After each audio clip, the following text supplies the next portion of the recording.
Chapter 1. Hokage Activate. Ha! Hokage, I have completed it. A rather disheveled young man laughed heartily while holding up a smartphone. As an obscure planner from the hidden village of Tadai, Chen Yan had felt quite frustrated in his past life. Claiming to be a combat planner, he had never created his own ninja, always relegated to assisting those official planners, truly a half-hearted story planner at best. Ultimately, he had succumbed to a sudden death while burning the midnight oil crafting narratives. After cursing the infernal dog Cube countless times, Chen Yan pondered how to survive in this treacherous and perilous ninja world. To his astonishment, he discovered he possessed a portable system.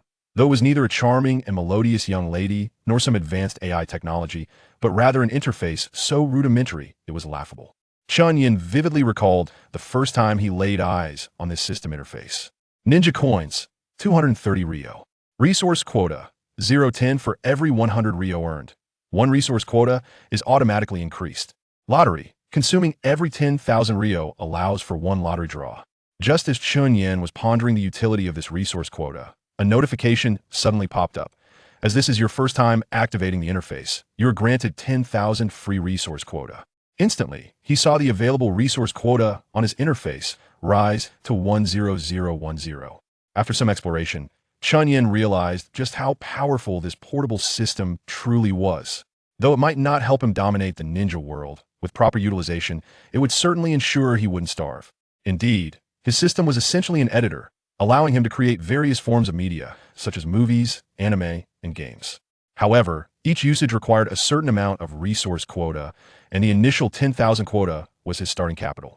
Moreover, this resource quota could only be replenished through earning. For every 100 Rio gained, 1 point of resource quota could be added. While Chen Yan wasn't particularly well-versed in anime or movies, he realized that after producing a few minutes of footage, he would likely exhaust his initial resource quota. Thus, his first thought was to return to his original profession, making games. As for what kind of game to create, did he even need to ponder? Given he had arrived in the world of Naruto, why not develop a Naruto mobile game? However, he initially dismissed this idea, fearing the potentially wrathful players of this world might send him threats rather, deliver them in person with blades in hand. Just as he was contemplating his own safety, he noticed a small line of text on the interface. You are invincible, while inside the shop no form of attack can harm you. It was then that Chen Yan glanced around the shop environment. Though shabby, it was exceptionally tidy and spacious. Perhaps due to the low property values in the ninja world, this single-story shop spanned over 200 square meters and boasted 2 full floors. At that moment, Chen Yan's first thought was a perfect internet CAF setup, computers on the first floor and private rooms on the second. Then he realized a crucial issue. There seemed to be no electronic devices in the ninja world. Although he vaguely remembered Kakashi using a laptop during his tenure as Hokage, the technological level of the Naruto world had never been clearly defined by Kishimoto. What a conundrum. Just as Chen Yan feared his plans might come to naught, he received a gift from the system, 100 smartphones. Though he lamented the absence of computers, this alleviated one of his concerns, and with his current resource quota of 10,000, he truly couldn't afford to create a larger computer game. After 3 months of relentless effort, the scene at the beginning unfolded. As a small shop located on the outskirts of Konoha, it saw little foot traffic even on weekends. It remained rather desolate. For 3 months, Chen Yan had dined daily at a nearby eatery, and through his explorations, he had gained a rough understanding of the world's pricing, equivalent to about half the purchasing power of currency from his previous life. After the shop had been open for some time, he heard some commotion at the entrance. Was that a tuft of white hair? However, upon discerning the visitor's appearance, Chen Yan felt a surge of emotions for someone of his commoner status. This individual was a person of significance. Good morning, Kakashi. Kakashi appeared momentarily taken aback, then smiled at Chen Yan, replying, good morning. Logically, since they had never met, Chen Yan's direct greeting was somewhat impolite. Yet, gazing at the neatly arranged rows of smartphones, Kakashi inquired, is this a ninja tool shop? In the days that followed, Chen Yan had filled the empty spaces in the shop with smartphones. 100 units were neither excessively many nor too few, and the 3 long tables were adequately filled. Chen Yan hesitated. Smartphones might indeed qualify as ninja tools. Indeed, they are scientific ninja tools. Would you care to try one? Kakashi nodded, intrigued, as this was something he had never encountered before. As an Umbu, he was supposed to be diligently training or executing missions. However, under the directive of the Third Hokage, he was to mentor a new class of graduating ninja, leaving him with some leisure time. Kakashi typically indulged in the occasional light reading of Ica Paradise, But with Jiraiya's prolonged absence and updates, he found himself wandering the village to pass the time. Upon discovering a newly opened shop, his curiosity compelled him to step inside. Chen Yan casually powered on a smartphone. He had installed the Naruto mobile game on all 100 devices. As the game launched, it bypassed the cumbersome manufacturer logo and directly entered the loading screen. What is this? Kakashi observed with curiosity as Chen Yan handed him the flat rectangular device. Watching the animated graphics on the screen, he felt a genuine sense of wonder. Welcome player 00001. Please enter your fingerprint. Kakashi could comprehend the text displayed, but what did player 00001 signify? Enter fingerprint? Why would I do that? Noticing Kakashi's confusion, Chen Yan explained, "You are our shop's first user, or rather, player. This fingerprint serves as your identification. Each individual may only possess one account, and every login requires fingerprint verification. Given the absence of QQ, WeChat, or phone numbers in this world, Chen Yan had to resort to this method." Kakashi was once again astonished. After a moment's reflection, he proceeded to input his fingerprint. Primarily, he had sensed Chen Yan's chakra levels and discerned that he appeared to be an ordinary person, thus reducing the likelihood of any ulterior motives in a shop situated within Konoha. With a slight increase in wariness, his gaze was fixated on the phone screen. Fingerprint successfully recorded. Please enter your nickname. Nickname? Chen Yan was peering over Kakashi's shoulder, as he was eager to see his first customer, especially one of such potential. It's essentially your name. Oh, it doesn't have to be your real name. More like a code name, limited to 6 characters, though you can change it later. Chen Yan clarified, having indeed set up a renaming feature, though he refrained from mentioning that renaming would incur a fee. Kakashi nodded in understanding, though he was curious as to why this device required such a complicated codename. Yet, when it came to selecting this codename, Kakashi hesitated for quite some time, causing Chen Yan to grow increasingly anxious. Ultimately, Kakashi settled on a name. White Fang. Chapter 2. 16 years ago, 12 years later. White Fang. Chen Yan was taken aback, surprised that Kakashi would choose such a name for his game. Your father was an unparalleled true ninja, renowned during the Second Great Ninja War, striking terror into the hearts of the children of Sunagakure. Chen Yan silently apologized to Scorpion in his heart while complimenting Kakashi. Kakashi was momentarily stunned. He hadn't expected anyone to remember his father's title and deeds. That part of history was somewhat hazy in his mind, especially since this young man before him appeared no older than himself.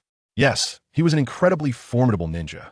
Kakashi nodded, reflecting on the rather poor reputation his father had garnered posthumously. Noticing Kakashi's hesitation, Chen Yan continued, I believe that while abandoning a mission for the sake of a companion is indeed disgraceful, it is far more contemptible to forsake a companion for the sake of a mission.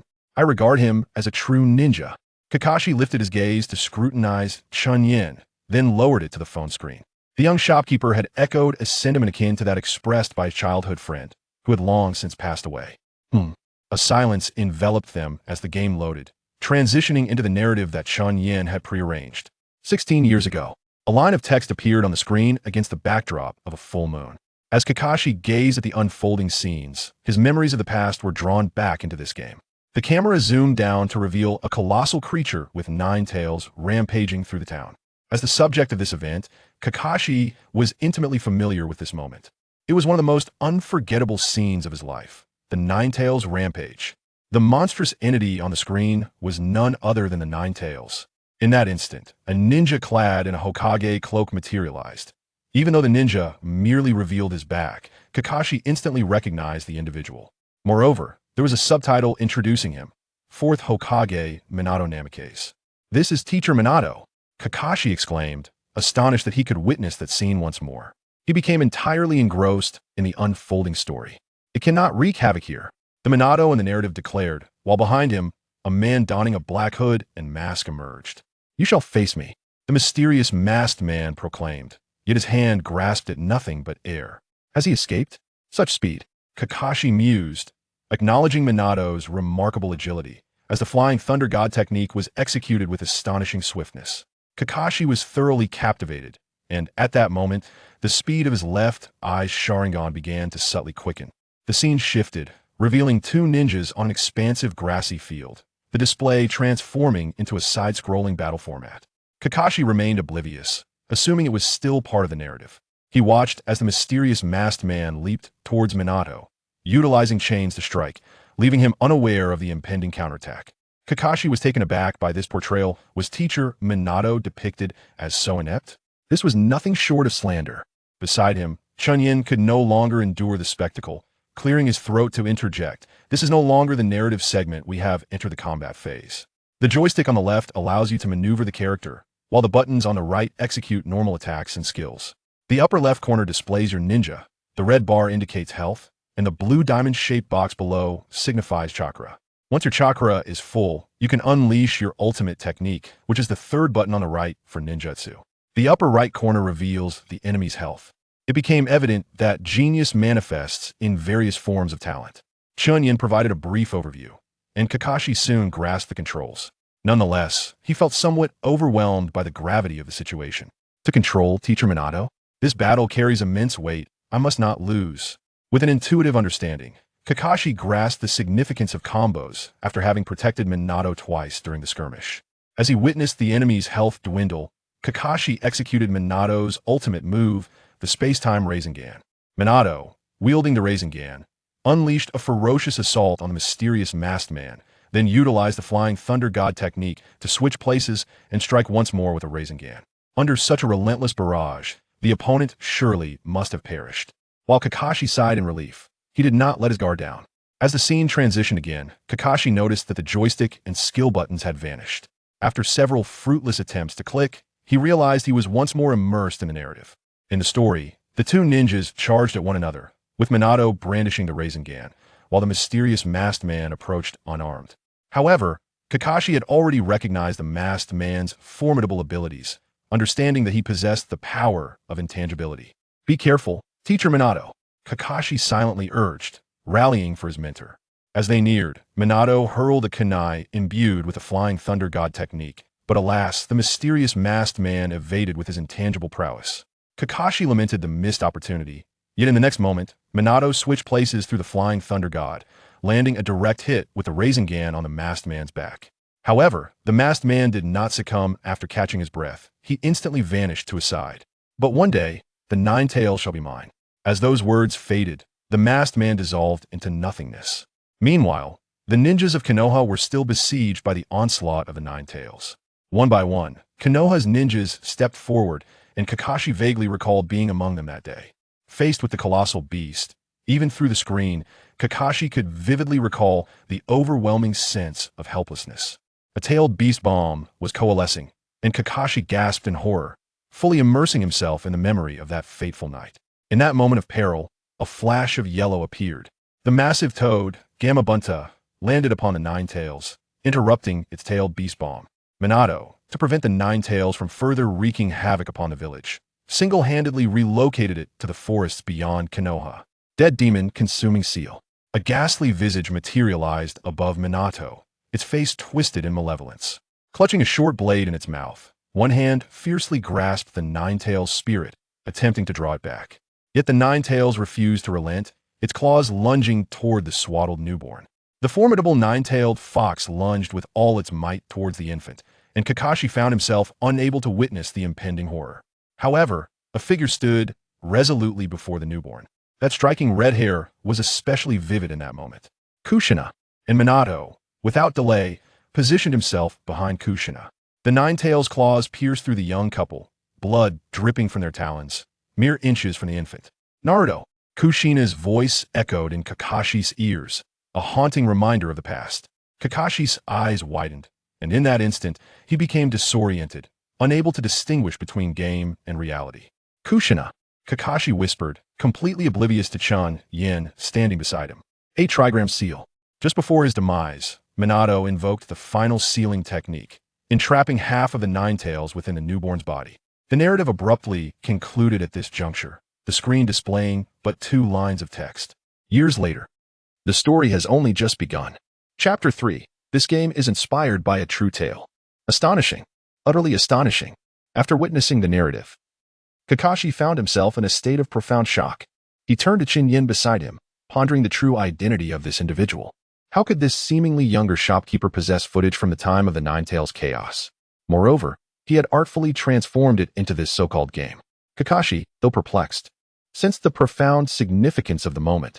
As the game unveiled its inaugural level, Naruto Uzumaki has arrived. Kakashi enters the checkpoint, preparing for his role as a young boy with golden hair. The game transitions into the opening narrative. In the village of Konoha, there resides a boy named Naruto Uzumaki, who harbors the aspiration of becoming Hokage. Kakashi was not unfamiliar with this name. He was already one of the pivotal figures in the Hokage lineage. A trusted aide to the Third Hokage, the graduation class he was about to lead included the son of his mentor, Minato, and Kushina, the spirited Naruto Uzumaki, as well as the Uchiha clan's Itachi's younger brother, Sasuke Uchiha, and a ninja hailing from a civilian family. As an orphan, Naruto bore the burden of the despised Nine-Tails fox within him, rendering him an outcast in the eyes of the villagers. In his solitude, Naruto resorted to mischief to capture attention, though at times, his antics would escalate into significant disturbances. The narrative provided a brief glimpse into the story's background, leaving Kakashi with a vague impression. However, during his tenure in the Umbu, he had been occupied with missions, and thus his knowledge of the boy's pranks was rather limited. The scene then shifted to the battle interface of the game.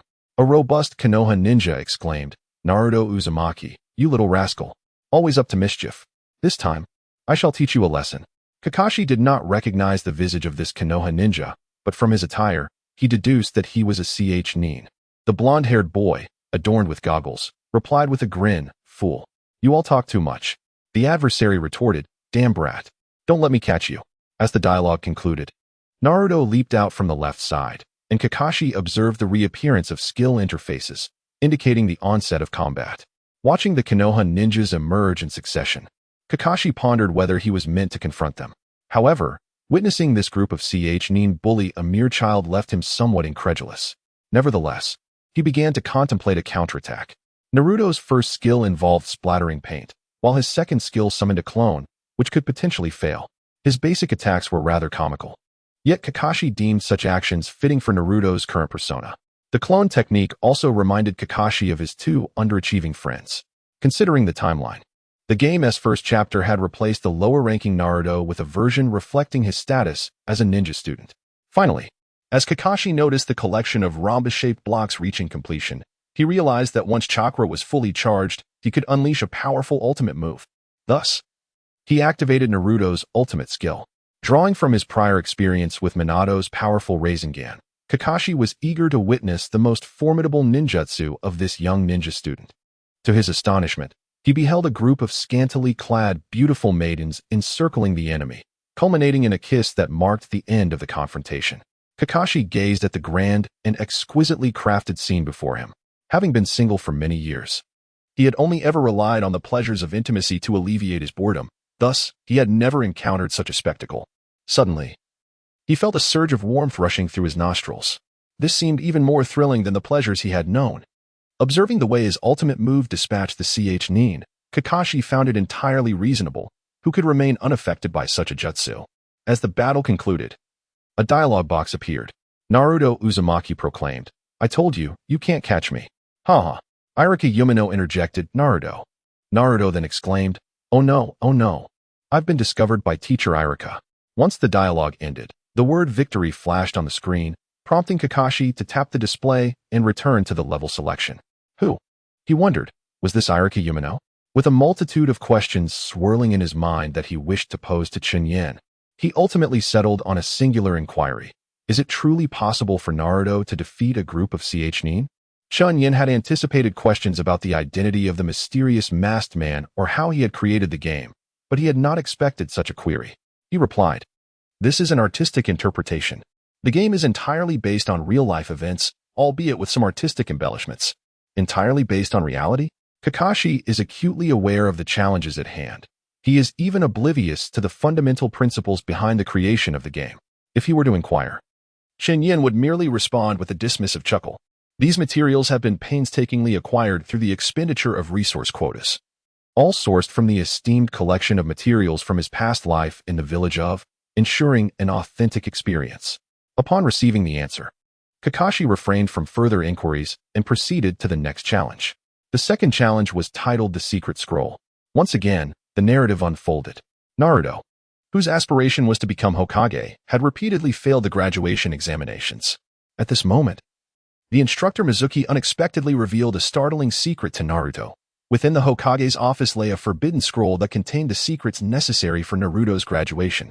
If Naruto could stealthily infiltrate the Hokage's office and retrieve a scroll from within, mastering the techniques inscribed in the tome, he would be able to graduate from the academy with ease.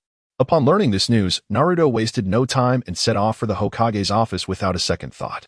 Kakashi gazed upon this ludicrous plot, incredulous that a mere ninja trainee, incapable of even graduating, would aspire to infiltrate the Hokage's office. Moreover, the audacity to steal the Book of Seals and master its techniques? Each of these demands was increasingly preposterous. Setting aside the improbability of successfully breaching the Hokage's sanctum and absconding with the scroll, the mere acquisition of the techniques contained within was an exceedingly high threshold. The Book of Seals was intentionally concealed, with its techniques shrouded in secrecy, due to the multitude of taboos associated with them. For an ordinary individual, mastering techniques such as the Flying Thunder God and Impure World Reincarnation was virtually unattainable. Techniques like the Shadow Clone Jutsu required a chakra capacity far beyond that of an average person. Kakashi rubbed his forehead, pondering whether such an absurd plot could possibly be real. Upon completing the storyline, Kakashi was met with a dialogue box. Uzumaki Naruto, the infiltration was a success, hehe. Just the very first line nearly caused Kakashi to lose his composure. To think that the most crucial place in the entire Hidden Leaf Village could be infiltrated by a mere child. Leaf Ninja, this is not a place for you. Quickly, seize him. Witnessing the guard's reaction, Kakashi finally felt a sense of normalcy. After skillfully guiding Naruto to effortlessly eliminate a host of Nin, the game concluded. Uzumaki Naruto, the scroll is in my hands. I truly am a genius. Ha ha ha. Is this truly the end? Can Naruto really depart with the Book of Seals? Kakashi gazed at Chen Yan with a look of incredulity.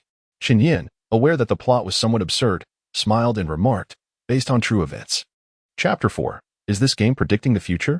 As the narrative unfolded, Kakashi observed the cunning and treacherous Mizuki alongside Irika, who bravely stood up for his students. This inevitably reminded him of teacher Minato.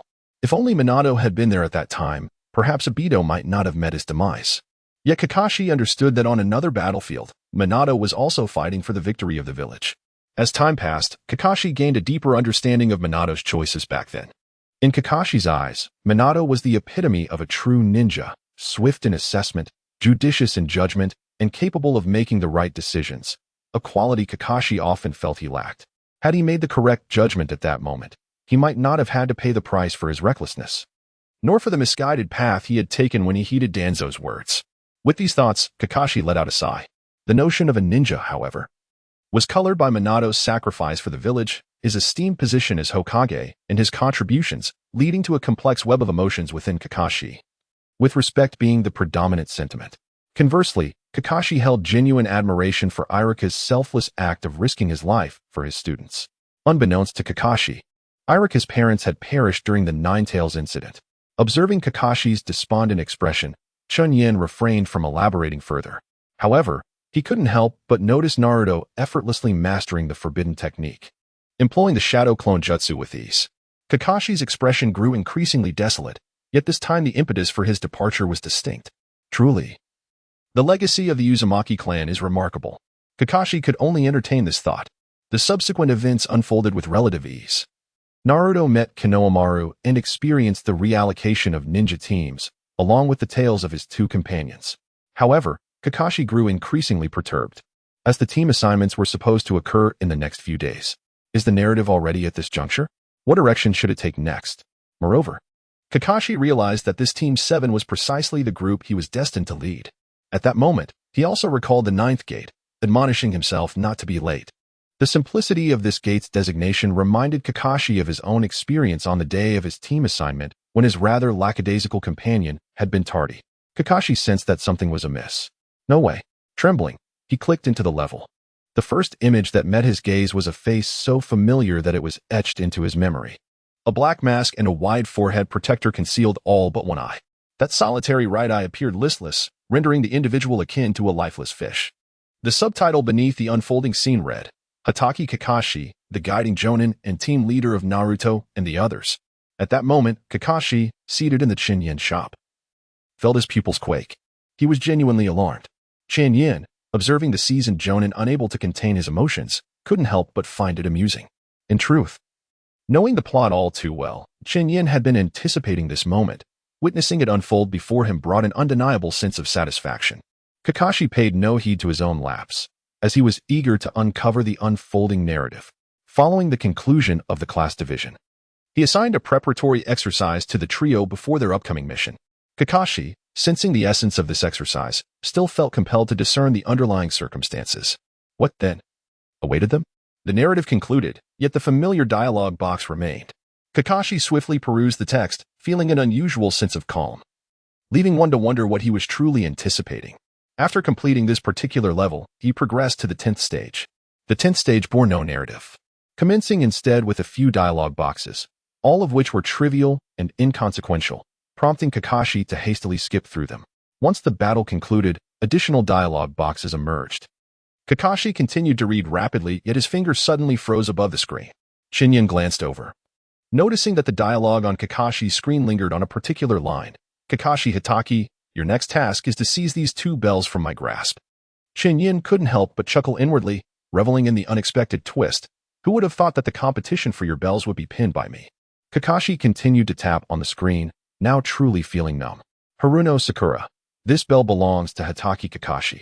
Only those who seize the bell can pass the test. Hitaki Kakashi. Now, let us commence. From Chen Yan's perspective, Kakashi's current state was exceedingly complex, not easily encapsulated by just a word or two. Kakashi's sentiment towards Chen Yan is akin to the gesture of offering a cigarette, evoking memories of the past. The 11th challenge is titled the Bell Stealing Contest. There is a lack of narrative, merely a few dialogue boxes. Kakashi Hitaki. As a ninja, concealing one's presence and hiding are fundamental skills. Kakashi Hitaki. Well done. It seems everyone has performed admirably. Naruto Uzumaki. Come on. Kakashi-sensei. Let's settle this once and for all. Kakashi Hitaki. Tell me, is there something amiss with you? Naruto Uzumaki. What? The one with the issue should be you. Kakashi Hitaki. Very well. Allow me to teach you a lesson. Kakashi gazed at the screen with a perplexed expression, controlling Naruto Uzumaki as he encountered yet another Naruto Uzumaki. Naruto, you must be Kakashi-sensei. You transformed into me using the transformation technique, didn't you? Naruto, absolutely not. You are the one. The identical expressions and tones of both characters reminded Chen Yan of the tale of the true and false Monkey King. Naruto, you possess the same old man stench as the sensei. Upon hearing this, Kakashi genuinely bent down to sniff his own scent. Well, it's not bad. I've merely gone a few days without a shower. It's quite normal to go months without washing while on missions. As for the old man stench, that is certainly slander. Naruto? Huh? Is that so? Really? Is there any? Kakashi muttered to himself. After the 2 Naruto figures exchanged a few words, they engaged in a fierce struggle. Ultimately, it was the Naruto under Kakashi's control that emerged victorious. Did I just defeat myself? Although Kakashi had grown accustomed to the so-called artistic embellishments of the past, he couldn't help but feel that the character he designed was somewhat lacking in strength. Suddenly, a figure appeared behind Naruto. Hitaki Kakashi, how does it feel? No sooner had the Kakashi in the game spoken than he launched an attack. The ultimate secret technique of Konoha, the 1,000 years of pain. The Kakashi within the game brought his hands together, leaving only his middle and index fingers raised in a tiger seal, and directed a strike towards Naruto's rear. The immense force sent Naruto soaring into the air. Uzumaki Naruto. Wow. I will definitely make you pay for this. Kakashi couldn't help but chuckle at the scene unfolding in the game, reflecting, the plot design is rather darkly humorous, isn't it? Chen Yan, gazing at Kakashi with a smile that spoke volumes, thought to himself, I sincerely hope you perceive it that way. Kakashi relentlessly unlocked the 12th gate, fully aware that the unfolding narrative was yet to transpire. Chapter 5. The Duel Arena Unveiled, the Malevolent Origin. The dialogue boxes remained. Not a mere ploy by Chen Yan to conserve resources, but a faithful representation of the original work. Kakashi Hitaki, regrettably, time's up. Within the stipulated duration, you have failed to seize the bells. Naruto Uzumaki, damn it. Kakashi Hitaki, unconvinced? Very well, I shall grant you another opportunity. However, this time, it shall not be so straightforward. As he spoke, Kakashi summoned forth a multitude of canines from the game. Ninja hounds? Indeed, it was Pakken and his companions. Kakashi was taken aback to encounter them once more within the game. Naruto Uzumaki exclaimed, wow, what on earth is this? Kakashi Hitaki replied, now, come forth before me. But do exercise caution. As their conversation concluded, a line of instructions appeared at the top of the screen. During the battle, one must be vigilant in evading the attacks of the ninja dogs summoned by Kakashi. Kakashi deftly maneuvered Naruto to vanquish the formidable foes. Subsequently, a powerful adversary emerged. Hatake Kakashi remarked, "Naruto, you have transformed your approach to battle." Uzumaki Naruto retorted, "Do not underestimate me." Kakashi observed his in-game avatar standing idly. Indeed. This time it was truly a battle against himself. Under Kakashi's precise and unyielding combination of attacks, the in-game Hatake Kakashi swiftly found himself overwhelmed and ultimately defeated. Hatake Kakashi, a ninja must remain composed and make careful judgments. Hatake Kakashi, however, the most crucial aspect is that a ninja must understand the importance of valuing their comrades. Kakashi gazed upon the dialogue before him, contemplating how it could very well have originated from his own lips. As this trial concluded, the narrative approached its climax. The ordeal came to an end, and with a clear understanding of each individual's resolve, Kakashi granted the three permission to proceed with their exercises. With their dreams in tow, they took resolute steps towards the true path of a ninja. Thus began the chapter of bonds, and so it ends. Kakashi wished to proceed to the next stage, only to discover that the 12th level marked the end. Was that truly all there was? Upon exiting, he realized that what he had just experienced was merely the first volume.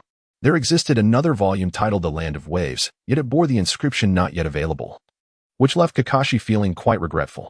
Nevertheless, experiencing the subsequent levels had already left him utterly astonished.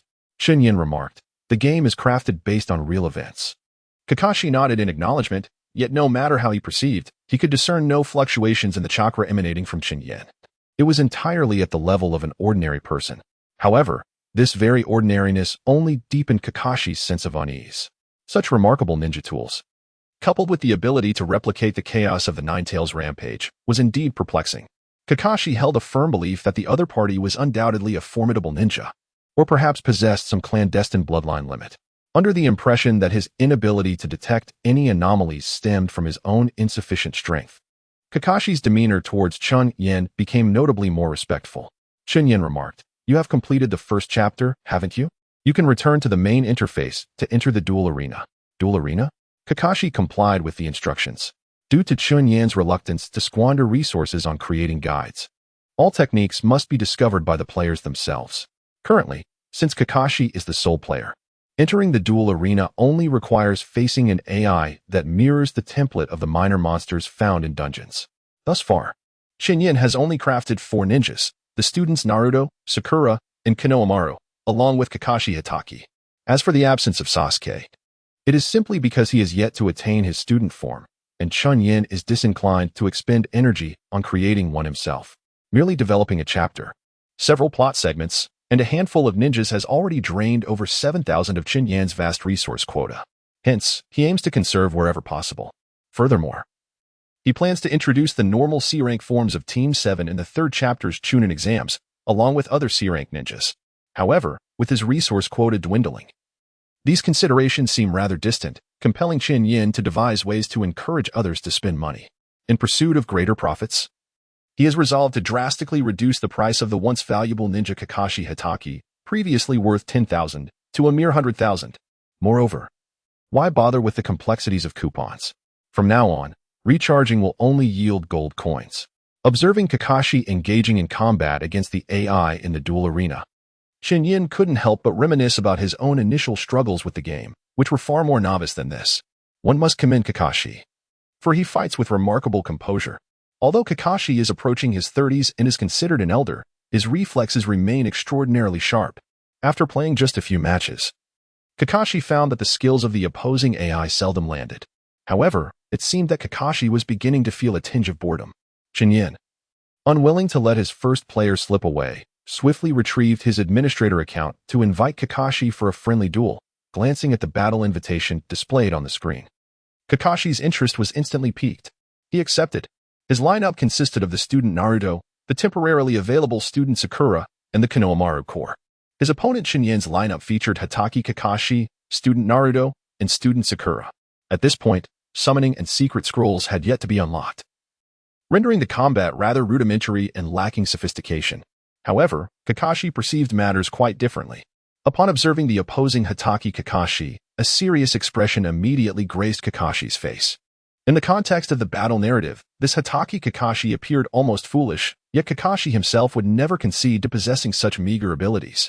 Sticking to his old tactics, he, accustomed to the AI's initial charge, commanded student Naruto to initiate with his first skill, splattering paint. Meanwhile, Chen Yan unleashed his first skill, summoning a dog. The range of student Naruto's paint was minimal, clearly insufficient to reach Hatake Kakashi, merely a consequence of the AI's previous collision. In contrast, Chen Yan's Hatake Kakashi's dog had a substantial range, sending student Naruto soaring into the air. Following this, he closed the distance and executed a second skill, Raikiri, continuing the combo with steady basic attacks to control the height of the opponent's ascent. Kakashi had never encountered such a scenario. He hastily activated his substitution technique in preparation for a counterattack, only to have his efforts evaded by Chen Yan's Wanka, a colloquial term for Hatake Kakashi, as acquiring him requires substantial expenditure. After creating some distance, Chen Yan successfully initiated with his dog.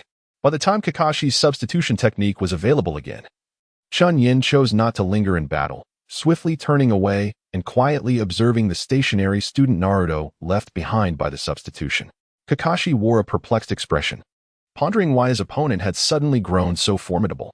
In Chapter 6, the internet-addicted youth, Kazi, reflected on his duties as a ninja, acknowledging the myriad of things he was bound to protect. After Chen Yan's decisive strike with the 3 layers of the divine technique that felled Kakashi, the latter succumbed to a more lethargic demeanor, though his exterior suggested a profound disillusionment with life. Kakashi was preoccupied with the uncanny resemblance of the voice emanating from the screen to his own. Moreover, the game not only featured characters like Parker but had even replicated Kakashi's signature skill, Raikiri.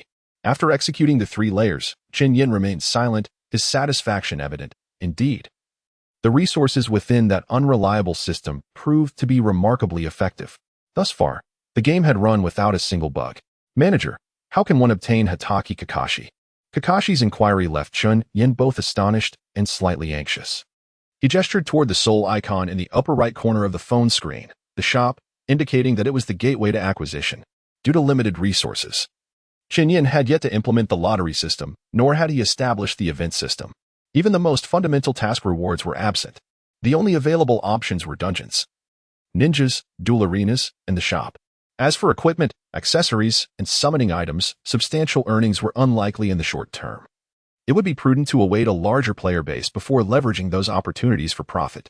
Upon hearing this, Kakashi entered the marketplace, greeted by a stark and barren interface, which appeared to be far more considerate than certain other offerings.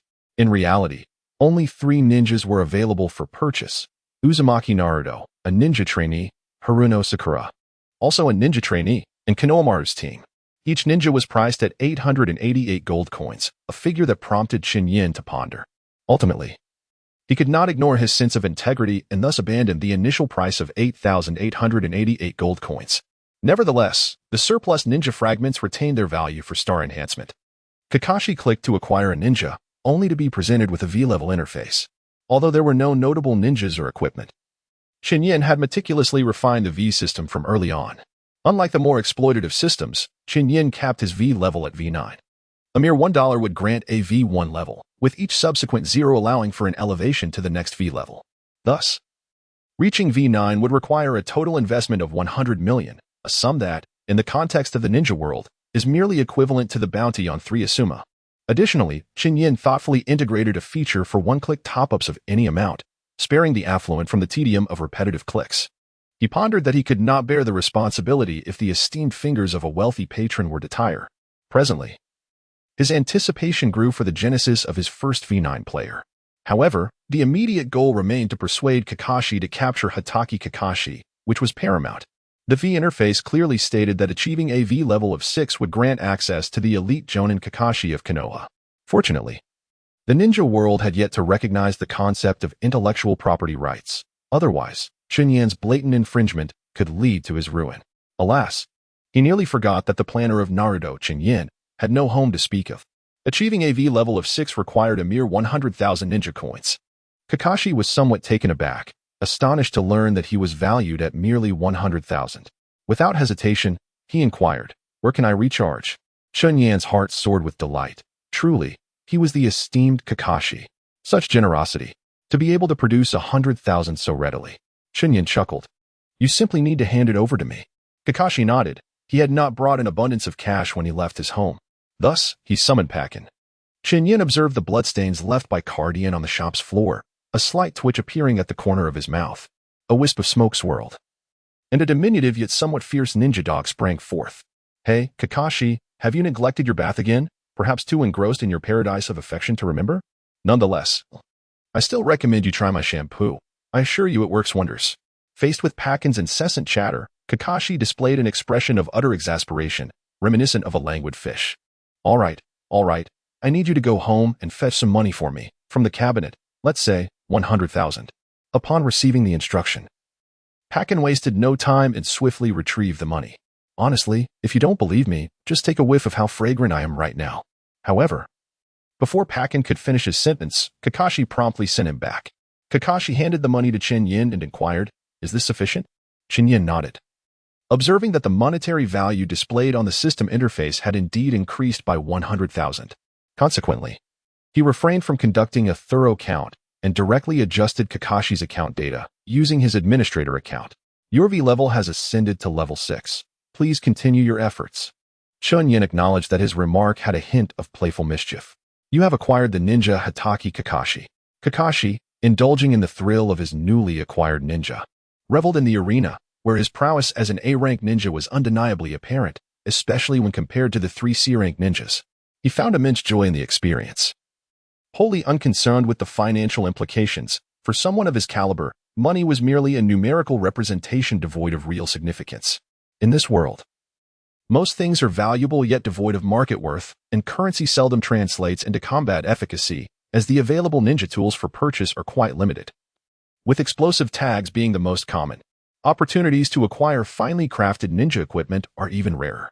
Consequently, money primarily serves to uphold the order of the mundane world and offers little assistance to formidable ninjas, unless they frequent high-stakes environments, such as gambling dens or establishments of ill repute. It is also conceivable that some psychologically twisted ninjas derive pure pleasure from the act of amassing wealth. Nevertheless, for many ninjas, money is an ephemeral entity, not brought into existence at birth nor taken beyond the grave. No matter how much one earns, it may not necessarily be spent. Furthermore, the profession of a ninja is inherently perilous, and one could unexpectedly meet their demise, leaving their wealth to others. As dusk approached, Kakashi observed the lights gradually illuminating the houses outside and realized that continuing to linger might be impolite. He perused his battle records, all of which boasted resounding victories. Save for a few initial matches that had pitted him against the 2nd or 3rd rank ninjas, there was only one notable defeat, glaringly etched in his memory. The match where Chen Yan had triumphed over him. After revisiting the storyline mode, Kakashi reluctantly returned the phone. "Manager, your establishment should still be open tomorrow, right?" he inquired. Chen Yan, caught between laughter and exasperation, responded as if his shop were on the verge of closure. "Rest assured, barring any unforeseen circumstances, it will remain open. Even if pain were to unleash a Chibaku Tensei, my shop is likely on par with Ichiraka Ramen." Kakashi expressed his relief, saying, "That's good." Chen Yan was equally surprised that Kakashi had become so quickly engrossed in the game. He then suggested, "If you wish to play, you can take your phone back." Kakashi exclaimed in astonishment, "A mobile phone? This ninja tool, is it available for purchase?" Chen Yan nodded in affirmation, stating, "It is priced at merely 100,000. Having had the experience of persuading Kakashi to make a purchase once before, Chen Yan was confident that Kakashi would buy it. Kakashi appeared to be gazing at the epitome of paradise, his eyes sparkling with fascination. Wait a moment. As Kakashi's voice faded, he instantly vanished, hearing the commotion outside. Akin to a cacophony of 1,000 birds in disarray, Chen Yan cautiously peered out to assess the situation. He beheld Kakashi, wielding the chidori, slicing through the twilight glow of the setting sun, lightning streaking across the expansive sky of Konoha. Chapter 7, Apologies. I am the god of concepts. Observing this scene that shattered his preconceived notions, Chen Yan couldn't help but feel a sense of resonance. As a fellow white-haired masked figure, Kakashi shared numerous traits with his counterpart, Gojo Satoru. For instance, both possessed a penchant for mischief. However, Kakashi maintained a sense of decorum when it was warranted.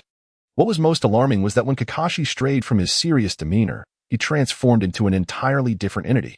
Chen Yan distinctly recalled an episode in Naruto, where during Naruto and Sasuke's youth, the young Team 7 had followed Kakashi for an entire day during their vacation, ultimately revealing the uncharacteristically frivolous side hidden beneath his aloof exterior. Upon acquiring a mobile phone, Kakashi inquired about certain precautions, to which Chen Yan merely advised him to handle it with care, as it was rather fragile. The network and battery life were provisions supplied by Chen Yan's system, albeit at the cost of resource allocation. Chen Yan harbored a profound disdain for this parasitic system, yet felt powerless against it. Consequently, he had inflated the phone's price from a mere 100 resource points, equivalent to 10,000 ninja coins, to a staggering 100,000 ninja coins. What could he do?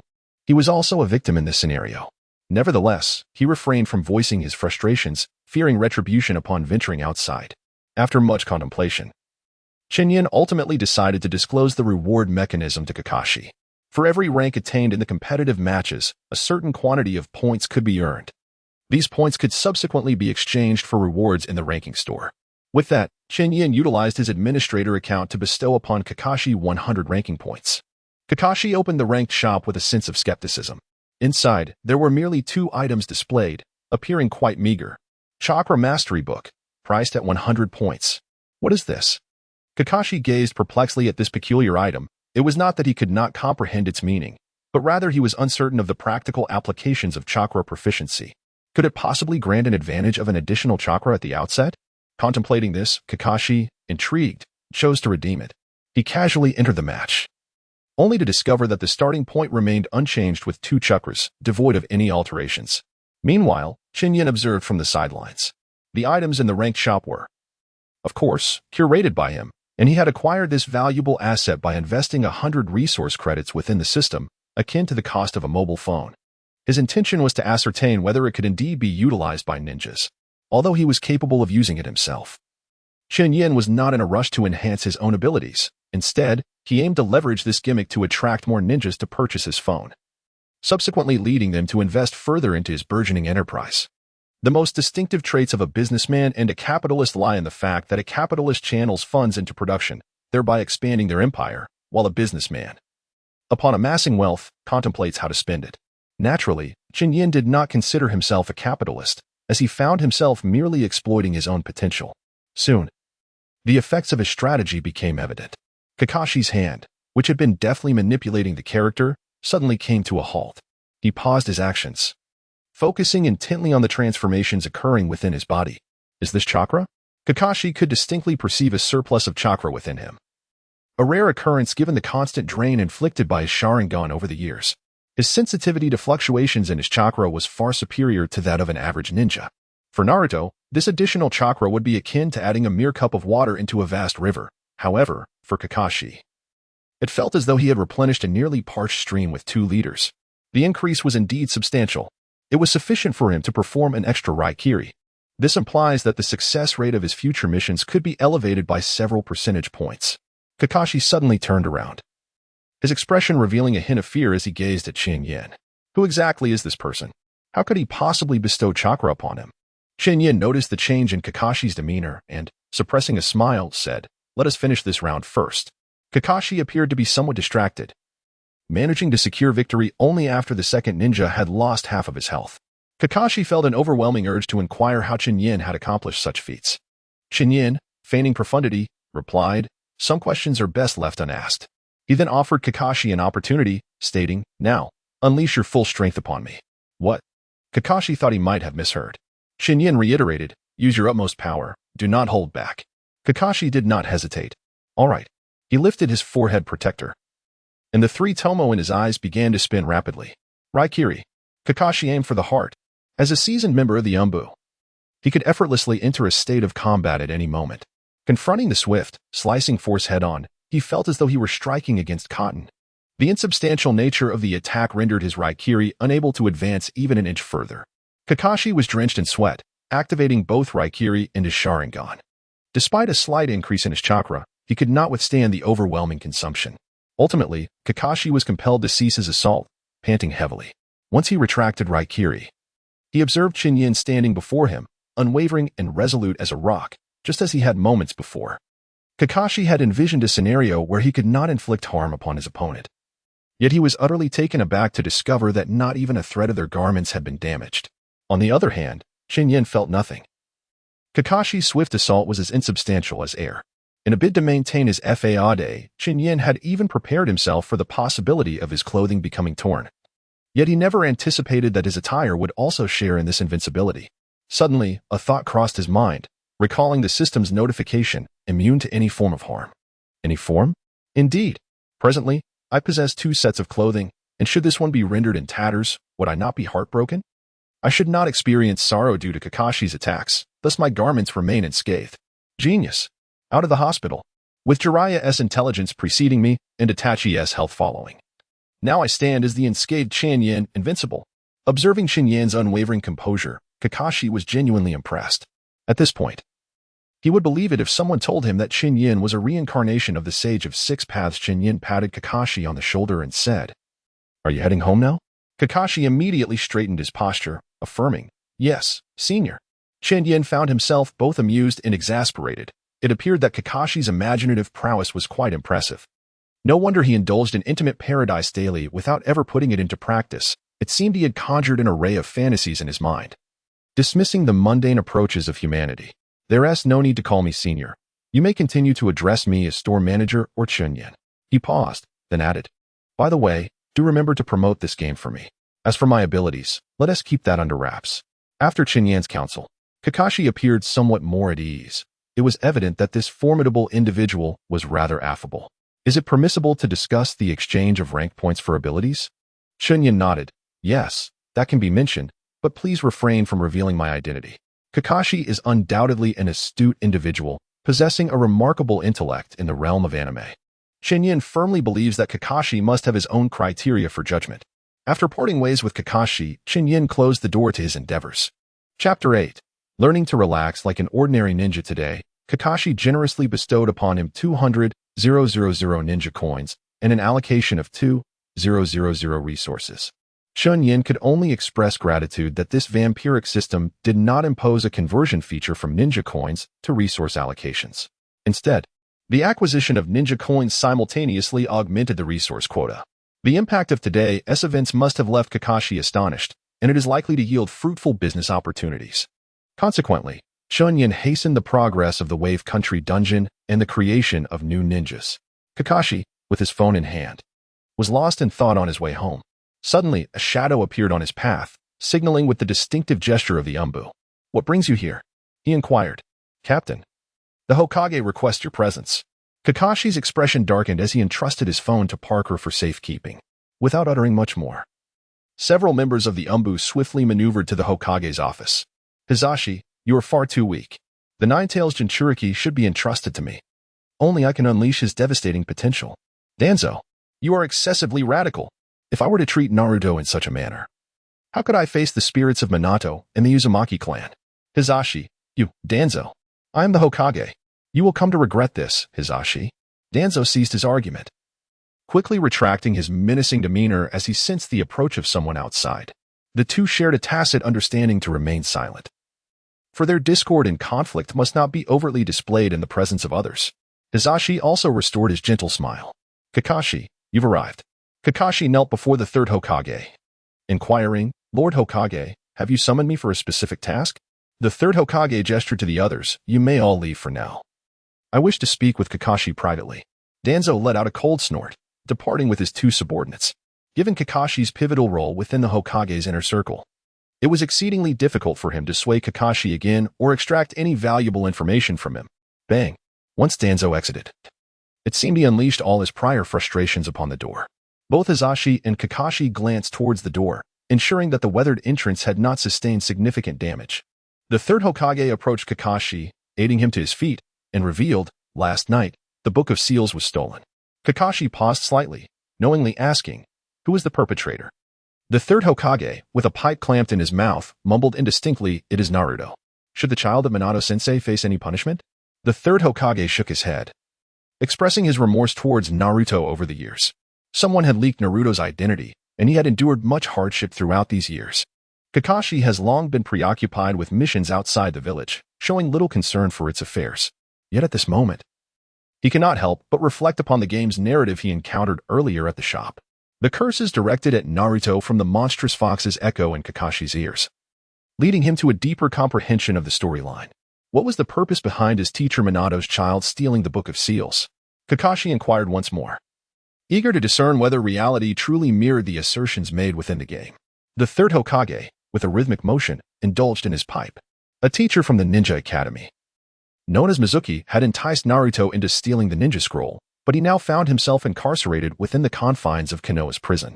Kakashi felt a surge of emotions within him once more. Indeed, just as in the game, this was clearly an event that transpired last night. The third Hokage continued.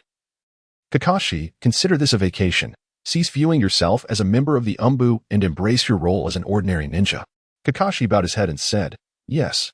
If there is nothing else, Lord Hokage, I shall take my leave. After a moment of hesitation, Kakashi refrained from disclosing the events he witnessed earlier at the Chen Yan shop.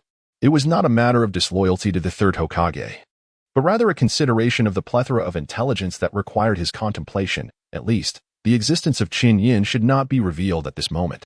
Sarutobi Hiruzen nodded, confident that Kakashi would emerge as an exceptional Jonin instructor, which was, after all, his mission. On his way home, Kakashi found his thoughts drifting. Although he had long anticipated the unfolding of certain narratives, the formidable presence he had encountered was indeed overwhelming. Was it possible to relax like a typical ninja? At that moment, the very notion of relaxation felt somewhat foreign to him. Since he became a ninja, he had never experienced a moment of ease. The emotional knots from years past had left him perpetually tense. Now, to expect him to unwind like an ordinary ninja. At this instant, the visage of his dear friend resurfaced in his mind.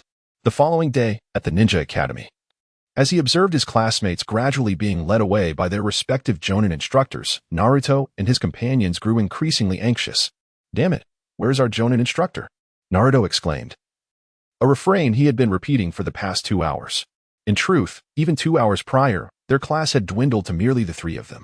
Naruto, as a ninja, you must learn patience, Sakura admonished. Rather than retorting, Naruto turned his face aside, muttering under his breath, "Humph. I wonder who said we should just wait a little longer." Perhaps Sakura heard his remark, as she promptly responded with irritation, "Look, even Sasuke-kun is waiting earnestly." Sasuke, having been the target of her comment, maintained his characteristic stoicism. "Honestly, I can't comprehend you two. Perhaps our Jonin instructor has been observing us all along, merely testing our endurance.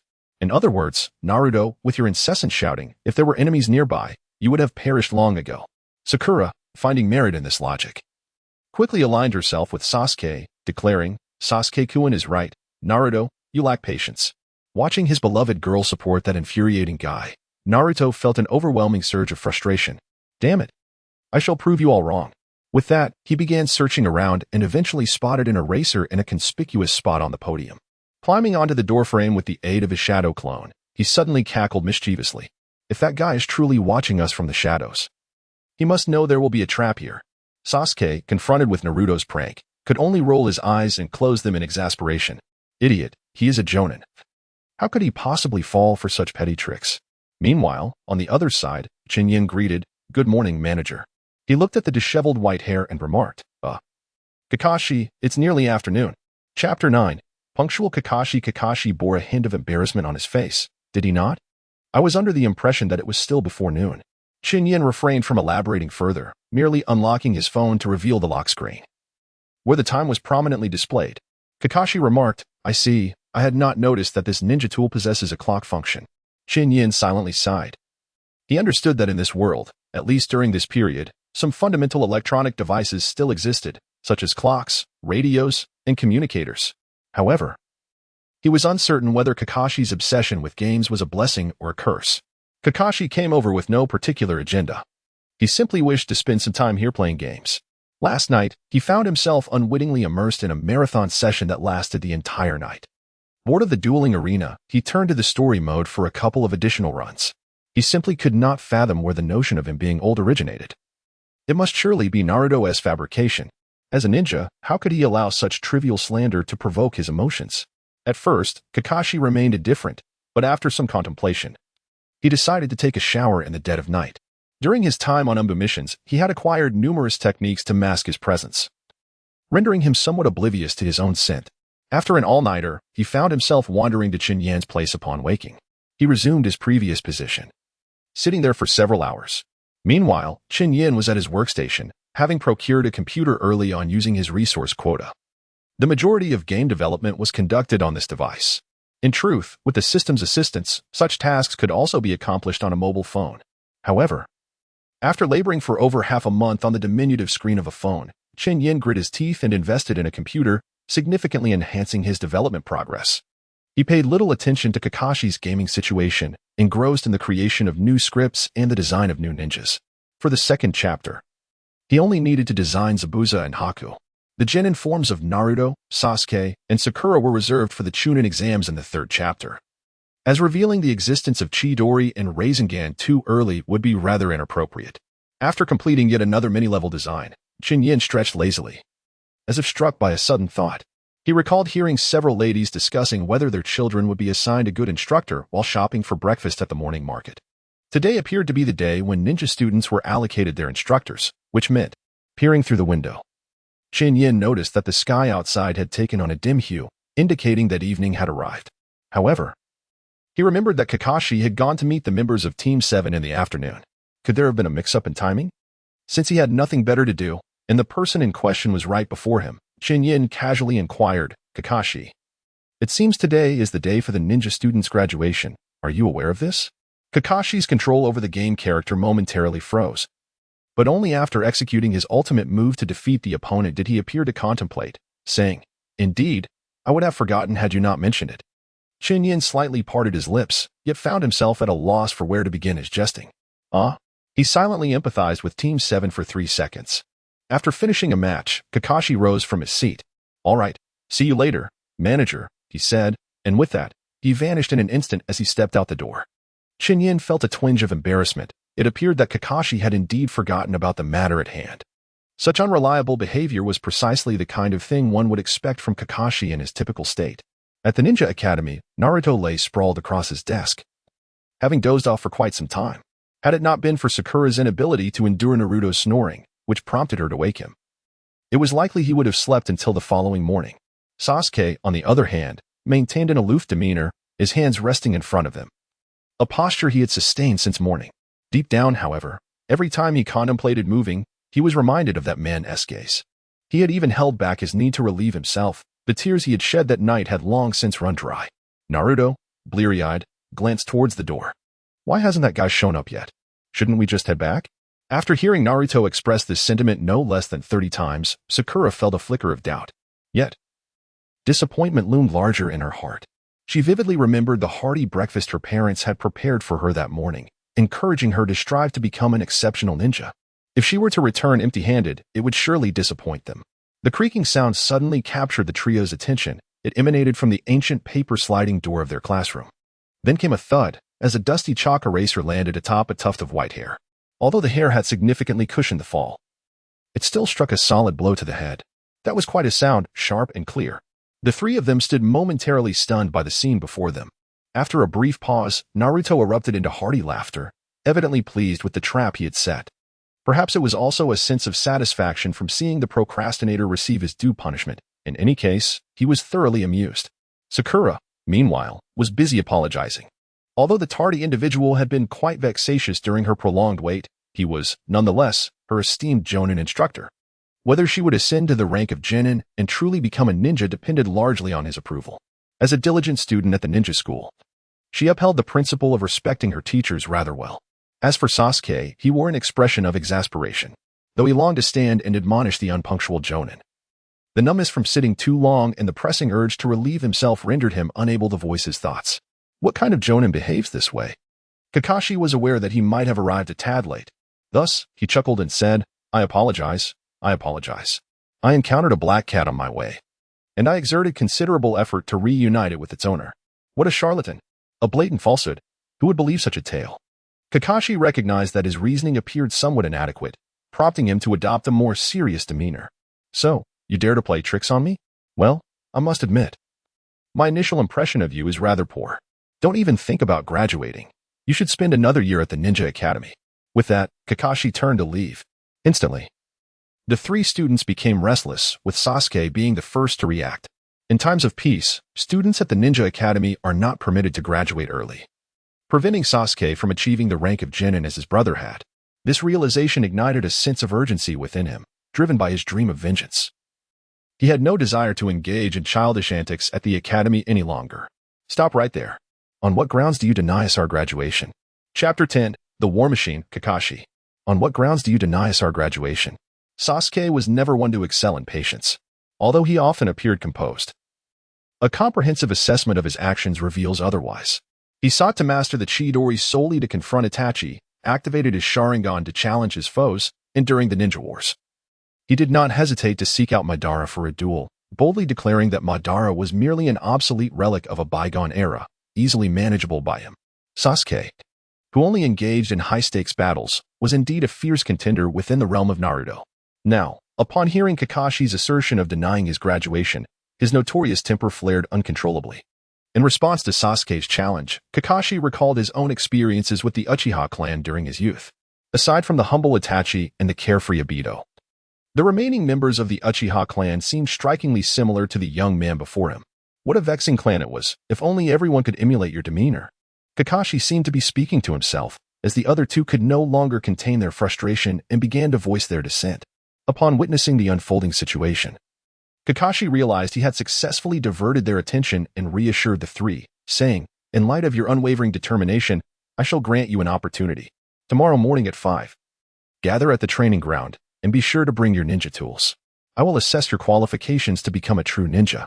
Sasuke and Sakura exhaled in relief, while Naruto exclaimed, "What? I barely passed the Ninja Academy's exam. Why must we have a training exercise?" Kakashi replied, "The Academy's examination merely determines your eligibility to become a ninja. It does not ascertain whether you can serve under me. This matter is settled."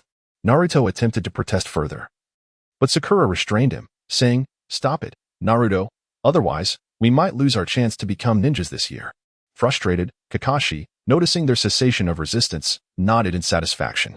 "Very well, since the evening is still young, let us conclude the formalities and engage in some casual conversation." The trio exchanged glances, amused, as it was already dusk, a time they would typically have finished their studies. Nevertheless, bolstered by the authority Kakashi had just established, the members of Team 7 felt increasingly inclined to heed his directives. "Now, why don't you each introduce yourselves? Share your likes, dislikes, and aspirations." Upon finishing his statement, Kakashi effortlessly initiated the game, his thoughts entirely detached from the trio. Noticing Kakashi's unwavering gaze fixed on a small square, Naruto exclaimed, "Shouldn't you, as our teacher, introduce yourself first?" Kakashi helplessly turned off his phone screen. "As for me, there is nothing particularly detestable. The things I cherish, I prefer to keep to myself. As for my dreams, I have no desire to share those either." "Huh? Is it possible to respond in such a manner? We still do not even know your name." Kakashi, indifferent to Naruto's words, replied, "All right, it is your turn. My name is Uzumaki Naruto, and I have a fondness for ramen. What I detest the most is the waiting time while preparing instant noodles. My dream is to surpass all previous Hokages and become the strongest man." Naruto rambled on, but in Kakashi's perspective, it was merely a cacophony of paint splashes, shadow clone technique, and, a peculiar transformation technique. When it was Sakura's turn to introduce herself, Kakashi's mind flashed with images of explosive kunai and a certain hidden persona. After 2 days of gaming in the duel arena, Kakashi's winning streak had surpassed 200 victories, with only 4 ninjas available in the game. He frequently encountered his students Naruto and Sakura, to the extent that he knew their skills better than they did themselves. Next, it was Sasuke Uchiha's turn to introduce himself. Sasuke maintained a stoic posture with his hands clasped before him, his expression icy as he stated, "I have many things I despise, yet nothing that I cherish. My ambitions are not mere words. I aspire to restore my clan and, without fail, I shall personally eliminate that man." Naruto, taken aback, thought to himself, could he possibly be referring to me? Meanwhile, Sakura gazed at him adoringly, exclaiming, "Sasuke-kun is so cool, being privy to certain truths." Kakashi was fully aware of the identity of the man Sasuke spoke of, and his response did not surprise him in the least. "Well, you three certainly possess distinct personalities. Remember to gather at the training ground tomorrow morning at 8. "Received," replied the students. "Wait, didn't you just say 5 o'clock? "Good morning, manager," remarked Chen Yan, bemused by Kakashi's lethargic, deadpan expression after a long day's work. "What happened to you? Aren't you supposed to be leading your students?" Kakashi, with a sense of ennui, remarked, "Indeed, but it is rather dull. It seems these 3 children are all troubled souls." Chen Yan continued to chuckle. "Doesn't this situation mirror your own childhood quite closely?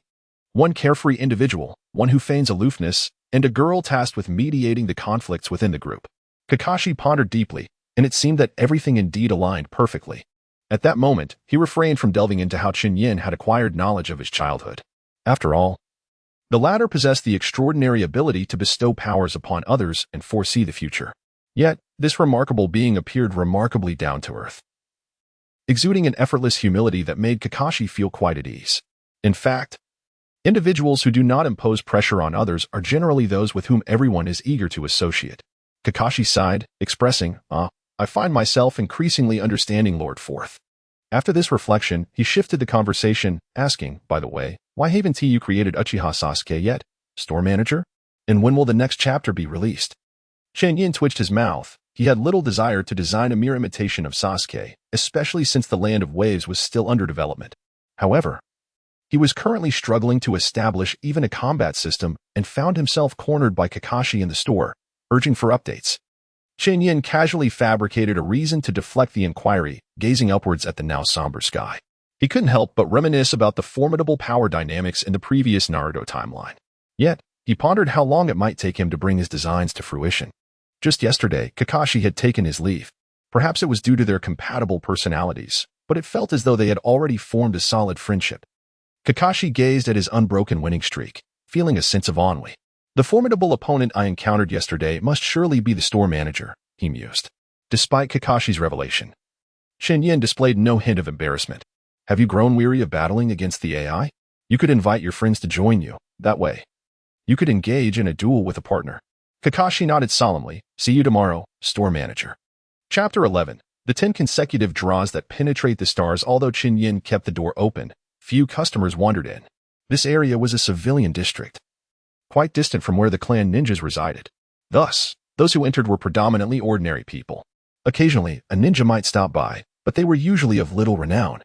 Upon hearing that a mobile phone cost 100,000 ninja coins, they would promptly leave without a backward glance. Moreover, the common folk could hardly afford such extravagant expenditures. During the days of operating the store, Chen Yan had only sold the one mobile phone to Kakashi. However, it was not all that disheartening. In his past life, Chen Yan was merely an intern planner, yet he managed to enter a top-tier studio like Magic Cube, which attested to his capabilities. He understood well that since he had already thrown out the rewards and had the ability to provide spoilers, he need not fear a lack of customers. In truth, his target audience had always been those who could afford to spend. Nevertheless, this was not a sustainable strategy to expand his influence and earn more. He needed to lower the barrier to entry. Yet, such considerations could wait for another day. For now, accumulating more ninja coins was paramount. In the short term, the 2,000 resource units and 200,000 ninja coins contributed by Kakashi were sufficient for Chen Yan to develop the next script. Stretching lazily, Chen Yan lamented the discomfort of the hard stools in the shop, which left him with a sore back from prolonged sitting. Despite this, he had made significant progress and had already reached level 2 to 4. Suddenly, he recalled that the system seemed to possess a lottery function. However, the requirement of 10,000 ninja coins for a single draw had deterred him from considering it. Yet, now with the 200,000 ninja coins that Kakashi had just provided, his curiosity was piqued. The resource units could be converted simply by earning ninja coins without the need to expend them, making the lottery the only function that consumed such currency. Upon acquiring the ninja coins, Chen Yan had contemplated the lottery, but the thought had been suppressed at that time. After all, spending 10,000 ninja coins for a draw felt excessive. That amount could cover several gambling trips for Tsunade or provide Jiraiya with a brief indulgence in the pleasures of the red light district. Or perhaps even allow Orochimaru to procure some illicit goods. Why did he keep thinking about the legendary 3 ninjas of Konoha? In any case, 10,000 ninja coins were not an insignificant sum in the ninja world. It could sustain a family of 3 for 2 to 3 months. Even for a Chunin, this was a considerable amount. For those who did not undertake missions, like teachers at the Ninja Academy, it represented over a month's salary. Yet, for an ordinary Jonin, or even an elite Jonin like Kakashi, such money was trivial, especially for Kakashi, who was often out on missions and had no girlfriend. His expenses were limited to dog food for his canine companion. To casually draw out 200,000 ninja coins was indeed a display of wealth. Chen Yan recalled clearly that when Kakashi instructed Pakin to retrieve the money, he had mentioned that his ninja coins were stored in a cabinet, indicating that he could simply visit Kakashi when funds ran low. The thought made Chen Yan chuckle. It was quite audacious to contemplate pilfering from a ninja. Should Chen Yan find himself devoid of resource units, it would certainly be easier to ask Kakashi for a loan. If Kakashi were willing to invest in the gang, that would be even better. After pondering for a while, Chen Yan decided to cease worrying about expenditures. Instead, he would try his luck with the draw. After one attempt, he still had 19 draws left. No, he had 1900,000 ninja coins. Chen Yan entered the lottery page, which appeared quite rudimentary, even somewhat shabby. He felt inclined to scoff at the design. Given 10 minutes, he could create something 10 times better. He clicked for a single draw, and an item resembling a treasure chest descended. However, it remained within the system interface, not in the real world. Chen Yan was left speechless by the unnecessary embellishments. He opened the treasure chest, and suddenly, a brilliant blue light illuminated from within. A blue quality item? What could it possibly be? Sharingan. What? Sharingan? Chen Yan exclaimed, then quickly glanced around to ensure he was alone before inspecting it further. However, he soon noticed the accompanying text, Sharingan, ability directed at Uchiha Ibido, limited to 10 minutes. At this moment, Chen Yan felt as though he had acquired a mere trinket, useful yet regrettable. As a game developer, what use did he have for such an item? If it were permanent, it might hold some value, but the time limitation was disappointing. Nonetheless, having drawn it with 10,000 ninja coins, he reasoned it was prudent to keep it, as it might prove useful in the future. Moreover, it was Ibido Sharingan, and its phasing ability could help Chen Yan avoid many dangers. Still, he could not shake the feeling of disappointment. It would have been splendid had it been permanent. While it was not without merit, the earlier excitement felt somewhat wasted. Chen Yan quickly identified the source of his discontent. He hadn't drawn anything exhilarating. Regardless, he had 1900,000 ninja coins remaining. Should he attempt a 10 consecutive draw? Why not? He resolved that ninja coins were of little value sitting idle. Their best purpose was to be used for the lottery. As a seasoned player, he understood that to obtain something worthwhile, one must be sufficiently earnest. Thus, after refreshing himself, he prepared for the draw, filled with a mix of anxiety and anticipation as he trembled while pressing the button for 10 consecutive draws. Grant me something good. May the heavens bless me. Special Soldier Food Pill, Special Soldier Food Pill, Chakra Mastery Book, Palm Sage Pill, Special Soldier Food Pill, Palm Sage Pill, Special Soldier Food Pill, Strength Pill, Special Soldier Food Pill, Special Soldier Food Pill. Chen Yan stared silently at the array of white items interspersed with the green Chakra Mastery Book. If one did not know better, they might assume Chen Yan was running a wholesale pharmacy. Yet, he found little sorrow in the outcome. Perhaps buoyed by the invulnerability buff he had received. His emotions were quite complex at that moment. Logically, one would expect to rage at a card game for receiving such items after a long-anticipated 10 consecutive draw. Yet, he felt an urge to laugh. Ah, so this is how it's going to be? It seems my initial draw was indeed fortuitous. Chapter 12. Kakashi, what the heck? In a moment of nostalgia, Chen Yan sighed, aware of his own fortune, albeit with a degree of clarity. The outcome of his draws, having turned out so poorly, was somewhat anticipated. This was precisely why he refrained from utilizing his winnings for further attempts at the lottery. After regaining his composure, he meticulously cataloged the items acquired from the 10 consecutive draws: 6 Special Soldier Food Pills, 1 Strength Pill, 2 Master Spirit Pills, and a book on Chakra Mastery. Among these, there were 9 white quality items and 1 green quality item. Drawing from his extensive gaming experience in a previous life, Chen Yan recognized the hierarchy of quality, white being the lowest, followed by green, and then blue. He had yet to encounter items of the higher qualities that presumably lay beyond, likely purple and orange. Nevertheless, the acquisition of 9 white quality items along with a solitary green quality item felt excessively disproportionate. However, the Chakra Mastery Book, valued at 100 resources, had surprisingly made its way into his collection. To put this into perspective, 100 resources equated to 10,000 ninja coins.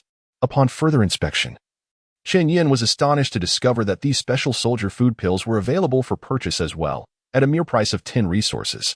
What a pitfall. He had exchanged 10,000 ninja coins for an item worth merely 1,000. Just as his frustration reached its zenith, he noticed a note accompanying the purchasable items. This item is limited edition, purchase limit, 10. And each purchase incurs an additional cost of 100 resources on top of the base price. Ah, so these items are indeed limited in quantity. However, after a brief mental calculation, he realized that if he were to buy 9 Special Soldier Food Pills, the price of the 10th would escalate to 100 resources. Quite fair, as it equated to another lottery attempt. Yet, This was merely for the white-quality items valued at 10 resources. What of the Chakra Mastery book classified as green quality? The 10th purchase would then amount to a staggering 1,000 resources, akin to executing a tenfold lottery draw. Truly a scam.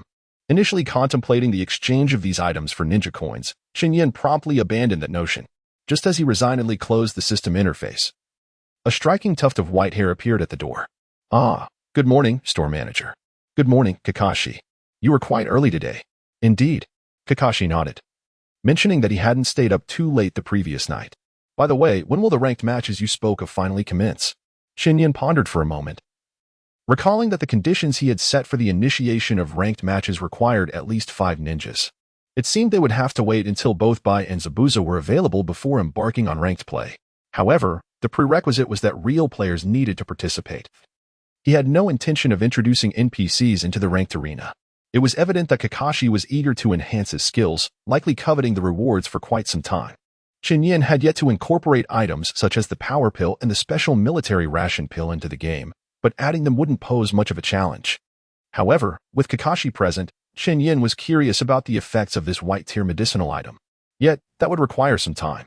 By the way, why haven't I seen you with your students?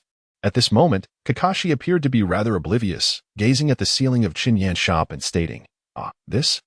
I shall test them later. Chen Yan sighed, thinking to himself that this was indeed the typical demeanor of Kakashi in his everyday state. Consequently, he hastened to shift the topic.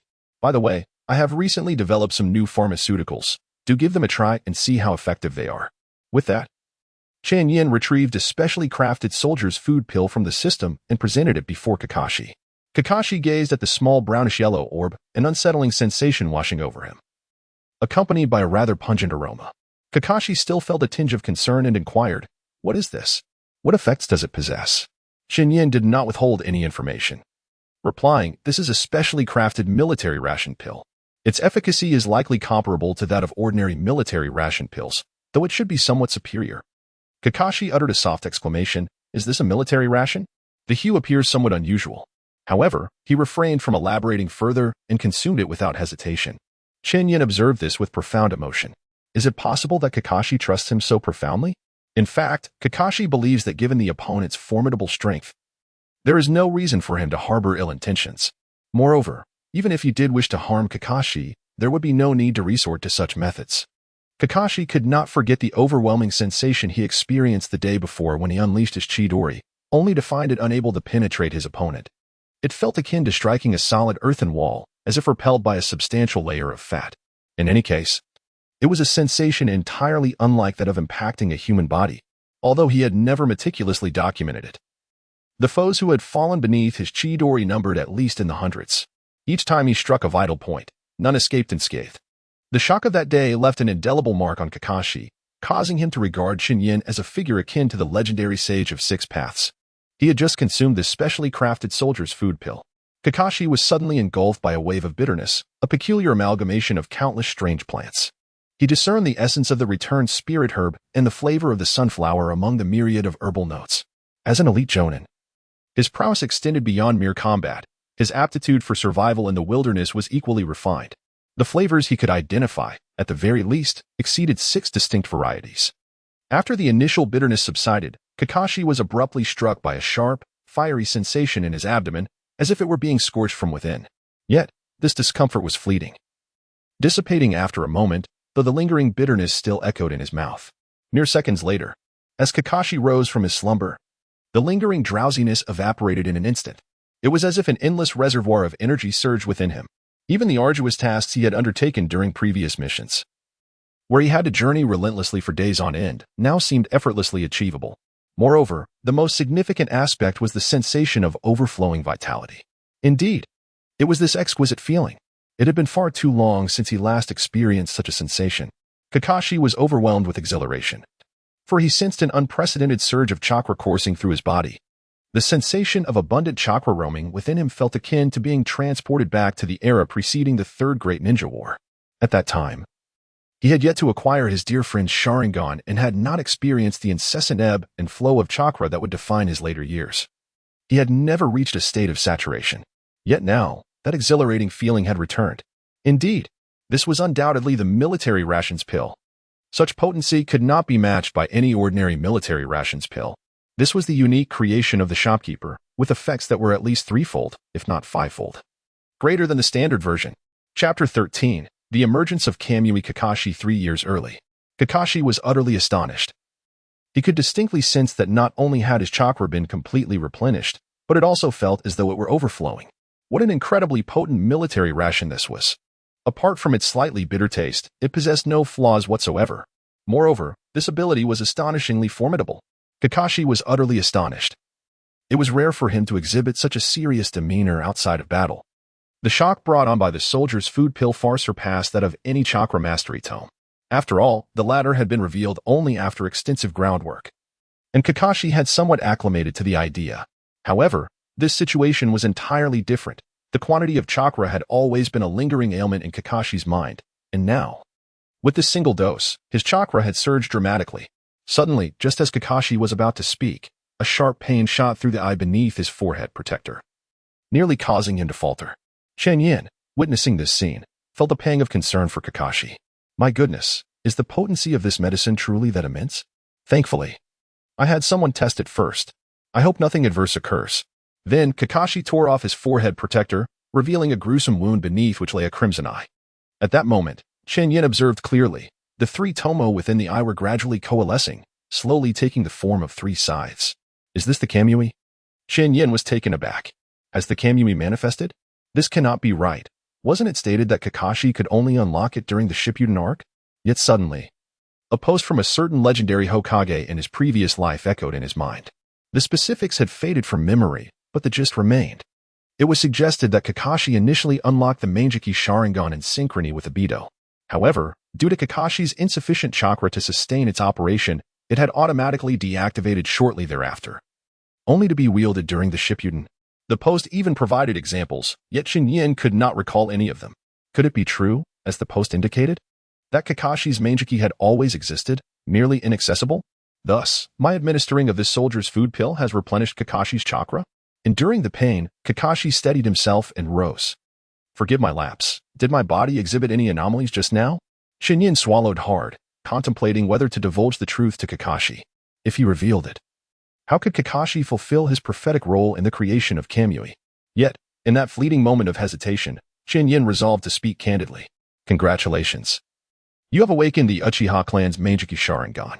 Let us see how it performs. As Chen Yan's words lingered in the air, Kakashi's expression transformed into one of sheer disbelief. The Manjiki Sharingan? Is this not the ultimate form of the Sharingan, attainable only by a select few within the Uchiha clan? I never anticipated I would.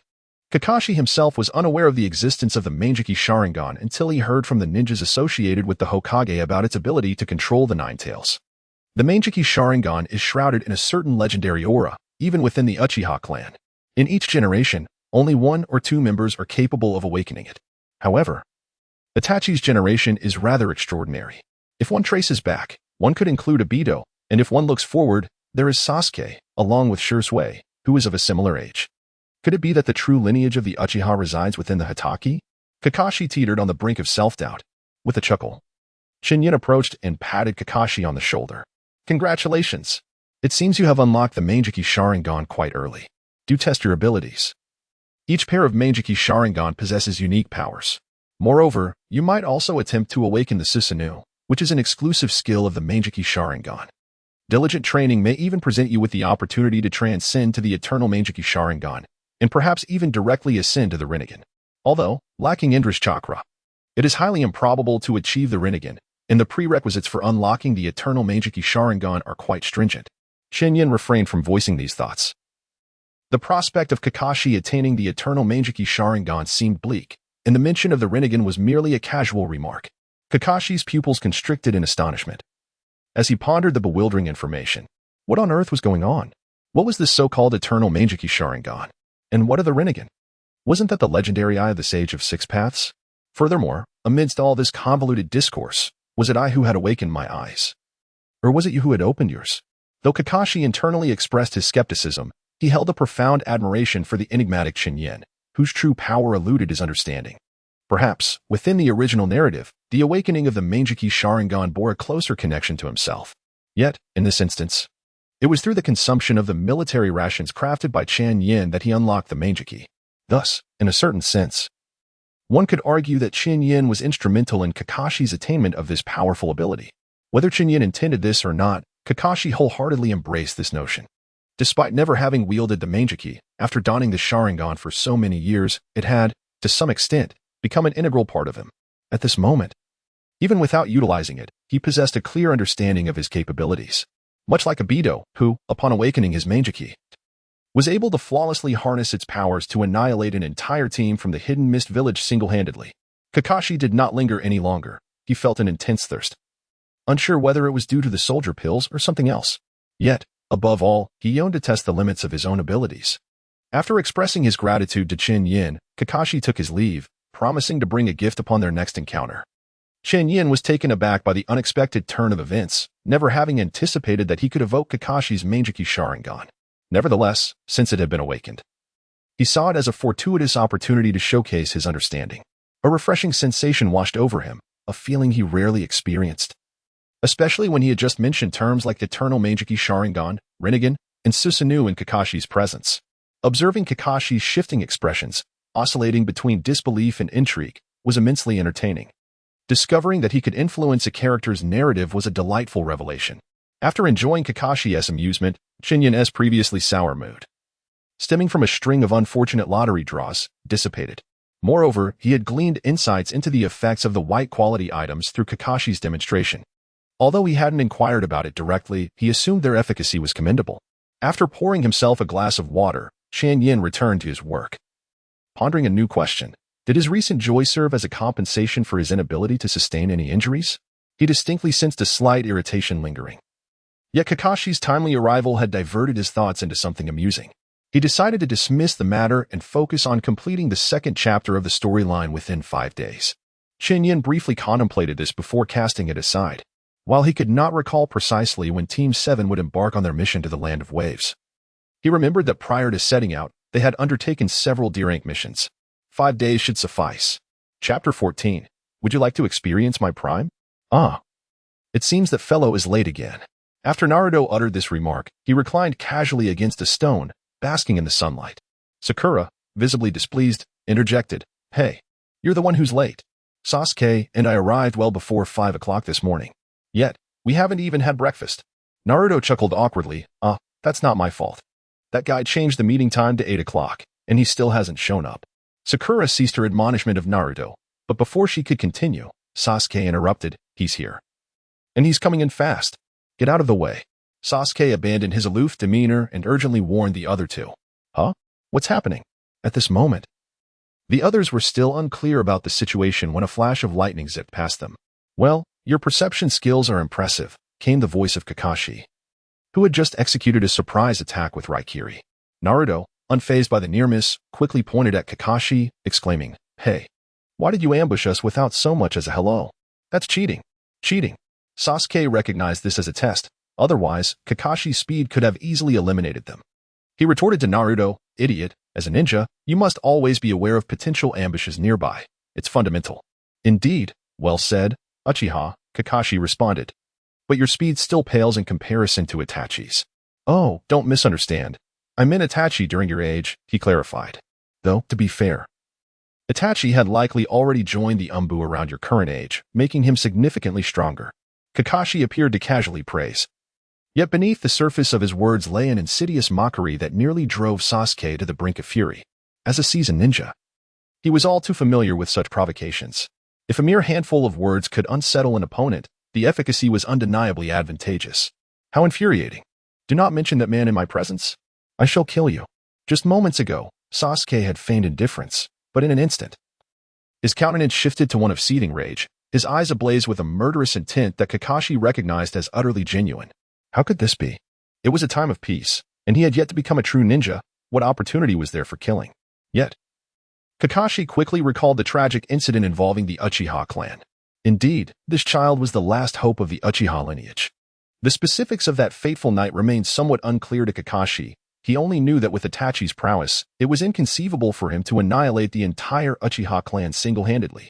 Setting aside the sheer number of Uchiha ninjas, in terms of overall strength, they were among the elite in the Land of Fire and the entire ninja world. In one-on-one combat, it was nearly impossible to defeat an Uchiha of equivalent rank. Moreover, Itachi had been merely 13 at the time, making the notion of him single-handedly taking down his clan even more implausible. However, Kakashi was not yet privy to the full details. Sasuke, do not be impulsive. This is merely his provocation. Remain calm, Sakura urged, her keen attention to detail as a girl allowing her to swiftly discern Sasuke's distress. Meanwhile, Naruto was inciting chaos from the sidelines. Let us teach this latecomer a lesson. As she watched her two teammates charge forward, Sakura found herself at a loss, ultimately resorting to drawing her kunai from her waist pouch to join the fray. Kakashi gazed at the three individuals rushing blindly towards him, promptly deactivating Raikiri. Even though the effects of the soldier pill still lingered, releasing a burst of chakra from Raikiri would still place him at the pinnacle of his power. However, this technique was unpredictable, and Kakashi harbored a genuine concern that the three might recklessly collide with him. The trio surrounded Kakashi in a triangular formation, advancing from three flanking directions. The first to charge forward was Sasuke, who swiftly propelled himself towards Kakashi while brandishing shuriken for a ranged assault. Close on his heels was Sakura, who, positioned not far from Kakashi, matched Sasuke in proximity, though her speed could not quite rival his. Meanwhile, Naruto had activated his signature technique, the multiple shadow clone jutsu, in a bid to join the fray. Kakashi turned his gaze to the right, where Naruto had summoned a multitude of shadow clones, his expression one of astonishment, although he had witnessed this once before in a game. The sheer number and quality were truly a testament to the prowess of the Uzumaki clan. After effortlessly dodging several shurikens that came hurtling from the left, Kakashi patiently awaited the approach of the others. Without a doubt, the shuriken that Kakashi evaded were thrown by Sasuke, positioned to his left. Meanwhile, Naruto, situated on Kakashi's right, was suffering the consequences. The shadow clones in the front lines were swiftly pierced and obliterated, and a couple of shuriken, perhaps propelled with considerable force, penetrated through 2 or 3 clones without pause. Hey, you're the one over there, right? How could you attack your own teammates? Naruto shouted, clearly displeased with Sasuke's disregard for his comrades. Sasuke, as aloof as ever, retorted, "You're so noisy, you laggard. Go away and don't interfere with me. You're truly despicable. Once I deal with that tardy masked man, I'll come back to teach you a lesson, you vile person." As she watched her other two teammates bicker, Sakura felt a twinge of panic, but she quickly steadied her emotions. "Sasuke, I'm here to assist you." Kakashi observed the unfolding events on the field with a composed demeanor. To him, these three children, who barely qualified as ninjas, seemed hardly worthy of even a game of make-believe. It appeared that each one possessed a distinct character. Kakashi muttered softly, "If one were to assess Sasuke's shuriken technique among the lower ninjas, it is undeniably exquisite, befitting of the Uchiha clan. Naruto's multiple shadow clone technique is commendable as well. Indeed, it is a remarkable feat for a lower ninja to wield such a jutsu, truly reflective of the Uzumaki lineage." As for Sakura, Kakashi observed Sakura charging towards him. He deftly sidestepped Sasuke's thrust and advanced a step forward, seizing the kunai from Sakura's grasp without hesitation. He then hurled it towards the spot where Sasuke had landed after his failed assault. The kunai intercepted Sasuke's own kunai, which he had thrown towards Kakashi in a moment of desperation. How was this even possible? The trio was left astounded. The scene before them appeared almost surreal. Seizing the moment, Kakashi swiftly reached for Sakura's ninja tool pouch, taking advantage of her unsteady posture from having her kunai taken. Kakashi promptly rummaged through his ninja tool pouch and found some sheets of soft paper. Indeed. Chapter 15. How did he deduce that I would possess explosive tags? Kakashi, without any hesitation, activated the explosive tag and deftly traced its position to the tip of his kunai. Swiftly, he hurled the kunai, complete with the explosive tag, into the fray. Although Naruto's shadow clone technique is undeniably impressive, it appears rather rudimentary in the eyes of an elite Jonin like Kakashi. Kakashi effortlessly discerned which were the shadow clones and which was the real body. The explosive kunai he launched was aimed precisely at the area where the clones were most densely gathered. Sakura had a total of 2 explosive kunai in her ninja tool pouch. The other was thrown by Kakashi between Naruto's real body and Sasuke's position. The distance between the two was considerable, and Kakashi aimed to merely force them back without inflicting harm. After all, the explosive tags possessed a power equivalent to that of a Jonin's fire release technique. A direct detonation would undoubtedly lead to severe injury or death. The three of them gazed at the 2 explosive kunai, each engulfed in shock. Sasuke was completely taken aback by the use of explosive tags. Had it not been established that this was merely a drill? He hadn't even prepared to bring such lethal tools. Naruto, paralyzed by fear, stood frozen as both explosive kunai detonated beside him. The nature of shadow clones allowed them to relay memories back to the original upon dispersal. And the sensation of being blown away replayed in Naruto's mind countless times. Even those clones that had not been directly hit were terrified and exploded in place. Yet, the most bewildered of all was Sakura herself, who was momentarily disoriented by the sudden turn of events. How had the situation changed so drastically? Moreover, how did the opponent know she possessed explosive kunai in her pouch? The fluidity of his action suggested he had rehearsed this countless times. Observing the three, who had restrained their impulsiveness, Kakashi spoke, Now, do not act so rashly. I have yet to explain the rules of the exercise." As he spoke, he shook the bells in his hand, producing a melodious jingle. The members of Team 7, realizing they were outmatched, complied and turned their attention to the bells Kakashi held. Kakashi continued, "These 2 bells signify that only 2 among you 3 may pass my test and become Jonin." What? How can this be?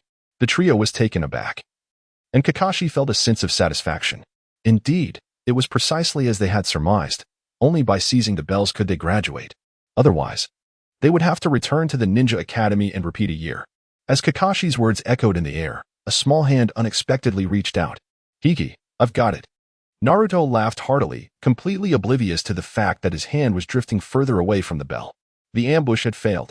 Kakashi cast 2 bells into the sky, where they scattered and descended to different locations, roughly 100 meters apart.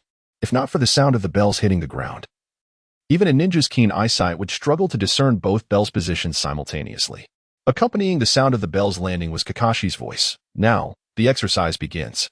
Only 2 of you will pass. The remaining 1 must return to the academy for another year of training." The 3 members of Team 7 exchanged glances.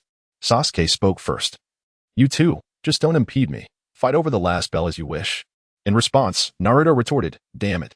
If you hadn't thrown shurikens at me, I would have already taken down that tardy masked man." "Fool, it's clearly your fault." As the 2 began to bicker, Sakura hurriedly intervened. "Stop arguing. Only 2 of us can succeed. Why don't we decide with rock, paper, scissors?" "Guess? Rock, paper, scissors? No way. I don't want to." This suggestion was met with immediate rejection from both boys. Meanwhile, Kakashi stood guard at the location where one of the bells had fallen, bemused by the trio's quarrel. "Hey, I never said you should determine the winner amongst yourselves. If you don't retrieve the bells before noon, none of you will graduate." At this revelation, panic ensued among the 3. With noon fast approaching, they realized that unless they made a concerted effort, they would all be forced to repeat the year. Isn't that the genius of the Uchiha clan? I thought he was formidable, yet here he is, facing the prospect of repeating the year with us. Sigh. Your father and I had hoped you would become a Jonin. I am truly disappointed in you, Sakura. Demon Fox. Demon Fox. Get rid of him. He is a monster. And he'll bring us misfortune. Each of the 3 harbored their own thoughts, but one thing was certain, they all desired to graduate and become honorable Jonin. Once more, they exchanged determined glances and stepped forward. What should have taken mere seconds to cover turned into nearly 20, as their mutual interference slowed them down. Ultimately, it was Sasuke who approached the bell first, using shurikens to fend off Naruto and Sakura. Sakura, having discovered her weapon pouch had been previously emptied by Kakashi, was left defenseless. Naruto had already unleashed his shadow clone jutsu, prompting Kakashi to feel a twinge of envy. He could use it multiple times. As Sasuke and Naruto prepared to vie for the bell, Sakura, on the verge of tears, refused to relinquish her claim to it. Having graduated at the top of her class from the academy, the thought of returning to repeat the year was an unbearable blow to her pride.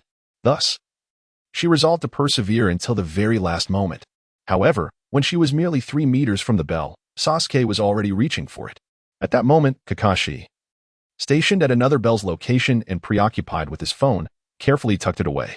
The next instant, Sasuke's long-awaited smile emerged. "Ha! I win." But then, a flash of lightning struck. Kakashi grasped Sasuke's wrist just as he was about to touch the bell, swiftly using his elbow to push Sasuke down onto the ground. Without hesitation, his right hand unleashed Raikiri, striking the ground beside Sasuke's neck, where the lightning dispersed harmlessly, leaving Sasuke unscathed.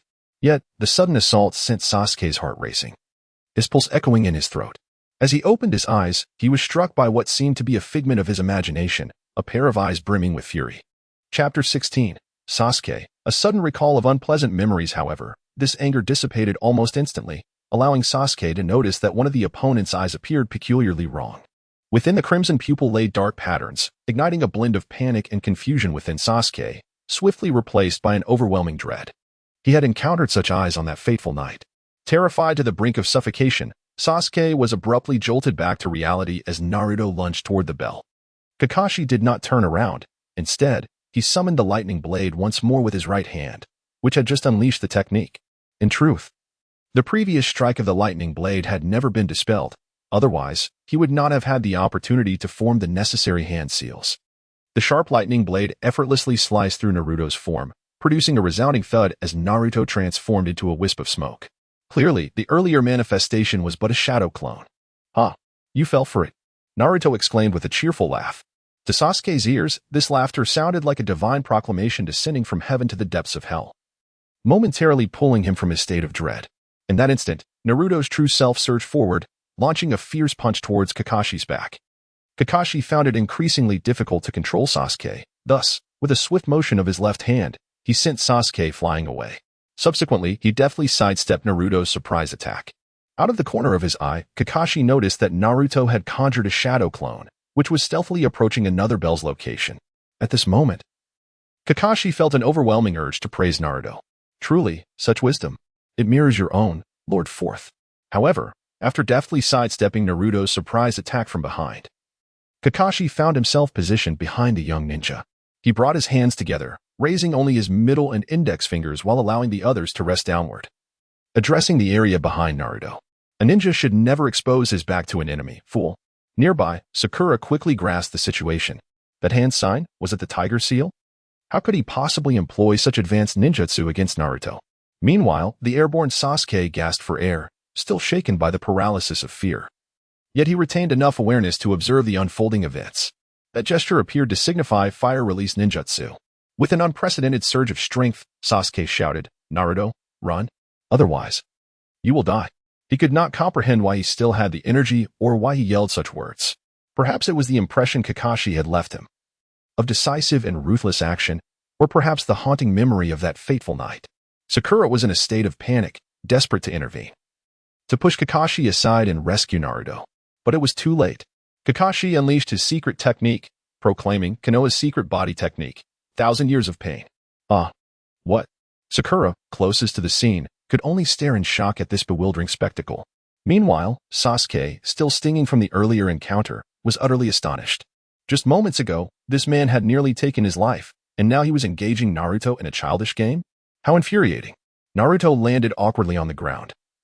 His hands pressed firmly against his rear, while a nearby clone exploded in a flurry of bells. His condition appeared dire, not due to severe injuries, but rather the dual torment of mental and physical strain, leaving even the typically exuberant Naruto struggling to cope. Kakashi once again took out his phone and nonchalantly stated, "You have 3 minutes to regroup, after which we shall continue." The three fell into silence, having just been engaged in a fierce battle. It was evident that none of them individually could seize the bell. Sasuke felt a twinge of embarrassment and, in a casual tone, remarked, "I apologize for my earlier assault. I was merely trying to grasp the bell. I shouldn't have allowed my shadow clone to interfere with you." Naruto echoed his apology.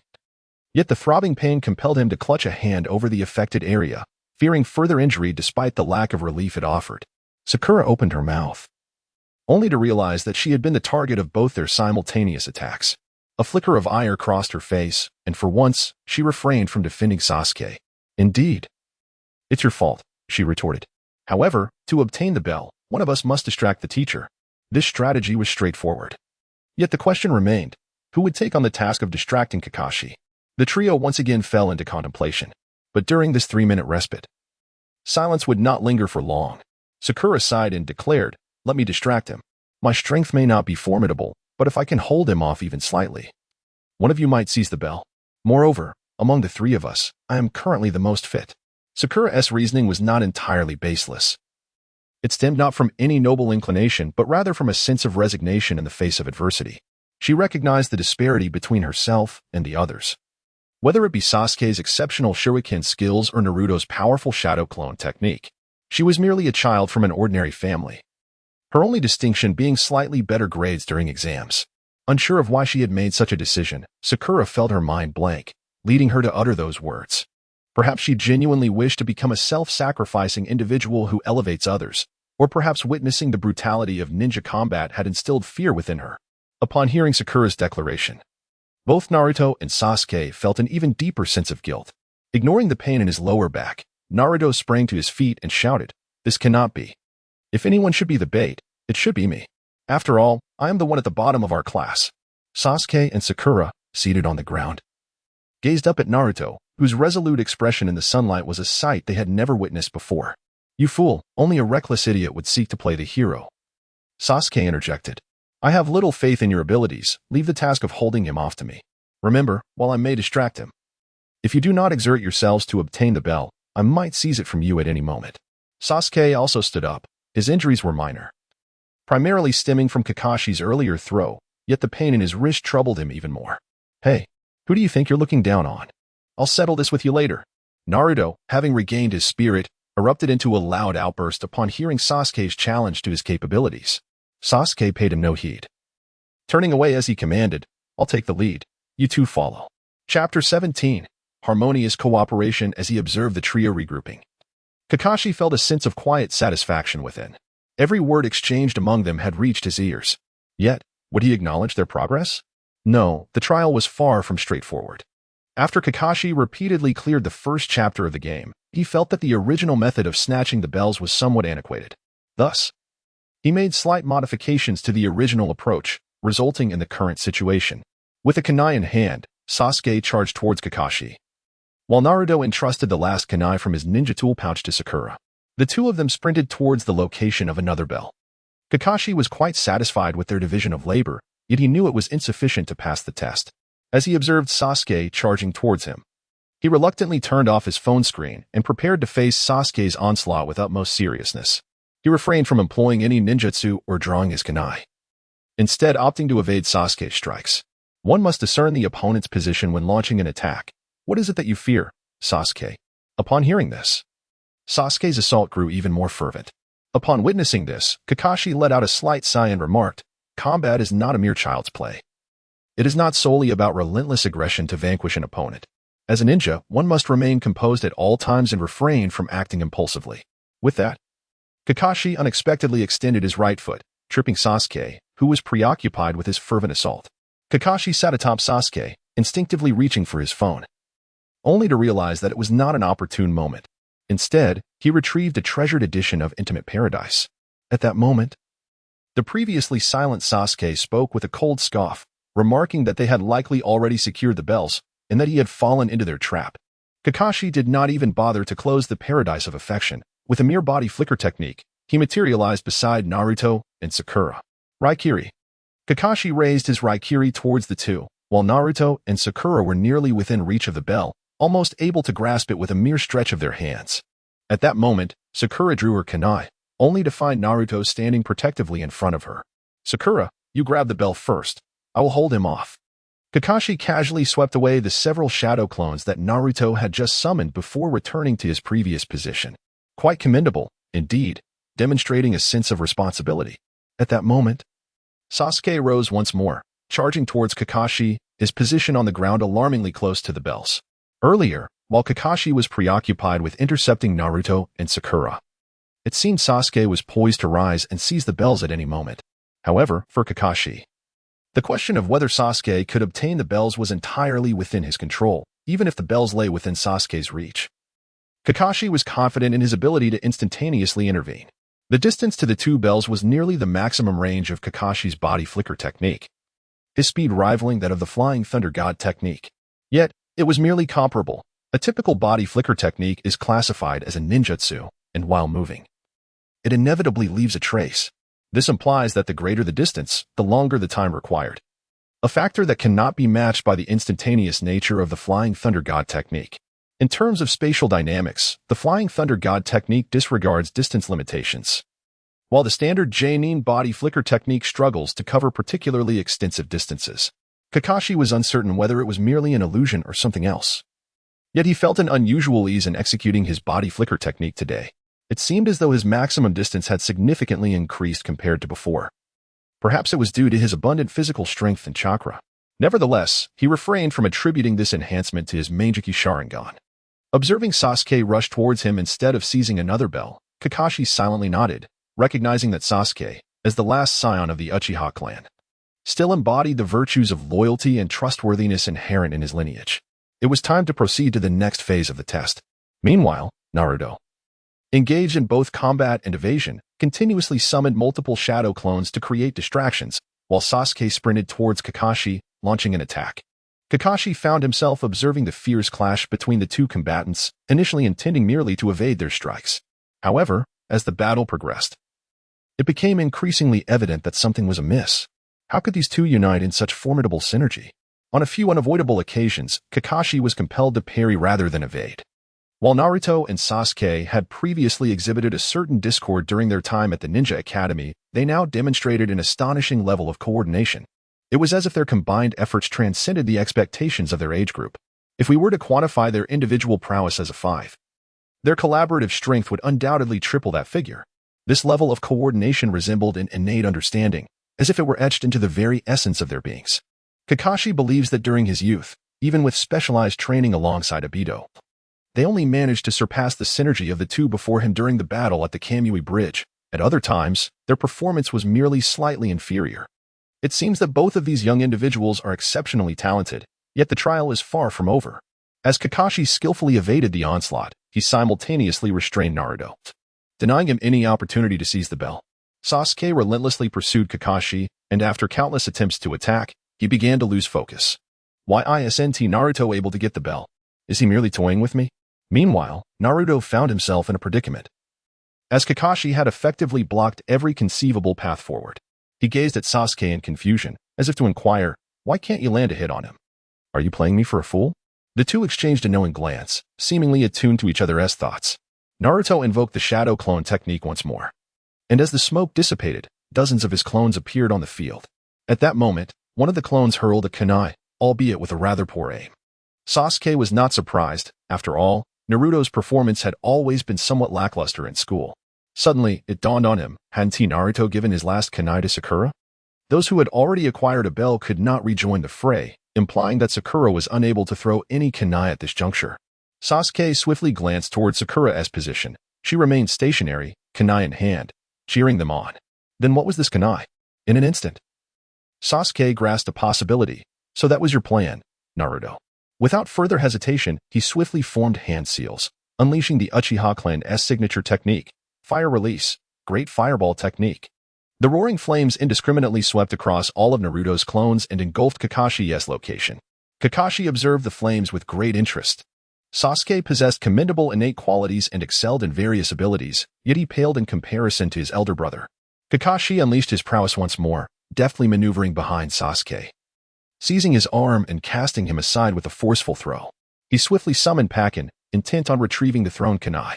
Pakin, though not Kakashi's swiftest canine companion, relished the game of frisbee and was more than capable of a short burst of speed to catch up with the kunai. Furthermore, as a reconnaissance hound, his sense of smell was exceptionally acute. Nearly upon his summoning, he discerned the presence of several individuals in the vicinity in their respective locations. Despite being a dog, he had accompanied Kakashi in numerous ninja battles and missions, thus possessing a certain level of discernment. Yet, he cast a somewhat disdainful glance at Kakashi, as if to say, bullying a mere ninja apprentice, how very typical of you, Kakashi. Nevertheless, his actions were swift, and in an instant, he had retrieved the kunai. Transforming back into Naruto, he suddenly shouted, "Ouch, ouch, ouch. Stop biting me, don't nibble my behind." Wah! Kakashi swiftly seized the transformed Naruto, locking him in a one-handed grip around his neck, momentarily halting his movements. Naruto, unable to break free, resorted to cursing Kakashi. "You tardy individual. Don't think that just because you are a Jonin, I fear you. I shall become Hokage in the future." Kakashi, with an unperturbed demeanor, retrieved the paradise of affection and stated, "Becoming Hokage is not merely a matter of words. The sacrifices along this journey are numerous." Naruto, bewildered, was solely focused on breaking free to seize the bell. At that moment, Sasuke, having just risen from the ground, braced himself against the pain coursing through his body and beheld the bell within arm's reach. A voice seemed to reverberate in his ears. "Once you obtain it, you can graduate. Once you grasp it, you shall become a true ninja." Do you still harbor thoughts of revenge? Do not forget that hatred. Sasuke extended his hand towards the bell. Naruto, suspended in midair, and Kakashi, fixated on the paradise of affection, along with Sakura, who had already passed the test. We're all keenly observing this spectacle. Gritting his teeth, Sasuke felt the pain dulling his consciousness, yet his hand reached toward the bell with renewed urgency. Just as Kakashi prepared to declare the end and release Naruto, Sasuke's hand darted past the bell, seizing the kunai beside it. And with all his might hurled it toward Kakashi's left hand, the very hand that held Naruto. I have not yet been defeated. In the face of the swiftly approaching kunai, Kakashi merely sidestepped effortlessly. At that moment, Naruto stood in stunned silence, a peculiar ache stirring within him. He could not comprehend why he felt this way. No one had ever regarded him with such importance before. Whether it was the kind-hearted ramen shop owner or the polite Hinata from the Hyuga clan, or even his friends from the Ninja Academy, Kiba, Shikamaru, and Choji, though they were all dear companions, the fervent camaraderie that Sasuke offered was something Naruto had never experienced. Kakashi was profoundly astonished. The figure of the Uchiha youth before him was merging with that of the bespectacled boy. Those who fail to cherish their comrades are even inferior to mere trash.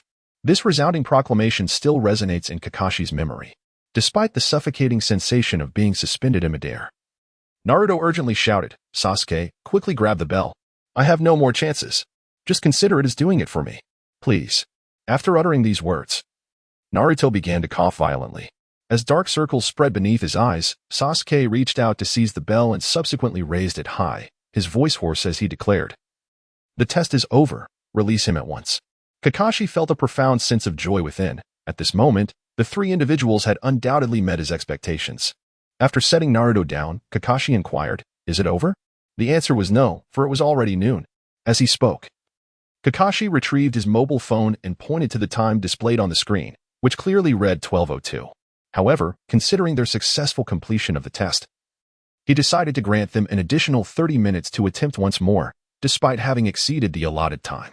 Kakashi promptly produced 2 boxes of lunch, granting the two who had secured the bell's permission to eat, while Naruto was denied this privilege. "Should I catch you feeding Naruto?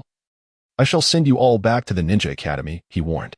With that, Kakashi bound Naruto to a wooden post and subsequently vanished from the trio's sight. Chapter 19. The beginning of bonds. Sasuke and Sakura had been waiting since 5 in the morning, and now, well past noon, their energy had been severely depleted, particularly Sasuke, who was on the brink of exhaustion. Although Naruto arrived at 8, he had no intention of indulging in breakfast, leaving his stomach growling with hunger. The two approached the lunchboxes, and Sakura eagerly took a few bites, having rushed over without even having breakfast. She then noticed Sasuke staring silently at his lunchbox, appearing somewhat despondent. "What's wrong, Sasuke-kun?" Sakura inquired, but Sasuke remained silent, still focused on his lunchbox, before extending it towards Naruto. "You eat it." "I don't need it. But if we do that, we'll all be sent back to the academy." Despite his cravings for the food, Naruto retained his composure and refrained from taking it. Observing this, Sakura sighed. "Sasuke-kun, you exerted yourself greatly just now. If you don't mind, you can have my portion." Naruto. Touched by Sakura's gesture, Naruto felt tears welling up. Sasuke reclaimed the lunchbox and muttered, "Hurry up. Be careful, he could return at any moment." Bound as he was, Naruto had no choice but to let Sakura feed him, and at that moment, she felt no embarrassment. Meanwhile, Kakashi, concealed behind a tree and observing the scene, continued his game without intervening. Half an hour later, Kakashi reappeared, stating, "Continue. This is your final opportunity. Should you fail again, do not shed tears." This time, the three exchanged smiles before resuming their previous strategy. Sasuke took on the role of distraction while Naruto and Sakura moved to retrieve the bell's position farther from Kakashi.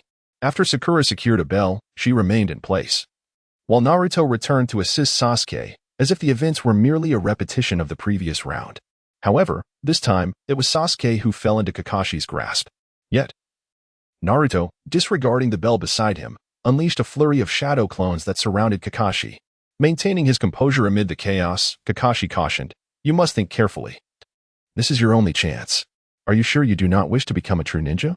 Naruto, with a mischievous grin, retorted, "But right now, all we want is to give you a good beating." Kakashi unleashed the earth release, earthquake, shattering all the surrounding clones in a violent explosion, intimidatingly proclaiming, "With just the two of you, you are no match for me. You have already made your attempt, now you have the chance to reconsider." In response, A shuriken sliced through the air, its tail attached to a small bell. However, we are now a trio. A voice emerged from behind Kakashi, and upon turning, he found it was Sakura. With the momentum of her swift run, Sakura unleashed a powerful punch, declaring, "Take this." Upon witnessing the scene, Kakashi was filled with immense fury. Unleashing the chakra he had supplemented into the specialized soldier pills, which manifested as an overwhelming aura. Do you intend to forsake your aspirations of becoming ninjas? Taking advantage of the moment, Naruto stepped forward to rescue Sasuke, though he too felt discomfort from the surging energy. Nevertheless, he forcefully responded to Kakashi, "Ha! If becoming your ninja means sacrificing our friendships, then I believe we might as well return and repeat a year." At that moment, Kakashi retracted his aura, revealing a smile for the first time before them. A ninja must remain composed and make careful judgments. However, it is even more crucial to value comrades. Congratulations. You have passed my test. I am Hitaki Kakashi, and I shall be your instructor from now on. As the sun began to set, Chen Yan, who had completed the production of the 2 to 8 levels, rose to fetch water. To his surprise, he found Kakashi standing at the door, his face slightly weary, yet unable to conceal the smile that adorned his features. "Good afternoon, Kakashi. By the way, it is nearly evening, yet you seem quite cheerful." Kakashi smiled gently, as if casting aside all burdens. "Indeed, where the leaves of Konoha dance, the fire burns ever bright. I believe I have discovered a purpose worthy of my sacrifice. A new life for which I would gladly fall and be consumed." As he spoke, Kakashi gazed towards the distant sky, where the crimson sun bathed the earth in its glow without being overwhelming. The surrounding clouds, resembling various forms, flickered like the flames of rebirth. Rin, Obito, and even my mentor Minato still exist in this Konoha, where children akin to our Team 7 thrive, and I have now become a guiding teacher to these young souls. At this moment, Kakashi's mind was flooded with the concluding lines of the 12th trial that he had traversed countless times. The test had ended, and with a clear understanding of each individual's will, Kakashi permitted the trio to proceed, each harboring their own dreams as they took resolute steps towards the path of true ninjas. At that moment, Kakashi retrieved his mobile phone, which remained lit, displaying a pitch-black image. Gradually, several white characters emerged from the darkness. The setting sun, though not blinding, illuminated the black screen with white text, making it appear particularly radiant. Prologue of Bonds, Chapter 20, New Instance, The Wave Country Volume. Good morning, Manager. It seems you are alone again today. Good morning, Kakashi. Chen Yan, bearing dark circles under his eyes, had been working tirelessly day and night. He had managed to accomplish what would typically take an entire team a week to complete, all by himself. Fortunately, he had access to existing resources that could be exchanged for credits, saving him considerable hassle. However, upon hearing Kakashi's greeting, he felt a surge of frustration. What did he mean by being the only one here? Clearly, it was Kakashi who had failed to promote effectively. I've been leading a team these past few days, so it got delayed. I promise, next time for sure." Not wishing to dwell on the matter, Chen Yan casually inquired, "How does it feel to lead the team?" Kakashi wore a sullen expression and remarked, "Alas, these three are not only troublesome children but also rebellious ones, which makes it all the more vexing. I can't help but admire how formidable teacher Minato was. Furthermore, constantly executing mundane tasks has become monotonous. It has grown tiresome even for them." Chen Yan laughed heartily, thinking to himself that it serves you right for not introducing clients to me. Haha. It must indeed be quite a challenge for you. By the way, how is it that you have time to relax today? With a resigned expression, Kakashi remarked, "If it weren't for the ongoing mission, ninjas are entitled to rest. Today, I granted these three a day off. Otherwise, if they were to continue with trivial tasks like catching cats and dogs, they might very well rebel." Chen Yan, smiling, expressed his understanding, and his recent discontent over poor earnings dissipated in an instant. He quickly added, "That's perfect. The game is about to update. Could you assist me in testing the new version?" Hearing this, Kakashi, who had appeared quite dejected, suddenly perked up. "Are you serious, Manager?" "Absolutely," replied Chen Yan, as he updated the new package onto the software. "All right, you can log in now." Kakashi eagerly launched the game. As expected, an update notification appeared. The required memory was not substantial. Chen Yan had merely added 2 new ninjas and a new dungeon. Kakashi swiftly completed the update, but as he entered the game, he was greeted by a pop-up announcement. The Phantom of the Hidden Mist, an ambitious figure birthed from the blood mist. Accompanying this phrase was a shadowy silhouette of a character. However, merely having a silhouette provided little substantial information. Yet, in conjunction with that phrase, it sparked a plethora of speculations within Kakashi's mind. Kakashi paid little heed to this, instead immersing himself wholeheartedly in the narrative mode. The current duel arena had become a pastime for him. However, in comparison to the narrative mode, he found himself far more invested in the storyline. Indeed, the second chapter had been unlocked. The chapter was titled The Land of Waves, a designation that conjured a multitude of thoughts in Kakashi's mind. The Land of Waves was a nation devoid of ninjas and ninja villages. Its economy was not particularly prosperous. Yet it managed to sustain itself through the export of local specialties, avoiding dire straits. But why for such a small nation? Was it deemed worthy of being crafted into a chapter? Kakashi, somewhat perplexed, nonetheless clicked on the chapter, skillfully opening the first level. The title of the first level was The Assault of the Hidden Mist. Kakashi felt a tremor within his heart, the hidden mist. The location of the Land of Waves indeed lies nestled between the Land of Fire and the Land of Water, albeit leaning closer to the former. The Land of Waves is devoid of ninjas, classified as a neutral nation, thus should remain untouched by the ravages of war and the influence of shinobi. However, the reckless incursion by the ninjas of the Hidden Mist seems poised to ignite unnecessary conflicts. Kakashi continued to observe as the initial scene unfolded. Although referred to as a narrative, it was merely a series of images accompanied by some text. Shortly after the establishment of Team 7, Naruto and his companions embarked on a new escort mission. Their objective was to safely return the bridge builder, Tazuna, to the Land of Waves. However, a mysterious threat loomed ever closer, and an unexpected assault was launched against Tazuna. Team 7, caught off guard, found themselves enveloped in a tense atmosphere. As the narrative concluded, the familiar dialogue scene commenced. Kakashi Hitaki, next, we must traverse this forest and reach the dock. Mist Ninja, hee first. With that, two ninjas clad in mist attire swung their blades at Kakashi. Observing the game's depiction of the Mist Ninjas, Kakashi noted a striking resemblance to his own recollections of them. Moreover, they too favored the use of blades.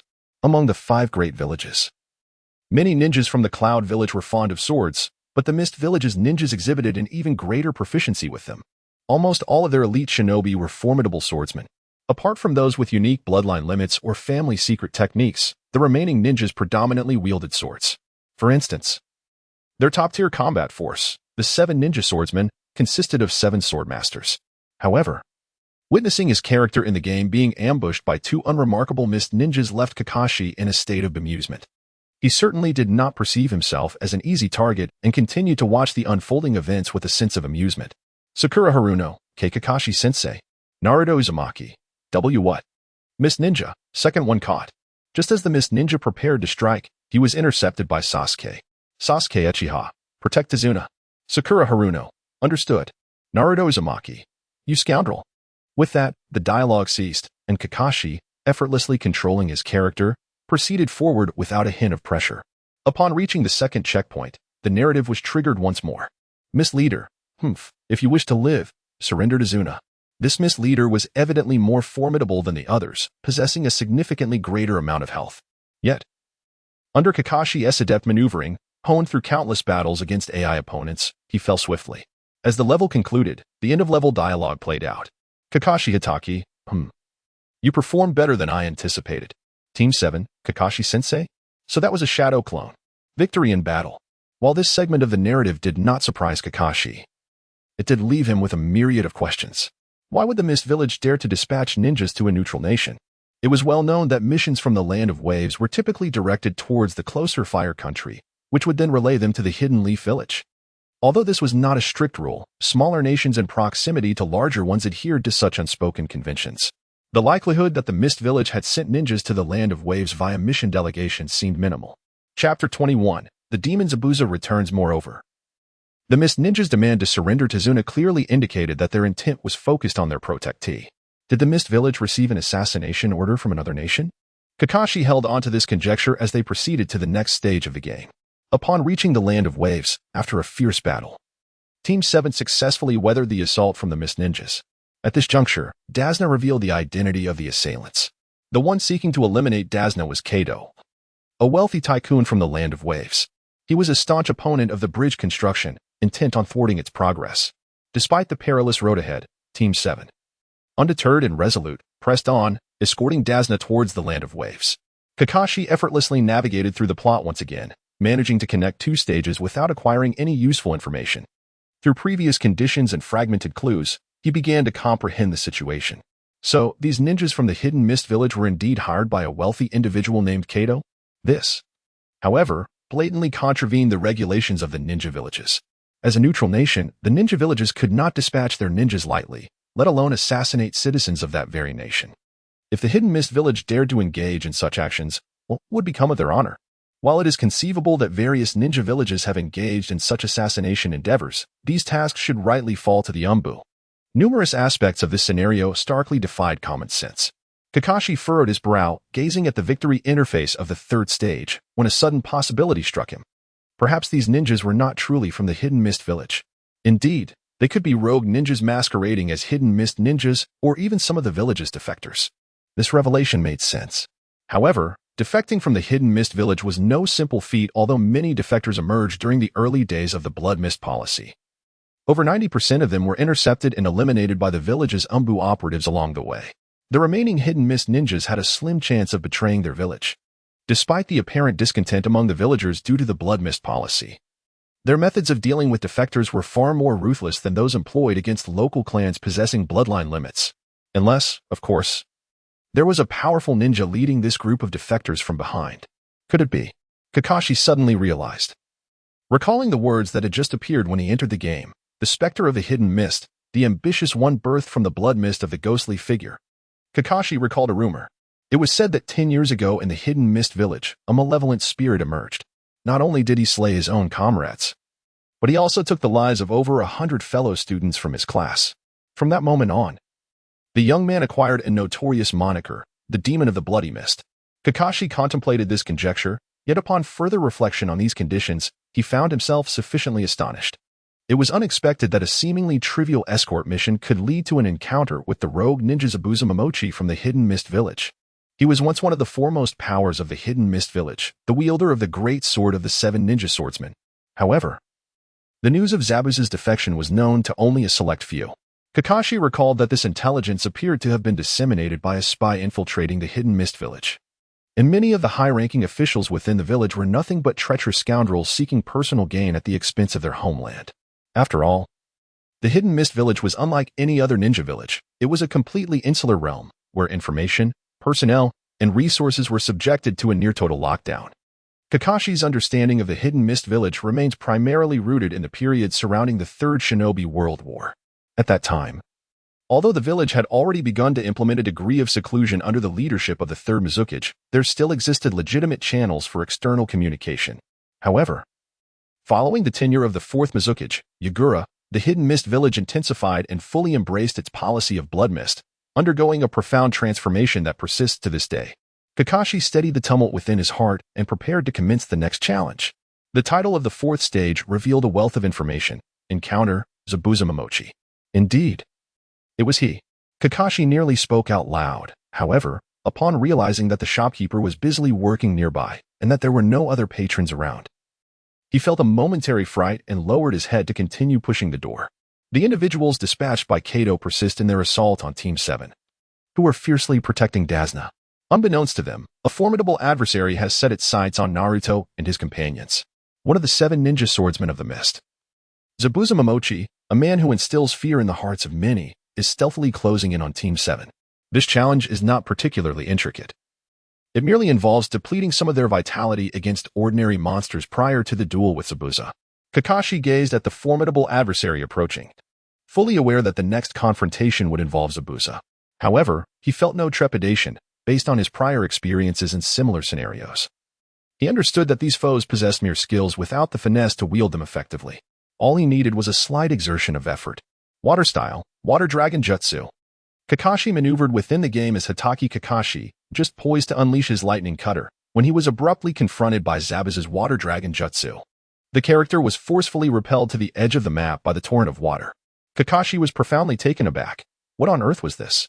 The range of the skill was astonishingly vast. As the most formidable ninja in the game, Kakashi had grown accustomed to feeling superior to other ninjas. Yet, the sudden emergence of a character with such an exaggerated skill range was somewhat difficult for him to accept. Nevertheless, he recalled that in reality, Momochi Zabuza was also a ninja of considerable renown.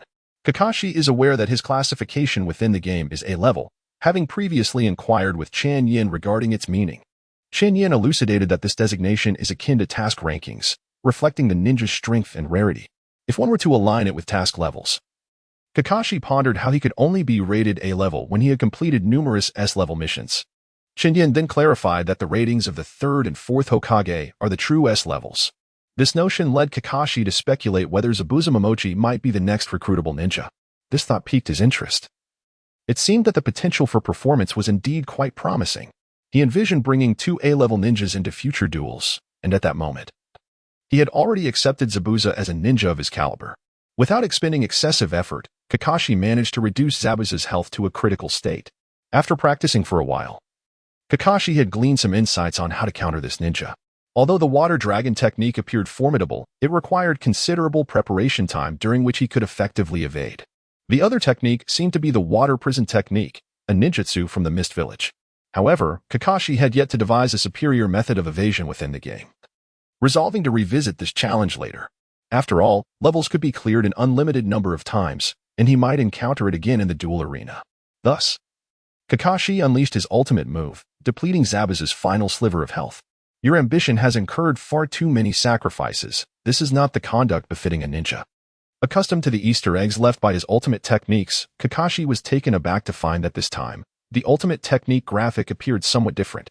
Chapter 22, Zabuza's Ambition. Traditionally, the ultimate technique graphic should have depicted a class photo of Team 7. During the photo session, Naruto and Sasuke had engaged in a verbal spat, although their performance during that day's test had astonished Kakashi with their synergy. He later discerned that they often quarreled over trivial matters, each determined to outdo the other. Whenever this scene unfolded, Kakashi found it familiar yet elicited a bitter smile. His current Team 7 bore a striking resemblance to Minato's team. At the moment the camera shutter clicked, Kakashi helplessly pressed down on the heads of Naruto and Sasuke to prevent them from squabbling further. Fortunately, Sakura, being a girl, although often lost in her thoughts, was relatively obedient and quite cooperative before the camera. As a ninja, I too possess many things that I must safeguard. Whenever the enemy is on the brink of defeat, Kakashi would reserve his ultimate technique to conclude the battle. He was no stranger to this particular jutsu. However, it seemed that the technique he encountered earlier against Zabuza was not an ordinary one. After contemplating what might have gone awry, Kakashi resolved to review it once more.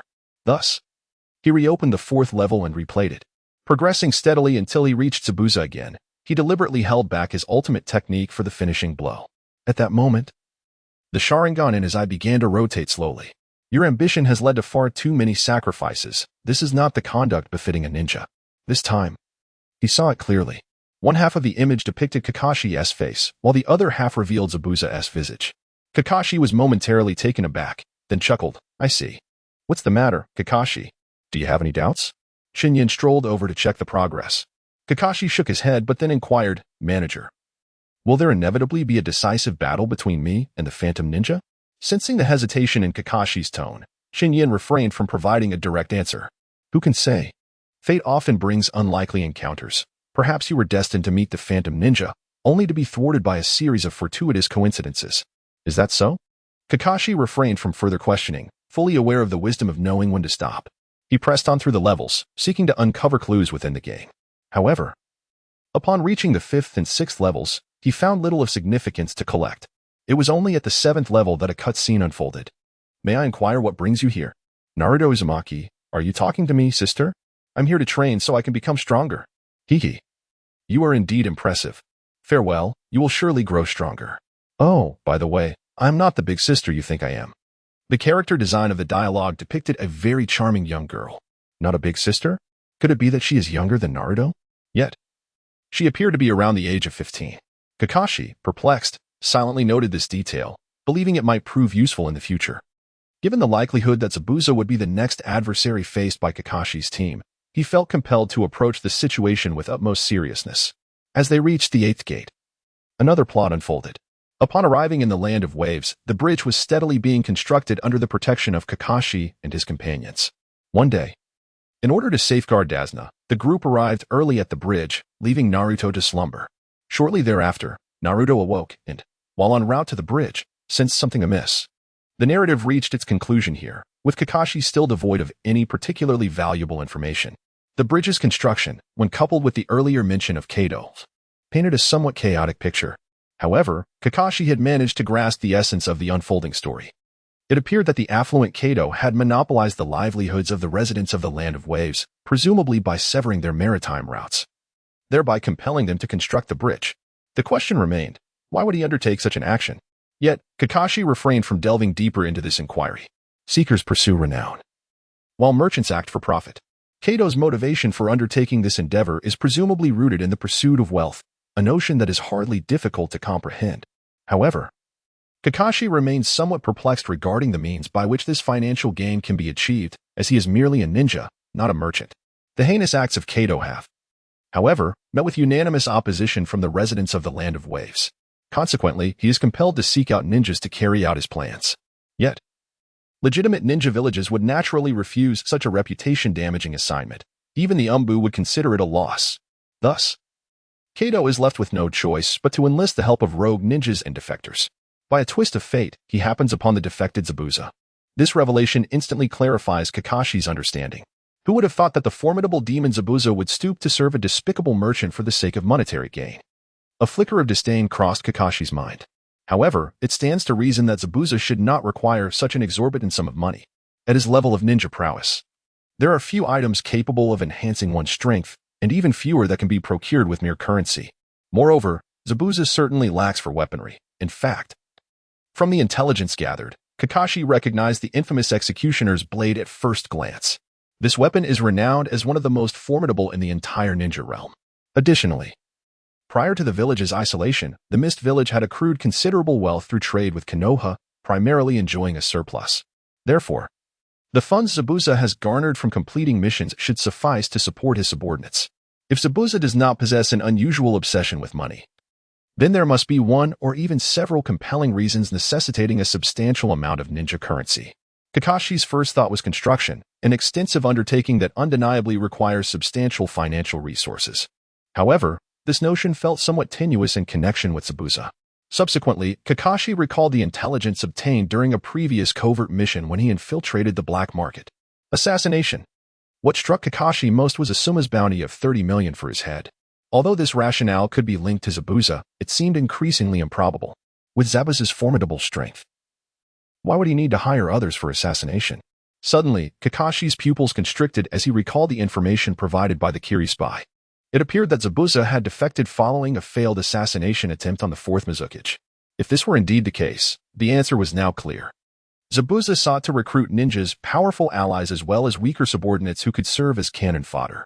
Thus, the necessity for considerable funds became apparent, and everything began to fall into place. Kakashi stared blankly at the screen, unable to proceed to the next step for a long time. Chapter 23, The Ice Release Ninja. Haku. Kakashi contemplated this logic in his mind, momentarily failing to uncover any flaws, yet certain suspicions lingered. When it comes to missions involving foreign ninjas, particularly those associated with rogue ninjas from the Hidden Mist Village, how could it be conceivable for Team 7 to be assigned such a task? Within the mission system of Konoha, the highest rank a Jonin can undertake is a C-rank mission, although they often find themselves relegated to trivial D-rank tasks, such as capturing wayward pets. C-rank missions may involve escorting duties that necessitate crossing borders, yet such endeavors typically require a team of Chunin at the very least. However, considering that Team 7 is led by a Jonin, it is plausible they could be entrusted with an escort mission. Yet, when it pertains to rogue ninjas, particularly those of Jonin caliber, this elevates the task to at least an A-rank mission. If it were known that the opponent was none other than Zabuza, classifying it as an S-rank mission would not be an exaggeration. To Kakashi's mind, dispatching even a squad of Umbu would seem insufficiently prudent, let alone assigning a freshly graduated Jonin team such as Team 7. Thus, the only possibility that remained was that the task's client was lying, misrepresenting the mission's actual rank. Kakashi covered his face, for such occurrences had become all too common in the ninja world. However, when ninjas find themselves in such predicaments, they may simply abandon the mission, reclaim the deposit from the task entrusted to them, and place the client on the village's blacklist of untrustworthy individuals. Yet, after encountering Zabuza, Team 7 would undoubtedly recognize the gravity of their situation. Nevertheless, opting to persist with the mission might also reflect my own choices. Kakashi was lost in thought. And Chen Yan, noticing Kakashi's prolonged days, suspected that there might be a glitch in the game. He approached and asked, "What's the matter? There shouldn't be any issues, right?" Kakashi's nerves instantly tensed as the three-bladed kaleidoscopic Sharingan within his masked visage crystallized into focus. A slight rigidity coursed through his body. Yet, in less than half a second, Kakashi reined in his movements, acutely aware that his previous reaction had been somewhat excessive. Embarrassment etched itself upon his face. No, no. Kakashi pondered to himself that, as a seasoned umbu, he had failed to notice the approaching store manager. Alternatively, it could be said that he had sensed him all along but unconsciously dismissed him as an ordinary person, after silently marveling at the manager's remarkable ability to disguise himself. A subtle pressure began to swell within Kakashi's heart. However, this pressure did not stem from Chen Yan, but rather from the formidable presence of Zabuza Momochi. Kakashi clicked on the screen, choosing not to advance to the next level, but instead revisiting the previous stages. This process seemed quite perplexing to Chen Yan. Yet Kakashi found no aspect of it tedious or monotonous. He remained intensely focused, striving to unearth additional clues. However, all his findings pointed toward the conclusion he had anticipated. He continued to progress through some inconsequential minor levels. Yet, upon reaching the 11th stage, what he initially perceived as an ordinary minor challenge took an unexpected turn. Kakashi swiftly overcame the first layer. However, upon entering the second layer, a notification of formidable foes approaching appeared. Could it be that there are others? Kakashi felt a twinge of uncertainty, but soon a figure dawned and a mask of the Umbu from the hidden mist emerged. Kakashi skillfully maneuvered his avatar within the game. After seizing the initiative with Raikiri, he adeptly combined it with the 3 accumulated chakra, perfectly positioning himself to unleash his ultimate ninjutsu. Without hesitation, Kakashi recalled that in his experience, opponents bearing the ominous label of formidable foes typically withstood at least one of his ultimate techniques without succumbing, and might even endure enough to allow the execution of a second. Yet, this adversary named by appeared to be less formidable. A single technique had already reduced him to a precarious state, given the absence of a down protection mechanism for foes within this instance. Kakashi effortlessly summoned his canine companion and executed a series of precise attacks to whittle away the last remnants of Bai's health. Just as Kakashi was about to reflect on the relative ease of this challenge, Bai, despite being on the brink of defeat, did not collapse. This shall be the end. Crystal Ice Mirror. Kakashi suddenly realized that this formidable adversary seemed to possess a second face. However, just as he directed his Raikiri towards Bai, the latter's figure vanished without a trace. In its place emerged a crystalline ice mirror, beneath which was displayed the health bar of the powerful foe. With Bai's name transformed into Bai, Awakening, Kakashi felt an ominous premonition. His health still stood at 60, a level that would typically guarantee success in other stages. Yet, as he observed the ice spikes emerging from the frozen surface, he found himself clumsily evading them. Perhaps it was due to a momentary lapse in reflexes. Or perhaps the unnecessary depletion of health in previous battles had taken its toll. In the blink of an eye, the character he controlled succumbed to the pile of ice. Listening to the sound effect of his character's demise, Chen Yan felt a surge of satisfaction within him. Despite not fully grasping why witnessing his player's suffering brought him such delight. However, Chen Yan could candidly assert that the values within this dungeon had been deliberately lowered. Since he had yet to embark on developing a combat power system, and players lacked avenues for strength enhancement. The difficulty of the second volume's dungeons was only slightly elevated compared to the first. As for the reasons behind his defeat, Kakashi was acutely aware. It was not that his surroundings were lacking. Rather, in his eyes, the speed of character movement and the release of enemy ninjutsu appeared rather sluggish. But where did these ice ninjas come from? Kakashi recalled hearing rumors about ice ninjas during his time at the Ninja Academy, particularly about the 2 great bloodline limits in the Land of Water, the Shikatsumiyaku and the Ice Release. The formidable Kagaya clan, once renowned alongside the Uchiha Sharingan, had long been confirmed extinct. Moreover, the already scarce ice ninjas had faced extermination as well. Perhaps a few had fled to the Land of Snow. Yet it was quite extraordinary that a rogue ninja, known for eliminating bloodline limit users, would partner with an ice ninja. After noting this intelligence, Kakashi attempted the challenge once more, this time effortlessly dodging all the ice spikes and achieving victory with nearly full health. Next came the 12th stage. In the previous volume, this stage had served as the final challenge. Kakashi, filled with anticipation, clicked on the level titled The Phantom of Mist. Chapter 24, The Falling Snow, The Phantom of Mist. Kakashi Hitaki, Zabuza, your ambition has become perilously dangerous. Zabuza Momochi, Kakashi, you have finally arrived. Kakashi Hitaki, I allowed you to escape last time. This time, I shall not let you go. Zabuza Momochi, Kakashi, your foolishness blinds you to reality. While I have long since seen through your ninjutsu, mist technique, Your ambition has led to far too many sacrifices. This is not the conduct befitting a ninja. After much effort, Kakashi managed to narrowly defeat the enhanced Zabuza. Had it not been for 2 mistakes in his combo, he might not have suffered such significant health loss. Nevertheless, he was relieved to have prevailed. Kakashi gazed at the screen, observing the fallen Zabuza. It seemed that this time, his demise was inevitable. Perhaps my next move would be Raikiri, to extinguish the enemy's life and eliminate any chance of survival. Thus, in the ensuing reality, would Zabuza meet a similar fate? Until the conclusion of the battle, the screen displayed the word victory, yet no further narrative unfolded, which struck Kakashi as peculiar. This should have marked the end of the encounter. Was there more to come? At that moment, Kakashi couldn't help but recall the ice-style ninja. Although he had yet to personally experience the might of ice techniques, he would never underestimate them. Any form of bloodline limit, regardless of its nature, was an inherited talent that ordinary individuals, and even typical shinobi, could only aspire to comprehend. Kakashi clicked to continue, and indeed, he found himself at chapter 13. However, upon opening this chapter, it was unlike the previous ones where he could choose a ninja. A line of text was specially highlighted. When the snow falls, plot restricted. Kakashi gently initiated the battle, and as anticipated, the narrative that had not appeared at the end of the previous stage seamlessly continued. Zabuza Momochi exclaimed, "Damn it. How could I possibly lose to you?" Kakashi responded, "Your ambition and life come to an end here. Allow me to demonstrate my own ninjutsu." Raikiri. However, what transpired next was unforeseen.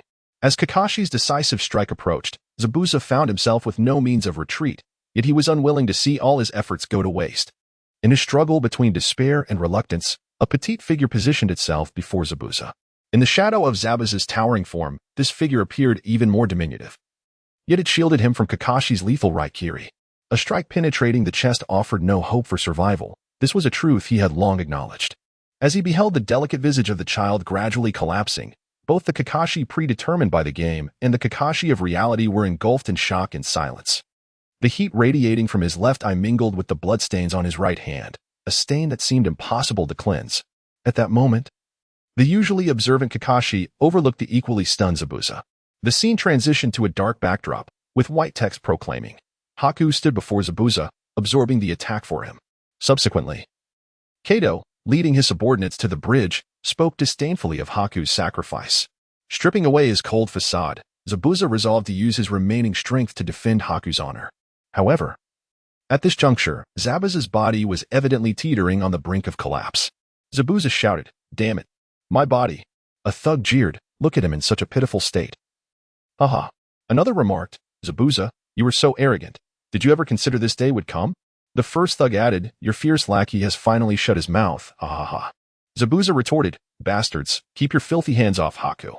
As the dialogue concluded, Kakashi observed Zabuza, aware that he was controlling the character much like he had with Minato at the beginning. Yet, Zabuza was now incapable of executing his masterful sword techniques. His hands unable to weave the proud mist technique.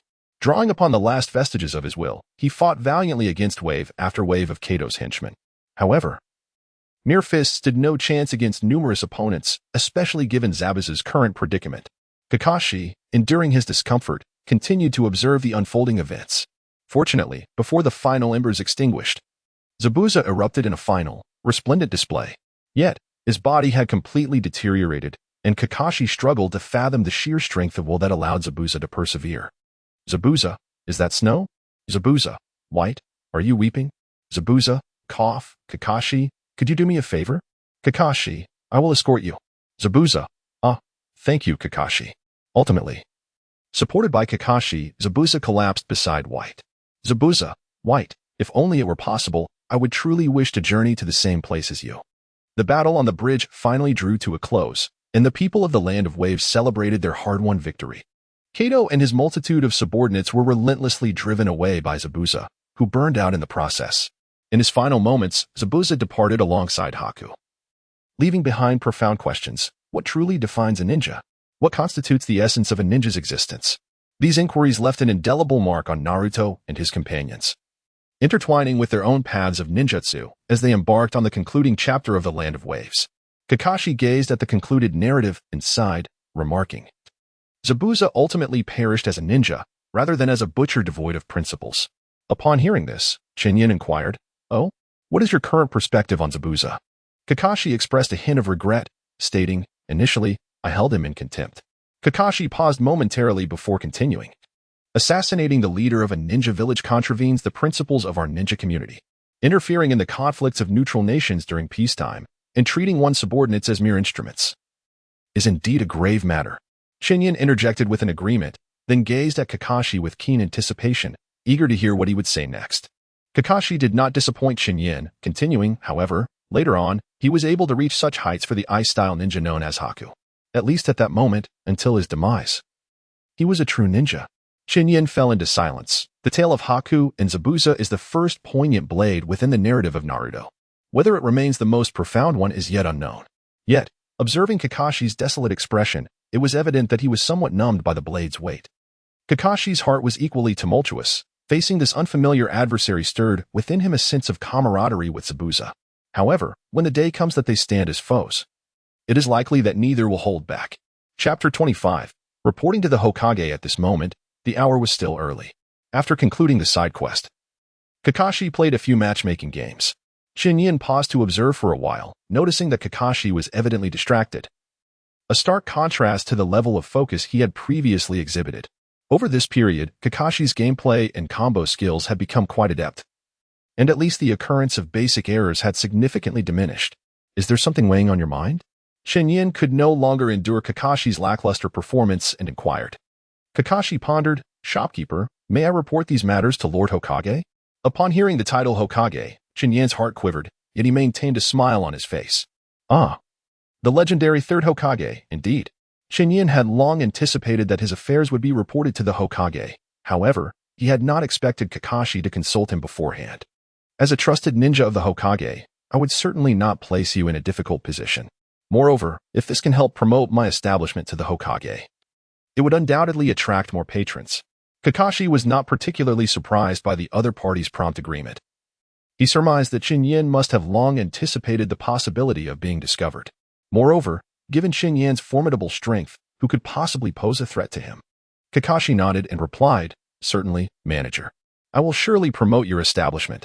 Oh, by the way, manager, may I purchase another device known as a mobile phone, a remarkable scientific ninja tool?" Witnessing Kakashi's generous intentions, Chen Yan had no reason to refuse and promptly agreed. Once again, a sum of 100,000 ninja coins and 1,000 resource credits were credited to him. He could indulge in another 10 draws.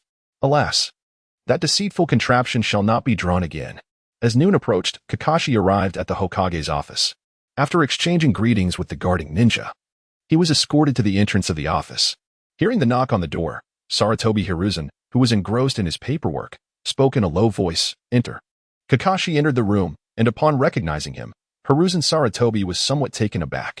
"Kakashi? I recall that you and your Team 7 are currently on a break. What brings you to my office?" Hiruzen, with a kind and gentle demeanor, resembled a venerable elder, entirely concealing his identity as a seasoned ninja forged in the crucible of battle. "Ah, esteemed Third Hokage, do you recall Zabuza Momochi from the Hidden Mist Village?" Kakashi's inquiry upon arrival was characteristic of his pragmatic nature. It was true that he seldom visited the Hokage's office unless there was a pressing matter. Zabuza was indeed a formidable figure, but he had long since defected from the Hidden Mist. What prompted the sudden inquiry? As the topic pertained to the Hidden Mist Village and Zabuza's affairs, Hiruzen's smile faded, replaced by a serious expression. Kakashi presented a brand new mobile device. "Third Hokage, this may take some of your time, but please do take a moment to examine it." Sarutobi Hiruzen gazed at the uniquely shaped little square, which, in terms of thickness, did not resemble a conventional box. What could possibly hold such significance for Kakashi? With a sense of curiosity, Sarutobi accepted the phone, pondering its utility. After days of exploration, Kakashi had become thoroughly acquainted with the device. The modified phone contained only basic functions and applications, such as a calendar and a clock. With the exception of a single game that lay prominently in the foreground, impossible to overlook. Upon launching the game, Sarutobi was quite astonished. It resembled a series of photographs strung together within a camera. Indeed, it was a remarkable little gadget. This device, known as a mobile phone, was a scientific ninja tool. Sarutobi was instructed to input his fingerprint as per the directions. Although he found the request peculiar, he trusted Kakashi would not lead him astray, and complied. His curiosity only piquing further. "You have successfully recorded your fingerprint. Please enter your nickname." Kakashi elucidated, it is akin to a code name. Each individual possesses a unique moniker. A nickname? A code name? Sarutobi Hiruzen found himself stifling a chuckle. At his advanced age, he was to adopt a designation reminiscent of the Umbu. Thus, he retorted, Kakashi. What is your nickname, then? Kakashi fell into a brief silence before uttering two words, White Fang. Upon hearing this, Sarutobi Hiruzen ceased his speech and casually inputted two characters, Monkey King. Monkey King? The summoning beast of the Third Hokage. Kakashi accompanied Sarutobi Hiruzen in revisiting the narrative of the Nine-Tails turmoil. With Kakashi's guidance, Hiruzen, despite his advanced years, demonstrated a commendable understanding as a ninja. Much like Kakashi in the past, he expressed astonishment at the mobile device. However, his curiosity was piqued more by how such a contraption could document events that had already transpired, perhaps akin to the capabilities of a camera. As he continued to observe the unfolding story, Hiruzen felt a profound sense of reflection, yet he did not reveal any overt surprise.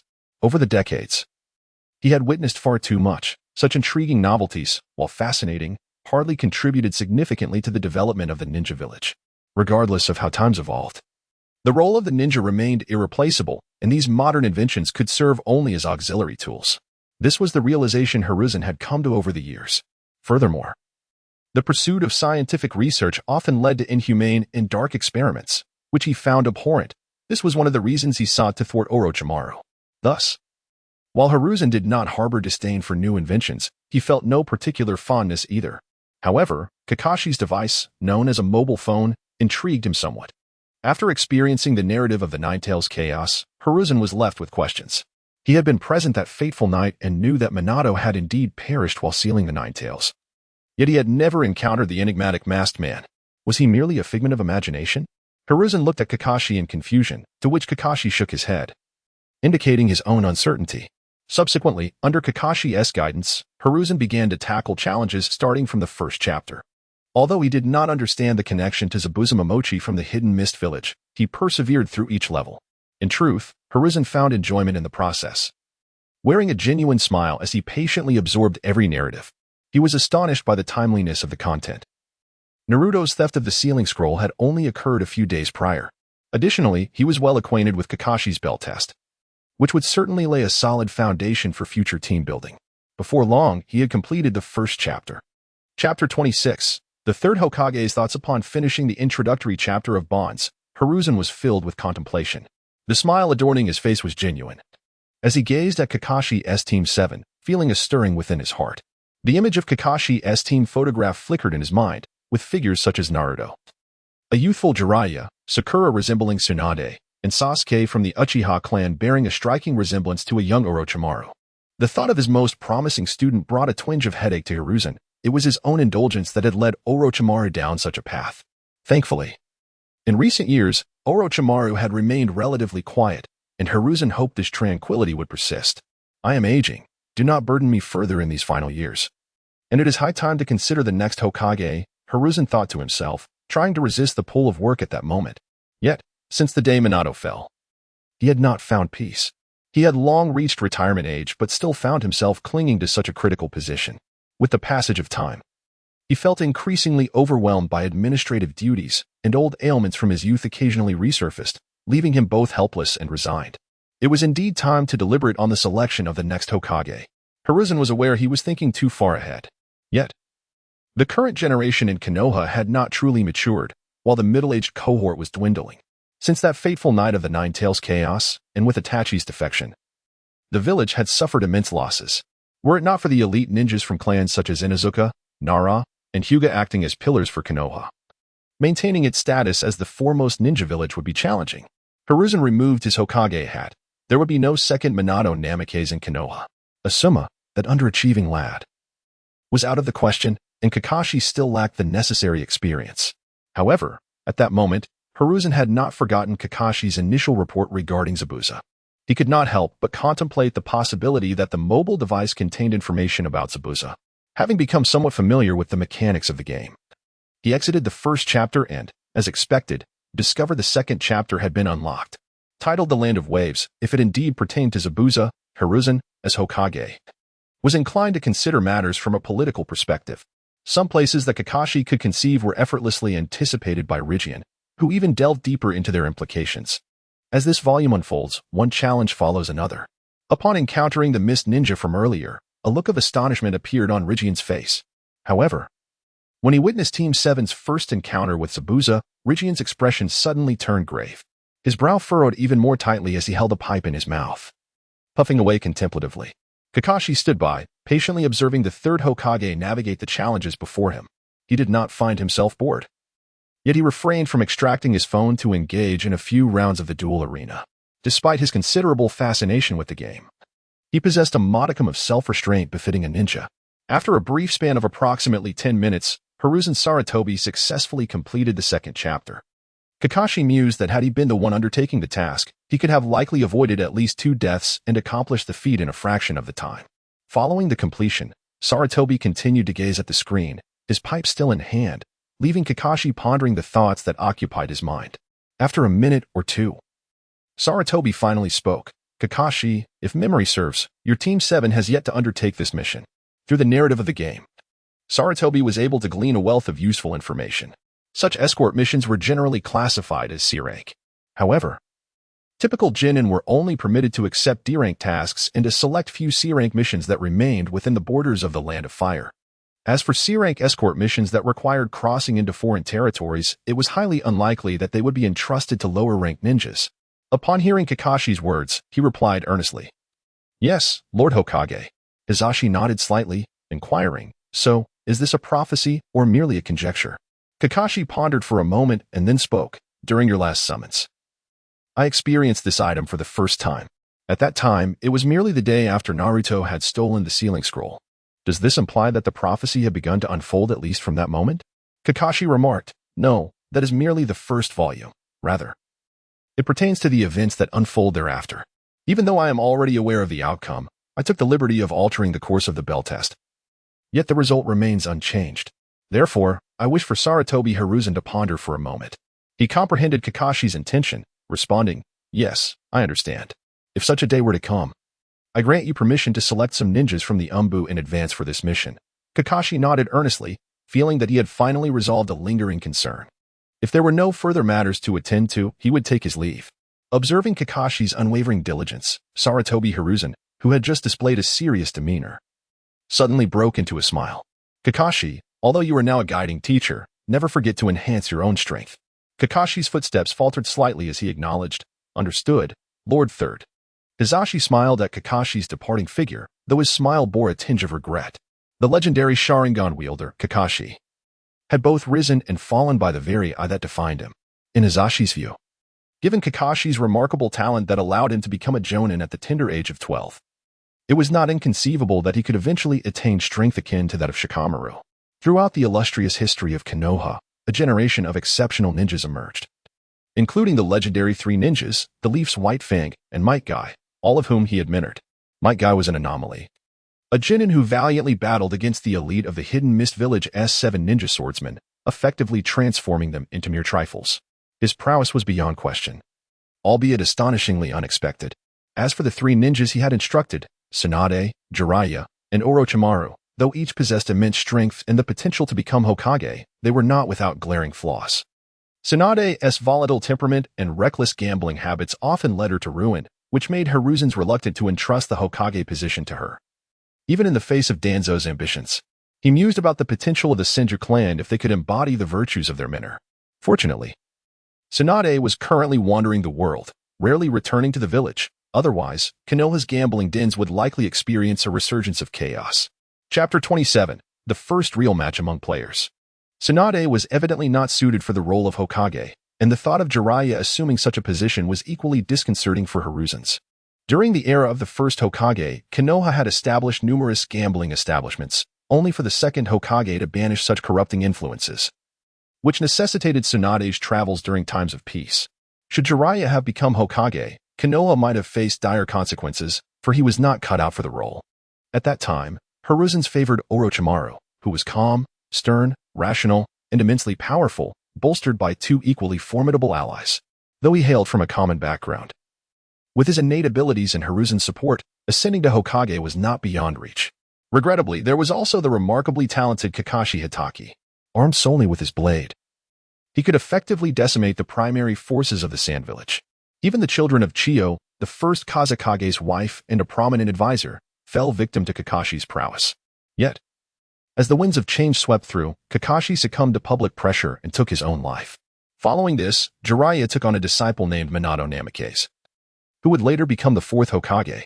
With Orochimaru's defection and Jiraiya and Tsunade embarking on their own journeys, Konoha's talent pool rapidly diminished. Whenever Hiruzen's reflected on that period of history, he could not help but feel a profound sense of nostalgia. Konoha during those times thrived almost as vibrantly as it did upon its founding, perhaps even surpassing the prestige of its nascent days. Ironically, whenever Hiruzen's revisited the chronicles of the village's inception and witnessed the might of the first Hokage, he would find himself exasperated yet amused. Recalling how he had once bowed before other leaders at the inaugural Five Kage Summit, he understood the necessity of showcasing strength and ferocity to other villages, for instance. Following the conclusion of the Second Shinobi World War, the legendary Three Ninjas and the Leaf's White Fang gained renown, with Hiruzen's being widely recognized as the strongest Hokage within the shinobi realm. And then there was Kakashi. Kakashi turned back with a sense of helplessness and inquired, "Hokage-sama, is there anything else?" The third Hokage, with a kind expression, responded, "Kakashi, who do you believe is capable of assuming the position of the fifth Hokage in the current Konoha?" Kakashi was taken aback. However, considering that the third Hokage was indeed advancing in years, it was only natural to contemplate the succession of the next Hokage. Yet, Kakashi displayed a palpable disinterest, perhaps to avoid offending anyone, and merely responded, "I am unaware, sir." Sarutobi Hiruzen, lost in thought, sighed and remarked, "Your father, Tsukumo, was an exceptionally remarkable ninja. He made no mistakes in his choices regarding missions and comrades. Had he still been alive, I believe he would have been the fourth Hokage."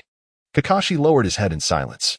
Hisashi continued, "Kakashi, although I am unaware whether the mysterious masked man truly existed on that fateful night of the Nine-Tails Rampage, ever since the departure of the fourth Hokage, the talents of Konoha have been steadily dwindling. The village is in dire need of a substantial influx of new blood, and your responsibilities are of utmost importance. I sincerely hope you will exert greater effort in this regard, nurturing new branches for the growth of Konoha. It is the will of the third Hokage." Kakashi is an astute individual. He discerned the underlying implications in Sarutobi Hiruzen's words. Yet, a semblance of uncertainty lingered within him. Previously, Kakashi had harbored such suspicions.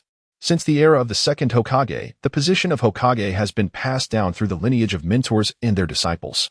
The third Hokage was the apprentice of the second, while the fourth was the grand student of the third. Now, only Kakashi remains as the disciple of the fourth. Does the third Hokage imply that he desires me to cultivate a worthy successor for the fifth Hokage? Or perhaps, rest assured, Lord Third, I shall strive diligently." Kakashi proclaimed before taking his leave. He had contemplated revealing his Sharingan, now evolved into the Manjiki Sharingan, to the third Hokage. However, after a moment of reflection, he decided to relinquish that notion. It is perhaps best that such matters remain known to as few as possible.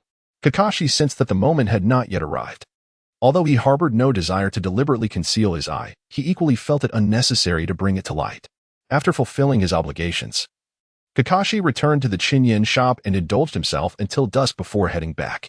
Unexpectedly, he had found a worthy opponent. Once Kakashi departed, the third Hokage immediately resumed his administrative duties. However, today, confronted by the monotony of bureaucratic tasks, Hisashi's mind was inundated with images of elaborate ninjutsu and mystical techniques. After completing a significant piece of work, he could not resist pulling out his phone, recalling Kakashi's earlier guidance, and began to experiment. After several viewings of the storyline, he suddenly noticed a section titled Duel Arena, which occupied a considerable portion of the interface. Driven by curiosity, he clicked on it, and thus began an uncontrollable descent into the game. Following two initial defeats, he quickly grasped the nuances of the gameplay.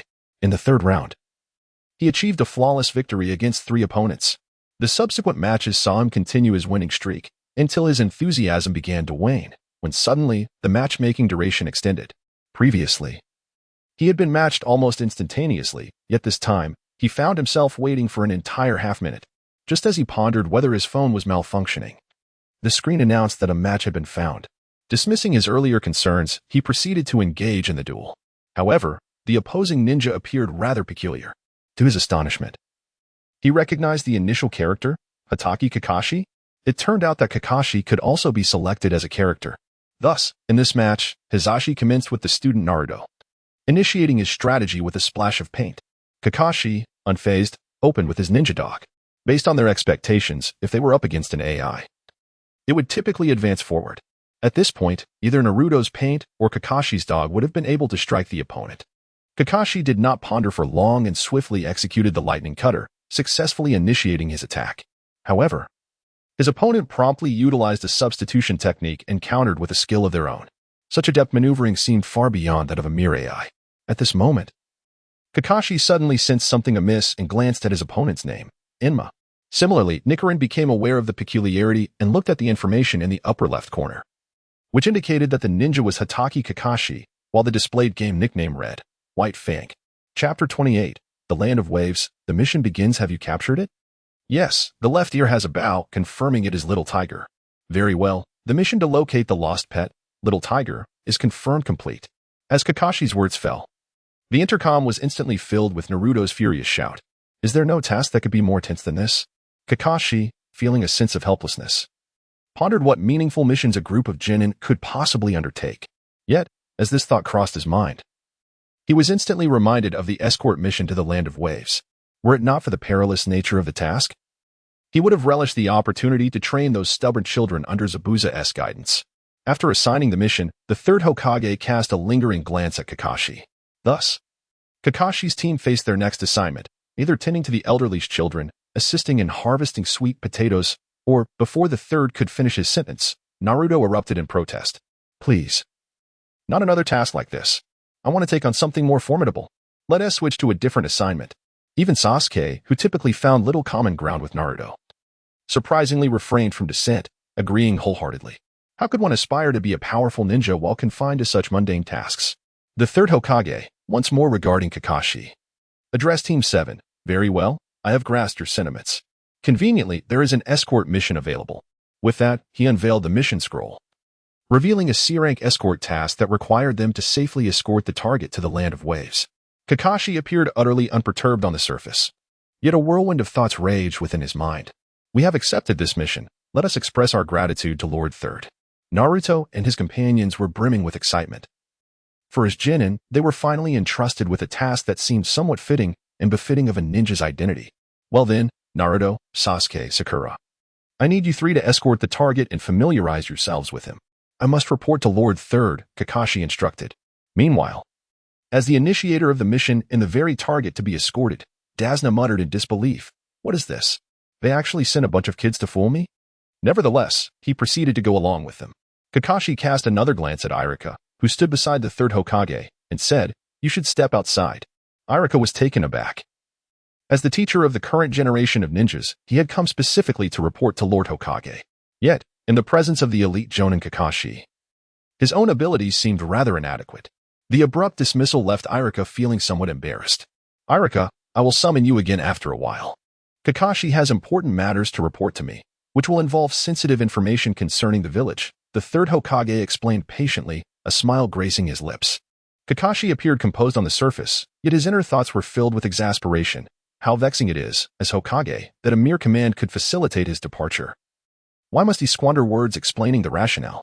The Third Hokage seemed to perceive Kakashi's sentiments, yet he smiled and said, Kakashi, this is likely the very place foretold by the prophecy within the mobile. During this journey, you may indeed encounter Zabuza. Exercise utmost caution. Kakashi nodded. Yes, Lord Hokage. I have complete confidence in your ability to carry out the mission. Have you selected the members of the Umbu? Kakashi remarked. Although I have been out of the Umbu for several years now, I am fortunate to have reliable comrades still serving in the organization. The Third Hokage chuckled. That is good to hear. Ever since you departed from the Umbu, there haven't been any particularly troublesome missions in the village. Yet it seems you have not fully moved on from that chapter. I hope that during our time together, you will nurture Naruto and the others into formidable ninjas. Shadow, Tens, and Captain, when shall we depart? This question was posed by a female ninja adorned with an Umbu mask, her striking purple hair standing out prominently. Yuzuki Yugao. Very well. The three of you will remain at the rear of the group and maintain a low profile. Our adversaries this time are the rogue ninja Momochi Zabuza from the Mist and an ice-style user, correct? Indeed, Captain, you have mentioned it several times already. Yes, Captain. It feels as though you have transformed into a different person during your years away from the Umbu. You were never one to be so talkative before. Kakashi sighed in exasperation, placing a hand on his forehead. As a member of the Umbu, he was bound to obey orders, and he wished his companions would speak less. Faced with the familiar faces of Yuzuki and Tenzu, he found himself at a loss for words. In contrast, the Umbu operative known as Shadow remained notably taciturn. Shadow served as a direct subordinate to the Hokage, typically engaging in few missions, with the primary responsibility of providing close protection to the Hokage.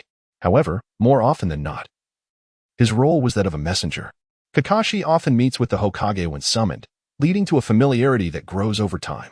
As for Yuzuki and Tenzo, both are acquaintances of Kakashi, whose capabilities he is well aware of. In particular, Tenzo shares a profound rapport with Kakashi, allowing for a greater synergy when they collaborate. Very well, the three of you may proceed, he said. By the way, Mr. Tazuna, is your country the land of waves? Does that nation also harbor the existence of ninjas? During the monotonous journey, Sakura inquired of Tazuna. While she had solidified her knowledge through books, her practical experience in the real world remained limited.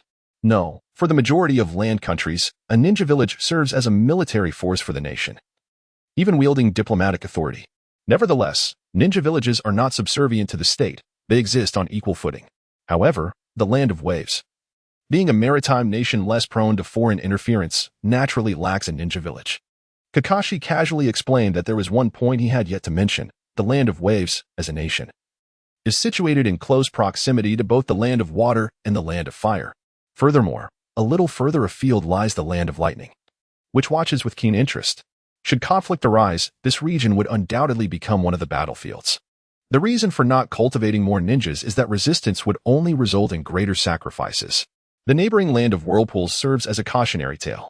Thus, the land of waves must exist as a neutral nation devoid of ninjas, surviving in the narrow crevices of power.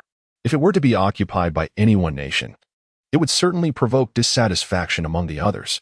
Yet, unexpectedly, this small territory, which many great nations dare not swallow, is now being eyed by a wealthy merchant for occupation. Shall I address them? Asked one of the remaining two as they turned to Tenzo, for in Kakashi's absence, command naturally fell to him. Tenzo, however, bore none of the lightheartedness he had displayed earlier with Kakashi. Instead, a chilling tone and serious demeanor enveloped him. Do not act rashly without the captain's orders. The two nodded and vanished into the foliage, leaving no trace. Chapter 29, The Technique of Mayflies. Hey, why didn't the captain act immediately? One asked. How could those weaklings, who were even inferior to Chunin, possibly hide from him? I don't know. Perhaps he wanted to test those three youngsters, came the reply. They must all be genin. Once they confirmed that the surroundings were devoid of any threats, the three Umbu exchanged a few casual remarks. Their role this time was merely to assist, provided they remained undetected. The general situation was already clear to them. As yesterday, Kakashi had procured 3 mobile phones from Chen Yan, who was overjoyed and promptly handed them over. Naturally, these devices ended up in the hands of the 3 Umbu. One of them, a 36-year-old Umbu, was considered elderly among ninjas but possessed a youthful spirit and a keen interest in this game. We already confirmed there are no dangers nearby, right? He asked. The others nodded in affirmation. In response, he retrieved his phone. All right then, I will review the storyline of the Land of Waves. Tenzo looked exasperated, as if to say, Really? Must you be so unreliable? After observing for about 10 minutes, another, named Yuzuki, remarked, Fine, I will take another look as well. Upon pulling out her phone, she noticed that the first had already started a duel match. Tenzo sighed, resigning himself to the antics of his teammates, and decided to glance at the screen as well. 3 minutes later, the first casually commented, This is surprisingly fun. It's quite competitive and helps with focus. Yuzuki silently nodded, genuinely engrossed in the narrative. The first then added, Haha, this opponent is so weak. What is his name, a Yamamoto? How dare he challenge me again after such a pitiful display? At that moment, Tenzo, puzzled, asked, What did you say? The first, jolted from his game by Tenzo's inquiry, transitioned from confusion to astonishment, and then to fear. Yamamoto? He was so startled that he instinctively activated a substitution technique, causing his phone to tumble from the tree. As a ninja skilled in analysis, his mind was always sharp. Had he not been engrossed in the game, he would have easily deduced who Yamamoto was. After catching the fallen phone with a would-release technique, Tenzo, looking incredulous, said, Calm down, the third Hokage is not here. Moreover, as his bodyguard, you know his character well. As long as you don't make a mistake, he will not hold it against you. Scratching his head, the first acknowledged that despite being reprimanded by someone over a decade younger, he bore no pride and thanked Tenzo for catching his phone. Meanwhile, within Chen Yan's shop. He had completed adjustments to the skills and attributes of both Bai and Zabuza. In a couple of days, he planned to release an update, officially introducing these two ninjas. However, compared to their previous incarnations, Zabuza's strength had been increased to match Kakashi's, surpassing what it had been in the past. Kakashi has enhanced his skills and the stability of his basic attacks. Meanwhile, Zabuza has seen a considerable increase in damage, along with an optimization of the feel of his basic attacks, drifting somewhat towards the direction of the wandering swordsman, Zabuza of the Mist. With the improvement in basic attacks, the boost in damage, and Zabuza's inherent mist concealment technique, he has become a formidable character in the current game, despite still having room for further enhancement. As for Haku, no adjustments were made by Chen Yan, as Haku's strength is already commendable and does not require significant changes. Perhaps after the official launch, based on the data, some numerical adjustments may be considered to better fit the current version, but that is a discussion for another time. After completing these tasks, Chen Yan gazed at the 490,000 ninja coins on his panel and felt a sudden urge. This was precisely the ninja coins he had obtained after Kakashi purchased 3 mobile phones from him yesterday, along with another from the Third Hokage. Should I give it a try? After a moment of contemplation, Chen Yan succumbed to temptation and promptly pressed the button for a tenfold draw. Special Military Ration Pill, Chakra Mastery Book. Special Military Ration Pill, Strength Pill, Strength Pill. Special Military Ration Pill. Observing the pair of items, either white or green, Chen Yan felt a flicker of satisfaction. At least there were 3 green quality items, 1 Physical Mastery Book, 1 Chakra Mastery Book, and 1 Ninjutsu Mastery Book. Not too shabby. As for the white quality items, Chen Yan had come to terms with the situation. He had already sold 5 mobile phones, which meant there were at least 5 players. As a promotional tactic, Chen Yan certainly intended to showcase the rewards. However, since he currently had a limited number of rewards, he could not afford to distribute them in large quantities. Thus, the best course of action was to raise the reward threshold for now and lower it later when he amassed more white and green items. Therefore, Chen Yan realized that having a few more white and green items was not such a bad thing, of course. It would be splendid if he could draw high-quality items that were genuinely useful. As for the less significant blue-quality items, such as the Kamui Sharingan Experience card, he had no place to utilize them. Chen Yan was undefeated within the store, rarely venturing outside, rendering the blue items somewhat superfluous. While he could put them up as rewards, he had no intention of doing so at this time. My posture was incorrect. Let me wash my face and try again. After freshening up, Chen Yan attempted another tenfold draw. Special Military Ration Pill, Lightning Release Mastery Book, Special Military Ration Pill. Strength Pill, Special Military Ration Pill, Special Military Ration Pill, Special Military Ration Pill, Strength Pill, Special Military Ration Pill, Strength Pill. Chen Yan forced a smile. All right. 9 whites and 1 green, is it? That green is my guaranteed draw, right? Without further ado, he proceeded with another tenfold draw. Special Military Ration Pill, Physical Mastery Book. Strength Pill, Special Military Ration Pill, Special Military Ration Pill, Special Military Ration Pill, Strength Pill, Special Military Ration Pill, Strength Pill. 9 whites and 1 green again. Chen Yan merely glanced at the results before promptly shutting the interface. 2 consecutive tenfold draws yielding 9 whites and 1 green?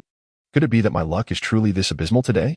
As he looked at the remaining 190,000 ninja coins, he gritted his teeth and declared, no matter. Last chance.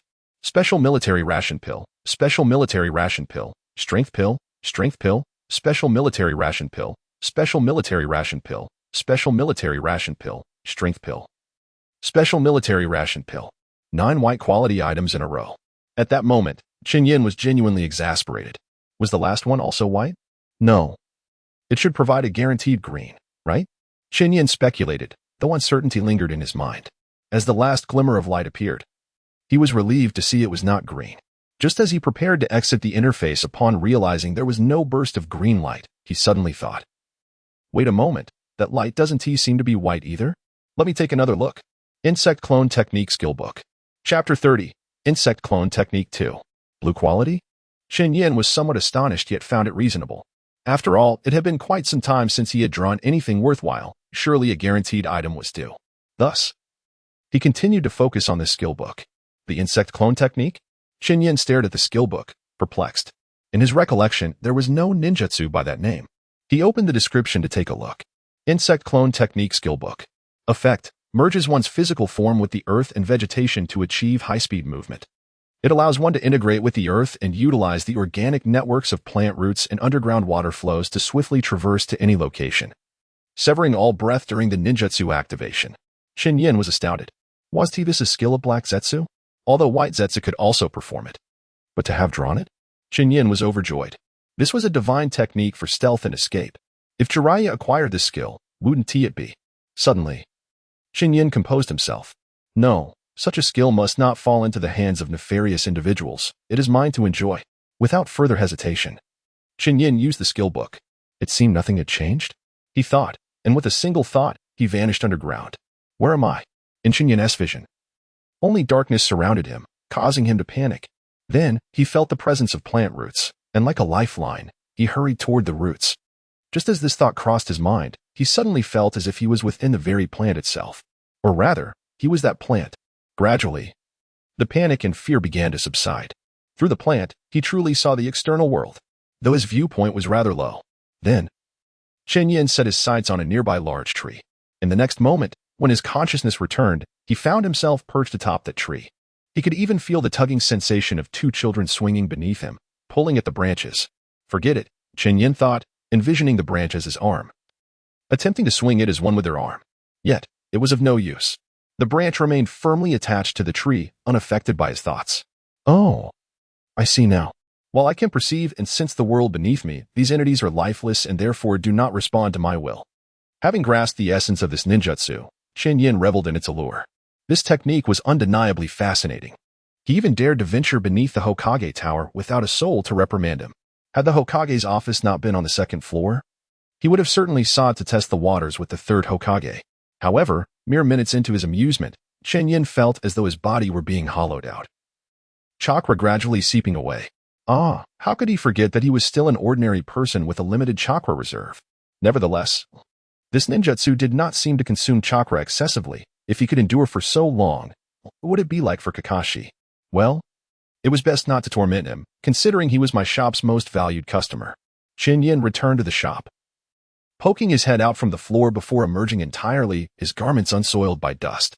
He pondered the progress of Team 7 on their mission in the Land of Waves. If his memory served him correctly, today was indeed the day Kakashi's team embarked on their task. What shall I have for lunch? Perhaps the 3-color dumplings again? I'm nearly tired of them. I wonder what they will be eating when the shifts change. Xianjin mentioned they would be having barbecue today, and he was treating. Is that true? He better splurge. As he passed through the village gates, Chen Yan distinctly overheard several Konoha guards chatting. What a thick fog. Seems like the main event is approaching. Really? So soon? Hey, Xiang, that is not the usual you. My recollection is that you're an astute ninja. Xiang sheepishly scratched his head. Haha, my apologies. I've been preoccupied with the duel arena. I've only gone through the plot twice. Tianzong added, this is troubling. It must be Captain Kakashi's first encounter with Zabuza. We should move closer to observe, but remember to protect those 3 Jonin. Chen Yan also noted the presence of 3 Umbu lurking behind the treetops, their masks distinctly visible. At this distance, the visibility was quite satisfactory. He selected a large tree with a favorable position. The fog had only just begun to form, yet Chen Yan could sense Zabuza's location. Suddenly, a massive blade flew through the air, and Kakashi swiftly evaded it, instantly realizing Zabuza had arrived. Chen Yan felt a surge of excitement. Although he was not participating in the battle, it was still his first glimpse of a clash between ninjas. The blade that Kakashi dodged lodged itself firmly into the tree where Chen Yan stood. Though he shared the tree's sensory connection, it was not particularly painful. Yet the impact made him feel as if a vital organ had been compromised. Zabuza's imposing figure then emerged, his back turned to Kakashi and the others, signaling that a fierce confrontation was imminent. The mist concealment technique. Truly, Zabuza the demon is formidable. This technique surpasses that of ordinary ninjas from the Mist Village. Indeed. Especially since the battleground is on water. The frequent fog in the Land of Waves does not bode well for Captain Kakashi and his team. Hey, should we move closer? It might be difficult to assist if we remain too far. Cough. I recall from the plot that the 3 children should be fine. Well said. Xiang, you should approach. We trust your abilities. Even masked, it was evident that Xiang felt exasperated, wishing to scold Tianzong. Yet, jokes aside, orders must be obeyed during missions. Xiang was well aware of his proficiency in secret techniques and analytical skills, making him the most suitable for assessing the situation. as he prepared to stealthily advance. Tenzong seemed anxious. Remember, without Captain Kakashi's command, do not act recklessly. Despite the numerical and strength advantage, the three Umbu could easily apprehend Zabuza alongside Kakashi. But Tenzong recalled Kakashi's words from yesterday. Without my orders, do not engage. It is imperative to follow my lead. As Kakashi uttered those words, he displayed a demeanor that Tenzo found rather irksome. Upon reflection, Tenzo considered that it might not be an outright disdain, but rather an annoyance at Kakashi's tendency to act excessively composed, provoking a desire to land a couple of punches on him. After the trio parted ways, Tenzo swiftly regained his focus, attentively monitoring the unfolding battle without a hint of complacency. In contrast, Tenzo and Yuzuki resumed their commentary. As expected of Zabuza. His silent assassination technique is truly remarkable, Tenzo remarked.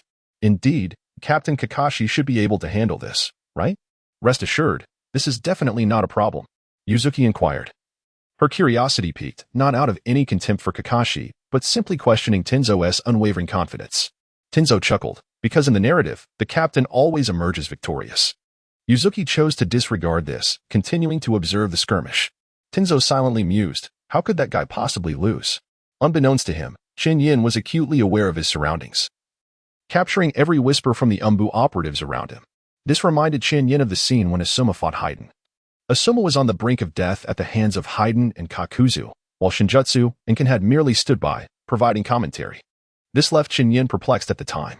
For a long while thereafter, he viewed Shinjutsu's secret techniques as a mere jest, little iron. It's quite delightful to join you in bringing Asuma to his demise. What Chen Yan yearned to witness most was Zabuza's expression upon suddenly spotting three Umbu emerging from the woods. If his reaction fell short of astonishment, Chen Yan would not hesitate to make a cameo as a minor character. The ensuing battle unfolded like a scene resurrected from Chen Yan's past experiences watching anime. Despite possessing the kaleidoscopic Sharingan, Kakashi engaged in battle utilizing only 3 tomo. He adeptly mimicked the water dragon technique, planting seeds of doubt in Zabuza's mind through psychological warfare. Ultimately, a misstep led him to be ensnared by the water prison technique. At this juncture, Tenzo was on the verge of intervening, yet he maintained an unexpected calmness, refraining from any action. Even Kakashi, trapped within the water prison, was poised to unleash his kaleidoscopic Sharingan to shatter the confines. However, this water prison was custom-made by Zabuza, rendering Kakashi incapable of even closing or opening his eyes. How unfortunate and careless.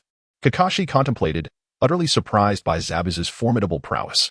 Beyond his exceptional assassination techniques, Zabuza possessed a mind keen enough to rival the cunning of a true ninja. At that moment, Kakashi found himself yearning for the assistance of his Umbu comrades, yet struggled to issue the necessary commands. Meanwhile, Zabuza had already conjured a water clone, poised to confront the 3 Jonin of Team 7. Kakashi was not particularly worried about the situation. In fact, he felt a sense of relief. He had faith that his Umbu comrades were lurking nearby. According to the orders he had previously issued, if anyone from Team 7 found themselves in a life-threatening predicament, they were to be rescued at all costs. Although the 3 members of Umbu were no match for Zabuza in a one-on-one confrontation, they could certainly hold him off for the time being and protect Team 7. Moreover, Zabuza's true form needed to maintain the special water prison technique. However, the closest member remained hidden, exerting every effort to conceal his presence. He watched as the 3 members of Team 7 advanced to attack Zabuza's water clone. Yet, amidst the chaos of battle, Zabuza's mere water clone was sufficient to leave the trio in disarray. Just when it seemed that Team 7 was on the brink of despair, Sasuke caught the wind shuriken thrown by Naruto, a smile gracing his face. Wind shuriken, shadow windmill. This was a proud throwing technique of the Uchiha clan. Even as the last remaining Uchiha, Sasuke was equally adept at wielding their signature weaponry. Zabuza, however, underestimated this seemingly trivial assault. With a simple turn, he evaded it effortlessly. Yet, the shuriken was aimed directly at Zabuza's true form. It was easily intercepted by Zabuza. If the Uchiha's shuriken were merely that simple, it would not be a secret technique held in pride by such a prestigious clan. Shadow windmill. From a blind spot invisible to Zabuza, another shuriken came hurtling towards him. How could this be? Even Zabuza did not notice the wind shuriken in time. However, drawing upon his years of experience, he narrowly avoided it. Just as Zabuza was preparing to taunt his opponents, the evaded wind shuriken suddenly transformed into the likeness of Naruto Uzumaki. It was a success, in Kakashi's eyes. At that moment, it felt as if he had returned to the day of the bell test, with the only difference being that he was no longer the adversary. Chapter 32. The final battle in the Land of Waves. Days later, after confirming that no one was around, Tenzo leapt into the room and smiled at the disheveled Kakashi, who was nursing his injuries. Captain Kakashi, I never thought I would see you in such a state. Kakashi spoke calmly. Why don't you go and rest well instead of coming here? Tianzong scratched his head and chuckled, initially. I had thought that we could assist the captain in capturing Zabuza directly. However, after witnessing the progress of those three little ones, I have come to appreciate your thoughtful intentions, Captain. Kakashi remained calm as he remarked, Oh, it appears you possess quite the qualifications to be a guiding instructor. Tianzong continued, While it is true that your intention is to train the lower ninjas, when shall we finally make our move? I can hardly contain my eagerness to witness that astonished expression on Zabuza's face once more. Kakashi cast a sidelong glance at Tenzo. The reason I called you here is to protect Naruto and the others. As for myself, I haven't exerted my full strength. Tenzo responded with skepticism. Is that so? Yet. Last time you were ensnared by Zabuza's water prison technique, fortunately aided by those three little ones. Although his secret had been exposed, Kakashi remained unfazed. Tenzo. Do you recall the last few lines from the Land of Waves arc? Tenzo, puzzled as to why this particular narrative was being invoked at this moment, inquired, Which lines? Kakashi had long harbored the answers within his heart. He inquired, What truly defines a ninja? What constitutes the way of a ninja's existence? These profound questions were indelibly etched into the minds of Naruto and his companions, accompanied by their own paths of ninjutsu. After speaking, Kakashi did not wait for Tianzo's response and continued, Initially, I intended to lead you directly in capturing Zabuza. However, upon witnessing Sasuke's progress and Naruto's unwavering resolve, I experienced a revelation. As their mentor, I realized I should not be so self-serving. This is a rare opportunity in their ninja lives. Therefore, I wish to follow the narrative as it unfolds, and I ask for your full cooperation. Observing Kakashi's earnest demeanor, Tianzo promptly replied, Of course. You need not worry about that. By the way, do you seem to underestimate my abilities? Or have you grown complacent during my years away from the Umbu? Kakashi returned to the previous topic, catching Tianzong somewhat off guard. Ahem, that is not what I meant. Farewell, Captain. With that, Tianzong vanished without a trace. The several Umbu members spent their days fishing and residing in a villa, while Chen Yan himself was not particularly skilled in such matters. Thus, he found himself darting back and forth like a groundhog. When hunger struck, he would take some time to return to Konoha for provisions, and he would sleep at home. Knowing that no significant conflicts would erupt in the coming days, both Kakashi and Zabuza were recuperating, leading Chen Yan to visit only occasionally. However, this time, Chen Yan noticed that Kakashi had regained his ability to rise from bed and was now accompanying Dazuna across the bridge. A smile broke upon his face, indeed. The grand event was finally approaching. As expected, after exchanging a few words, the two swiftly engaged in a fierce scuffle. Kakashi consistently maintained his maximum combat power in the form of his three-tomo Sharingan to confront his adversary. Following their previous encounter, he had come to realize that Zabuza was no ordinary foe. Their strengths were nearly equal, each wielding a 50-50 chance of victory. Meanwhile, on another side of the battlefield, Haku faced Naruto and Sasuke alone, while Sakura was tasked with safeguarding Dazuna. Kakashi, with his three-tomo Sharingan, matched Zabuza's prowess. However, his chakra reserves had notably increased since their last skirmish, allowing him to fight with greater freedom and less concern over his energy levels. In this moment, Zabuza found himself at a disadvantage. Despite having prepared himself, he struggled to contend with Kakashi's skill. Time seemed to blur, and Sasuke had been thoroughly battered by Haku's Saban. Had Haku not deliberately avoided vital points, Sasuke would likely have succumbed by now. The three hidden Umbu had noted this and refrained from intervening, as it was already indicated in the narrative that Sasuke would not perish here. Their collective understanding provided them with a sense of assurance, allowing them to remain unmoved. Just then, as Sasuke fell, Naruto, already drained of energy, began to emanate a crimson chakra that gradually morphed into a cloak-like form. Was this the beast cloak? As seasoned Umbu ninjas, they were quick to recognize that Naruto was not merely a fox demon, but rather a Jinchuriki of a tailed beast. Should they not act? The impending threat of a tailed beast rampage loomed large. Having experienced the chaos of the Nine-Tails incident, Tenzo wore an expression of grave concern. He understood the catastrophic consequences of a tailed beast going out of control. After a brief moment of hesitation, he remarked, We cannot wait for Captain Kakashi's orders. However, we are Umbu, and this is not Konoha. Once Naruto activated his tailed beast transformation, the tide of battle shifted dramatically. As he launched an overwhelming assault against Haku, Kakashi, sensing the opportune moment, addressed Zabuza with a line he had long contemplated. Your ambitions have led to countless sacrifices. This is not the conduct befitting a ninja.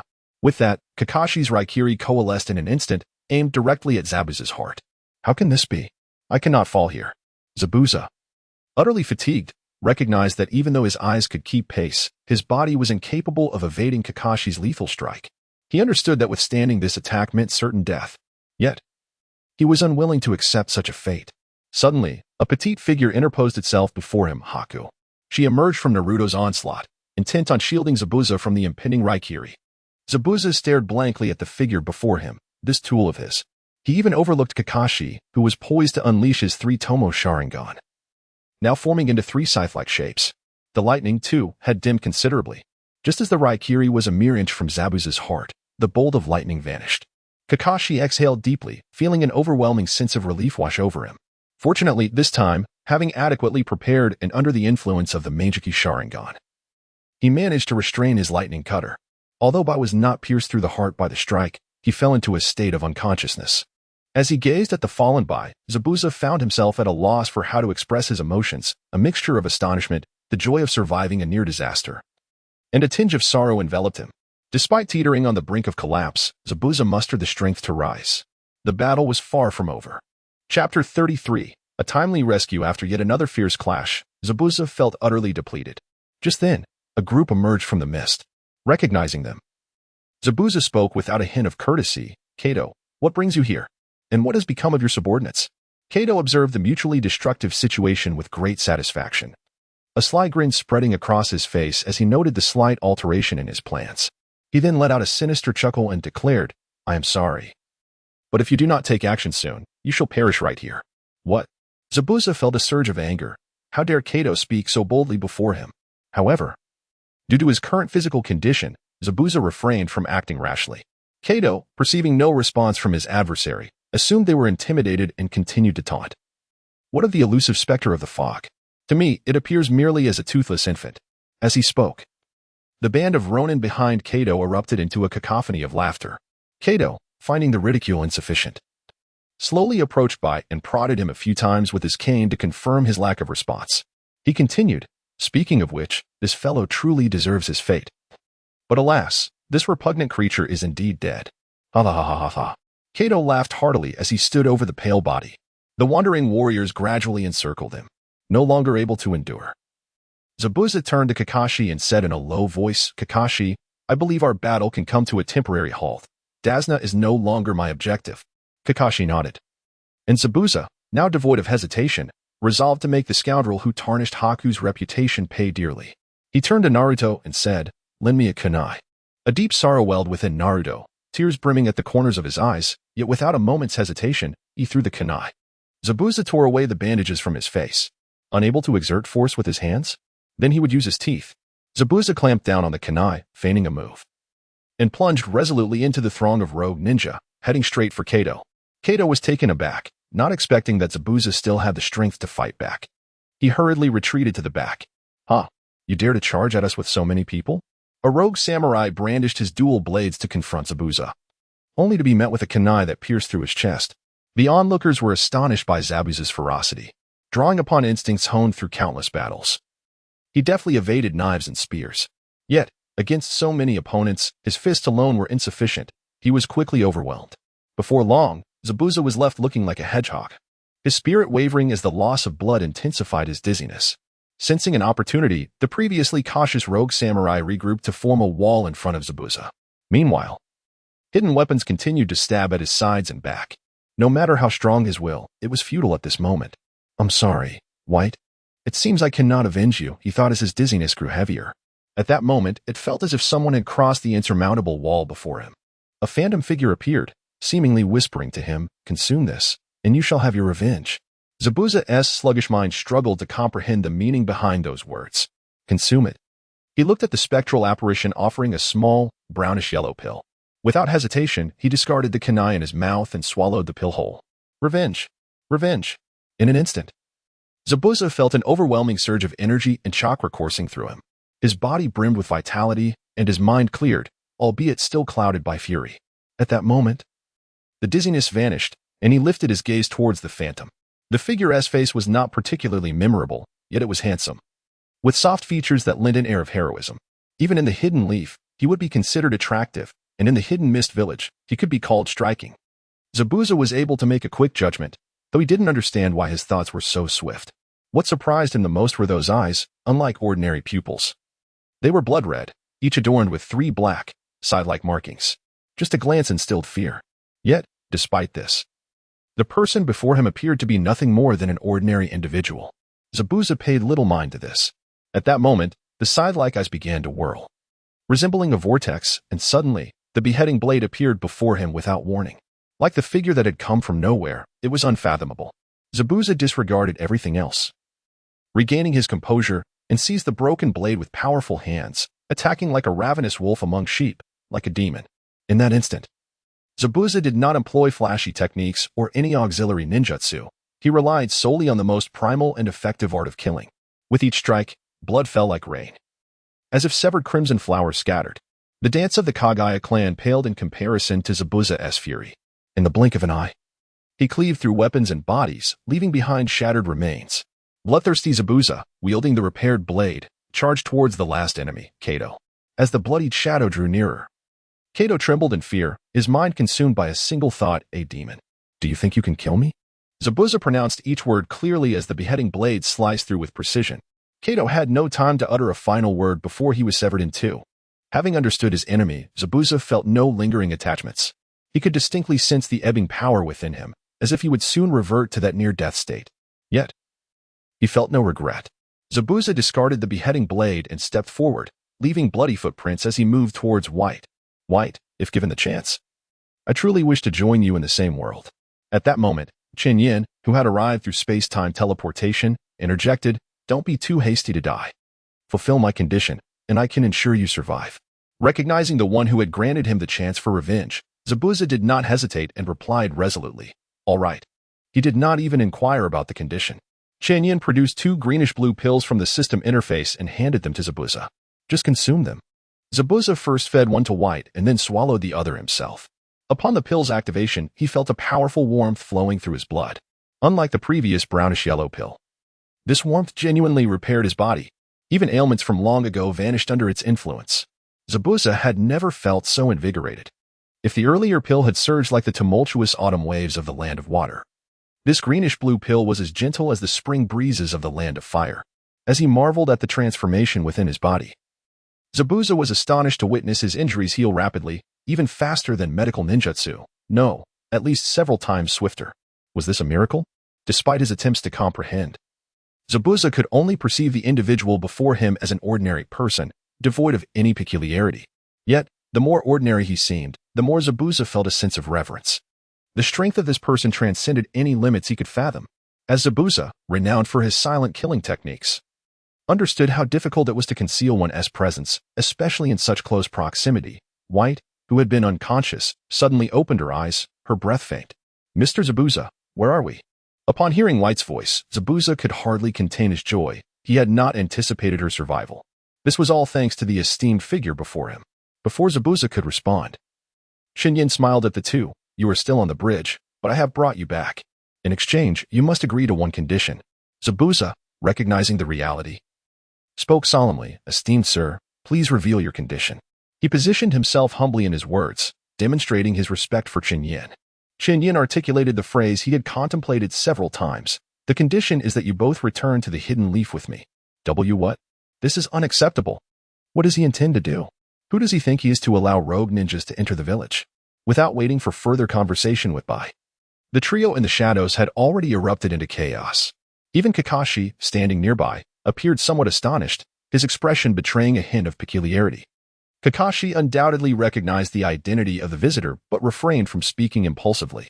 He remained silent, quietly observing Chen Yan's performance. Zabuza, too, wore an expression of astonishment, grappling with disbelief. How could this be possible? I am a rogue ninja. Furthermore, even if presented with the opportunity to join, Zabuza had little interest in such a prospect. Given his strength, he already held a respectable position within the Hidden Mist village. His decision to assassinate the Mizukage and defect from the village stemmed from his lingering emotions towards the village rather than any regard for the Mizukage. As for today's battle, it was driven by his own ambitions. Chen Yan had indeed considered this aspect. He was still uncertain whether Konoha had any means to accommodate individuals like Zabuza and the others. Well, this complicates matters. Kakashi. Can Zabuza and the others remain outside the village? Kakashi, upon noticing Chen Yan's inquiry, perceived his resolute intention to retain Zabuza. Although he was unaware of the underlying reasons, he responded candidly and thoroughly. It is not permissible. Their identities as rogue ninjas render them incapable of entering the borders of any nation. Undeterred, Chen Yan pressed on, is there truly no alternative? Kakashi shook his head, apologizing for his lack of awareness. Hey, does this fellow know Captain Kakashi? What a fanciful notion. The idea of bringing a rogue ninja into the village? What do you think? Quiet, I am contemplating. At that moment, the mist still lingered, refusing to dissipate. Slowly emerging from the fog were three figures. Leading them was a woman of ample stature and striking beauty. She approached the gathered crowd, smiling as she said, "It seems I have not arrived late." The onlookers exchanged glances, their expressions varied. Is that Mei Terumi? The two individuals beside her were AO and CHJR.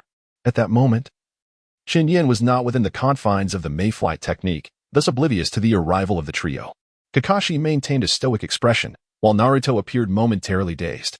How was it that, just as the conclusion drew near, a slew of unfamiliar faces emerged? Zabuza did not disguise his astonishment. Terumi Mei, what are you doing here? As a formidable force from the hidden mist village, it was evident that Zabuza and Terumi Mei were acquainted. A smile lingered on Terumi Mei's face as she remarked, "Heh. Zabuza, it's been a long time. What brings you here? Are you here to hunt me down?" Zabuza's tone grew increasingly serious, as if preparing for battle at any moment. Oh dear, after such a long-awaited reunion, must we resort to violence at first sight? He silently criticized. Recognizing the woman's ruthless nature, how else could she have survived in the hidden mist village until now? Then what is your purpose for coming here? Answer my question. Noticing Zabuza's impatience, Terumi Mei's smile formed an alluring arc as she produced a carefully prepared hat from behind her and placed it atop her head. The blue and white hat boldly displayed a single character, water. What? Zabuza gasped, his previously unflinching demeanor shattering in an instant. Even after having dispatched dozens of rogue ninjas without a flicker of hesitation, he could not conceal his bewilderment now. He fully understood the significance of that symbol, the mark of the Mizukage. This meant that Terumi Mei should now be referred to as the fifth Mizukage. The recently awakened white sensed the precariousness of the situation and hurriedly supported Zabuza, saying, "Mr. Zabuza, please remain calm." Coming to terms with this reality, Zabuza could not help but self-deprecate. Hey, I can't believe I would lose to a woman. I'll take that as a compliment to my skills. Terumi Mei remained unperturbed, maintaining her graceful composure. This young man seems a bit unfamiliar. I just heard you were inviting Zabuza to Konoha? Chen glanced at the remaining time on the Sharingan. There are still nearly 7 minutes left. No worries, I can hold on a little longer. Yes, ma'am. Chen thought to himself that there might be a glimmer of hope. However, he recalled that Terumi Mei should not yet have been the Mizukage at this time. If she had assumed that role, it would have been on the eve of the Fourth Great Ninja War. Terumi Mei, what on earth has transpired? Zabuza questioned with a fierce expression. How can you be so rude to a lady? Terumi Mei retorted, casting a disapproving glance at Zabuza before turning to Kakashi. I believe it is time for us to head to Konoha. I come with sincere intentions. At this moment, Kakashi found himself compelled to exercise utmost caution. As his adversaries comprised three formidable forces from the village hidden in the mist, alongside the unpredictable presence of Zabuza. Fortunately, Kakashi glanced in the direction of Chen Yan, who, understanding the unspoken implication, thought, surely, he does not expect me to take action? Clearing his throat, he mused, Kakashi, this is a decision that you must make for yourself. At this juncture, Terumi Mei interjected, there is no need for concern. After all, you are the renowned wielder of the Sharingan, Kakashi. Moreover, do you not have 3 AMBU operatives concealed nearby? Should you truly fear a mere woman such as myself? A mere woman. Kakashi's lips twitched slightly. Although Terumi Mei's reputation paled in comparison to Zabuza's, he dared not underestimate this woman. Tens, Zuko, let's go. Under Zabuza's incredulous gaze, 3 figures wearing animal masks descended from the distance. Chen Yan silently administered a healing pill to the unconscious Sasuke, then quietly vanished from the group, utilizing the Mayfly technique to return to the village ahead of time. Chapter 35, Zabuza's Confusion Store Manager. How does this outfit look? It looks nice. Store Manager. What about this one? It also looks nice. So which one should I wear today? They all look nice. Hey, don't forget to wear those cat ear accessories. Watching Bai struggle over which outfit to choose, Chen Yan felt a surge of emotion. What a delightful child, yet he is a boy. Although most of the ninja coins in Chen Yan's possession had been spent on lotteries, he still had enough to buy a few outfits. Zabuza casually selected a loose-fitting garment. After all, remaining bare-chested was not a viable option. As for Bai, he initially chose an outfit similar to Zabuza's style, but under Chen Yan's strong recommendations. He reluctantly opted for a more gender-neutral outfit among the cuter selections. After the three of them enjoyed a bowl of miso ramen at a nearby ramen shop, they returned to the store, leading to the earlier scene. "Mr. Zabuza, do I look good?" Bai inquired, to which Zabuza glanced over before shifting his gaze aside, stammering, Not bad." At that moment, Chen Yan chuckled. "Zabuza, are you still pondering over the umbu of Konoha?" Zabuza, somewhat indignant, replied, "Why, despite their numerical superiority? Did they not defeat me at the outset? If I lost like that, I would have nothing to say. At most, it would just reflect my lack of intelligence work. Possibly due to some leak. However, even under such constant surveillance, did he truly believe he could win? It wasn't until several umbu revealed themselves that Zabuza realized he had been toyed with all along. Anyone in his position would undoubtedly feel vexed, let alone Zabuza. Chen Yan was momentarily at a loss on how to console Zabuza, but then recalled another matter, one that was somewhat related to Zabuza. By the way, Terumi Mei is not the Mizukage yet, is she? In truth, Chen Yan's assertion was merely a conjecture based on intuition. He distinctly remembered that Terumi Mei was recognized by the Mist Village only before the Fourth Great Ninja War, even tracing back to the eve of the Five Kage Summit. As of now, Kabuto was still acting as an undercover agent in Konoha, with several years remaining until the Fourth Great Ninja War. It seemed implausible that events would unfold so early. Chen Yan found himself pondering whether his own butterfly effect had a role in this. However, upon reflection, it seemed unlikely that he had any significant influence over the Mist Village, let alone Konoha. Therefore, he concluded that there would be no changes regarding the Mist Village. This was the basis for his belief that Terumi Mei was not yet the Mizukage. Zabuza appeared slightly surprised. "So you already knew?" He wasn't particularly astonished to him. Chen Yan was an enigma of immeasurable strength. Yet Chen Yan cheerfully remarked, "I'm quite interested in what Terumi may discuss with you afterward, if you don't mind. Could you share that with me?" Raising an eyebrow, Zabuza asked, "Oh, what do you mean?" "Everything except the information that she is not the Mizukage." Zabuza contemplated for a moment and found no reason to decline. Indeed, she is not the Mizukage. The reason she carries the Mizukage's hat is that she is acting in that capacity. The Mist Village has just undergone the Blood Mist policy and urgently needs diplomatic efforts to revive the village. Thus, the elder, Genkai, dispatched Terumi Mei to establish diplomatic relations with neighboring countries or ninja villages. The Mizukage's hat is the most significant and effective credential for a ninja village. Chen Yan nodded, realizing the implications. Moreover, he recalled the elder Genkai as the de facto power during the latter part of the fourth Mizukage's reign and after his death. The emergence of the Mizukage's had indicated that Genkai was indeed the current power holder in the Mist Village, further suggesting that the fourth Mizukage, Yagura, was likely deceased. Did Terumi Mei's group pass through the Land of Waves? Was that how the subsequent events unfolded? Zabuza's expression was somewhat peculiar, neither confirming nor denying the assertion. Although the Land of Waves is a neighboring country to the Mist Village, which is closer to the Land of Fire or Konoha, it is still one of the countries they need to establish diplomatic relations with. However, it was of lower priority. They should have gone to other countries of higher priority. Instead, they were intercepted midway by Ao, who detected nearby ninja fishing. Ninja fishing? The combination of those two words sounded rather odd. Zabuza appeared somewhat baffled by the situation. But Chen Yan immediately understood the reason. Covering his face, he recalled encountering this situation when he used the mayfly technique to dash to Konoha. The umbu, codenamed Ao, had deliberately gone far from the Land of Waves to fish, hoping to avoid drawing attention. Yet, Chen Yan knew full well that this was merely a pretext. Ao had clearly aimed to catch some big fish in the open sea. Then he would impress Tens and the others. However, while he succeeded in catching the big fish, he inadvertently became bait that attracted Terumi Mei's group. Chen Yan felt somewhat exasperated. After all, he was an umbu, an elite directly under the Hokage. Yet, his actions mirrored those of Naruto in their mischievousness. Chen Yan suddenly realized that Ao's capability to serve as a bodyguard for the Hokage, along with his strong combat prowess and mastery of secret techniques, must also include the fact that he was ill-suited for assassination missions. Nonetheless, the outcome proved fortuitous, as it allowed the Mist Village and Konoha to establish initial contact, likely a pleasant surprise for Terumi Mei. How did she manage to persuade Konoha to shelter you afterward? Now, Zabuza and Bai had become official employees in Chen Yan's store, which was rather beneficial for him. Sighing, Zabuza revealed. That woman used the authority of the Mizukage to restore my identity as a mist ninja and appointed me as a diplomatic envoy stationed in Konoha. Chen Yan couldn't help but laugh. Zabuza's face was practically etched with resentment. He probably never anticipated that a woman would ultimately assist him. Furthermore, Zabuza had always sought to rebuild the Mist Village, even going so far as to contemplate assassinating the Mizukage. After years of exile, nearly losing his life in the process, he was now informed that the Mizukage had died, and the elders were in power. The blood mist had dissipated, rendering his previous attempts to overthrow it in vain. In that moment, after years of struggle, Zabuza suddenly felt as though he had lost his purpose, plunging into a state of confusion. Chapter 36. Zabuza's reunion with Kakashi's team. So, store manager, what responsibilities will I be assigned? Upon accepting his new identity, Zabuza found himself grappling with an undeniable sense of discomfort. He was at a loss, unsure of what his new role entailed. However, having accepted Chen Yan's assistance, he felt compelled to comply with Chen Yan's stipulations. With a chuckle, Chen Yan remarked, "Well, do you see this array of scientific ninja tools? This device is called a mobile phone.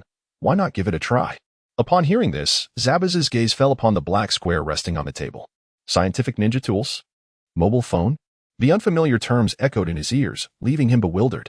Yet, this was of little consequence compared to his greater confusion regarding the audacity of that woman. Terumi Mei being appointed as the new Mizukage. Though not yet officially confirmed, the ancient Yuan sure was nearing the end of his days. And it seemed a foregone conclusion that Terumi Mei would assume the position. The mere thought of it sent Zabuza's heart into a tumultuous state. Just as he was about to reach out and examine the so-called mobile phone, a raucous commotion erupted from outside. This was not the main thoroughfare of Konoha, and the nearby residences were sparse, with shops appearing desolate. The lack of foot traffic perplexed Zabuza as to why Chen Yan had chosen this obscure location for his establishment. Yet, the noise was unmistakably familiar. Naruto? That was the name, wasn't it? Zabuza muttered to himself, and moments later, he witnessed a tuft of white hair enter the shop, accompanied by 3 children. To an outsider, it might have seemed like a case of human trafficking, especially with Zabuza positioned across from them, resembling a party to an illicit deal. Despite donning a loose-fitting garment, Zabuza's formidable aura was inescapable. "Hey, Zabuza-san, long time no see," Naruto exclaimed exuberantly as he burst through the door. His exuberance was unexpected, considering their last encounter had been one of fierce enmity. Sasuke wore a wary expression, urging, "Naruto, come back." Meanwhile, Kakashi scratched his head, a bemused smile gracing his lips. "Good morning, shopkeeper," and Zabuza. Kakashi's gaze shifted to the figure hiding behind him, adorned with cadre accessories, and inquired, "May I ask for your name?" Although Kakashi had learned the name of the girl, Haku, during their time in the Land of Waves, the circumstances then had been far from optimistic. Out of courtesy, he chose to ask this time. Haku, acutely aware of the cadres atop her head, hesitated to remove them. What if she inadvertently displeased the shopkeeper or Mr. Zabuza and was subsequently ejected? With such thoughts clouding her mind, she bashfully evaded Kakashi's gaze and softly replied, "Haku." Kakashi discerned the predicament of the other party and chuckled. "By, what a splendid name."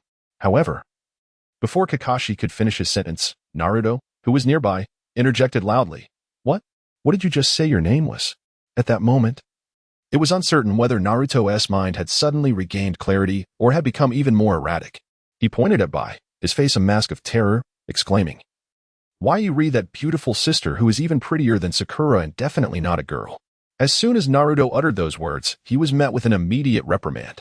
"Naruto, what nonsense are you spouting?" He was scolded. Cradling his head, Naruto protested, "Sakura-chan, I'm speaking the truth. If you don't believe me, just ask Sasuke." Sakura turned to Sasuke with an expectant gaze, only to find him staring vacantly into the distance.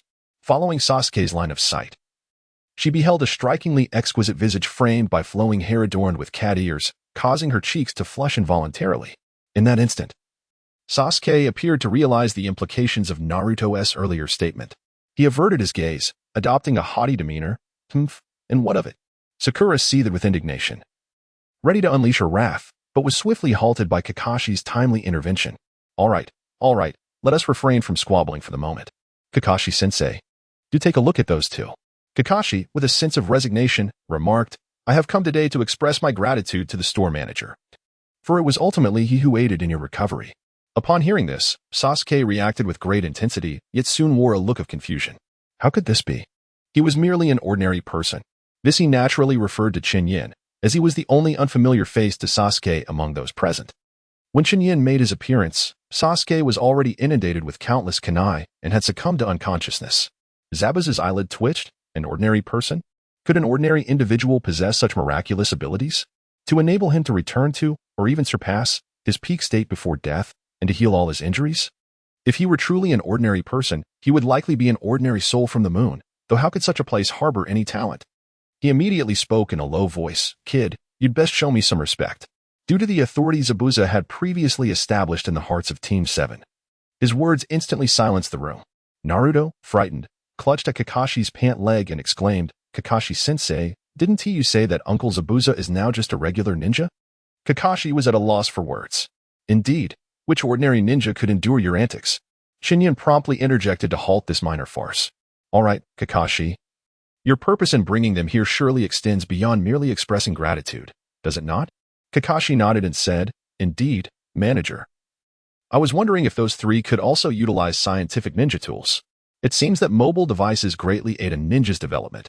Chen Yan, who had been eagerly awaiting this response, instantly broke into a joyful smile and replied, "Of course. Our products do not have a minor health protection system, allowing for play at any hour of the day." "What? Ahem, I meant, do you still require 3 devices?" Kakashi remarked, "Indeed. Let this be a gift for their ascension to the rank of Jonin. Splendid. A total of 300,000 Ryo." As he spoke, Kakashi retrieved a substantial amount of currency from both his pockets and his ninja tool pouch. It amounted precisely to 300,000.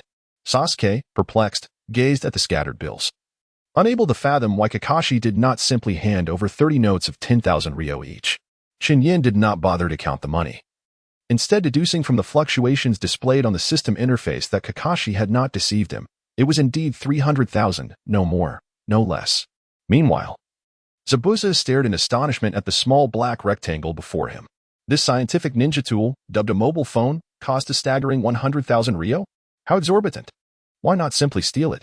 Sasuke accepted the phone, displaying no interest whatsoever in the little black device. What could possibly be worth 100,000 Ryo? He would rather seize the opportunity during this break to return home and train diligently. Chapter 37. A new player joins. After receiving the phone, the expressions of the 3 members of Team 7 varied distinctly. Naruto and Sakura exhibited curiosity, while Sasuke remained utterly dismissive. Chen Yan chuckled. "Shall I instruct them on how to utilize it?" Kakashi responded, "There is no need to trouble the store manager, though I am not yet proficient. I believe I can adequately guide them." With that, he casually instructed Zabuza and Haku. Chen Yan handed each of them a mobile device and said, "You should learn how to use these. Working here, it is essential to be familiar with such tools." Zabuza looked at the phone with skepticism, utterly perplexed by what mechanisms could possibly reside within such a small rectangle. Its limited dimensions could barely accommodate a handful of shuriken. Under the guidance of Kakashi and Chen Yan, the members of Team 7, along with Zabuza and Haku, quickly grasped the most fundamental operations, progressing through the initial storyline of the game and advancing towards the levels ahead. The early narrative could not possibly create a disparity in progress, so at this juncture, the novice players were all at a similar stage. However, when they encountered the first level of the first volume, their reactions diverged dramatically. "Naruto? How could this be? We were just discussing the legendary Fourth Hokage, and now it suddenly shifts to Naruto? Huh. So Naruto is the protagonist? It seems the scientific ninja tool, the mobile phone, is not all that remarkable. Naruto-kun? Is this really what he looked like before becoming a ninja? How amusing. Hey, what nonsense are you all spouting? I am destined to become Hokage. It is only natural for me to be the main character." Naruto exclaimed indignantly. Sasuke coldly retorted with a dismissive ha, his tone dripping with disdain. He shared the same contempt for the mobile device, viewing it as absurd to use a fool to navigate through such laughable levels, where the enemies were as weak as ants, yet labeled as nin. The store manager must be utterly ignorant of a ninja's strength, Sasuke mused, unable to suppress his internal critique. Although he harbored some dissatisfaction towards Chen Yan, his upbringing prevented him from voicing it in front of him. Had it not been for Kakashi's continuous guidance, Sasuke would likely have exited the game long ago. As they progressed through level after level, within 10 minutes, Sasuke found himself advancing faster than the other novices. Following closely was Naruto, who, after a few minutes, had stolen a glance at Sasuke's progress and realized he was skipping the narrative, aiming for a speed run. Thus, Naruto quickened his pace, closely trailing behind. The slowest among them was surprisingly Haku. After teaching them the basic operations, Chen Yan allowed Zabuza and Haku to explore on their own. Both quickly adapted. Yet they never skipped the storyline. Zabuza became increasingly furrowed with concern, as if troubled by something, while Haku maintained a gentle smile, finding the narrative genuinely entertaining. Witnessing Naruto's journey was akin to reliving a chapter of his own life, leading him to not only refrain from skipping the game but occasionally revisiting previous segments. Consequently, his progress lagged significantly behind the other four. Zabuza and Sakura, on the other hand, were at a comparable pace. Sakura, devoid of ulterior motives, was simply astonished that the mobile phone could recreate their past experiences. More so, Kakashi's constant reminders to take it slow, don't rush resonated in her ears. Having spent days in Kakashi's company, Sakura understood well that he was a man of few words when it came to unnecessary chatter. Take it slow? Sakura complied, lingering for a couple of extra seconds at each plot point. Yet, she could still hear Kakashi's persistent refrain in the background. Take it slow, don't rush. Regrettably, under Kakashi's urging, Sakura dared not glance at Naruto and Sasuke's progress. Otherwise, she would discern exactly whom Kakashi was referring to. Approximately 20 minutes elapsed, and after Zabuza completed the Land of Waves chapter, he fell into deep contemplation. Beneath his bandages, his astonished expression was barely concealed. He had a myriad of thoughts swirling in his mind, yet with Kakashi and the others present, he was uncertain how to articulate them. In reality, 10 minutes prior, both Naruto and Sasuke had cleared the level and were still bickering over who had completed it first. Kakashi was fully aware of the situation after clearing the level. Sasuke abruptly halted his actions, as if recalling something, and decided to revisit one of the stages from the Land of Waves. However, just as Sasuke was about to conclude the level, Naruto coincidentally finished as well. Consequently, Naruto seized the opportunity to mock Sasuke's speed. Given Sasuke's tenacious spirit, he could not simply endure Naruto's taunts. Without hesitation, he retorted sharply. Yet, Naruto was undeterred by Sasuke's response, which led to a heated argument between the two, almost escalating into a physical confrontation. With a look of exasperation, Kakashi remarked, "Enough of the bickering. You two, if you wish to settle your differences, proceed to the dueling arena." Upon hearing this, both individuals fell silent, promptly following Kakashi's lead to access the arena. As Chen Yan had yet to configure the friend battle system or enable the friend feature, the only way for them to engage in combat was through simultaneous matchmaking. Naruto, with a mischievous grin, teased Sasuke, "Hee, the loser must acknowledge their inferiority." This taunt only served to further provoke the already irritable Sasuke. "We'll see about that," he retorted. And the two began selecting their alternate ninjas. "Hey, why is it just Sakura and me? Does this imply that we are a perfect match?" Naruto's audacious comment quickly earned him several disdainful glares. "Naruto, what nonsense are you spouting?" Sakura, currently engaged in a level, immediately countered while moving closer to discern the nature of their discussion that seemed incomprehensible to her. Upon glancing at the ninja list, she was startled to find only 3 ninjas present: Naruto, herself, and a small child. "What? Why are there no appearances from Sasuke-kun or Kakashi-sensei?" Sakura exclaimed in astonishment. Kakashi had intended to explain that he was indeed part of the game, albeit under certain conditions that were not particularly arduous to fulfill. However, before he could speak, Sasuke interjected, "That foolish entity isn't worthy of my presence. Only imbeciles would." Upon hearing Sasuke's remark, Kakashi suddenly lost the desire to clarify his involvement in the game. Was he essentially branding himself a fool? Enough racket. Can we finalize our ninja selections already? At Naruto's insistence, even though he was reluctant, Sasuke begrudgingly placed the only 3 available ninjas into their positions. Chapter 38, Simultaneous Matchmaking. Meanwhile, Chen Yan was also privy to Sasuke's audacious statements. Observing that Zabuza and Haku were proficiently advancing through the levels, he silently withdrew to his workstation and discreetly uploaded the new version. The update was uneventful, merely introducing the 2 new ninjas, Haku and Zabuza. "What is this? It mentions restarting the game for updates? Kakashi-sensei, what does this mean?"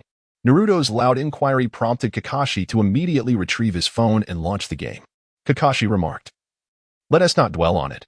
Simply click confirm to restart the game." Naruto, feeling somewhat perplexed, complied, swayed by Kakashi's barely concealed excitement. The other 4 followed suit, clicking confirm to restart the game. Meanwhile, in front of the Hokage office, a sense of confusion lingered. Why on earth are we restarting the game? Tins questioned. Have you ever encountered such a scenario? Tins cast a glance at Z, who had received his phone at the same time and had been using it even longer. Why are you asking me that? Z scratched his head, feeling a bit embarrassed. Should we ask Kakashi? Tins shook his head. Let us not trouble him.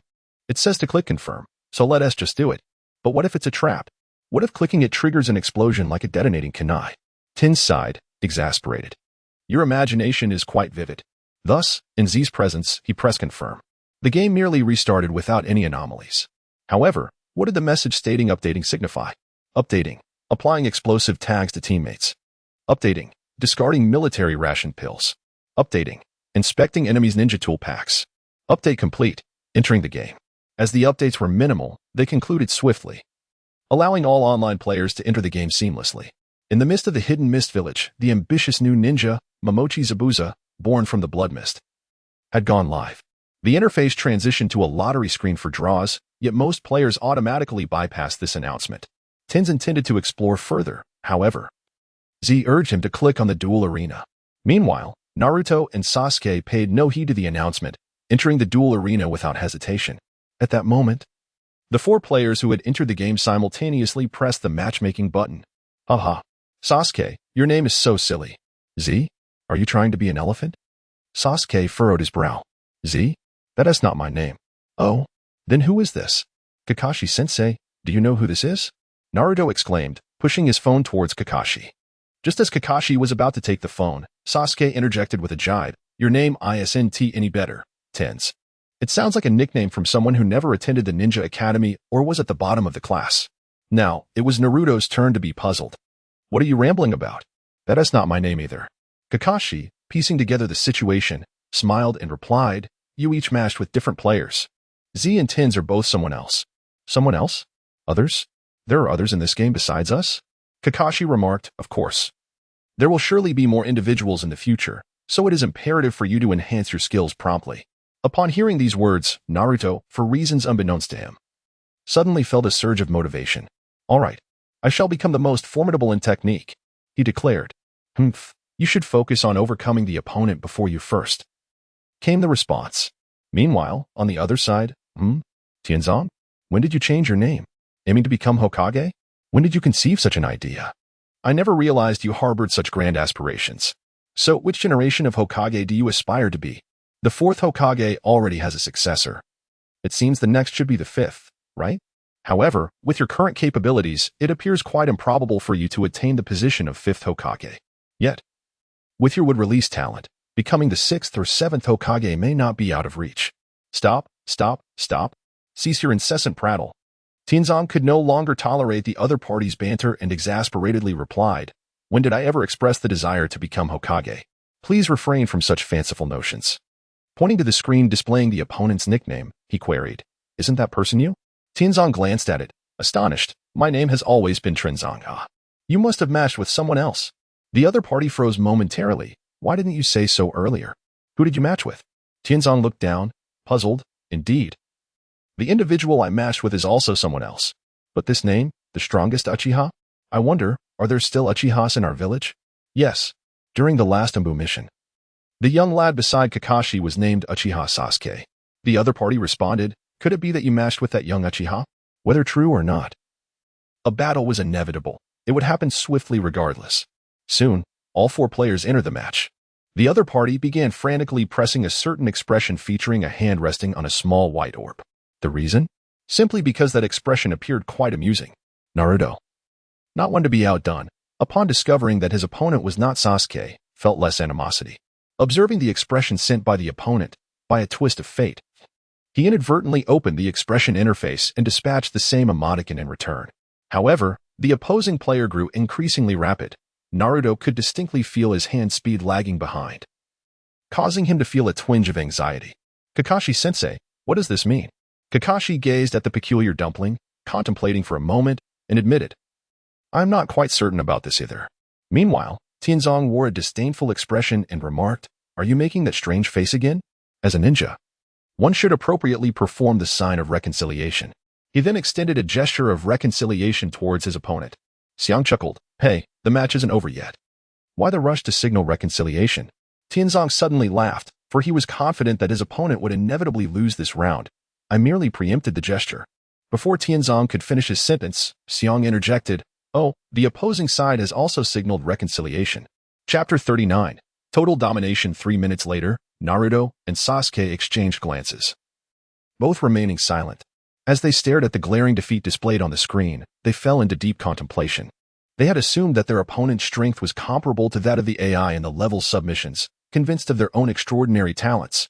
To their astonishment, they had lost, and so decisively. It could scarcely be described as anything less than a complete thrashing. At that moment, Sasuke and Naruto observed Kakashi surreptitiously extracting a wad of cash from his ninja tool pouch. "Shopkeeper, it's time to invest." The term invest was something Chen Yan had previously mentioned to Kakashi, explaining its significance. Kakashi found it quite fitting. Chen Yan beamed with satisfaction. Although Zabuza had been made available through advanced means, the player's gold reserves were pathetically low. The notion of recruiting Zabuza seemed like a mere fantasy. Thus, the only viable avenue to acquire him was through investment. "Oh, right. Next time, you can click here to scan and automatically recharge after scanning cash," Chen Yan announced.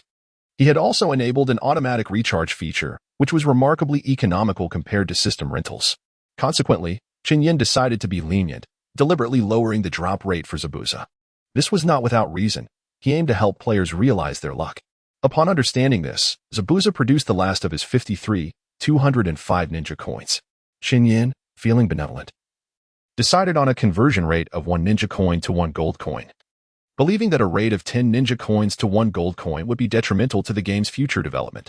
After all, while ninjas constituted the target audience, the primary players were the common folk, who vastly outnumbered ninjas. Although the current prices within the game were relatively steep, it was intended to challenge the ninjas further, aiding Chen Yan in navigating this arduous entrepreneurial phase. If opportunities arose, he would consider further adjustments later. Chen Yan noticed that Kakashi's gaze towards him had taken on an odd quality, leaving him to ponder whether it was merely an illusion. Logically, as a second-generation entrepreneur, Kakashi should be financially secure, considering the numerous S-rank missions undertaken by his father. While Chen Yan was uncertain of the rewards for S-rank missions, he presumed they were substantial. Otherwise, Asuma's price on the black market would not be so inflated. As Kakashi completed his transaction, the newcomers felt a mix of curiosity and confusion. "What is this about? Does using this scientific ninja tool require payment? Teacher Kakashi, why are you giving money to the shopkeeper? Is there a fee for using this tool?" Naruto voiced his thoughts candidly, true to his character. Before Kakashi could respond, Chen Yan contemplated, should I consider imposing a mobile usage fee? However, he ultimately dismissed the idea. Although funds were somewhat scarce at present, they were not desperate enough to covet such a sum. Chen Yan had previously considered charging for energy and network provisions, but ultimately decided against it. The user base was still too small, and it would be prudent to wait for more users before making such considerations. Kakashi elucidated, "No, it is not that. I invested my resources to acquire new ninjas." "Oh, new ninjas? What are they?" Naruto inquired eagerly.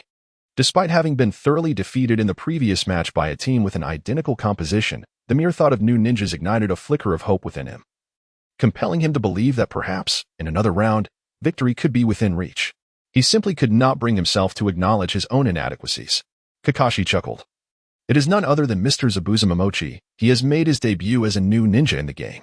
Upon hearing this, Sasuke, who was poised to start, found himself momentarily halted. Zabuza Momochi? Sasuke dared not underestimate this ninja, harboring an unspoken respect for him. Although he sensed that Zabuza stood little chance against Itachi, he was still significantly more formidable than himself at present. If he could possess Zabuza's strength and train for a few more years, perhaps he could indeed defeat Itachi. But why was he also featured in this absurd mobile game? The thought of Zabuza being relegated to the same level as Naruto and Sakura left Sasuke feeling somewhat uneasy, even though, in reality, he was indeed teammates with Naruto and Sakura. Huh? Is Uncle Zabuza truly that formidable? He can reside in this phone just like I can. Zabuza, somewhat speechless, listened to Kakashi's group discussion, feeling it inappropriate to interject, as the rapport between them had yet to reach such familiarity. Currently, they were merely acquaintances, not nearly as close as Naruto, who was naturally affable. However, upon hearing Naruto's comment about being impressive for sharing a phone with him, Zabuza couldn't help but feel a twinge of discontent. Who did that little brat think he was? Just because he was the Nine-Tails Jinchuriki, did he have the right to be so arrogant? It seemed indeed that he did. Yet, Zabuza felt an inexplicable sense of imbalance within, despite the triviality of the matter. Fortunately, Kakashi clarified, here you are classified as a C rank, while Mr. Zabuza is A rank. This is akin to what Lord Third explained to you regarding the mission system. Generally, C rank represents Jonin, while A rank denotes Jonin. This is my current estimation. Kakashi expressed his thoughts. Although his words may not have precisely captured the essence, they were close enough. The ratings were inherently based on popularity and individual strength. However, should one's popularity soar while their actual prowess fall short, they would undoubtedly face criticism from numerous players for receiving a rating that did not align with their abilities. Well, that's impressive. But Kakashi-sensei, why aren't you among them? Upon hearing Naruto's inquiry, Kakashi did not exhibit any signs of annoyance. Instead, he continued to respond, in fact, I am present in this game, and my rating is A-class. Remarkable. Truly remarkable. Kakashi-sensei shares the same rating as Zabuza. Upon hearing Kakashi's words, Zabuza did not betray a smile, while stating that Kakashi was equally formidable. He acknowledged that there were distinctions between them. At the very least, Zabuza conceded that his strength did not quite measure up to Kakashi's. Nevertheless, the knowledge that Kakashi was also present and held the same rating brought Zabuza a sense of satisfaction. It seemed there were intriguing aspects beyond the storyline in this game. Zabuza silently mused, having begun to understand why he had been ambushed by the Umbu of Konoha. It was purely a matter of this game's mechanics, for according to Kakashi, the plot had commenced long before they arrived in the Land of Waves. Chapter 40, Sasuke, have I become an outlier? Naruto grew increasingly animated for him. Despite not holding a high rating, sharing the stage with formidable shinobi like Zabuza and Kakashi indicated that he was indeed a noteworthy figure. Moreover, with Sakura present, he wished that an attractive older sister, who was not just a girl, could also join them. He quickly pointed at Haku and inquired, so, is that beautiful older sister here as well? Zabuza glanced at Haku, noting her increasing beauty, especially as Haku returned Kakashi's gaze with a smile. As for her? I'm not entirely certain. Kakashi is uncertain whether this I-style ninja exists within the game. However, Chen Yan is well aware. Although by claims that skill design and related aspects do not pertain to him, in the realm of ninjas, Bai is indeed a product of his resourcefulness and diligent efforts, painstakingly crafted bit by bit. At this moment, he would undoubtedly proclaim with pride, of course. Furthermore, he was featured in the lottery pool alongside Zabuza. Upon hearing this, Kakashi became increasingly enthusiastic, immediately clicking to participate in the lottery without a second thought. Ignoring Naruto's excitement and Sakura's confusion, Sasuke was left astonished, his bewilderment deepening. Why were so many people here? His abilities were certainly not inferior. Yet, he found himself excluded. Why was that? What was the reason behind this? If merely one or two were absent, Sasuke would not have minded. However, apart from a rather amusing group led by Konohamaru, all other ninjas had gathered. Setting aside Chen Yan, who was responsible for developing the game, it seemed that Sasuke stood out as an anomaly. What was truly going on? Sasuke cast a questioning glance at Chen Yan, who, recalling the previous conversation, began to grasp Sasuke's sentiment. Chen Yan quickly averted his gaze, betraying a hint of unease. Why the rush? By the next volume, there would surely be over 20 ninjas introduced, and Sasuke would have his chance then, Chen Yan mused, contemplating which ninjas to include. The Konoha 12 along with Orochimaru and the Third Hokage would be more appropriately featured in the 4th chapter.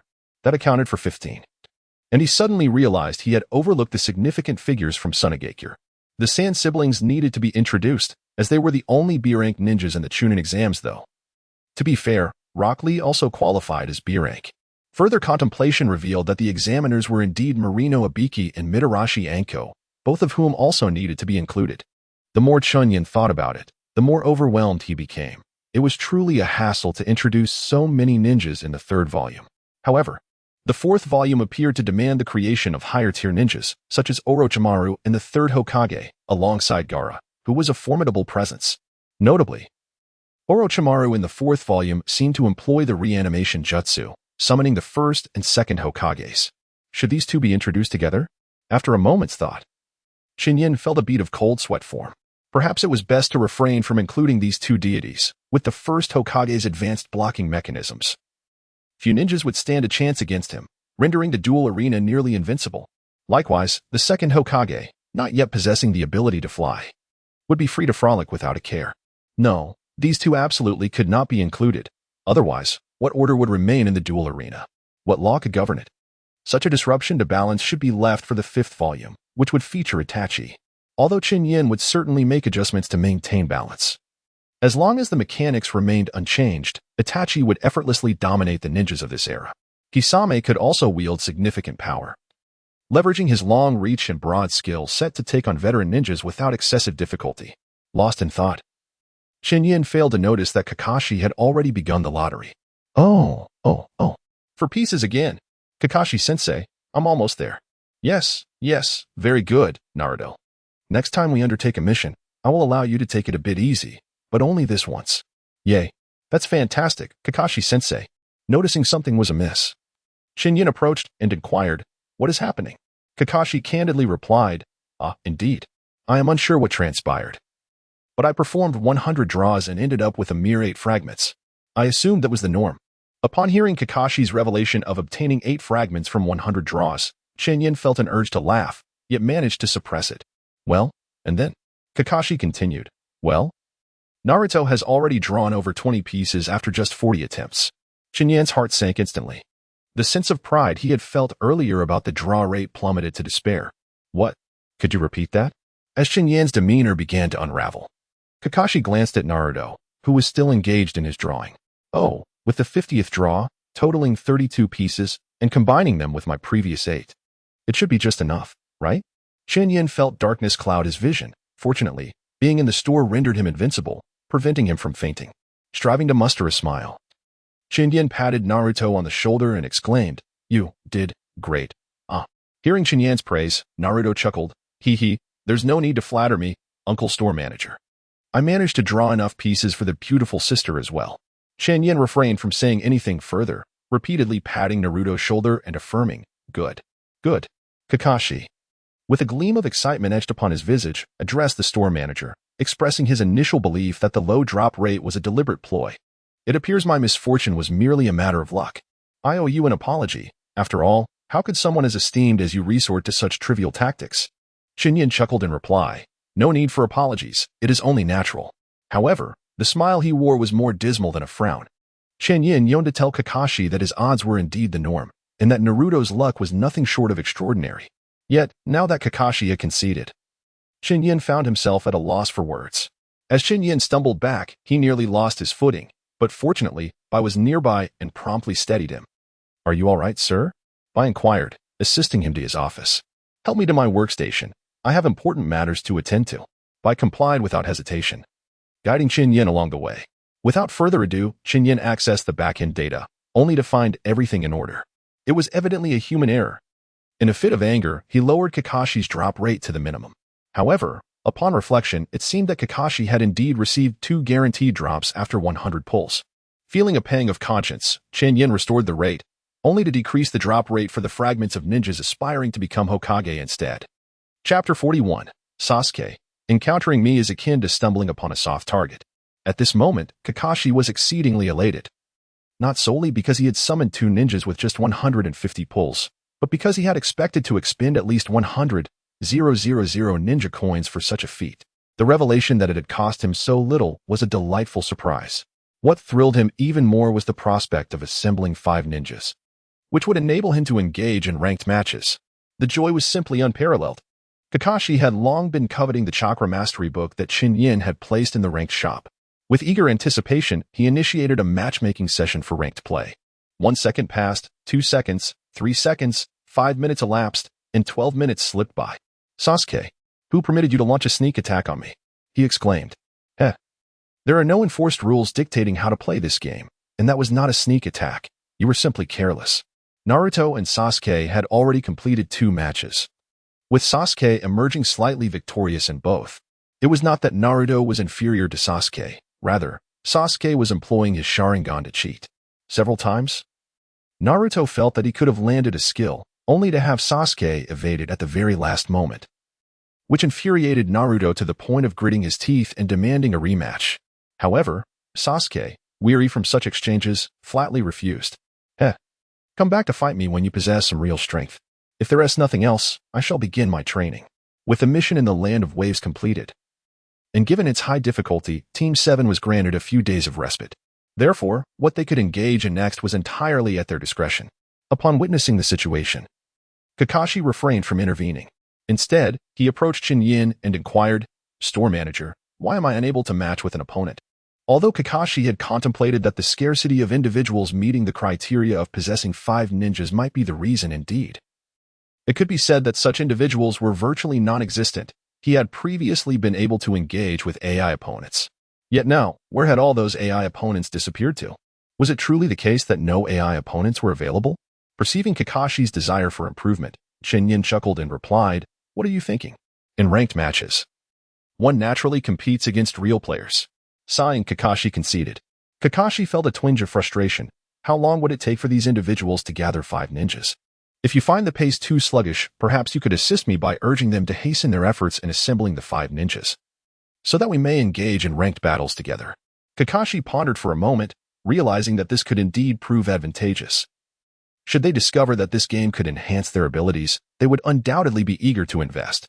However, regarding Naruto and Sakura, Kakashi decided to withhold his expectations for the time being and opted to observe them for a while longer. As for Tens and the others, Kakashi regarded them as promising candidates for collaboration. He could persuade or deceive them into gathering the ninjas, allowing them to participate in ranked matches together. An impeccable plan. "All right, manager. I now know what to do," he affirmed. Following this, the group fell silent, each immersing themselves in the battlefield. Under Chen Yan's scrutiny, Sakura appeared somewhat anxious and restless. Clearly, she was not fully engaged with the game, possibly struggling against either bots or real opponents. As for Haku, Chen Yan could not discern much emotion from him. However, judging by the speed at which he tapped the screen, it was evident he was actively engaged in gameplay. Zabuza, on the other hand, seemed entirely focused, his fingers flying across the screen. Chen Yan sensed that Zabuza's phone might not withstand the next moment under such intensity. Yet, the most earnest of all was Naruto. He embodied the essence of a gaming addict, seemingly eager to immerse himself entirely in the combat. As Chen Yan observed each individual, he suddenly noticed Kakashi also watching the group. Their eyes met, and Kakashi offered a somewhat sheepish smile. His intent was to identify any potential allies among the remaining 4 newcomers. However, upon meeting Chen Yan's gaze, Kakashi lowered his head, ready to initiate a match and further hone his skills.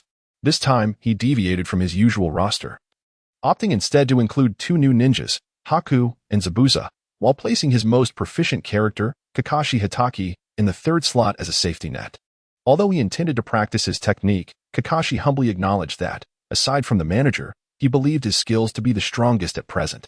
Thus, he felt confident in bringing 2 novices into the fray, allowing him to familiarize himself with their abilities. The matchmaking process did not take long. Although there were a few real players present, the total number was merely 10, and instant matches primarily occurred in face-to-face challenges. Naturally, Naruto and Sasuke's first duel was purely coincidental. After approximately 10 seconds of matching, they entered the game. Seizing the moment before the loading screen appeared, Kakashi glanced around. Noting that the others seemed to be engaged in their own gameplay, not resembling potential opponents he had just matched with, Kakashi also paid special attention to Chen Yan, who was seated at a large scientific ninja tool, engrossed in some peculiar task with an expensive computer he had purchased. Once the loading screen appeared, Kakashi took note of his opponent's username, the strongest Uchiha.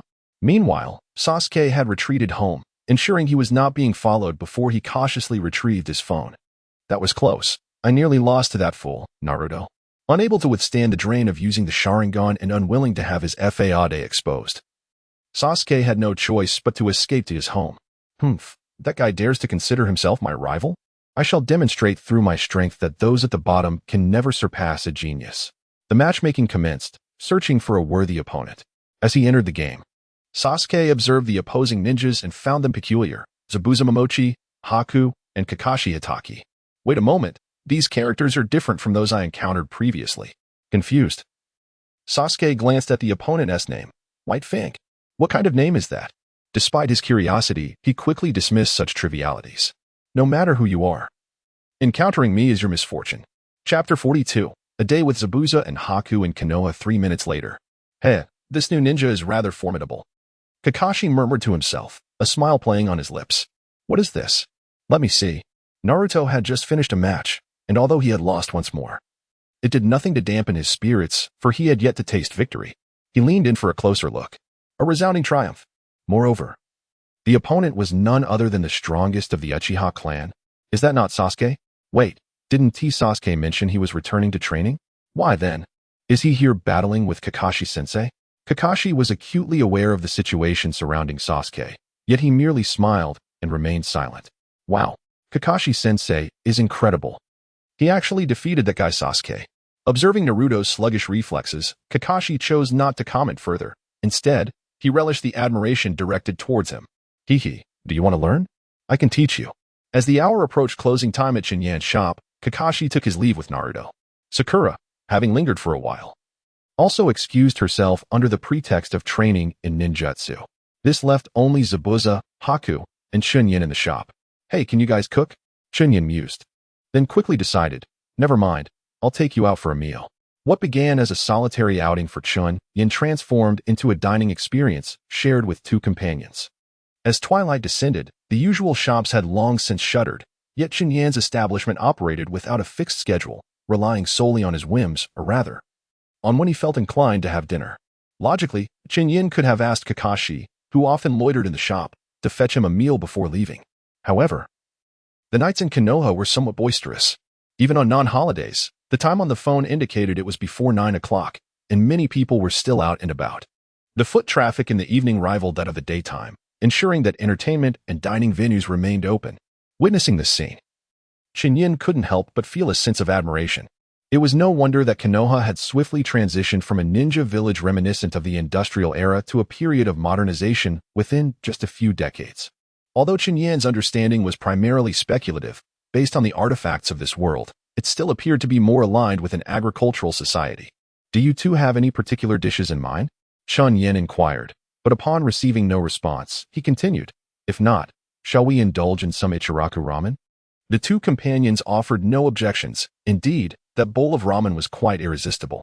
Strolling through the bustling streets of Konoha, which were far more vibrant than those of other ninja villages, Zabuza and Haku found themselves entranced by the myriad sights. Mr. Zabuza, this place is stunning, Haku exclaimed, to which Zabuza silently agreed. Compared to the hidden mist village, Konoha was indeed enviably prosperous. He pondered whether Terumi-Mei and Elder Jin could transform the hidden mist village into such a thriving realm after lifting the blood mist. Even Zabuza, who had spent his life entangled with the darkest facets of the ninja world, could not deny Konoha's advancements in this regard. Here we are at Uncle Hand-Pulled Ramen's shop. I had the miso ramen here last time, Chen Yan remarked as he led Zabuza and Haku inside. Good evening. Uncle Hand-Pulled, Chen Yan greeted. Good evening, young man. Are you having miso ramen or naritamaki today? Uncle Hand-Pulled had become quite familiar with Chen Yan over the past few months, despite not having inquired about his name. Hehe, I'll have the miso ramen, with naritamaki as a side dish. Chen Yan then turned to Zabuza and Haku. What would you like? Zabuza replied, anything is fine, just like yours. Although Zabuza had no intention of taking action, his imposing presence was unmistakable. Haku smiled. I'll have the same. All right, then 3 bowls of miso ramen. And do remember to add some naritamaki. At that moment, Chen Yan noticed a small, hunched figure near the bench. Isn't that Naruto? What are you doing here?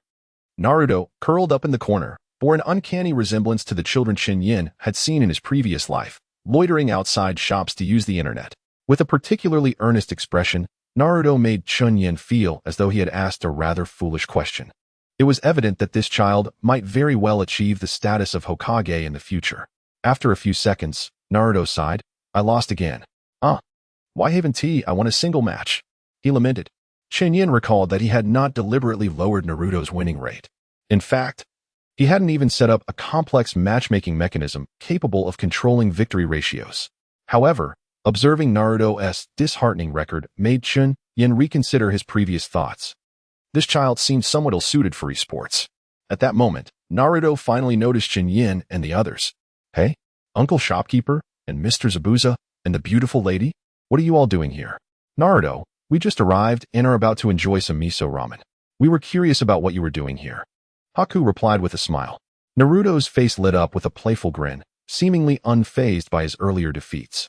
Hehe, well, I originally wanted to eat ramen.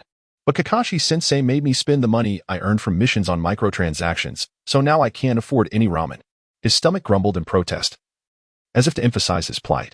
Microtransactions? Haku frowned slightly at this unfamiliar term, not fully grasping its meaning. Meanwhile, Chen Yan quickly interjected, "Microtransactions? No worries. Let me treat you to this bowl of ramen." However, the revelation that Naruto was short on funds took Chen Yan by surprise. After all, the fourth Hokage and his wife had completed numerous missions, and Minato was Hokage while Kushina was the princess of the Whirlpool country. Their wealth should certainly not have been inferior to Kakashi's family. Could it be that the third Hokage had embezzled it all? That seemed unlikely. However, Chen Yan recalled a certain saying that Naruto's financial struggles stemmed from his inability to cook, leading him to purchase an excessive amount of instant noodles and milk, some of which even expired. The remainder of his funds were squandered on paint and other materials for pranks. Though this explanation may seem somewhat far-fetched, it stands as the most plausible rationale. After all, it is quite normal for a child to lack proficiency in managing money. After finishing their noodles, Bai and Zabuza spent the night on a wooden bed on the second floor of the shop. For Chen Yan, there were still numerous matters demanding his attention. Chapter 43. Yamato Carpentry. The following morning, Chen Yan rose early, a stark contrast to his usual habits. This was unavoidable, as Zabuza had awakened at 4 o'clock, and according to Bai, he himself had gotten up at 5. To be honest, Chen Yan had not often witnessed the dawn in Konoha.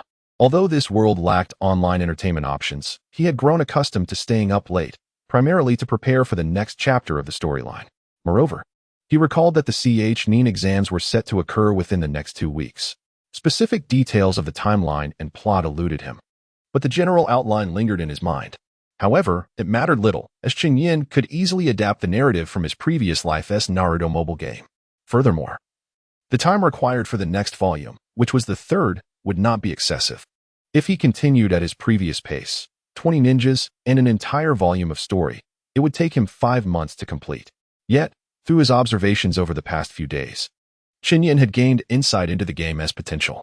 The few registered players, including the busy third Hokage and the proud Sasuke, were almost perpetually online. Speaking of Sasuke, Chen Yan remembered that he was online before he fell asleep and was still present when Chen Yan awoke. Indeed, the proud Uchiha was always full of contradictions.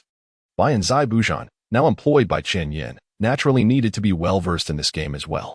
Returning to the upcoming production, Chen Yan planned to allocate over 80 of the recently acquired resources to develop the next volume. The first 2 volumes served primarily as a foundation for the player base, and Chen Yan firmly believed that the influx of ninjas upon the next update would result in a dramatic increase in player numbers. However, merely increasing the number of ninjas would not suffice to attract them. Hence, Chen Yan intended to utilize the 443, 205 ninja coins from the system for a lottery. Indeed, it was time to generate some buzz.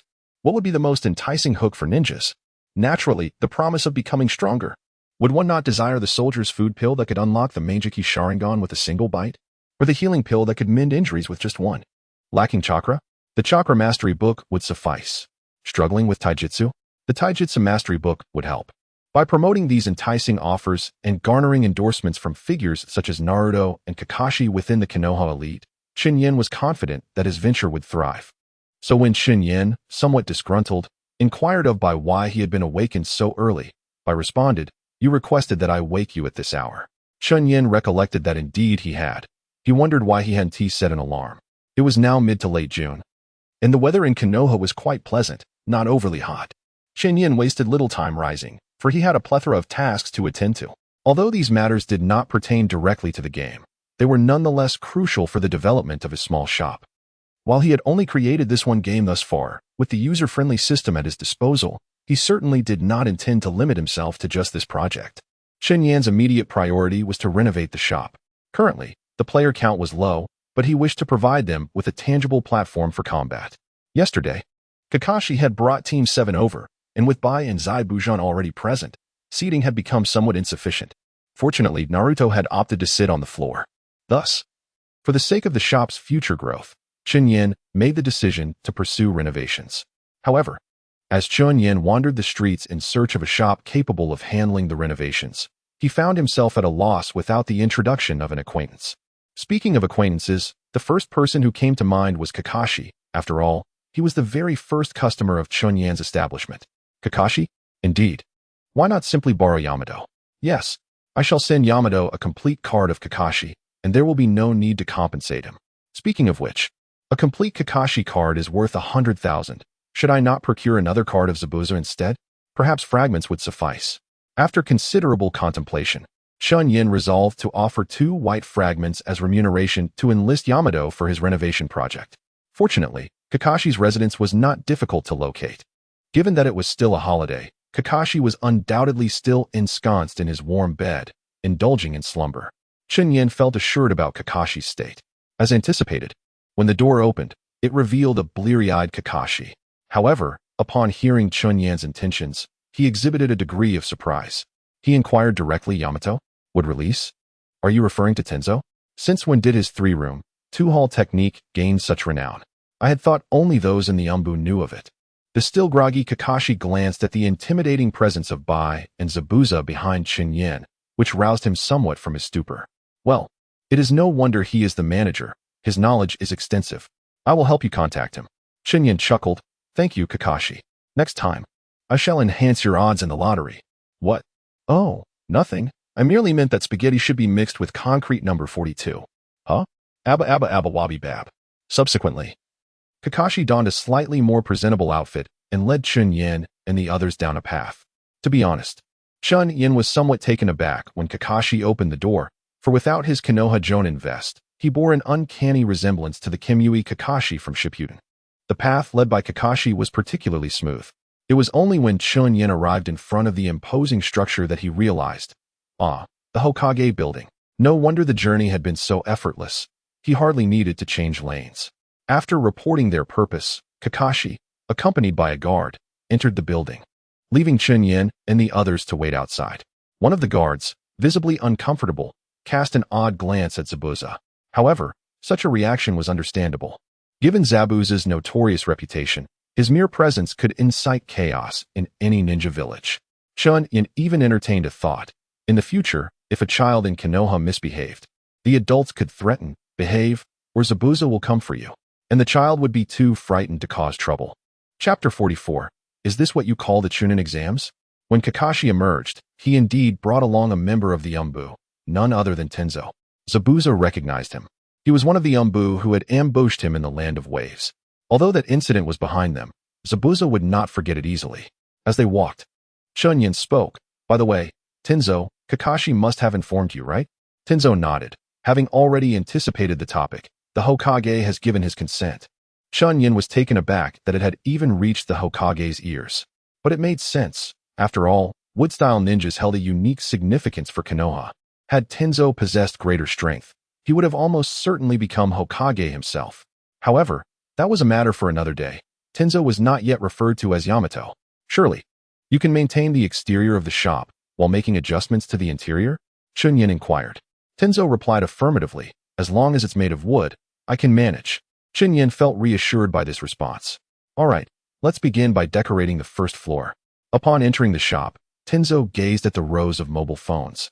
Unable to suppress a gulp, though he already owned one, the sight of so many at once was undeniably tempting. Zabuza, you and Haku should move the phones to the second floor, Chen Yan instructed. Before he could finish, Tenzo suggested, if you don't mind, I can transfer them directly. Oh, that would be quite convenient. After moving the valuable items, Chen Yan remembered to have his prized computer relocated as well. Soon, the first floor returned to its spacious, empty state. If it weren't for the decent lighting, Chen Yan suspected he might have needed to turn on the lights to see inside. As for the decor, he had a plan in mind. The area was so vast that even a small-scale internet CAF could fit comfortably. He even considered creating a lounge area with a large screen for live streaming exciting gameplay. Although he could exchange resources for this, Chen Yan preferred not to spend unnecessarily at the moment. He decided it was best to start by placing tables and chairs first. By the way, can we build a counter about a quarter of the way in from the back? No problem, Tenzo replied. With a wave of his hand, wood erupted from the ground, forming a counter. Now, let's add a long shelf about a meter behind the counter, similar in width. Understood. Tenzo waved again, and another long shelf took shape. The once empty first floor was now beginning to take on a semblance of order. The space measured over 20 meters in length and about 10 meters in width. The entrance was situated at the longer end, allowing for ample tables and chairs. The front desk, set approximately 16 or 17 meters from the entrance, had space behind it that could be divided into 2 rooms measuring 5 by 6. One room could serve as a restroom, but one would suffice. The other could temporarily function as a storage room. Not bad. Let's proceed with this plan. A short while later, Tenzo had fulfilled all of Chen Yan's requests without breaking a sweat. He even created 2 beds for Haku and Zabuza on the second floor and helped partition it into separate rooms, unlike the previous open layout of the first floor. Looking at the neatly arranged round tables and wooden stools, Chen Yan felt immense satisfaction. With everything made of wood, the aesthetic evoked a medieval European tavern from the late Middle Ages to the Age of Exploration. Finally, he instructed Tenzo to move the mobile phones from the second floor back to the first, placing them on the counter. Indeed, Tenzo's wood release could even achieve intricate carvings. Chen Yan mused that even if Hashirama were present, he could not rival Tenzo's craftsmanship. Once completed, Chen Yan patted Tenzo's shoulder with satisfaction. Well done. Take this 200 gold coins for your efforts. Recently, a new ninja named Zabuza has appeared. He's extraordinarily powerful. However, if not for the mask concealing his face, Tenzo would have been visibly flustered. Oh, no need for such formalities. Do remember to visit often. Tenzo bid farewell to the group before departing. Kakashi remained behind, preparing for the day's endeavors. By the way, Kakashi, isn't Konoha about to host the Chunin Exams? Chen Yan inquired, somewhat pointedly. The one to react first was not Kakashi, but Zabuza. In their village of mist, especially under the blood mist, even Jonin faced stringent requirements, let alone Chunin. Every mist ninja had ascended through the ranks by stepping over the corpses of their comrades.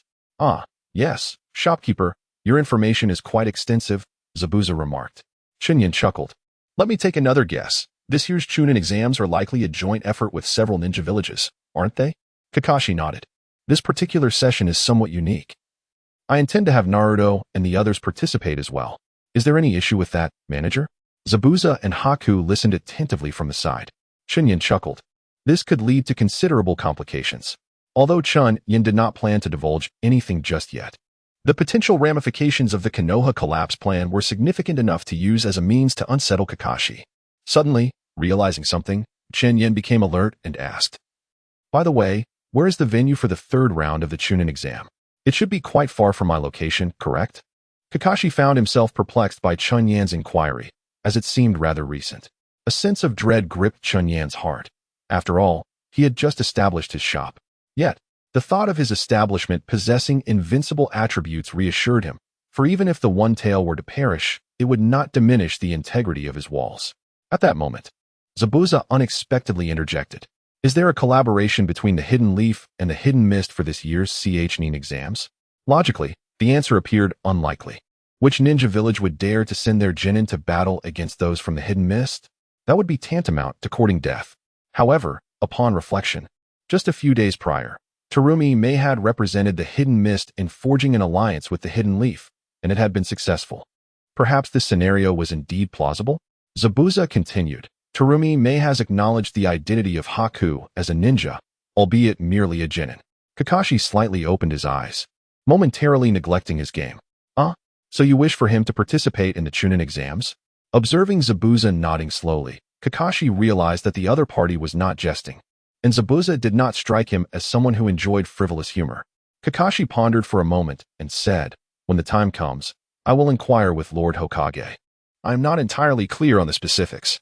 Hearing these words, it was entirely unlike what Zabuza would typically express. After much hesitation, Kakashi finally spoke. However, it seems that White's situation may be somewhat exceptional. Wouldn't his participation in the Chunin Exams disrupt the balance? At this moment, Chen Yan, unable to contain himself, consoled. It's all right. When Shaoli opens the 8th gate and the Jinchuriki from Sunagakure activates their transformation, you will truly understand what balance means. Kakashi's expression appeared somewhat vacant. How could there still be a master? Chapter 45, The Preparation for the Chunin Exam Papers. A substitution technique. Quickly, use a substitution. I know, but I no longer have any skills left. Alas, I've lost again.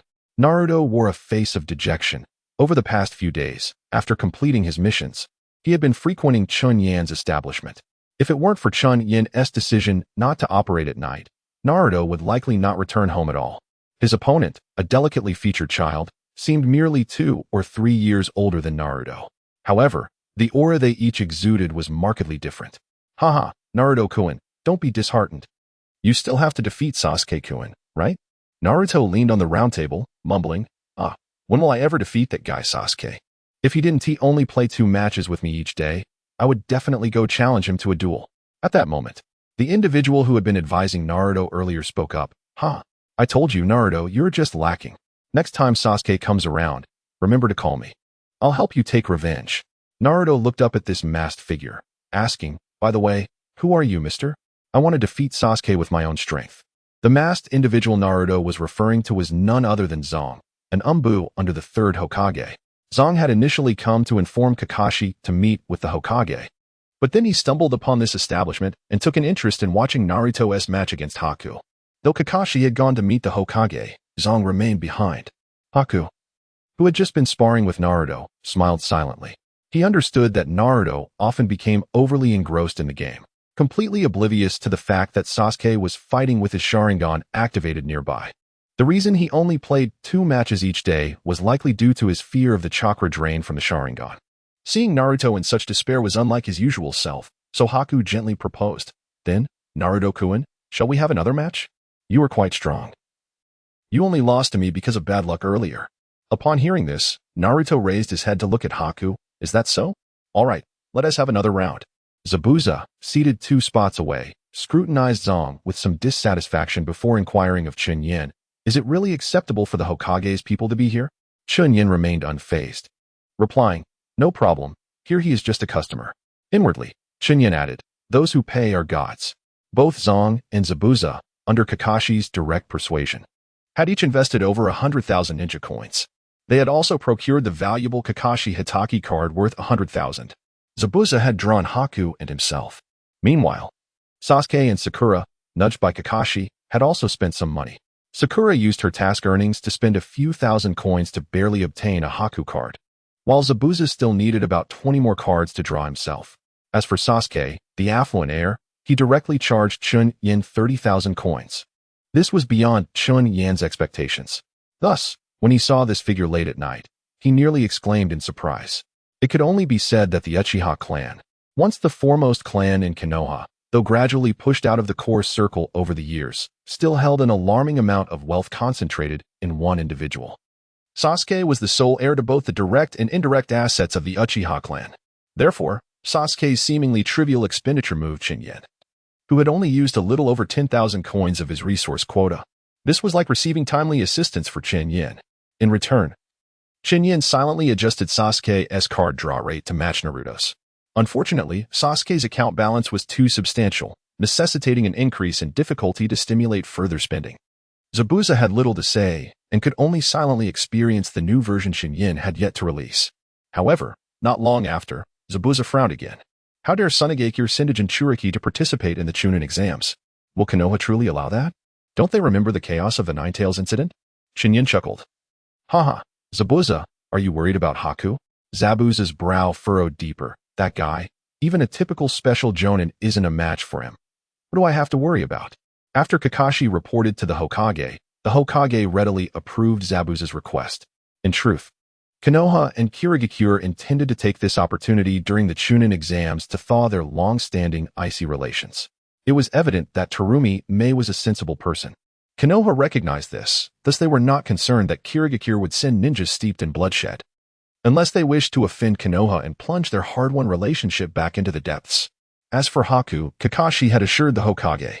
Although Kakashi did not need to go to such lengths, both Zabuza and Haku felt a newfound respect for Kakashi upon learning this. Special Jonin? To be honest, if a special Jonin encounters those fellows in this year's Chunin exams, it wouldn't be an exaggeration to say they are merely fodder. Zabuza quickly pressed for details. Who is it? Naruto? Or the Jinchuriki from Sunagakure? After the battle in the Land of Waves, Zabuza was already aware that Naruto was the Jinchuriki of the Nine Tails. He understood well the tremendous enhancement the Tailed Beast Chakra could provide to a lower ninja. However, speaking of a special Jonin, while Naruto could barely reach that level upon entering his one-tail form, his awareness was far inferior to a seasoned Jonin. Regardless, the fear of tailed beasts in Jinchuriki was a common sentiment among all ninja villages. It was merely a matter of degree.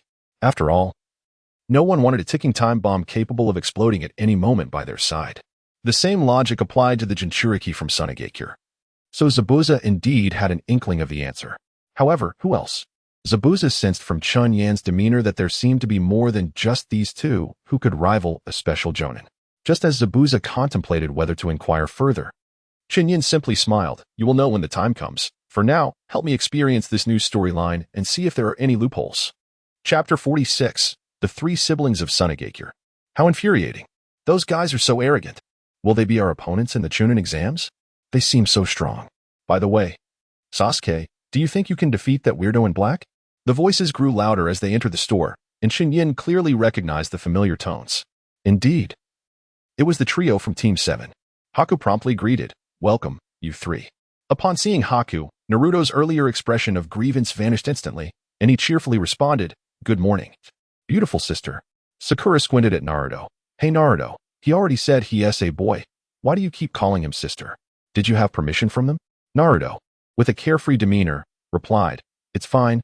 The beautiful sister won't mind how I address her, right sister?" Bai merely smiled and did not respond to Naruto's words, but instead shifted the topic, asking, "By the way, were you just talking about the Chunin exam?" As someone about to participate in the Chunin exam, Bai was particularly attentive to this matter.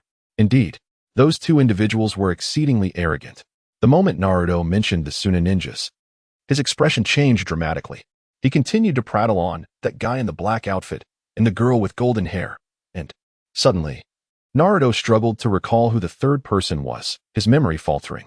Oh, and that red-haired brat, Sasuke, who had been quiet until now, interjected.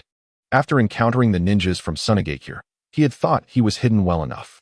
However, he was surprised to discover that there was another ninja concealed right beside him, seemingly even younger than he was, possibly a peer. Oh, the three siblings from Sunagakure? They arrived so quickly? Chen Yan understood what had transpired with Naruto and the others. That episode likely involved Konohamaru, who had been playfully pestering Naruto and Sakura, inadvertently crashing into Kankuro, who had just arrived in Konoha. Consequently, Kankuro had hung him up for a beating under the pretext of disliking children, easily overwhelming Naruto and Sakura in the process. The thought of this made Chen Yan chuckle.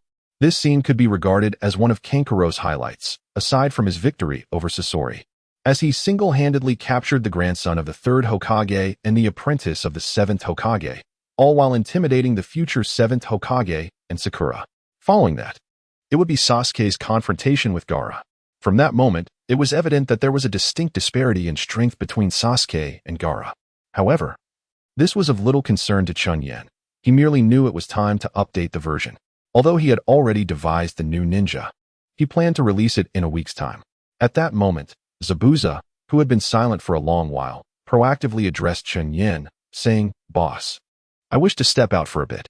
Chen Yan was well aware of Zabuza's intentions, which were likely to gather intelligence for Bai, and perhaps also to assist the Mist Village in collecting information on the Jinchuriki of Sunagakure. Regardless, he felt quite reassured about Zabuza, known for his silent killing prowess. "Go ahead, but remember to be cautious. There's a Jonin by their side whose strength is not inferior to yours." "Are you referring to Maki?" "All right, I understand." After this exchange, Zabuza vanished. The recently seated Team 7 had not even noticed his absence. I looked towards Zabuza's departing figure and asked, "Boss, is it all right for Mr. Zabuza to go alone?" Chen Yan chuckled. "What? Are you worried about Zabuza's capabilities?" I quickly denied, "No, that's not what I meant. I just wanted to assist Mr. Zabuza." "All right, go on then." After sending the two off, Chen Yan surveyed the shop, noticing the three youngsters preparing for a game. Even Sasuke reluctantly agreed to play one last round with Naruto. Thus, Chen Yan chose not to linger. After utilizing the Mayfly technique, he followed in Zabuza and Bai's footsteps. Once in the Mayfly technique, Chen Yan's sensory abilities were greatly enhanced, although Zabuza's silent killing skills had concealed his presence to the utmost. Chen Yan was still able to catch faint traces. Bai's stealth abilities, while not as profound as Zabuza's, allowed her to pinpoint Zabuza's location precisely. In a store in Konoha selling dango, Kankuro expressed his frustration. "Damn it. Why is everything from Konoha so delicious? Why can't Sunagakure make snacks like these?" He was eating voraciously, filled with regret. "Hey, Kankuro, are you disparaging Sunagakure?" Temari, who had a fiery temper, immediately began to argue with Kankuro. Although she too found Konoha's snacks delightful, she could not tolerate disparaging remarks about Sunagakure. "Both of you, be quiet." There is someone nearby. Gaara, who had been silent, slowly spoke, his hollow eyes revealing a floating eyeball. Zabuza was somewhat astonished. Despite not activating his mist, his stealth technique was nearly undetectable by most Jonin. This Jinchuriki kid is quite impressive, Zabuza mused, contemplating a change in position to observe further. Just as he took a step, he noticed a series of chakra threads before him, which brought a playful smile to his face. "Huh? You dare to toy with your pitiful puppet technique in front of me?" Zabuza concealed himself further, yet his voice was difficult to pinpoint. Easily bypassing the puppet master's chakra threads, Zabuza recognized that this puppet operated on multiple lines. What? Is there a trap hidden here? This puppet master is no ordinary foe. Zabuza had never encountered such an exceptional puppet before. Could it have been crafted by the old woman from Sunagakure? He felt a mix of shock and ease. Knowing such trivial tricks would not hinder him. However, at that moment, an eye floating in the air fixated on him, catching Zabuza by surprise. Tsunaburial. Without hesitation, Gaara unleashed a jutsu directed at Zabuza's concealed location, Ice Style, Ice Rock Dome. Just as the sand gathered, it was intercepted by the Ice Style. Handing over the situation, Temari shouted, "Who are you? Show yourself." He. Fascinating, fascinating. Is this the Jinchuriki of Sunagakure? Chapter 47. Zabuza's speculation. Zabuza materialized, arms crossed. Looking down at the three siblings from Sunagakure, exuding an unmistakable aura of menace. The Sand siblings gazed at Zabuza with difficulty, their thoughts varying. Kankuro couldn't help but wonder, damn, who is this guy? Why does he possess such formidable strength? He yearned to manipulate his puppet, but realized that in this state, he couldn't even withstand the pressure of Zabuza's killing intent. This aura was purely the essence of a seasoned hunter, cultivated through years of bloodshed. Merely on a psychological level, it was enough to leave the Sand trio gasping for breath. There was no need to mention Kankuro and Temari. Even Gaara's expression showed signs of fragmentation. Yet, he remained unfazed, conjuring a sand shield before him. Tsunaburial. In an instant, countless grains of sand surged towards Zabuza. This time, Bai did not conjure the ice rock hall. Instead, he employed simple ice techniques to either slow down or freeze the fine sand.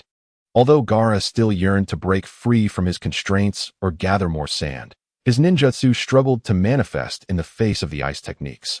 At that moment, a tall figure emerged behind the Sand Village's three siblings, one that could easily meet Zabuza's gaze. "Why do you dare to appear here, Mist Ghost?" Zabuza sneered. "Me?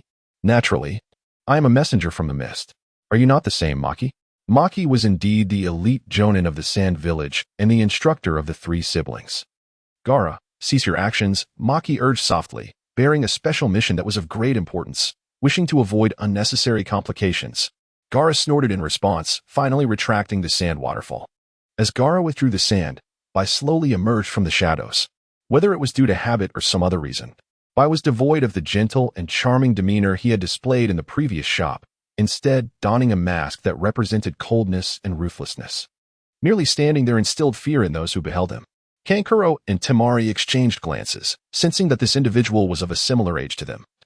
Yet he managed to withstand Gaara's assault. Moreover, his ninjutsu appeared quite extraordinary. Maki remained calm, though his expression grew increasingly grave. The Umbu of the Mist? Why are they here? Maki had been taken aback upon seeing this ice-wielding ninja. The power derived from one's bloodline represented the limits of inheritance, and such achievements were not comparable to those of ordinary ninjas. The ice-wielding Umbu before him likely possessed at least special Jonin-level prowess, indicative of standard Umbu capabilities. Maki quickly assessed Bai's earlier actions, but one question lingered in his mind. Why had an ice ninja from the land of snow appeared in the mist? This query seemed absurd, akin to asking why a cake would be found in a kitchen. However, who could be oblivious to the policies of the mist? The bloodline limit ninjas of the land of water had nearly been annihilated by them. For an ice ninja to enter the mist was akin to a sheep entering a tiger's den. At this moment, the sliver of safety that Kankuro and Temari had regained with Maki's arrival abruptly dissipated.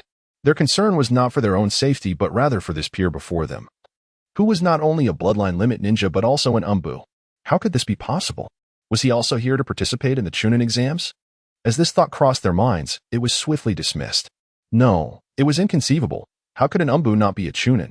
As both sides remained at a stalemate, Kakashi, a Jonin from Konoha, arrived.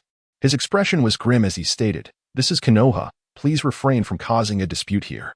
Upon seeing Kakashi, Maki snorted and led the Sand trio away. Once the Sand's figures had vanished from sight, Zabuza took a seat in the establishment, occupying the spot Gaara had just vacated.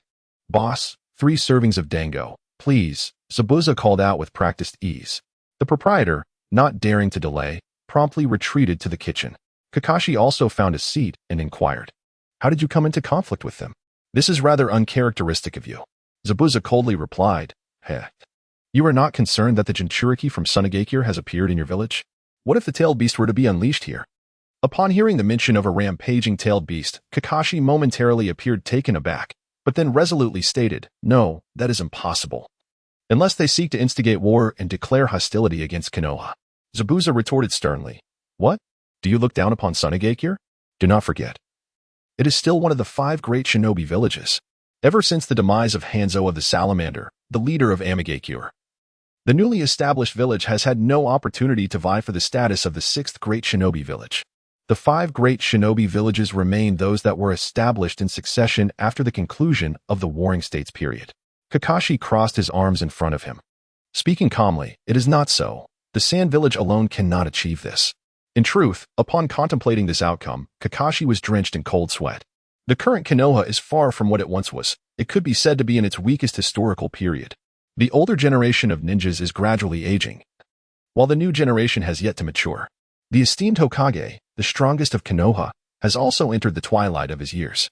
Furthermore, with the departure of the legendary 3 ninjas, the Uchiha clan's annihilation, the sacrifice of the 4th Hokage, and the turmoil of the Nine Tails incident, a plethora of significant events has transpired in the decade following the Third Great Ninja War. These events have even consumed more than half of Konoha's history. Although Konoha gained renown during the Third Great Ninja War, who can guarantee that other ninja villages do not covet this fertile land of Konoha after all this time? While these thoughts lingered in his mind, Kakashi maintained a resolute demeanor. Perhaps sensing Kakashi's forced bravado, Zabuza continued to sneer. "Hey, what if the Mist Village joins forces with the Sand Village?" At this moment, Kakashi fell silent. Zabuza pressed on, using the Chunin exams as a pretext.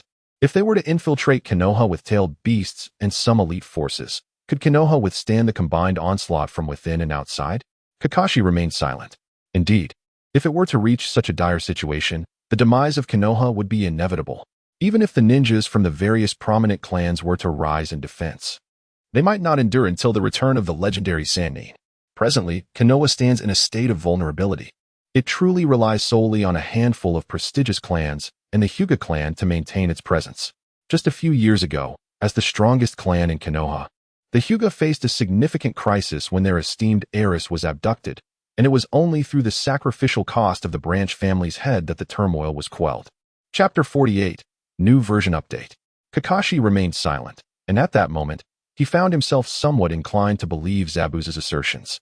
Kakashi has always possessed a rather skeptical disposition. Has he not? At this juncture, what actions would the Hidden Mist take? This inquiry appears to be directed towards the Hidden Mist, however. It could also be interpreted as an examination of Konoha's stance towards them, particularly if Konoha were to exhibit considerable strength. First and foremost, I am uncertain of Terumi Mei's intentions. Furthermore, that woman does not seem to have any plans to establish diplomatic relations with other ninja villages, which aligns with the sentiments of Elder Genma.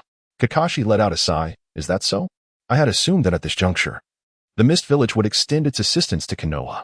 Although he articulated such sentiments, his vigilance had only intensified. As a ninja, one cannot place unwavering trust in an unfamiliar shinobi, particularly one hailing from another village. However, if the Mist Village indeed harbored such intentions, then Zabuza had no reason to disclose them. Zabuza accepted the dango offered by the vendor, momentarily peeling away the bandages from his face. This is merely my speculation. As long as you have an understanding of it, that suffices. Observing Zabuza indulging in his meal, Kakashi found himself devoid of appetite.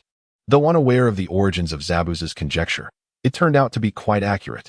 The current Konoha was no longer the formidable force capable of contending against the other 4 shinobi villages single-handedly. Kakashi was contemplating whether to report this matter to Lord Hokage when he noticed Zabuza handing 2 skewers of dango to Haku. Staring at the empty plate, Kakashi was momentarily taken aback, and then he heard Zabuza proclaim loudly, "We're leaving. Don't forget to pay." Kakashi, in disbelief, quickly glanced once more. Beside the plate lay the remaining bamboo skewer from Zabuza's 3-colored dumplings. On the other side, Haku was indeed holding 2 skewers. Kakashi found himself at a loss for words. He could only call out to the retreating figure of the Mist Ninja, "Hey, I haven't eaten yet. Don't you have any money? Zabuza, without turning back, replied. If you want to eat, order it yourself.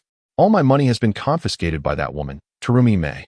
As Zabuza's voice faded into the distance, Kakashi realized that the two of them had indeed departed. Kakashi found himself at a loss for words, even questioning whether the remarks made earlier had been an elaborate ruse devised by Zabuza.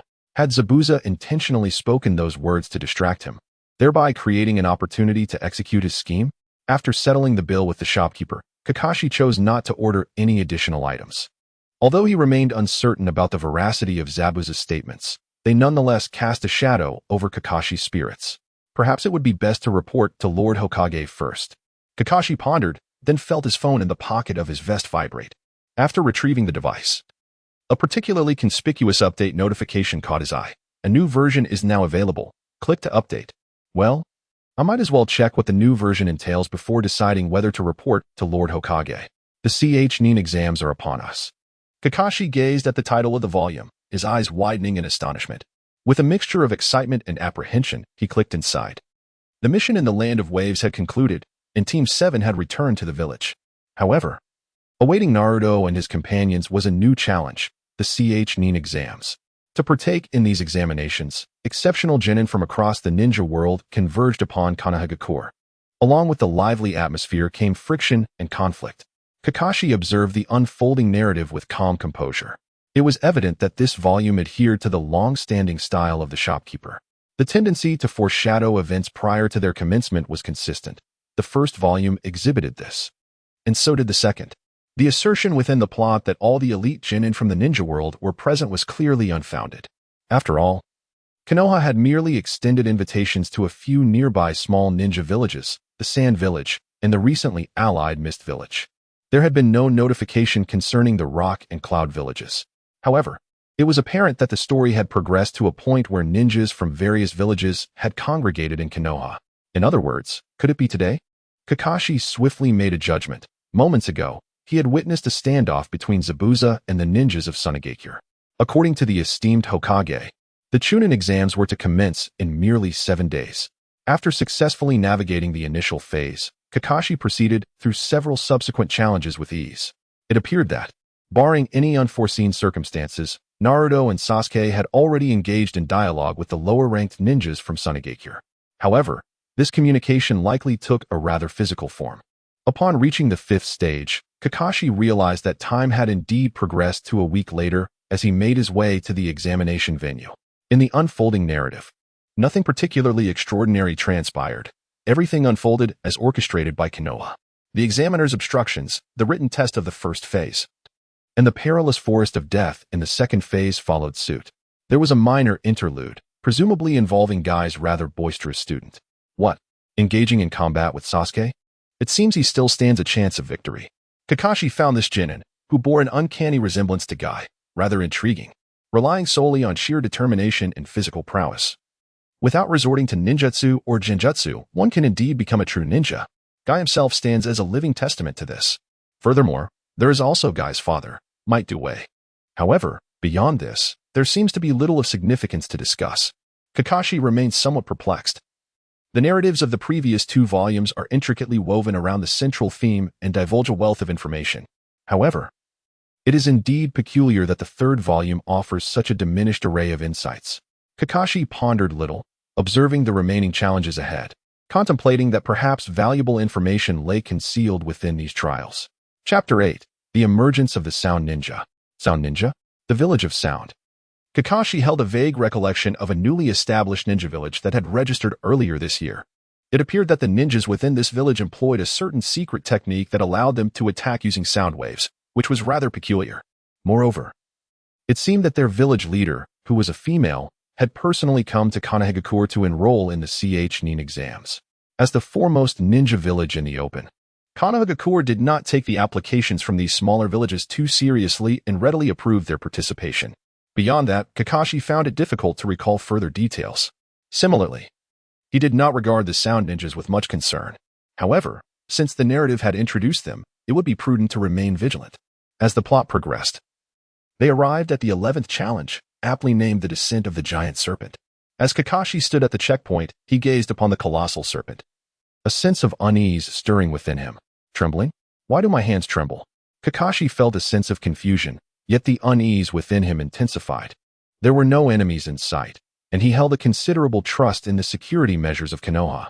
After calming his mind and sensing the surroundings, he confirmed that all was indeed well. He proceeded to the next challenge. Upon completing the 11th stage, the 12th stage was revealed, titled Orochimaru's Conspiracy. Chapter 49. The points exchange opens within the forest. A mysterious grass ninja emerged, a rogue from Konoha and the founder of the Sound Village, Orochimaru. His aim was the young Sasuke, appearing in the forest to assess Sasuke's capabilities. How would Sasuke and Team 7 confront this man? Upon witnessing this, Kakashi felt his heart leap into his throat. This was the most terrifying piece of information he had gleaned from his phone. Orochimaru's target was indeed Sasuke? Kakashi murmured to himself. The mere mention of Orochimaru inevitably led him to recall the abhorrent human experiments conducted by the rogue ninja. Consequently, he was banished from Konoha. It was during that tumultuous time that Kakashi took it upon himself to impede Orochimaru's escape. Kakashi remained silent, his movements becoming increasingly swift. He was now fervently eager to uncover what would transpire next. Following the completion of the level, a new narrative unfolded. The emergence of Orochimaru cast a shadow over the already tense forest. What exactly had he done to Sasuke? And what trials of fate would the members of Team 7 be compelled to confront? Chapter of the Chunin Exam's conclusion. Upon finishing the storyline, Kakashi still found himself somewhat bewildered by the sequence of events. This volume-esque narrative was far less coherent than the preceding two, resembling a collection of fragmented pieces. Kakashi found himself in an unusual state of agitation. After successfully navigating the passage, he glanced upward to assess his surroundings. Recognizing the familiar path ahead, he understood that just a short distance further lay Chen Yan's establishment. However, he swiftly dismissed the notion of pausing there for a moment's respite. Perhaps under ordinary circumstances, he could afford to be more leisurely. Yet, the invasion by Orochimaru compelled Kakashi to recall the words spoken by Zabuza not long ago. No. He must report to Lord Hokage at once, without delay. Kakashi swiftly made a decision, even resorting to the body flicker technique to hasten his journey. Inside the Hokage's office, Hiruzen listened to the knocking at the door and calmly said, "Please enter." Kakashi pushed the door open. Lord Hokage, Orochimaru. At this moment, even someone as composed as Kakashi found himself at a loss for words. However, he noticed Hiruzen gazing at him with a serious expression, his phone still glowing beside him. "Kakashi, I presume you have already experienced the latest chapter." Kakashi gazed in astonishment at the Third Hokage. "Lord Hokage, you too?" At that moment, Kakashi felt a sense of reassurance. He sighed, pondering why Orochimaru suddenly took such an interest in Sasuke. "I fear for Sasuke," Hiruzen shook his head, asserting, "I shall address this matter with due seriousness.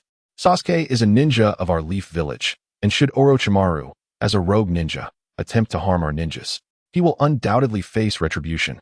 With the third's words, Kakashi felt a slight alleviation of his concerns.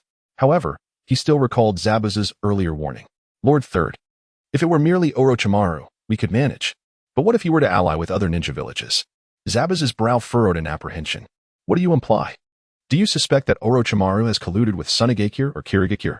Kakashi did not deny it. Such was indeed his intent. However, such words are not befitting of direct utterance. Even if it were just he and the Hokage present. Nara Shikamaru nodded thoughtfully and then remarked, "I understand. As for the Sand Village, their Jinchuriki remains within our village, so they should be reluctant to act recklessly. However, concerning the Mist Village, Kakashi, you must exercise caution." Kakashi nodded, having conveyed all that he needed to. Since the Third Hokage had the freedom to arrange matters as he saw fit, there was no need for him to worry excessively. Just as Kakashi was about to take his leave, Hizashi suddenly interjected, "By the way, Kakashi, where is Zai now? Is he still with that young man named Chen Yan?" Kakashi had mentioned Chen Yan when he reported back to Z, Tenzo, and others after the events in the Land of Waves. At that time, Kakashi was the only one aware of Chen Yan's true name. Kakashi affirmed, "Indeed, Lord Hokage." At that moment, Hizashi revealed a long-awaited smile, reminiscent of his usual self. "If that young man truly possesses the remarkable abilities you speak of, it would be prudent for me to pay him a visit, should time permit." Kakashi once remarked to the Third Hokage that Chen Yan's physical prowess had reached a level where even Raikiri could not inflict harm upon him. Similarly, he mentioned that the scientific ninja tool, known as the mobile phone, originated from Chen Yan himself. Truly, he is an extraordinary individual. Reminiscent of the legendary Sage of Six Paths. By the way, Kakashi, do you think it is possible to procure that remarkable medicine of his, which is said to have the ability to heal all wounds? For a ninja, medicine is an indispensable resource, although battles among ninjas often conclude in an instant. Possessing such miraculous pills, as spoken of by Kakashi and other Umbu operatives, would undoubtedly be the most advantageous. Kakashi contemplated for a moment and replied, I apologize, but I have yet to inquire about that. This response did not surprise the Third Hokage, even if such items were not available for purchase. It was indeed to be expected. If such formidable pills truly existed, they would likely be the work of a sage. And how could creations of a sage be acquired by mere mortals? However, Kakashi continued, nevertheless, I do know of a certain method to obtain these items. This revelation left Hiruzen momentarily astonished. If they could not be purchased, what alternative means remained? Perhaps through undertaking missions? Kakashi stepped forward and inquired, Hokage-sama, please take a look at this position beside the ranking matches. Kakashi pointed to a specific location on the screen of the mobile phone in Ritsun's hand. Upon opening the ranked match section, the icon displayed at that position was the Points Exchange Mall. This Points Exchange Mall was meticulously designed by Chen Yan as a venue for players to redeem special items. The acquisition of these points drew inspiration from seasonal tasks in games from a previous life. Currently, there are several tasks available for earning points. 1. Achieve victory in 10 ranked matches to earn 1 point. Monthly limit, unlimited. 2.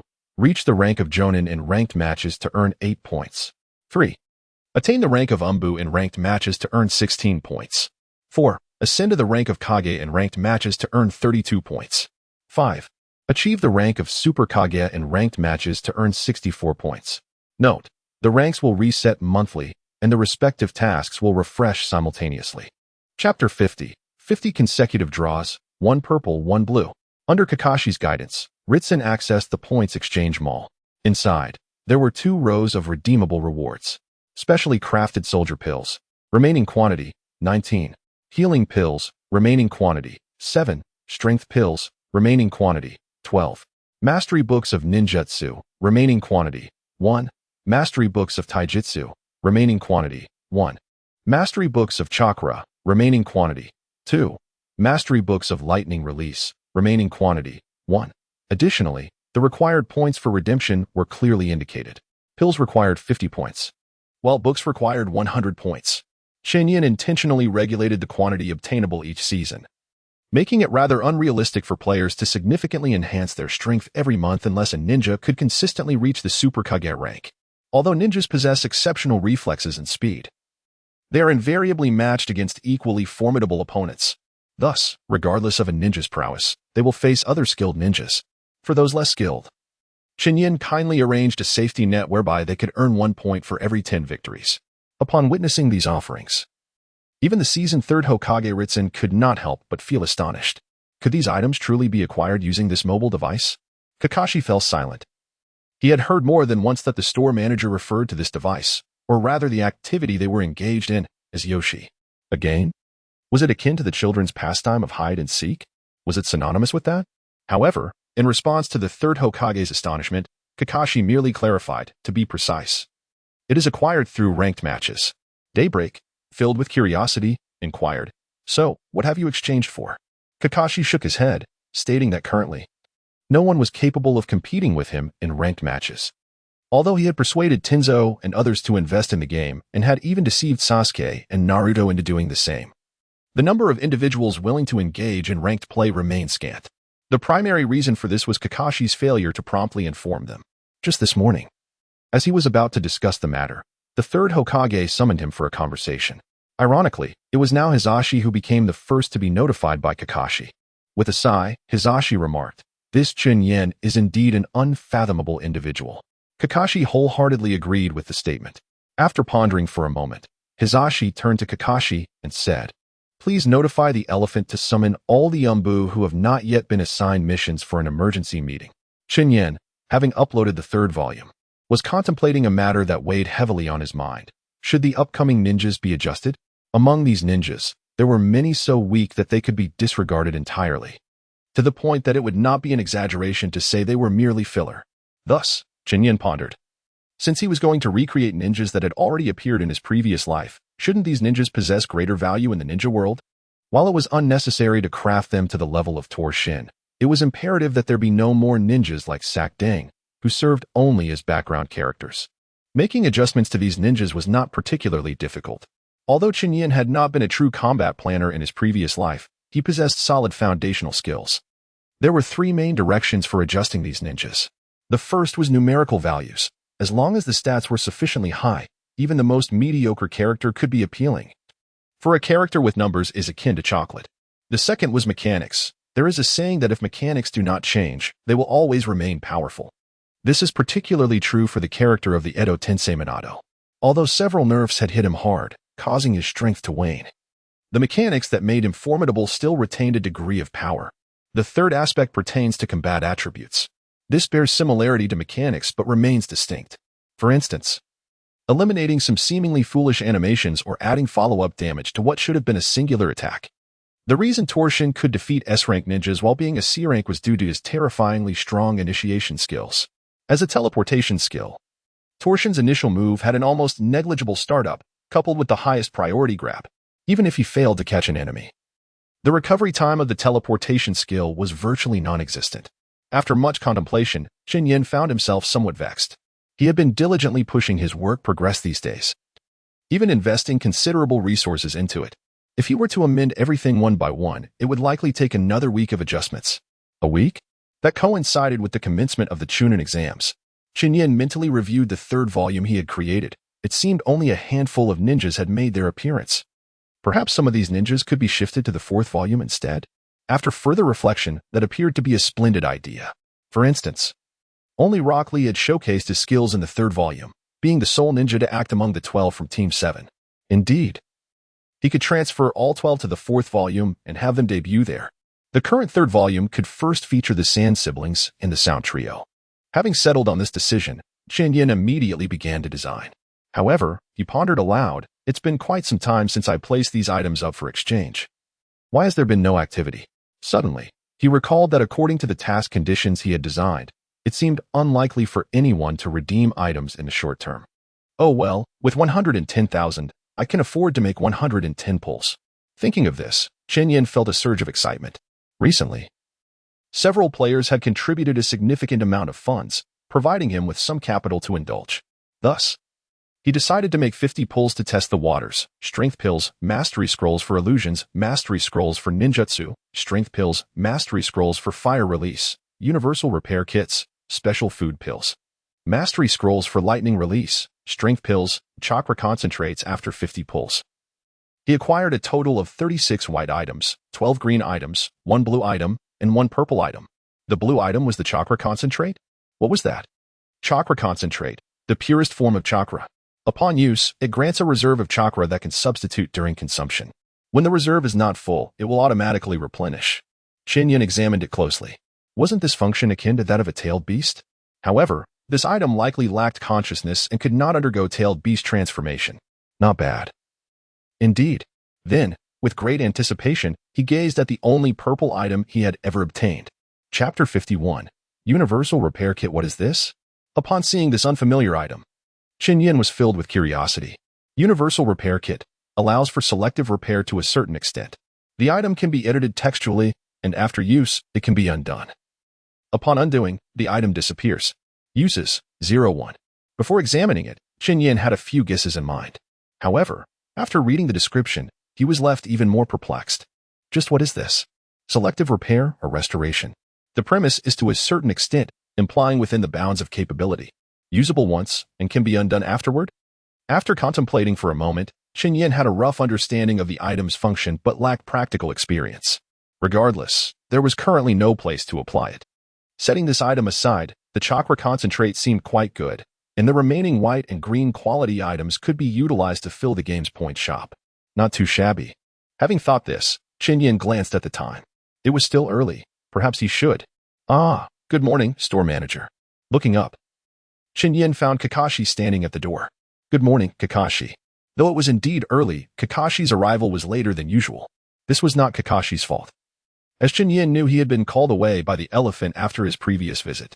Speaking of which, that guy was still in the store, guiding Naruto through a game. Chen Yan chuckled helplessly and shook his head. At the current pace, things were looking promising. After the destruction of Konoha, his player base would undoubtedly experience explosive growth. At that time, store manager, I would like to purchase 30 mobile phones. Kakashi felt a considerable sense of unease, uncertain whether his decision to purchase such a large quantity would be deemed excessive. Originally, the intended number was 50.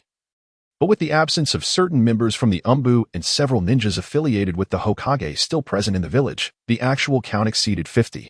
Kakashi's concern stemmed from the possibility that such a bulk purchase might deter Chen Yan from selling, especially since his scientific ninja tools seemed to be in limited supply. Chen Yan had intended to simply greet Kakashi before retreating to the second floor, leaving the first floor under the watchful eyes of Zabuza and Haku. However, upon hearing the inquiry, 30 units, is that true? Are you certain? Chen Yan's astonishment and delight nearly spilled over into exclamations. Realizing his lapse in composure, he glanced at Kakashi, who stood frozen in place, and cleared his throat before asking, ahem. May I inquire as to why you wish to purchase such a substantial number all at once? Kakashi finally realized the situation, as Chen Yan's response aligned with his expectations. According to the Hokage's intentions, he wished to equip the Umbu with some resources for their routine training. Despite being a seasoned ninja who had carefully prepared his words in advance, Kakashi felt a twinge of nervousness when it came time to speak. Deep down, he was more anxious about the possibility of being discovered by the shopkeeper should he utter a falsehood. Chen Yan elongated his tone, expressing understanding. In truth, he had also noticed Kakashi's unease. However, the prospect of making a sale was too enticing to resist. One device priced at 100,000, 10 devices totaling 1 million, and 30 devices equating to 3 million. Wasn't that akin to 300 draws? Oh, the wretched lottery, which brings so much misfortune. It should be an increase of 30,000 in resource allocation instead. With such resources aided by the system, producing the next 2 volumes would be effortless. Moreover, he could potentially create several more ninjas.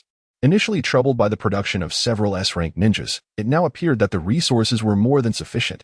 Say bye. Come assist me in counting 30 phones for Kakashi. Having trained on these matters in recent days, Bai moved swiftly and soon presented the 30 devices. He kindly inquired whether assistance was needed in delivering them. To the Hokage's office? Kakashi pondered for a moment. Although his relationship with Zabuza and Haku had improved significantly in recent days, it had not yet reached a level where he could overlook their allegiance to their respective ninja village.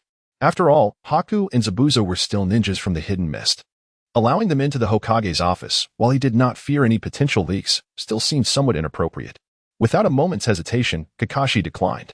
He cast a disapproving glance towards the corner, where the Umbu ninja, Xiong, was animatedly gesturing and pontificating.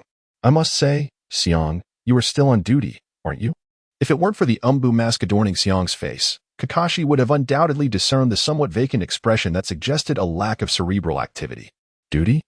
Xiong momentarily appeared taken aback before suddenly grasping the situation. He quickly responded with a playful grin. Hey, Kakashi, don't be so serious. By the way, what do you intend to do with so many mobile phones? Kakashi was rendered speechless. The individual before him bore no resemblance to the demeanor expected of a senior. During the tumultuous Third Ninja War, this very person had exemplified the qualities of a leader, demonstrating remarkable proficiency in the execution of missions. Although Kakashi had only encountered him on a few occasions, he retained a profound impression of his youthful performance. It was widely acknowledged that he was a ninja adept in analysis, save for his occasional moments of folly. However, upon grasping Kakashi's intent, he leaned closer and whispered, Is this the will of Lord Hokage? Kakashi nodded and continued, Has the Hokage also noticed the items in the point shop? Kakashi was somewhat taken aback. Yet upon a moment's contemplation, he could discern that this was indeed the most plausible explanation. It could not possibly be attributed to such a feeble reason as merely assisting the Umbu with their routine training. Kakashi nodded once more, his expression brightening with delight. He promptly took half of the mobile phone and made his way towards the Hokage building. Hey, be careful not to drop it. Kakashi offered a brief reminder. Yet upon noticing the figure of the other party gradually fading into the distance, he silently trailed behind. After bidding farewell to the 2 individuals, only Naruto remained as a solitary patron in the shop. However, given his engrossed demeanor, it seemed he was indifferent to the presence of others in the establishment. Meanwhile, Chen Yan gazed at the 3 million ninja coins credited to his account, feeling a surge of delight. He had anticipated waiting until the conclusion of the 3rd, or perhaps even the 4th volume, before reaping such a substantial fortune. To his surprise, enlisting Kakashi's help proved to be quite advantageous. It was also time to replenish his stock of mobile phones. Upon arriving at the Hokage building, the Third Hokage distributed mobile phones to the gathered individuals. Most of them were members of the Umbu, though a few were not, sharing the same rank as Kakashi in his current capacity as a guiding Jonin. Chapter 52. The scoring and encounters among the Umbu. Currently, it was the 27th. The match was made with number 3. Number 3, please respond upon receipt. Number 3, acknowledge receipt. According to our prior arrangement, you are expected to concede to me. Conversation concluded. The pace of scoring is indeed swift. Wait, who is this? The strongest of the Uchiha, Sasuke? Kakashi was taken aback to discover that his current opponent was neither an Umbu nor another elite Jonin. How could Sasuke, who currently held the rank of Chunin, ascend so swiftly? Just as Kakashi pondered this anomaly, an Umbu beside him spoke up. That's the Uchiha brat, he remarked. No wonder. Many of us have faced him before, and he appears quite formidable. Why don't you, Captain, see if you can best him? Upon hearing that Kakashi was matched against Sasuke, several Umbu members gathered to watch. This was largely due to Kakashi's familiarity with most of the Umbu. Despite his return to regular ninja life, there were still those who preferred to address him as captain. Kakashi remained silent, observing the formation of Sasuke, Zabuza Momochi, and Haku. He narrowed his eyes, noting the similarity to his own lineup. After engaging in numerous matches with such ease, he hoped that his skills had not diminished. Kakashi's expression immediately grew serious as he braced himself to confront this challenge. On the other hand, Sasuke, having tasted the sweetness of victory, felt little tension upon seeing Kakashi before him. He had been on a winning streak, facing opponents who relied solely on 3 C-rank ninjas. Each match had resulted in him effortlessly overcoming them, leading Sasuke to develop a newfound awareness of his own abilities. He mused, have I truly reached such a level of strength? Kakashi, I hope you can indulge me a bit more. Although he said this, Sasuke secretly wished for Kakashi to be thoroughly defeated by him. Ideally, he would want Naruto to be watching as well. After being bested by Sasuke, a disheartened Kakashi would lament, I apologize, Lord Sasuke, for not allowing you to exert your full potential. At this thought, a cold smile crept across Sasuke's face. He could hardly contain his eagerness for the match to commence. Hey, how's it going over there?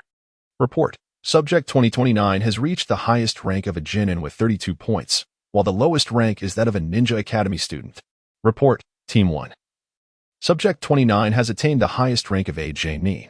Ninja Academy students boost the scores of Jonin, while Jonin elevate the ranks of Ch-Nin. And Ch-Nin enhance those of Jonin. Through this organized and disciplined mutual scoring, Team 1's ranks have soared close to that of Jonin, and is the highest ranked. Kakashi is nearing the Umbu tier. Had it not been for that Uchiha brat winning against him a few times, their scores could have been even higher. Oh, then why don't you defeat that brat? Asuma, who was smoking, inquired, somewhat puzzled. Although he too was a Ch-Nin, he had yet to face Sasuke. The numerous Umbu members who had been vanquished by Sasuke lamented, there's nothing we could do. That Uchiha kid is truly formidable.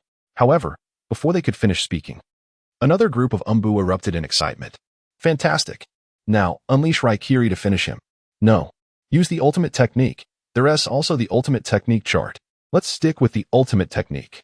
Oh dear, don't distract the captain. His combo has been interrupted. This is bad. That brat has fallen to protect himself. Wow. Captain's lightning release. Lightning prison technique is simply spectacular. Ultimate technique finish. Kakashi inadvertently raised the corners of his mouth slightly. Apologies, but this is simply how cool I am. Now, you should attend to your own tasks. As Kakashi's words resonated in the air, he noticed a considerable crowd had gathered around him, which caused the previously confident Kakashi to feel somewhat embarrassed. Everyone, is there really a need for so many of you? It was evident that the earlier commotion had drawn in a fair number of uninformed onlookers. However, Kakashi's display of prowess, particularly with that Uchiha brat's maneuvering, was indeed impressive. At that moment, Guy sprang forth, wrapping his arm around Kakashi's neck with a beaming smile, exclaiming, as expected of you, Kakashi, don't forget to teach me how to play this game sometime. Kakashi, unable to refuse Guy's enthusiasm, replied, all right, I'll definitely find an opportunity in the future. Guy, known for his competitive spirit, was likely driven not solely by the desire to learn but also by the aspiration to surpass Kakashi. Meanwhile, within a certain residence adorned with the Uchiha clan's emblem, a sharp explosion of sound erupted. Why is this happening?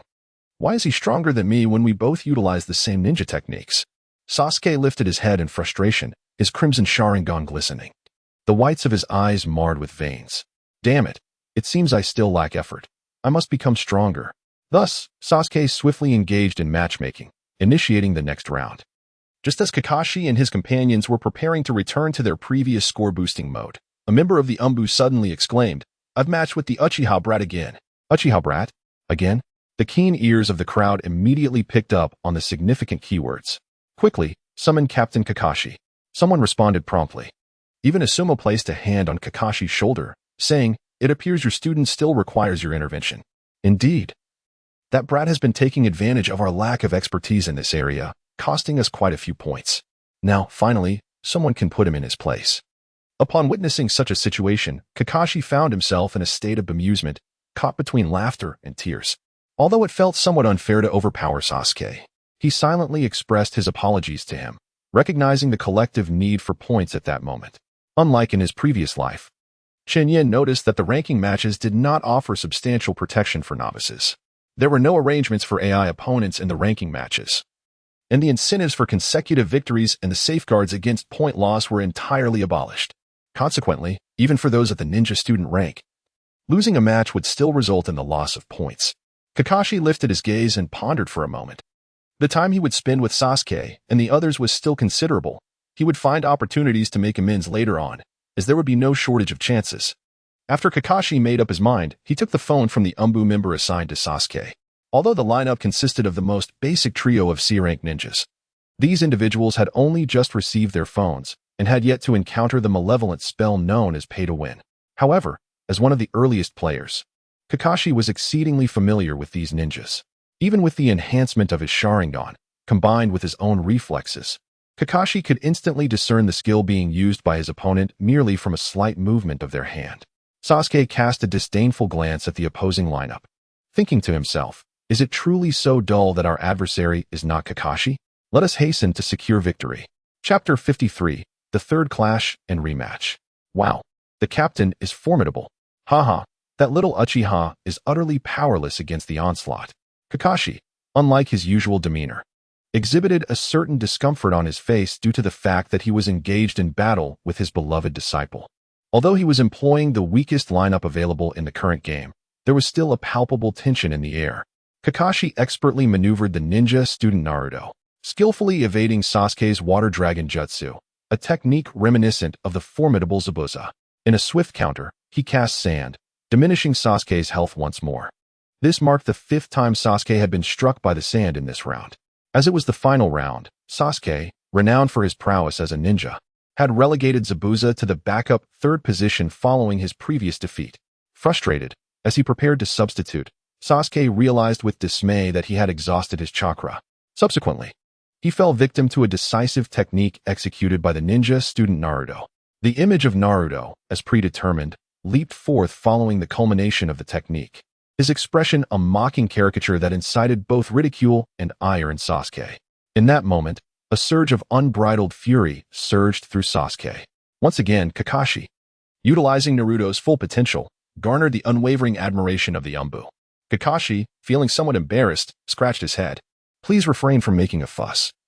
I merely triumphed over my own student," which is hardly a remarkable feat. Although this statement seemed innocuous, it was immediately misinterpreted by those present. While it was indeed true, it implied that Sasuke was inferior to him even in the realm of games, which was quite the assertion. Even Asuma, with a look of admiration, patted Kakashi on the back, exclaiming, "Well done, Kakashi." One could only ponder how Sasuke would react upon hearing such words. Ha ha ha, he would likely be furious. The Uchiha clan is notorious for their tempers, someone chimed in.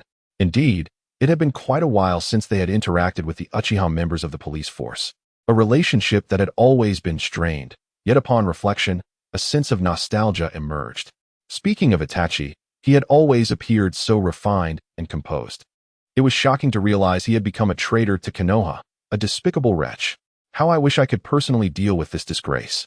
Realizing the conversation was veering into uncomfortable territory, Kakashi hastily interjected, "Ahem, everyone, let's not digress. The mission entrusted to us by Lord Hokage is of utmost urgency." It was indeed a rare sight to witness the typically stoic Umbu sharing such jovial moments together. Kakashi felt a profound joy within. as if he had rediscovered the carefree essence of his childhood spent in playful camaraderie with friends. A sense of guilt washed over him regarding Sasuke, for he was, after all, the nominal last of the Uchiha clan. Kakashi murmured softly, though it was unclear who had spoken. Perhaps it was Yamato, as his voice was quite distinctive.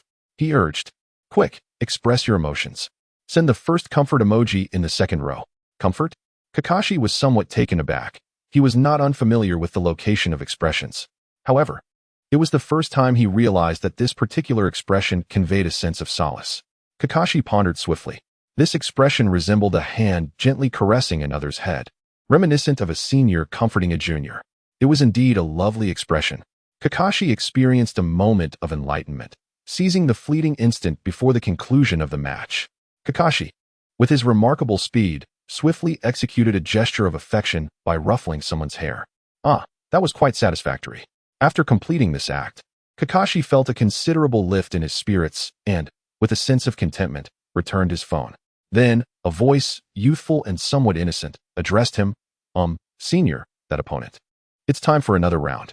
This Umbu member, clearly not one who served alongside Kakashi during his tenure in the organization, referred to him not by name nor as captain, but with a more respectful term, Senior. Kakashi appeared somewhat taken aback. "Oh, is that so? Allow me to take a look." Kakashi is indifferent to whether the young Umbu before him is someone familiar. Instead, he is far more concerned about his own students. Kakashi gazed at the challenge for a rematch sent by Sasuke, feeling a sense of satisfaction. To think that Sasuke, having been so thoroughly defeated by me, still possesses the will to fight again. In this state, I acknowledge you. Kakashi decided to no longer hold back and allowed the rookie Sakura to take the stage. This ninja exhibited a commendable strength, standing out among the three novice C ranks. The other two were less impressive. One had an unstable basic attack, while the other struggled with skill execution. Moreover, through Kakashi's relentless exploration, he uncovered a hidden technique. The rookie Sakura could evade any attack at the moment she performed a roll. Witnessing such a remarkable technique for the first time, Kakashi would subsequently employ it for an extended period to dodge skills from AI opponents. For instance, he frequently utilized Naruto's sand attack as practice for Sakura to hone her evasion skills. If Chen Yan were present, he would undoubtedly recall the name of this technique, invincibility frames. This noble concept grants a brief moment of invulnerability post-skill activation, during which the character cannot be targeted, colloquially referred to as invincible. In reality, Chen Yan's design for rookie Sakura was not weak. In fact, she could be considered quite formidable in the current version. This was not due to numerical adjustments, but because Chen Yan directly altered the release conditions of Sakura's first skill. In a previous life, he was unaware of which senior designer had created this skill for Sakura. Perhaps it had been designed too early, resulting in an incomplete effect. A forward roll was executed for one direction, while a downward release resulted in a turn, both featuring invincibility frames. Most crucially, the cooldown for this skill was merely 3 seconds. Furthermore, the second skill would refresh the cooldown of the first upon hitting, and its cooldown was only 6 seconds. This skill was undeniably T0. Unfortunately, the ninja was difficult to master on mobile devices. Even a slight tilt of the joystick could alter the execution of the first skill. For example, a player intending for Sakura to roll away might inadvertently trigger a turn due to a minor upward tilt of the joystick, resulting in a comical display of lateral hops before the opponent. Thus, this ninja faced considerable criticism in the past. Despite her strength, few players chose to utilize her. However, opponents would often surmise that their adversaries were likely playing on an emulator. On emulators, positioning errors were rare, let alone mistakes in skill execution for Sakura. Therefore, she could essentially be viewed as a ninja exclusive to emulators. Modifying her mechanics was straightforward. As a recent addition to the Cube Studio team, Chen Yan found that the game's mechanics were already well established, making revolutionary changes difficult in a short time. Nevertheless, he could conceive various methods to adjust Sakura's skill execution. One approach was to implement long and short presses. A long press could control the joystick for a roll, while a short press would trigger a turn. Another option was to optimize the execution method, ensuring at least a level of precision akin to the first skill of Moonlight Gale. A third possibility involved altering the mechanics entirely, removing the turn effect and transforming the skill into a swift displacement similar to that of Shizune and Ninetales Naruto. Ultimately, Chen Yan opted for the first method, enhancing balance. A 3-second invulnerability frame combined with a displacement skill posed significant challenges for opponents in battles against other C ranks. When faced with a skilled player using this ninja, it was conceivable that they might not land a single hit throughout the match. Thus, to maintain balance, Chen Yan adjusted the cooldown of Sakura's first skill to 5 seconds while allowing the second skill to still refresh it upon hitting. Over time, Kakashi gradually mastered the nuances of employing rookie Sakura. Chapter 54. Sasuke driven mad? Sasuke's bloodshot eyes brimmed with a fervent desire for victory. This time, I must win. How can it be that my opponent, using such an inferior ninja, can triumph over me? I refuse to believe it. Sasuke seethed, eager to secure this win. He initiated the match with Kakashi Hatake as his chosen ninja, disregarding any notions of experience or strategy, launching himself forward with Raikiri against his opponent. As the most proficient player in the game at that moment, Kakashi understood that when facing Kakashi Hatake, one must never align on the same x-axis unless using Zabuza Momochi, who possessed comparable skills. Thus, Kakashi maneuvered rookie Sakura to avoid the x-axis alignment with his opponent.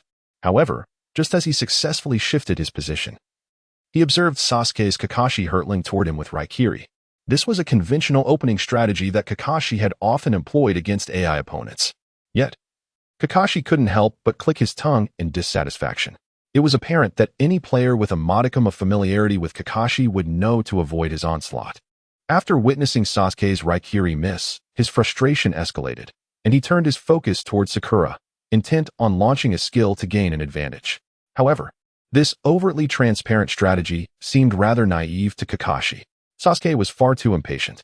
Without using a skill, Kakashi simply intercepted Sasuke's character with a basic attack, preventing him from executing any abilities. Recognizing Sasuke's mindset, Kakashi felt a pang of understanding. Seizing the moment between basic attacks, he quickly clicked on an expression to offer a comforting pat on the head to Sasuke. Although Sasuke was initially furious at his blunder, Kakashi's unexpected basic attack helped him regain some composure. Then, pat, pat, pat. True to Kakashi's nature, he managed to deliver numerous head pats within the brief window of his 2 basic attacks. This act of reassurance seemed to lighten Sasuke's mood, and perhaps overwhelmed with joy.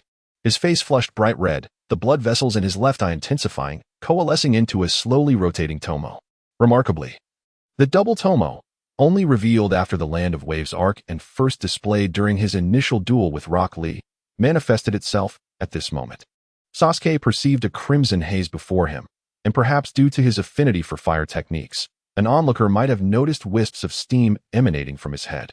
If Chen Yan were nearby, he would surely ponder whether Sasuke had learned lava release from Orochimaru or steam release from Han. The current Konoha is still at the end of June, with the weather not particularly sweltering, yet at this moment, Sasuke is likely seething with rage.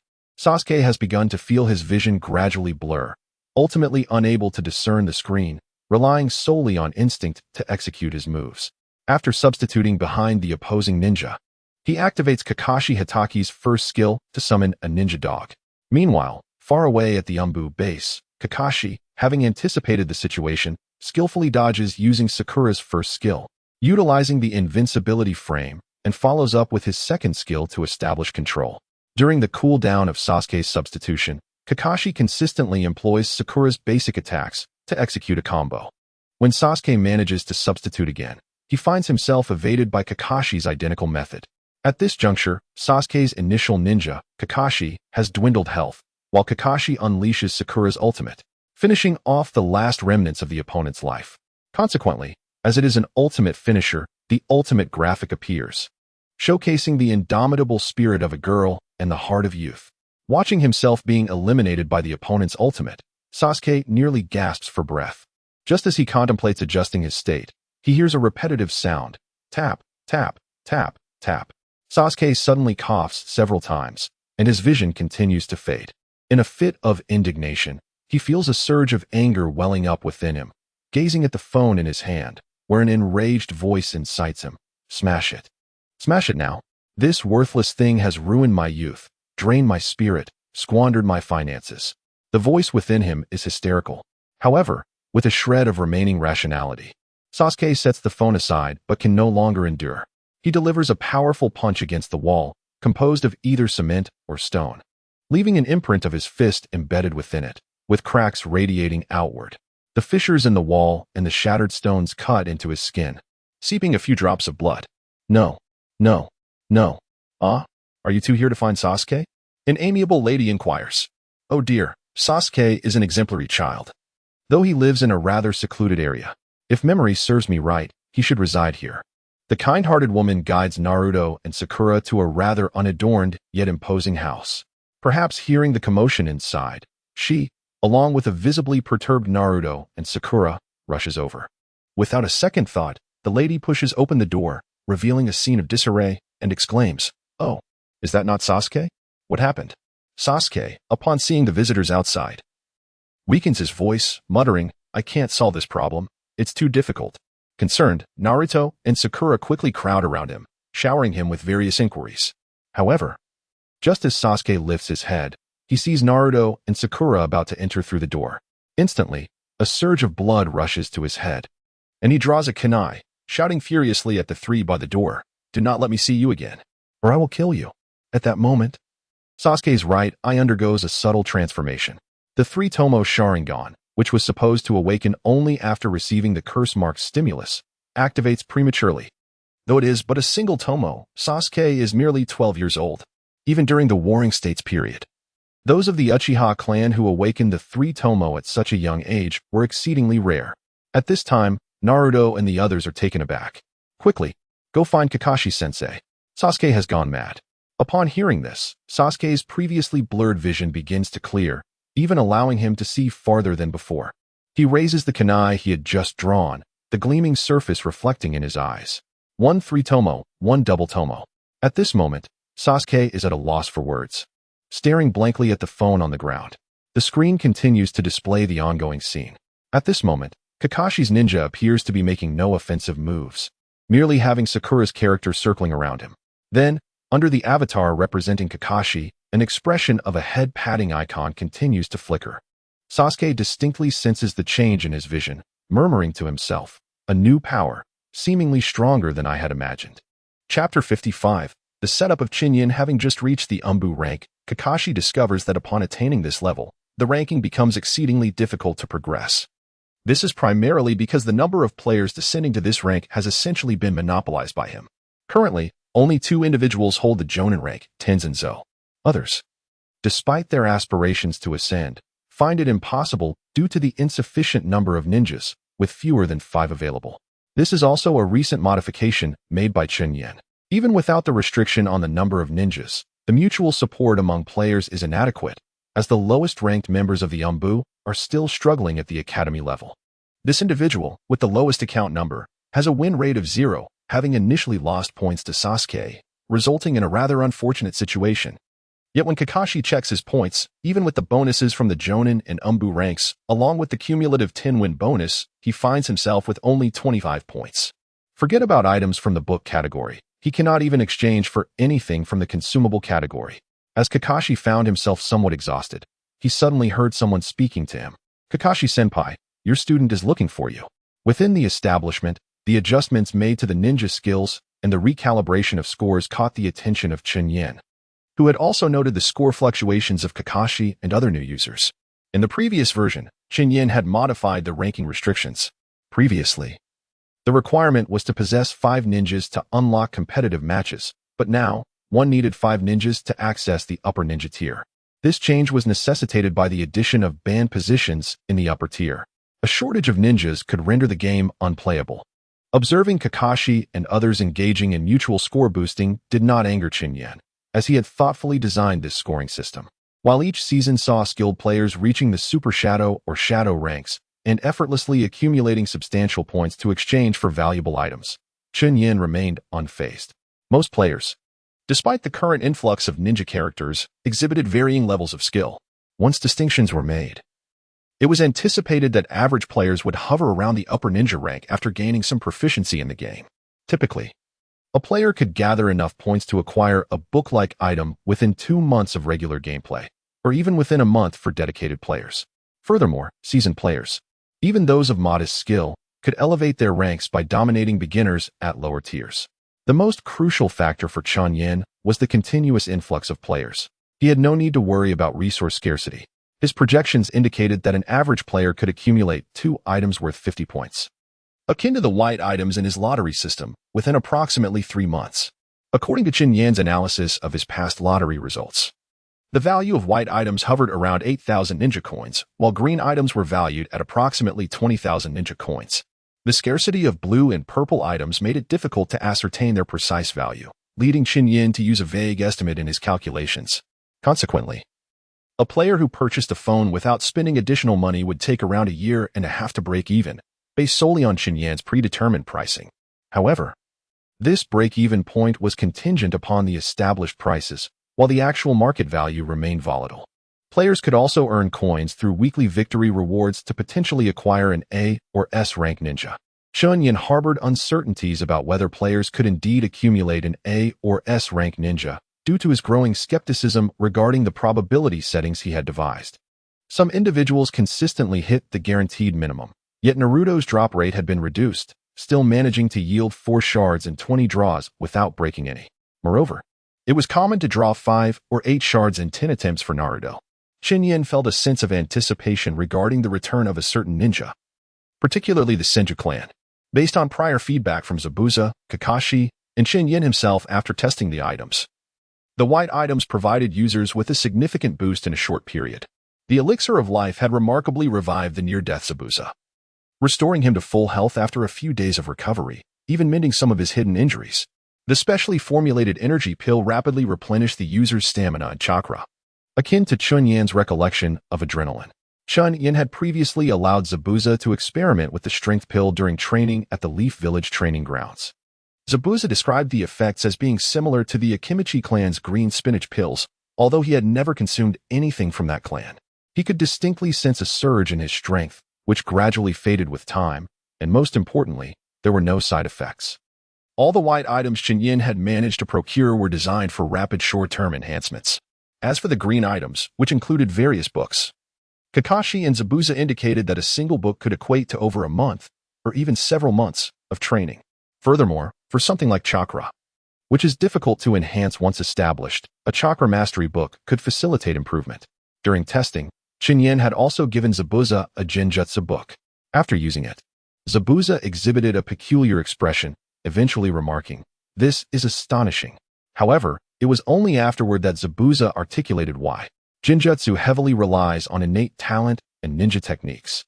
Without a bloodline limit or familial inheritance, becoming a master in genjutsu is nearly impossible.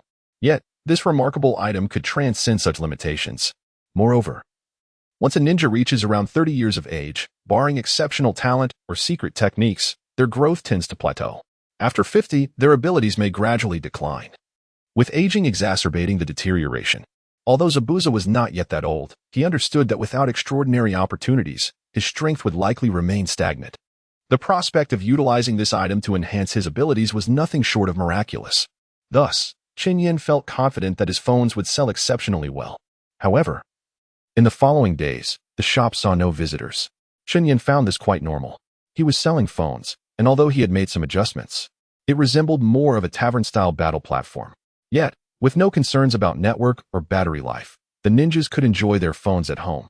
He found it curious that Naruto had not shown up. Previously, even after exhausting missions, Naruto would visit his shop for a while. According to Naruto, "It's so boring at home all alone. At the shop, I can hang out with friends, and sometimes the shopkeeper treats me to ramen." Hehe. Thinking of Naruto, Chen Yan couldn't help but smile wryly. However, after accessing the game's back-end data, he soon understood what the players were up to. Chapter 56, Chen Yan Settings 2 Account, White Fang Rank, Upper Ninja 3. 60 points account points, 100 cumulative spending, 153,205 ninja coins, online duration yesterday, 24h total online duration in the last 7 days, 92h number of matches played, win rate.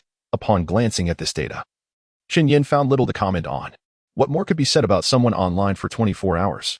Furthermore, when he checked Kakashi's points, he was astonished to find they had reached 100. Such speed seemed rather excessive. Although he was already aware that Kakashi was grinding for points, something felt amiss. Hadn't Kakashi already ascended to the Umbu rank? How had he fallen back to the upper ninja tier? Chen Yan glanced over and noticed that Kakashi's number of victories had increased significantly, while his win rate had dropped by several percentage points. Suddenly, Chen Yan realized something was amiss. He quickly performed a simple arithmetic calculation, considering that Kakashi could win a match every 3 minutes. And given that they were merely grinding for points, he calculated at the slowest pace possible. If Kakashi had already claimed the point rewards for the Jonin and Umbu ranks, then his base score would be 81624 points, resulting in a total of 100 minus 24, which equals 76. Thus, Kakashi's victory points would amount to 76 points. For every 10 victories, 1 point is earned, meaning 76 points correspond to 760 victories. Calculating at a rate of 3 minutes per match, that would mean 760 multiplied by 3 equals 38, which translates to 38 hours. However, the crux of the matter is that all 760 matches were victories. If this result holds true, disregarding the process, Kakashi's score could have potentially exceeded 20,000 points. With a sigh, Chen Yan realized he had deduced this far. How could he not grasp the underlying reason? Indeed, after Kakashi intentionally lowered his rank to Jonin, within Chen Yan's ranking system, it was possible to match with Chunin. This means that after dropping to Jonin, he could directly battle Chunin opponents. Winning one match and losing another would still count as a victory, while his rank points would remain unchanged. Therefore, the 38 hours must also account for the time spent losing matches, effectively doubling the time to 76 hours, which is just over 3 days. Chen Yan calculated this based on a full 24 hours in a day. But he acknowledged that given the numerous new accounts registered by the Umbu, it was indeed feasible. Fingerprints were merely for logging in, and phones could be freely lent to others. As long as no one logged into a different account during the time, it was manageable. Thus, over 30 individuals took turns using Kakashi's account, averaging about 2 hours each. Chen Yan had nothing more to say. Who could outpace them in this endeavor? Unless they could maintain such leisure. However, it occurred to him that the last time he saw Naruto and the others was 3 days ago. Were they also joining in the Umbu's point-grinding activities? Chen Yan felt perplexed. At that moment, a voice from downstairs interrupted his thoughts. Welcome, everyone. As Kakashi amassed 100 points, the diligent Umbu members who had been working for 3 days gathered around. Even Sasuke, who had been captured by Naruto and Sakura 3 days prior, couldn't help but cast a few curious glances. This matter was of great significance. The Third Hokage had instructed them to handle it independently and report back to him. As for the amplification effects, Kakashi had utilized the chakra proficiency book, which was extraordinarily beneficial for him. Yet, Kakashi considered that he had already used it once, and the store manager Chen Yan had previously conducted an experiment with Zabuza. Perhaps this time, he could select a target still in the developmental stage of their abilities for testing. However, this was a product of collective effort. And after sharing this idea with everyone and ensuring that the majority had no objections and were relatively supportive, he proceeded. Kakashi finally felt a sense of relief. Yet there remained an issue to address. There were 3 children present, and it was necessary to determine to whom he should bestow his attention. In this regard, it was Kakashi, serving as the instructor for all 3, who must make the decision. Kakashi cast a glance at the 3 individuals before him. One was the child of his mentor, while the other was a kinsman of his dear friend. However, he felt a twinge of guilt regarding Sasuke, who yearned for battle and sought to improve himself. Although he was unaware of how Sasuke had suddenly manifested the 3 Tomo in his Sharingan at home, the potency of his bloodline limit was already quite remarkable, indicating that Sasuke was undoubtedly a prodigious talent. In contrast, as for Naruto, well, he possessed considerable tenacity, an abundance of chakra, and a wealth of ideas. The mere thought of Naruto brought to Kakashi's mind the boy's infamous harem technique. Indeed, this was a highly effective move, delivering significant damage with swift execution. Now, Sasuke, come here for a moment.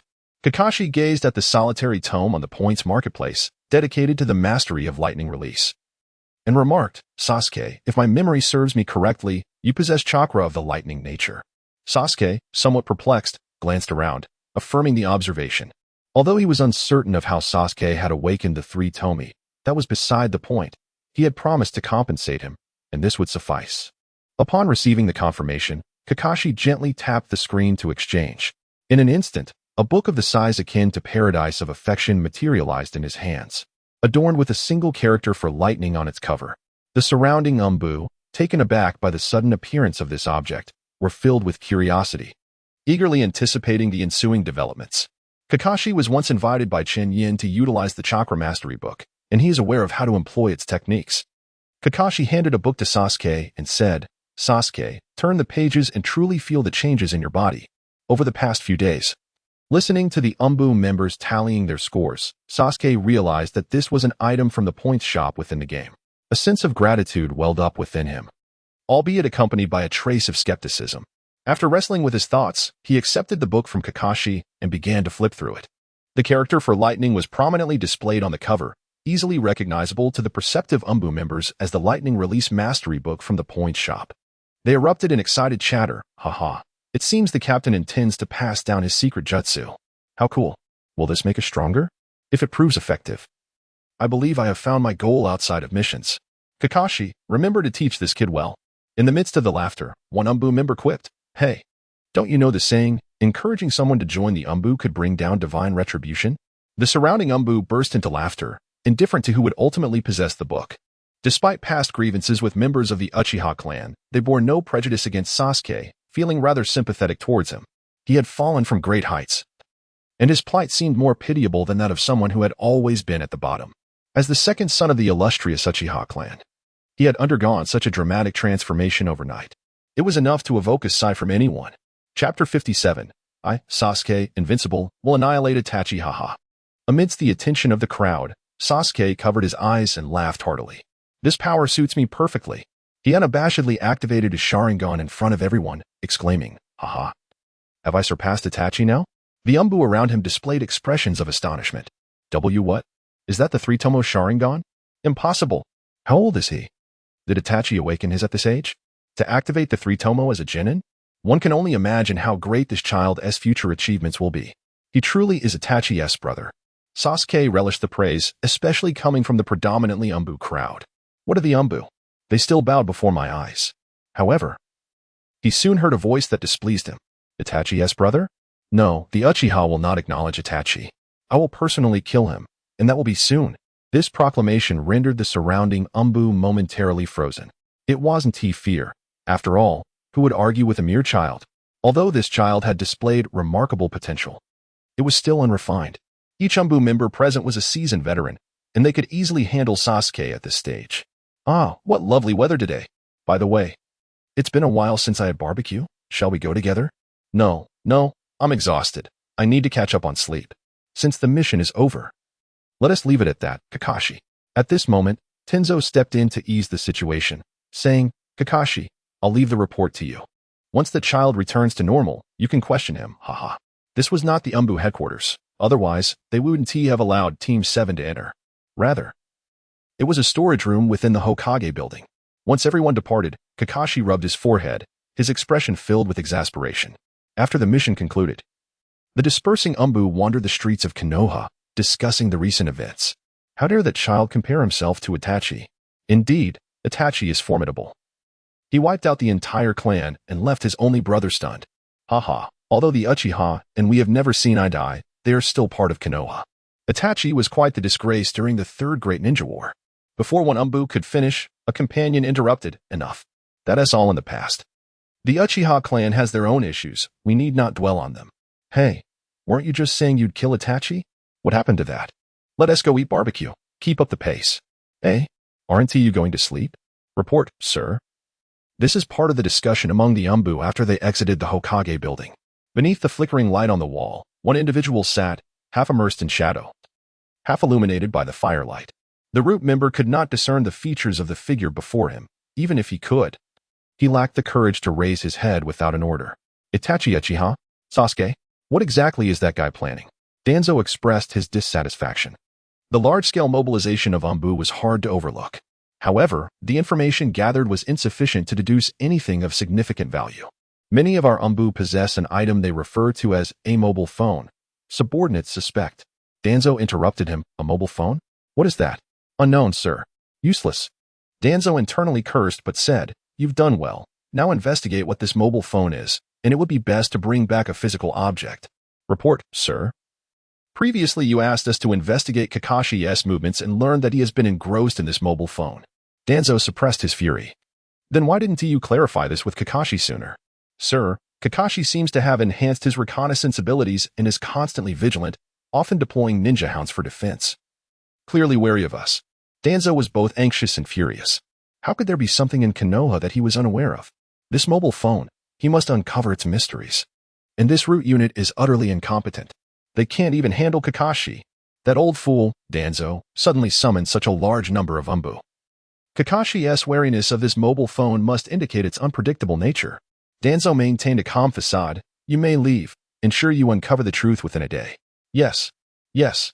Once all subordinates had exited, Danzo watched the door close, then tore off the bandages from his face, revealing a terrifying visage. Damn it. Those useless fools. If this object poses a threat to me, then I have no choice but to sacrifice everything for Konoha. Knock, knock, knock. As the sound echoed through the dungeon-like root organization, Danzo calmly redid his bandages, adopting a serene expression. Come in. Meanwhile, observing the still foolish Sasuke, Kakashi felt a profound sense of helplessness. Hey, Sasuke, I think it's time to rein it in. However, Sasuke still revealed his three-tomo Sharingan, with his left hand covering the two-tomo, and while his right hand crackled with a hint of lightning. Although this was not a ninjutsu but merely the condensation of lightning chakra. Anyone unaware of the situation might mistakenly believe that Sasuke had learned the Kirin technique in advance after witnessing his display. Nevertheless, Sasuke paid no heed to Kakashi's earnest counsel. Whether through his eyes or his techniques, everything served the purpose of wielding power to fulfill his mission. Haha. Now, I can even tame the lightning. What can you do now, Itachi? Observing Sasuke's ongoing antics, Naruto couldn't help but shudder. At that moment, Sakura, pale and trembling, voiced her concern. Kakashi-sensei. Is it really alright for Sasuke to act this way? Kakashi activated Kamui, cautiously observing Sasuke. Hadn't he heard the shopkeeper mention that using such a thing could drive one to madness? Sasuke. I've heard that the shopkeeper possesses numerous items that could enhance your strength. Let us go. Watching Sasuke, who immediately perked up at the mention of becoming stronger, Kakashi found himself at a loss for words. By the way, Sasuke, the shopkeeper previously utilized a healing pill to treat you during our time in the Land of Waves. I wonder if you still recall that. Can that kind of medicine help me swiftly enhance my power? No, that is merely a healing remedy. Wait. Why are you pulling out your kunai? Put that down. After observing that Sasuke had reluctantly calmed down, Kakashi exhaled softly. As a gesture of gratitude for saving your life, you ought to bring some gifts. Moreover, it would be prudent to inquire about the shopkeeper's intentions to see if there is anything we could barter with. Sasuke promptly inquired. What could we offer in exchange? Kakashi pondered for a moment. Although he was one of the earliest acquaintances of Chen Yan during their time together, he found himself utterly unaware of what the manager might hold a particular interest in. It seemed as though only money was of significance. No. Such mundane worldly matters could hardly be the case, could they? Despite the manager frequently attempting to entice him into spending, given the manager's already formidable prowess. Why would he still have an interest in wealth? Was it perhaps for the sake of equivalent exchange? Indeed, this embodies the spirit of contract. Even someone as powerful as the manager adheres to the intricate process of buying and selling, allowing seemingly worthless currency to unlock the keys to immense strength. The more Kakashi contemplated, the more he found this idea plausible. After all, he truly could not fathom what particular significance money held. Surely, one could not simply use all their funds to purchase explosive tags, could they? Such a notion seemed utterly implausible. While explosive tags possessed formidable power, they could be easily evaded and generally served only a supportive role. That individual had a penchant for collecting money, did he not? Thus, I shall bring several million and see if he is willing to trade, Sasuke decisively asserted. Kakashi's reverie was abruptly interrupted as he contemplated whether purchasing 1,000 billion explosive tags could indeed fill the vast ocean. However, upon hearing Sasuke's thoughts mirroring his own, he chose not to intervene. Chapter 58. Sasuke, the wealth-dispensing child. At this juncture, Sasuke and his companions, laden with ninja coins, entered the shop. Kakashi could not help but remind, Sasuke, remember what you ought to say. Sasuke let out a cold snort. He felt invincible at this moment, looking down upon everyone. Yet, he harbored a modicum of respect for Kakashi, the esteemed Jonin. I know what to do. Now, it depends on how I choose to proceed. Kakashi let out a sigh, suddenly regretting allowing Sasuke to become so arrogant. Should he nurture Naruto to match him? Perhaps not. Naruto's status was distinct, and the Hokage neither supported nor opposed his growth. So Kakashi felt it inappropriate to intervene. According to the customs of various ninja villages, they typically refrained from allowing Jinchuriki to reach excessive levels of power, to prevent them from becoming uncontrollable. The significance of Jinchuriki and tailed beasts within the ninja villages lies in maintaining the balance of power, serving as instruments of war. At that moment, Chen Yan descended the stairs and was taken aback to see Sasuke cradling a large stack of money, his expression brightening with delight. Before Chen Yan could speak, Sasuke declared, "I heard you treated me while I was in the land of waves. This is your payment, so we are even now." With a stern face, Sasuke, while not arrogant towards civilians as he might be with ninjas, still did not exhibit a particularly amiable demeanor. However, to Chen Yan, this was no longer the Sasuke he remembered. This was clearly the Uchiha. Chen Yan joyfully accepted the 5 million ryo from Sasuke's hands. The system hesitated momentarily before displaying the following. Received 5,000,000 ryo. Resource allocation synchronization failed. System update. Update successful. Judgment. The system deems this 5,000,000 ryo as bribery. Synchronization failed. System update. Update successful. Restriction. Synchronization of resources not produced through the host is prohibited. Restriction. Items obtained through lottery cannot be sold. If attempted, synchronization will fail. Correction. Correction completed. Chen Yan stared blankly at the series of messages that popped up on the system interface, somewhat astonished. "I always thought you were a rather dim-witted system. Turns out you have some intelligence after all." In truth, Chen Yan had long contemplated using the items obtained from the lottery to exchange directly with ninjas for ryo, creating a mutually beneficial situation. He could acquire more ryo, while the ninjas could rapidly enhance their strength. However, this notion had merely remained an idea, and before he could put it into practice, the system had preemptively detected it, which was rather unexpected. Although it was unfortunate that a potential emergency money-making method was discovered by the system prematurely, Chen Yan bore no complaints. With a continued smile, Chen Yan pocketed the money. Although this money could not be used for lottery draws nor would it yield resource allocation, there remained instances in the real world where he would require funds. Furthermore, for someone as affluent as Sasuke, this sum likely held little significance. "Well then, I graciously accept." Seeing Chen Yan accept his cash, Sasuke felt that his scheme had succeeded halfway. Then, Chen Yan smiled down at Sasuke, whose height barely reached his chest, and asked, "Is there anything else? Perhaps you wish to express your gratitude further?" Sasuke, undeterred, promptly replied, "I wanted to ask if you could sell those items of yours. I would buy them all." Chen Yan chuckled, "That is not possible. You must strive for your own strength, young one." "Why? Do you not love money? Why refuse to sell at this moment?" Chen Yan did not elaborate, merely chuckling, "A refusal is a refusal. I have yet to contemplate a reason." After receiving a definitive rejection, Sasuke ceased his pursuit and turned to leave. This outcome was not unexpected for Kakashi. "I have disturbed the shopkeeper, with the Chunin exams approaching. I believe it is time to take these children for some essential training. Won't you sit for a moment?" "Take care on your way out," Kakashi replied. Once outside, Sasuke expressed his confusion. "Kakashi, why did he refuse? I could tell he genuinely loves money."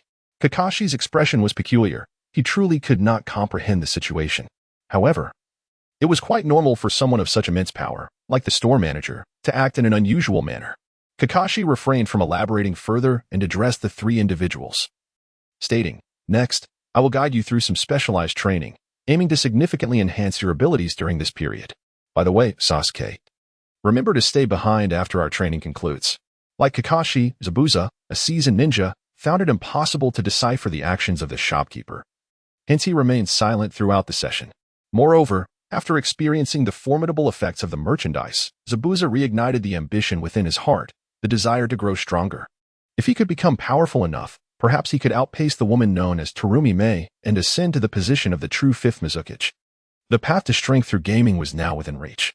"Old man Yuan, I hope you can live for a few more years to witness how the ghost of the mist becomes the Mizukage, commanding respect throughout the ninja world." Zabuza silently conveyed his thoughts as his actions became swifter, overwhelming his opponents with an unstoppable offensive. "Hey bye, do you see that long row of counters behind the reception? Take this money and procure some supplies to fill that row." I replied, "Yes, Mr. Shopkeeper, what would you like to purchase?" Chen Yan pondered for a moment before casually responding, "Drinks, instant noodles, fine liquor, and the like will suffice. Just don't go overboard with the expenses. But also avoid picking the cheapest options." After receiving the money, Bai turned and exited the shop. Chapter 59, Preparations to Confront Orochimaru. "Old man, what was so urgent that you called us back? You're not planning to select the next Hokage's successor, are you?" "If that is the case, there was no need to summon me," remarked a man and a woman facing a stooped, elderly figure, Sarutobi Hiruzen, the current Hokage of the Hidden Leaf Village. Normally, Hiruzen would retort with a smile to his student's words, yet today he bore a serious expression, sitting upright. Indeed, that is part of the matter, but not the primary concern. As soon as the words left his lips, Tsunade, who stood before him, prepared to rise and depart, while Jiraiya yawned in boredom. Orochimaru has returned. Hiruzen's statement halted Tsunade in her tracks, and Jiraiya exaggeratedly gasped, "What? Orochimaru has returned? Where is that scoundrel? Even if that disgrace has come back, it shouldn't concern us, right? The name of the legendary three has long since faded." After saying this, Tsunade made to leave once more. Hiruzen sighed, "Please, do not be hasty. Allow me to explain. So, old man, you're suggesting that Orochimaru would infiltrate Konoha for Sasuke? Does he intend to experiment with the Sharingan?" Tsunade questioned. "The Uchiha clan should have been extinguished. Leaving behind a mere child won't stir much trouble." Hiruzen shook his head. That child has already awakened the three-tomo Sharingan, and he is merely 12 years old. Upon hearing this, Tsunade, who had just been mocking earlier, fell silent. A 12-year-old with a three-tomo Sharingan was indeed formidable. "Old man, you called us back just to deal with Orochimaru? Konoha is vast, and can't one Orochimaru be managed?" Jiraiya remarked, but he was met with Hiruzen's calm gaze, lined with age spots. "Well, at present, Konoha lacks anyone else capable of confronting Orochimaru." The conversation lapsed into a brief silence. Tsunade finally spoke, "I'm not interested in this. My focus lies on Konoha's gambling establishments, so I shall not partake in your Hokage family games." Hiruzen sighed, pondering when Tsunade had transformed into such a person. Jiraiya glanced at Hiruzen, recalling the events after SHZ's demise. Bang! Tsunade slammed the door as she exited, her force causing the already battered door to sustain further damage, teetering on the brink of collapse. In the ensuing silence, the two mentors exchanged glances. "You know very well she despises being followed by the Umbu," Jiraiya observed. Hiruzen shook his head. "This isn't merely following. It's about eliminating any potential spies around her. This is a delicate time, and news of your return to the village must remain concealed." Jiraiya raised an eyebrow. "Isn't she heading to the casino? Such places are bustling with people. How can she avoid exposure?" Hiruzen countered, "This is Konoha's casino. She has cleared her debts from the past decades. Do you believe she would dare enter the casino openly?" Jiraiya suddenly chuckled. "You never cease to amaze me, old man, thinking so far ahead. Just now, I was pondering what would happen if she didn't go to the casino, but as the legendary cash cow, avoiding it is certainly not her style." At that moment, Hiruzen skillfully opened his phone, navigating directly to the final chapter of the third-level storyline. He pushed it in front of Jiraiya. "Take a look. This will provide insight into what lies ahead." "Future?" Jiraiya seized upon the keyword and accepted the rectangular device. "What is this?" On the day of the Chunin exams, after escorting his students into the examination hall, Kakashi and the other supervising teachers remained in the waiting room. Bored out of their minds, Asuma, after indulging in some smoke, pulled out his phone and exclaimed, "Kakashi, care for a match?" At that moment, a particularly enthusiastic guy interjected, "Aha, Kakashi is my rival. I should challenge him first." Asuma rolled his eyes. "You should probably get acquainted with the mechanics of the matchmaking system before anything else. I've never seen someone struggle so much with a storyline mission." Yet, Guy merely laughed heartily. "As long as I maintain perseverance and effort, I will eventually surpass you all. Especially you, Kakashi." "Ah, then please continue. I'll play a couple of ranked matches first." Watching the spectacle, Hinata smiled. "You all truly resemble children preparing for the Chunin exams." Subsequently, she too produced her phone. "If you don't mind, allow me to battle you all." Indeed, through Kakashi's relentless efforts, nearly every high-ranking ninja in Konoha possessed a mobile device. Of course, the primary cause stemmed from the report Kakashi submitted to the Hokage, detailing how the items in the point shop could yield immense transformations for ninjas. However, most of the information was gleaned from previous records that Kakashi had later sought from Chen Yan. Upon hearing Kakashi recount Sasuke's developments, Chen Yan fell silent. Although Sasuke had always been deemed a bit foolish, hence the nickname Ertsuzi, based on Kakashi's description, it was evident that Sasuke had surpassed mere foolishness. It was purely a moment of abstraction that he had retained his sanity at this point. However, upon hearing Kakashi mention that Sasuke had already activated the three-tomo Sharingan, Chen Yan began to understand why Sasuke had exhibited such erratic behavior prematurely. Ah, so his brain was stimulated. That makes sense. Yet, why would Sasuke awaken the Sharingan at such a time? After listening to Kakashi elucidate the sequence of events, Chen Yan fell into silence. He opened his mouth, intending to speak, But after a moment of contemplation, he silently patted Kakashi on the shoulder. You did well, but refrain from such actions next time. I fear that Sasuke might not survive until he meets Itachi. The first examination concluded, and Naruto and his companions achieved commendable results. Indeed, that fellow's response was quite unexpected. But now the second examination is underway. Is everyone in position? As the captain of the Umbu interrogation squad, Marino Abiki was pleased with Naruto's performance. Yet he harbored concerns about the ensuing battle. Lord Jiraiya has already gone to prepare. We should proceed as well. By the way, the Umbu should now seal off the Forest of Death. Remember, do not let Orochimaru escape. Chapter 60, The Attack of Orochimaru. Sasuke-kun, are you truly all right? That is one of the legendary Sannin, Orochimaru. Sakura expressed her anxiety. At that moment, Sasuke had regained his composure and calmly responded, to aspire to become a powerful ninja. If I cannot handle this situation, how can I confront Itachi? Exactly, and we are here too. Kakashi-sensei and the old man will assist us. Naruto remained unfazed, even oblivious to the significance of the title Sannin. His current mindset was indeed refreshingly open. Chen Yan's mayfly technique had expanded to encompass the entirety of Konoha, including its outskirts. Within this realm lay the Forest of Death. Thus, during this Chunin Exam, Chen Yan merely needed to utilize his technique to dive underground. Connecting to the natural world and observing the entire process through the trees in the Forest of Death, one must commend the utility of the skill. Whether for espionage or retreat, it was unparalleled. The sole drawback was Chen Yan's apprehension of encountering his real self while utilizing the mayfly technique. Such an encounter would certainly be awkward. Therefore, he refrained from venturing too far. His previous journey to the Land of Waves was undertaken with the assurance of his limited time kamui, which had granted him the courage to proceed. Now that the experience card was depleted, he could only bide his time. If only someone could act on his behalf outside. However, Chen Yan felt that even now. He could only command Zabuza and Haku, and perhaps give a few instructions to Kakashi. As for the others, deceiving Naruto was not out of the question. At this moment, the shop housed only Zabuza and Chen Yan.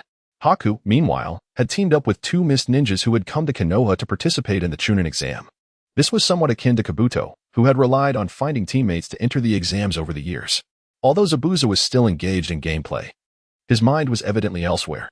The funds he had accrued during his wanderings had been seized by Terumi May to develop the hidden mist village, leaving them with only a meager allowance. In the relatively high-cost Konoha, Zabuza hesitated to spend this money on in-game purchases. Fortunately, he could earn gold from weekly match victories, known as weekly wins. Through these, Zabuza acquired the previously added ninjas, Irika and Mizuki, both of whom Chen Yan had included in the ninja shop at a price of 888 gold coins. Logically, Mizuki's transformation into a half-man, half-tiger should occur later in the storyline, after he escapes with the brothers F-Gene and Rai-Gene and discovers Orochimaru's abandoned laboratory. However, Chen Yan deemed such minor details unnecessary for the dungeon, especially since Mizuki would later be easily dealt with by Naruto. Thus, he opted to create the character in advance to populate the dueling arena. Nevertheless, Mizuki's strength was quite formidable in the current dueling arena, as the top-tier lineup consisted of Kakashi, Zabuza, and Haku, with Mizuki often taking Haku's place in battle due to his two significant advantages, high damage and stable combos. Presently, Zabuza, leveraging Mizuki's advantages, was nearing a perfect score of 300 in the Chunin exams. As for why he could not qualify for the Jonin rank, it was because Zabuza had yet to gather 5 ninjas, thus unable to initiate the promotion match. After a brief wait, an unremarkable female ninja appeared, adorned with the forehead protector of the grass village. Initially, Team 7 paid her little mind until she casually summoned a colossal serpent, Orochimaru. The sudden turn of events caused Sakura to exclaim in fear. At that moment, Naruto pointed at her and shouted, "Hey, are you Orochimaru? The one who wants to take Sasuke?" Sasuke gritted his teeth and interjected, "You too, stop talking so much." Sasuke then activated his Sharingan, Chidori, leaping onto a tree branch. He locked his gaze on Orochimaru, unleashing a torrent of chakra that surged towards the target with the speed of 1,000 birds in flight. Orochimaru, taken aback by the revelation of his hidden prowess, could only chuckle coldly. "Toby, this old fool is untrustworthy. I had hoped to toy with you a bit longer." As he spoke, Orochimaru elongated his neck, lunging for Sasuke's throat. However, upon seeing that Itachi's younger brother possessed the 3-tomo Sharingan, coupled with such formidable ninjutsu, he felt a sense of relief. In the nick of time, a figure soared through the air, delivering a kick to Orochimaru's neck. The impact sent Orochimaru flying backward, retracting his neck swiftly. Orochimaru, your opponent is me. Hearing that familiar voice, Orochimaru clutched the spot where he had been struck and rasped, Jiraiya? It seems that Toby has leaked information ahead of time. At that moment, a triumphant Jiraiya turned back to Team 7, beaming with pride. Indeed. I am the legendary sage of toads, Jiraiya. Sasuke's Chidori struck a towering tree, causing it to crash down as he scrutinized the disheveled figure of the eccentric uncle. Sakura gasped. Ah, so this is the legendary Sannin, Jiraiya. Jiraiya grinned. Kid, you know quite a bit. Now, watch closely. Orochimaru surveyed the surroundings. Ha. I didn't expect to fall into your trap. But do you think this will stop me? Let the Jonin surround him from the flanks. And the Umbu should gradually tighten the encirclement. We must not allow Orochimaru to escape, stated Hiruzen Sarutobi with conviction as he observed the scene through the crystal ball. Meanwhile, a figure beside him remained in meditation. My roots are also on their way. Toby, you may depart now, Hiruzen instructed. Toby did not inquire further, taking his subordinate and departing. Has Tsunade gone to assist Jiraiya? Hiruzen asked, though he had not seen Tsunade in the crystal ball's imagery. The figure shook his head. Lady Tsunade is still at the casino. Hokage, are you preparing to take the field personally? As he gazed at the third Hokage clad in battle armor, a sense of astonishment washed over him. Danzo-sama, why must we betray Orochimaru? Danzo cast a cold glance at the diminutive figure beside him. This child was merely a pawn he intended to use to approach the Jinchuriki. Recognizing that this piece still held some value, Danzo elucidated. Orochimaru is simply too foolish to realize he has already exposed himself. Then why do we not inform him? It is unnecessary. His defeat is inevitable. Chapter 61. The Chunin Exam in the Forest of Death. Ha ha ha. Do you really think you can capture me? Orochimaru whispered mockingly into Jiraiya's ear. Jiraiya felt as though he could scarcely keep pace with Orochimaru's speed, despite his formidable destructive power. The encroaching ninjas from his own village made it increasingly difficult for him to act. Meanwhile, Team 7 observed from the battlefield's periphery, their minds echoing a singular thought, so powerful. Jiraiya found the situation exceedingly troublesome. Not only was it difficult to seize Orochimaru, but why were there individuals wearing animal masks inadvertently creating opportunities for him? Umbu? Root. These ninjas served under Danzo. Jiraiya shouted, everyone, expand the encirclement. Do not allow it to constrict further. After a brief moment of hesitation, the root ninjas complied with Jiraiya's command. Summoning technique. It is you, Gamabunta. Jiraiya swiftly performed the summoning, and a colossal toad materialized, instantly occupying a significant portion of the encirclement. Upon witnessing this, Orochimaru merely smirked. Just as he was about to make a move, a massive stick plummeted from the heavens, striking Orochimaru with precision. Ah, old man, you finally arrived, Jiraiya chuckled, realizing that facing Orochimaru alone was overly ambitious. It was not that he was incapable of defeating him, but rather that he could not keep up with his speed. As Hizashi approached to examine Orochimaru's corpse, he was met with a writhing mass of serpents. Jiraiya's expression shifted dramatically. This is bad. Orochimaru has escaped. Do you truly believe you can capture me? Orochimaru chuckled sinisterly. Then, a figure swiftly approached Sasuke. Reacting instinctively, Hizashi hurled the large stick towards that figure. At that moment, Orochimaru remained motionless, extending a serpentine arm that stretched several meters. The Monkey King seized Orochimaru's body and slammed it into the ground, only for it to dissolve into a multitude of serpents. Orochimaru's true body had shifted through the serpentine limb, drawing ever closer to Sasuke. Your plans will not succeed. Jiraiya roared, as Gamabunta thrust a dagger into Sasuke's path to obstruct Orochimaru's advance. Although it was a dagger, it was of a size suitable for Gamabunta alone, akin to a 40-meter-long sword for an ordinary human. Sasuke, paralyzed by Orochimaru's menacing aura, found himself unable to move. Nearby, Naruto also felt the weight of intimidation, nearly wetting himself at the sight of the enormous dagger descending from above. As Orochimaru drew perilously close to Sasuke, in a moment of desperation, used a kunai to stab his thigh. The sharp pain jolted him from his stupor, and he prepared to flee, just as Orochimaru was poised to seize him once more.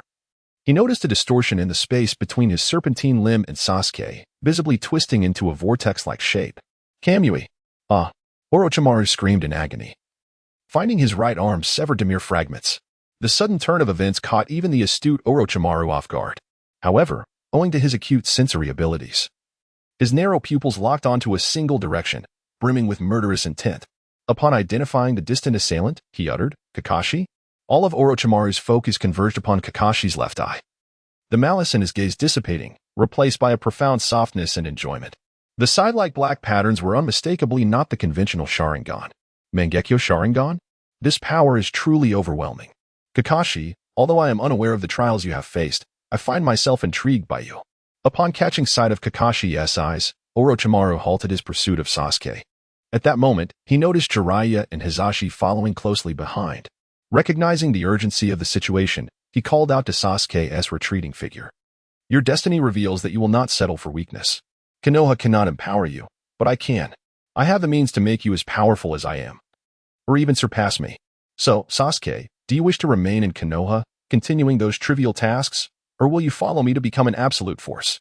Sasuke, absorbing Orochimaru's words, found himself momentarily frozen. The words struck a chord deep within him. I yearn to grow stronger, he silently mused, his feet planted firmly. Then come, Sasuke. Embrace this power that can elevate you. Orochimaru, sensing Sasuke's lack of resistance, felt a surge of excitement as he extended his serpentine hand, ready to bestow a cursed mark upon him. But suddenly, Kamui. Kakashi swiftly severed Orochimaru's outstretched arm. Orochimaru cast a resentful glare at Kakashi. Jiraiya and Hizashi had caught up, realizing that time was of the essence. Orochimaru quickly regenerated his arm, unfurling a scroll. Come forth, Manda. In an instant, a colossal serpent materialized, intercepting Jiraiya and Hizashi's assault. Manda languidly remarked, Orochimaru, your situation is dire. The number of sacrifices must double. With a pained smile, Orochimaru replied, just get me out of here first. With that, Manda rampaged forward, clearing a path for Orochimaru's escape. Turning back to Sasuke, he said, so, Sasuke, until we meet again, I await your answer. Sasuke, gazing at Orochimaru atop the serpent, felt a profound shock. How powerful, he murmured. If only I could possess such a formidable summoning beast. Meanwhile, Jiraiya and Hizashi regarded Orochimaru's departing form with grave expressions. Orochimaru is even more formidable than before, Jiraiya noted. Reflecting on their previous encounter during Orochimaru's defection, Jiraiya felt that the current Orochimaru surpassed the one from before. Hizashi retracted the Monkey King and sighed, it's my fault for allowing Orochimaru to escape back then. Otherwise, we wouldn't be in this predicament. Let us tend to the injured, he likely won't return. Meanwhile, Chen Yan, watching from home, felt a sense of exhilaration. The anime Naruto was renowned for its battles. Yet witnessing it firsthand was far more thrilling than through a screen. One could not help but admire Orochimaru's resilience. He truly lived up to his moniker as the Undying Serpent. While he might not necessarily defeat Jiraiya, Jiraiya could hardly touch him. In the hierarchy of the three legendary Sannin, Tsunade leaned towards heavy tanking with formidable healing abilities, while Jiraiya embodied a balanced offensive and defensive powerhouse, wielding devastating wide-range jutsu. Conversely, Orochimaru seemed impervious to death, capable of regeneration and even revival through cursed marks. Only attacks on a spiritual level seemed to pose a threat, but even then, not even the Grim Reaper could contend with Orochimaru. Truly, he was a slippery serpent. It was unfortunate that Jiraiya had not activated Sage Mode during this battle, otherwise, the encounter would have reached an even higher level of excitement. Chapter 62, New Version Update, Volume 4 begins. Hey, Naruto, you performed admirably during the Chunin exams. Hee. I think I did quite well too. But, Masked Uncle, what brings you here? With a smile, Zika replied. I came to procure some supplies and happened to pass by. Seeing you alone, I thought I'd drop in to say hello. Well, you're really quite nice, Uncle. By the way, where is that Uchiha brat? Naruto, puzzled, responded, are you referring to Sasuke? He must be off training. The third exam is set for the 1st of next month. Zika nodded thoughtfully. Oh, very well then. Goodbye, and I wish you success in the Chunin exams. Thanks. Uncle. Zabuza then inquired of Haku, are you ready for the Chunin exams next month? Haku? Haku, unusually shaking his head, replied, everyone has demonstrated such formidable strength. I fear. Are you worried about that Sand Ninja? Or Sasuke Uchiha? Sasuke has grown significantly, and Gaara from the Sand Village is incredibly strong. I fear I am not his equal. Haku lowered his head in shame, feeling disheartened that, as a tool of assassination cultivated by Zabuza, he was outmatched by younger opponents. However, Zabuza refrained from reprimanding him. Compete well. If you feel you cannot win, it is perfectly acceptable to concede. You are still young, and the future is long. Chen Yan descended the stairs, observing the 3 remaining patrons in the shop, which felt somewhat desolate. Due to the incursion of Orochimaru, Konoha was compelled to bolster its defenses during this precarious period. The Umbu had dispersed throughout the village, leaving little time for coordination, let alone visiting the shop. Meanwhile, Kakashi had been preoccupied with Sasuke's intensive training, resulting in their absence over the past few days. Consequently, Naruto emerged as the sole customer during this time. The initial 2 phases of the Chunin exams had concluded, with the 3rd phase continuing in the wake of Orochimaru's attack. However, due to the excess number of participants advancing, Konoha decided to conduct live battles to have the competitors. Initially, 24 individuals advanced, including the 12 members of Team 7. The Sound 3, the Sand siblings, as well as Kabuto's team and 2 teams from the Mist Village. Yet, prior to the elimination matches, Kabuto voluntarily withdrew, leaving 23 contenders. They were thus divided into 11 groups for combat, with 1 individual receiving a bye. Fortunately for Haku, he was the one granted a bye. Haku observed the formidable Sasuke initiate the match with his 3-tomo Sharingan, effortlessly defeating his opponent with a single Chidori. The battle between Gaara from the Sand and Rock Lee from Konoha left a profound psychological impact on Haku. Even with the 5th gate of the 8 gates technique opened, Rock Lee could not best Gaara, showcasing the latter's immense strength. Other formidable opponents included the Sound Ninja Dosu and the enigmatic attacks he employed, which proved difficult to counter, as well as Niji Hyuga, who wielded the Byakugan. These individuals would undoubtedly pose significant challenges in the near future. As time progressed into late July, the tranquility that had persisted for over half a month led Konoha to conclude that Orochimaru would not return. Consequently, they lifted the state of alertness, and preparations for the 3rd phase of the Chunin exams commenced. The village's task system was temporarily suspended, allowing most ninjas to remain within Konoha. Even the Umbu found themselves with ample time to engage in missions. After ensuring that Sasuke had mastered the Chidori, Kakashi declared the intensive training concluded. Although he had imparted the technique to Sasuke before the Chunin exams to compensate for his earlier shortcomings, this training aimed to refine Sasuke's proficiency further. However, prior to this, a peculiar white-haired man approached Naruto. It was none other than Jiraiya, one of the legendary Sannin, who had spent the past month training Naruto, resulting in Chen Yan and the others not seeing Naruto for quite some time. Has a new chapter been released? Most of the online players received the update notifications promptly, and some engaged in combat automatically exited to update after their matches concluded. Kakashi, engrossed in the duel arena, had already reached the 2nd rank of the Umbu. In the wake of his influence, a wave of new players had arrived. With the influx of newcomers, the previous elite Umbu players seized the opportunity to advance at least 1 rank. Although the days of score grinding were over, Kakashi's long-honed skills firmly established him as the foremost player. This was a fact that even Chen Yan hesitated to contest, given the extraordinary reflexes possessed by the ninjas. Upon the completion of the game update, Kakashi was eager to delve into the storyline.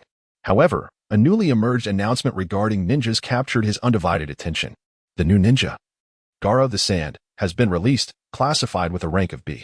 Additionally, the ninjas Kankuro, Temari, Yamato, Ebisu, and Kabuto have also made their debut, along with the intriguing characters Sakan, Jirobo, and Taiyuya. Players are encouraged to check the specific rankings of these newly introduced ninjas for further details. Kakashi's languid eyes widened in surprise as he beheld the multitude of ninjas that had suddenly taken the stage. Among them were both familiar and unfamiliar faces, including some from the Hidden Leaf Village. However, what perplexed him was the distinct mention of Gaara as an individual. Kakashi, intrigued, clicked into Gaara's acquisition page, which then automatically directed him to the recharge portal. Gaara can be claimed upon accumulating enough recharge to reach V3, current status, eligible for claim. Kakashi cast a glance, noting that this method resembled his own, albeit with a significant difference. He required V6 to claim his reward. It necessitated a recharge of 100,000, while Gaara only needed a mere 100. How astonishingly inexpensive. Had the shopkeeper undergone a transformation? Although he still struggled to comprehend the cryptic language, Kakashi sensed that the shopkeeper was quite attentive to the matter of monetary transactions. Was it a case of equivalent exchange? Perhaps this was the process the shopkeeper relished. Kakashi shook his head. The immediate priority was to swiftly investigate the new dungeon. These ninjas would have ample time to delve into it later. After accepting Gaara, Kakashi headed straight for the dungeon, aptly named Burning Leaf. He and the Umbu had engaged in numerous discussions regarding this matter, particularly since the title of the dungeon had been revealed prematurely upon unlocking the 3rd volume, despite the 4th volume not yet being accessible. Speculation had lingered without resolution. But now it was time to unveil the mystery. The first challenge was erosion of the sandstorm, following Orochimaru's assault, despite their injuries. Naruto and his companions had successfully passed the exam and advanced to the final selection. After days of rigorous training, the climactic final round, drawing a vast audience, was officially underway. Chapter 63, The Collapse Plan of Konoha, yet the upper echelons of the village were fully aware of the situation. When Kakashi reached the second stage, he was taken aback by the unfolding narrative, nearly rendered speechless. The Chunin exams had entered a fever pitch, with a tense atmosphere enveloping everyone present. What had transpired? The Sand Ninjas had betrayed them, allying with the Sound Ninjas to launch an assault on Konoha, plunging the village into chaos. Amidst the tumult, cries of despair and shouts filled the stage of Konoha, marking the grim commencement of a tragic plan. Upon witnessing this, Kakashi's eyes widened, even after the narrative had concluded. He remained unresponsive for an extended period. Subsequently, disregarding the game entirely, Kakashi hastened to the Hokage Tower. Was it truly as Zabuza had indicated? Had the sand hidden their betrayal against Konoha? Why the Sound Ninjas? At this moment, Kakashi had no time to ponder such questions. He needed to report the intelligence to the Hokage without delay. Bang! Kakashi burst into the Hokage's office without prior notice, forcefully flinging the door open, which collided with the wall, producing a thunderous sound. However, the flustered Kakashi found himself speechless as he surveyed the already crowded room. The occupants of the Hokage's office regarded him with calm composure, seemingly unfazed by his abrupt entrance, for each had experienced a similar impact upon their arrival. In truth, Kakashi was not the sole recipient of the game update notification upon entering. In fact, the establishment of Chen Yan, situated at the periphery of Konoha, was the farthest from the Hokage's office. Others had either lingered within the office or resided nearby, prompting a gathering of individuals long before Kakashi's arrival. Regardless of who had arrived first, they would have observed the Hokage, Sarutobi Hiruzen, massaging his temples, gazing in resignation at the unfolding game narrative. Indeed, the busy Hokage was among the initial players to complete the update and delve into the storyline. Noticing the throng of Umbu and Jonin already assembled in the office, Kakashi couldn't help but find a hint of amusement. The Konoha Collapse Project? It seemed that the elite forces of the village were nearly all aware of it by now. Kakashi has arrived. Please find a spot to stand. We shall convene once everyone is gathered, Hiruzen stated evenly.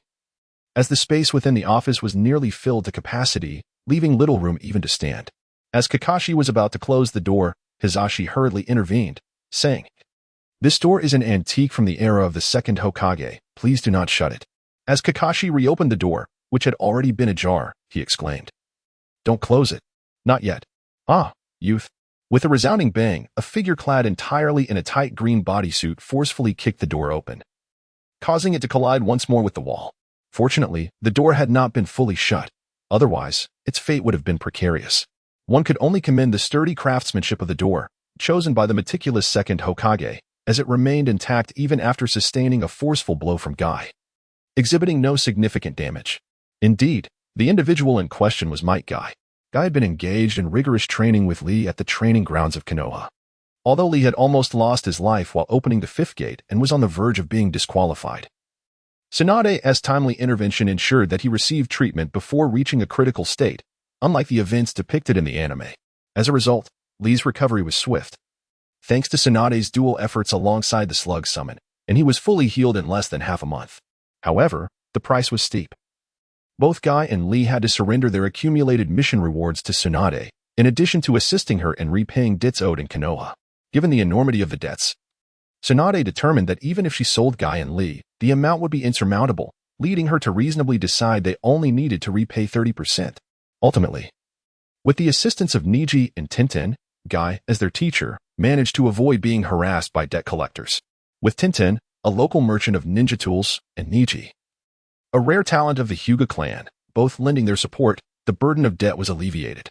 Niji's status within the clan had risen significantly after receiving an apology from the clan leader, Hayashi, ensuring he no longer had to worry about pocket money.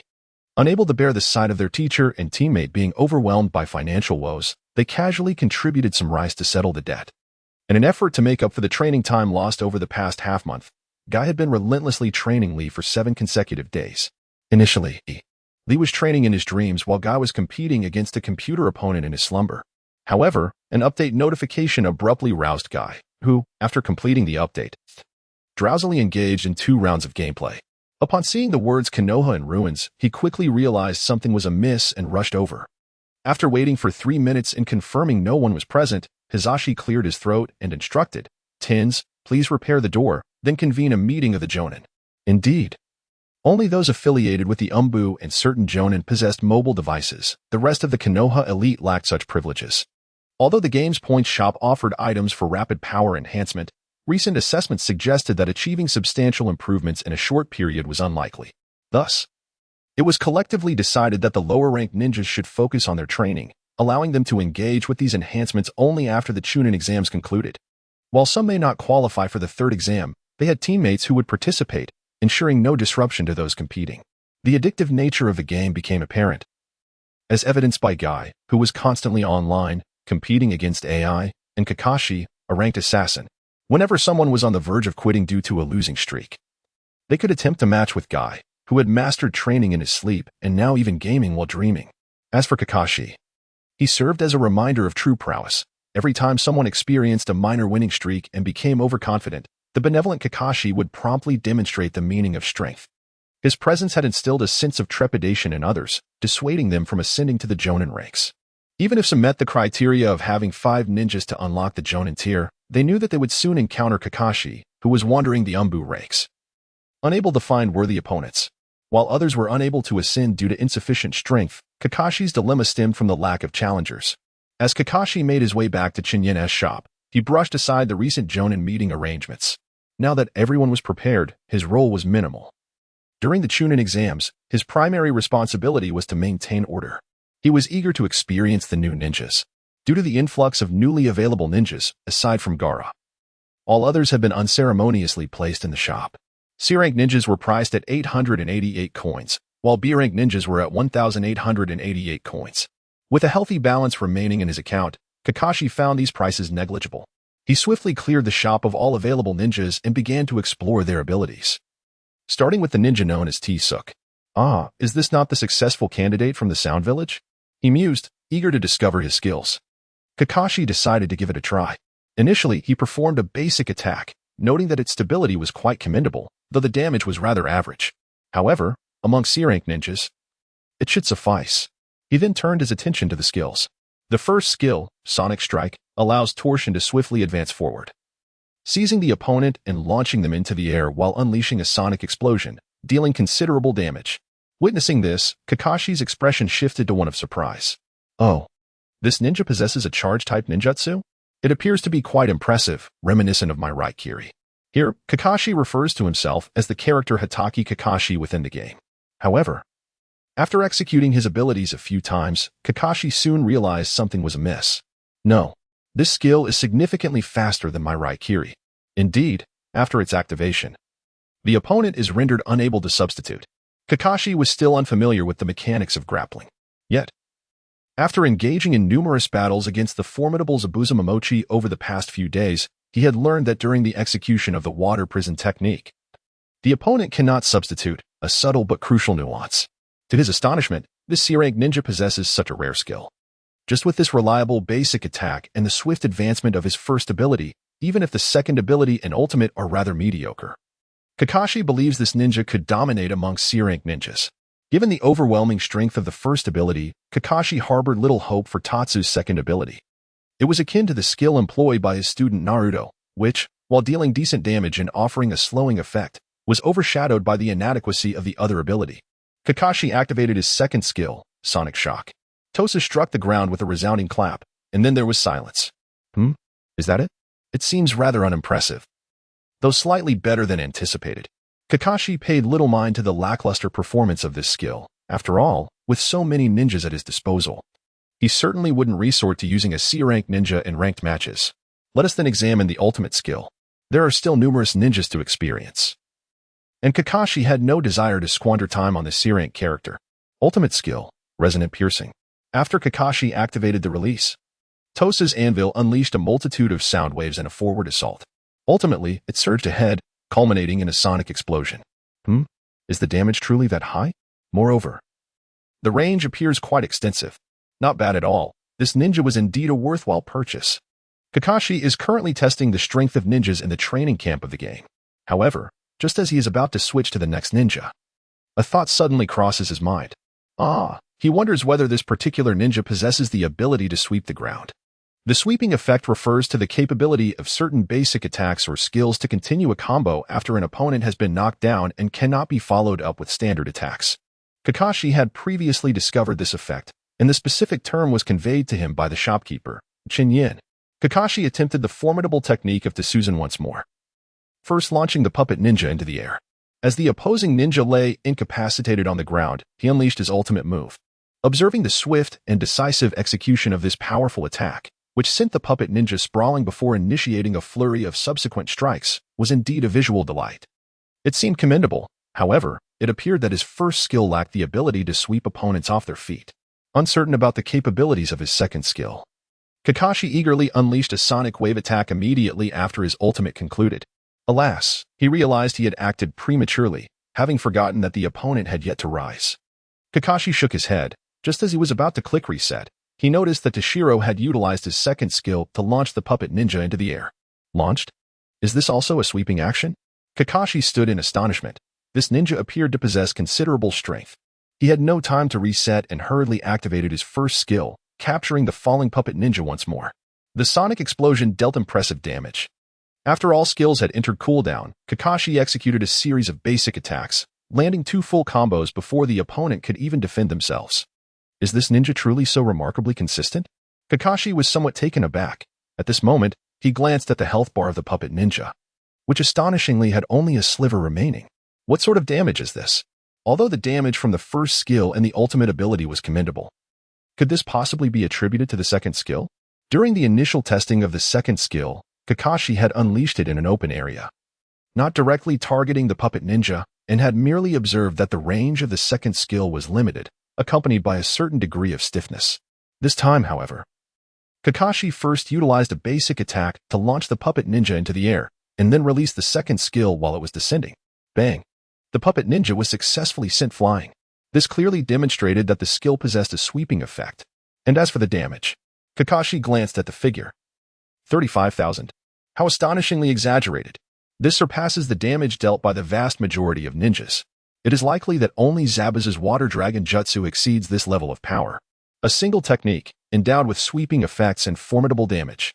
Kakashi unleashed his ultimate ability once more, and after utilizing his second skill, he effortlessly sent his opponents flying.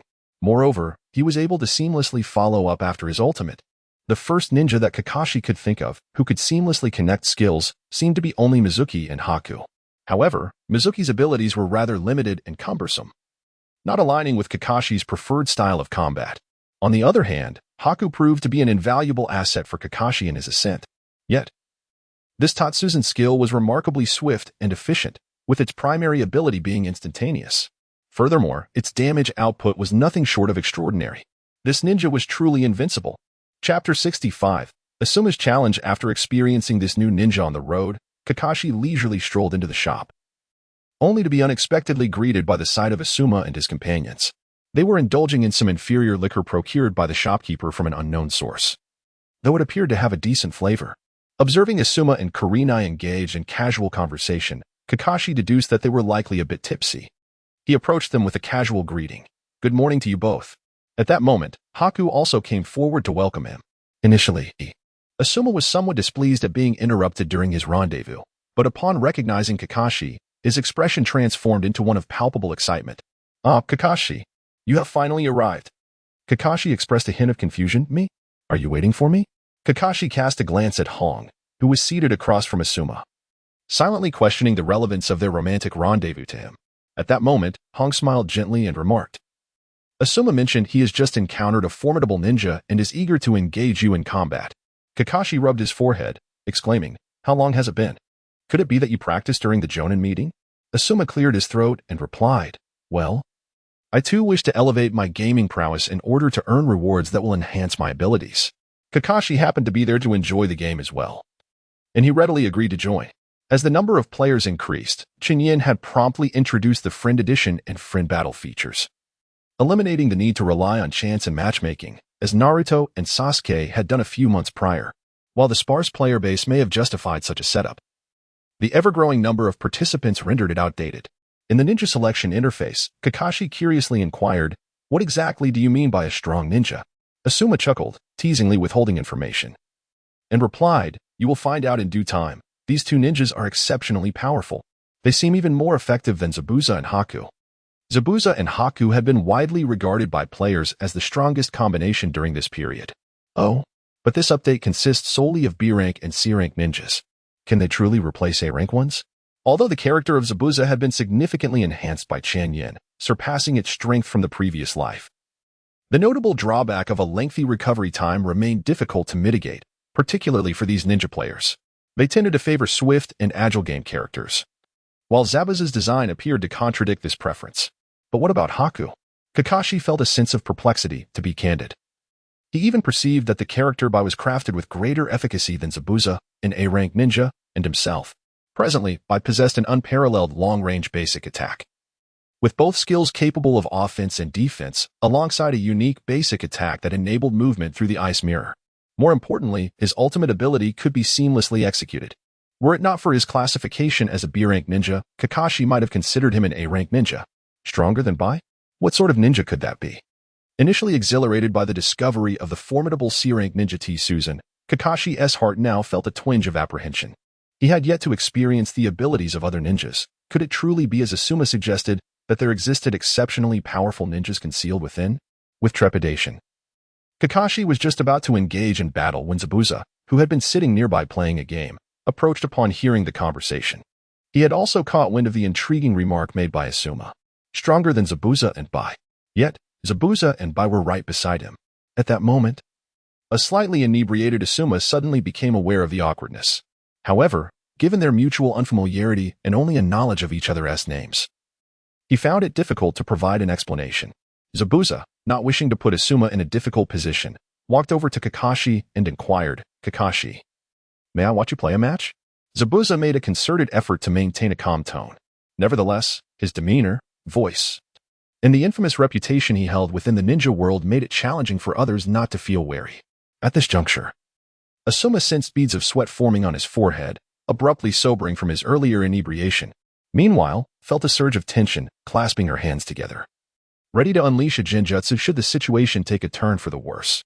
Kakashi, having spent time in their company, recognized that Zabuza had no reason to attack them at present.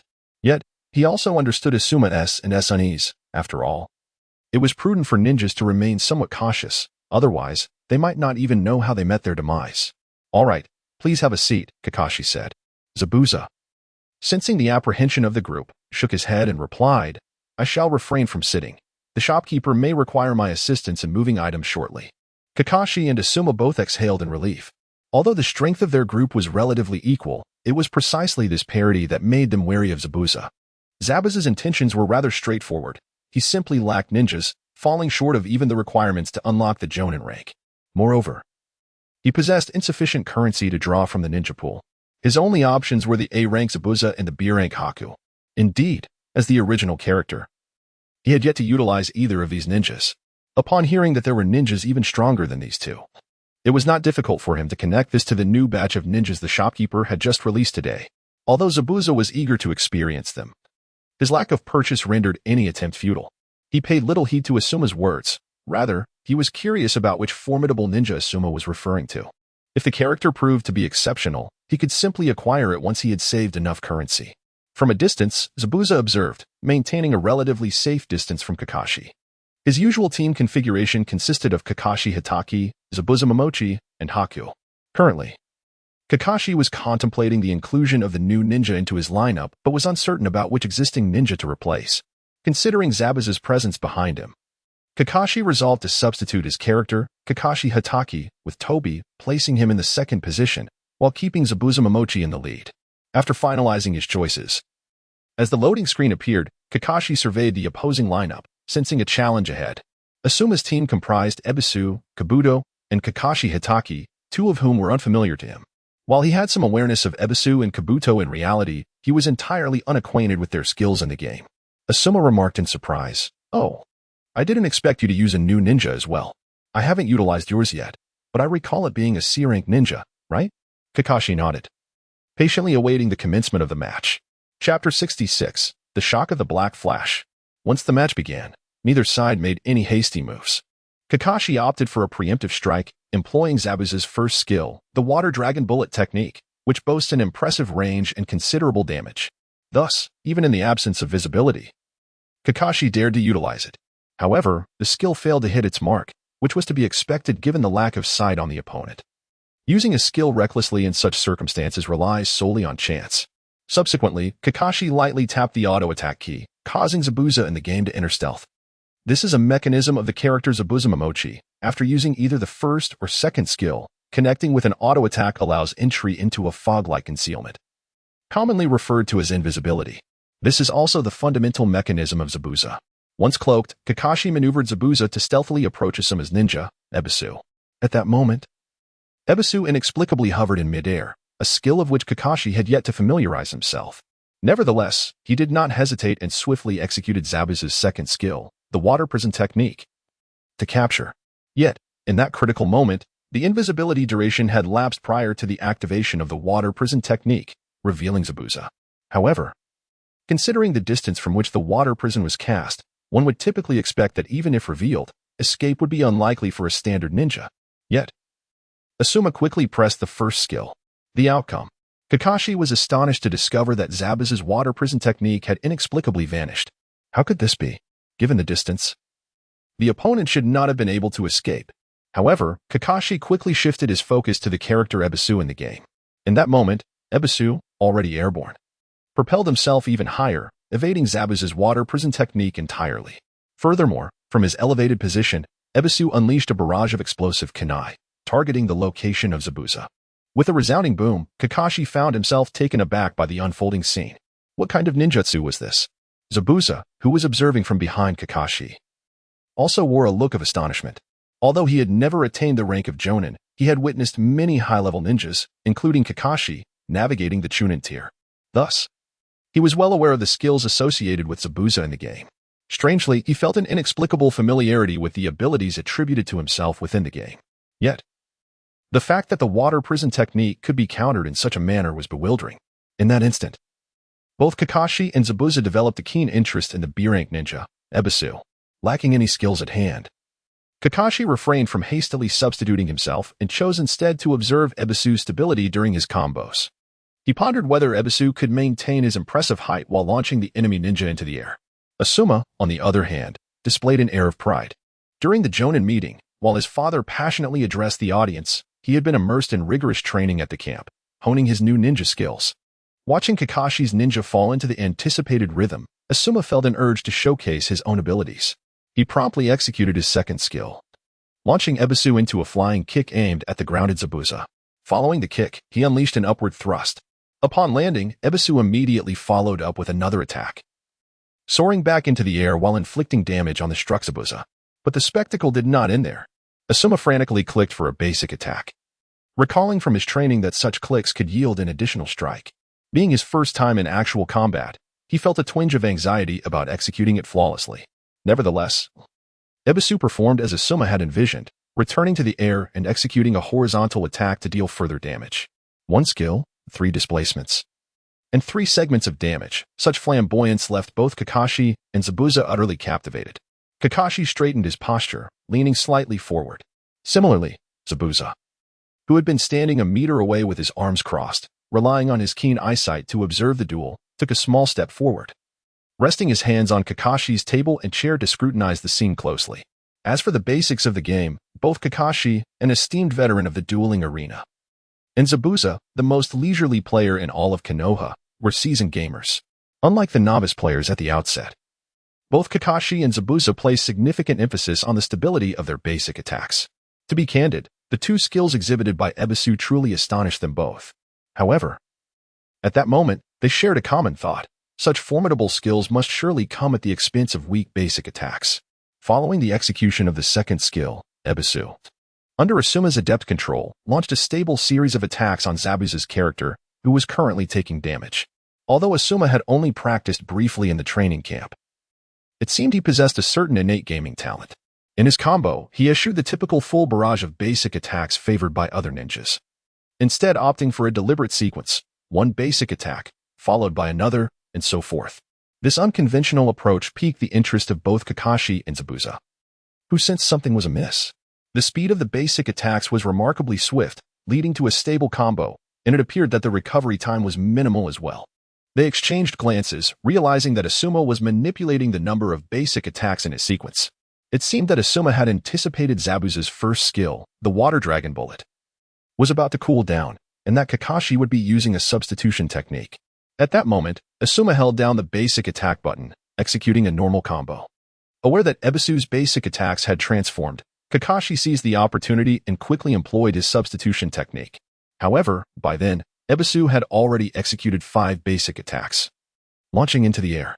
Upon witnessing Zabuza's substitution, Asuma pulled off a 6th basic attack in the opposite direction. As Kakashi prepared to counterattack after his substitution, he was taken aback to see the opposing ninja had already darted behind him. A curious thought arose in Kakashi's mind. Could such an outrageous displacement also be a basic attack? Zabuza, keenly observing Asuma's finger movements, though unable to see Asuma's screen, could clearly ascertain that this was indeed a basic attack. The stability of the combo, the excellence of the basic attacks, the agility of the skills, and the ability to leap into the air to evade attacks, all these attributes painted a picture of a ninja remarkably powerful. Though he had yet to witness the full capabilities of this ninja, Zabuza was already resolute in his decision to acquire one for himself. His heart raced with excitement. He was on the verge of accumulating enough coins to purchase a B-class ninja costing 1888 coins. If he were to possess such a formidable ninja. Chapter 67. Your thoughts are naively optimistic despite some disparity in raw strength. Asuma successfully defeated Kakashi's top ninja, leveraging the power of his ninja and the information advantage of his new character. This outcome did not surprise Kakashi in the least. As Kakashi discreetly lifted his ninja forehead protector during the loading screen of the second round, the Crimson 3-Tomo Sharingan was revealed. In the game, Toby bore bandages around his face, exposing only one eye, resembling Danzo in appearance. At this moment, Hong inquired, could this child possibly be the Sound Ninja participating in this exam? Kakashi and Asuma nodded in agreement. Indeed, they were referring to the Sound Ninja involved in the forthcoming Konoha collapse plan. Once the match commenced, Zabuza continued to monitor the movements of his opposing player, Ebisu. The agile character played by Ebisu was perfectly suited to his style. As the battle began with the sound of a trumpet, both sides sprang into action. Kakashi had begun to form a hypothesis in his mind. Based on the opponent's normal attacks, he deduced that the ninja Ebisu likely operated predominantly in the air. Seizing the opportunity before the opponent ascended, Kakashi chose to maneuver his character slightly forward. At that moment, Ebisu was indeed still engaged in normal attacks. Furthermore, he had already executed his 4th attack, summoning shadow clones to strike. In Kakashi's recent recollection, the 5th attack involved launching a slash into the sky and lingering aloft. Now is the time. Kakashi did not hesitate and swiftly activated his first skill. With a mere screen's distance, Tatsuzan appeared instantaneously on the opposite side of the map, effortlessly lifting Hibishu and unleashing a sonic blast. Asuma was taken aback, startled by the sudden assault. Could this be right? The fastest movement in the game was Kakashi's Raikiri, yet its speed paled in comparison to this.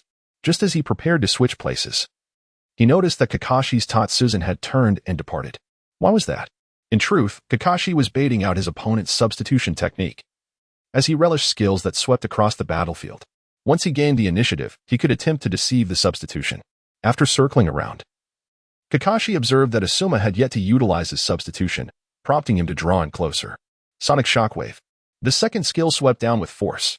At this moment, only 2 attacks had landed, and Asuma glanced at his health bar, realizing he had lost nearly a quarter of his health. Was this damage somewhat exaggerated? Or had he miscalculated his health? Was this the result of the previous round's engagement with T-Dai Zabuza? Asuma felt perplexed. He had been so focused on the skill effects that he overlooked the damage inflicted. Finally, he activated his substitution, just as he prepared to retaliate.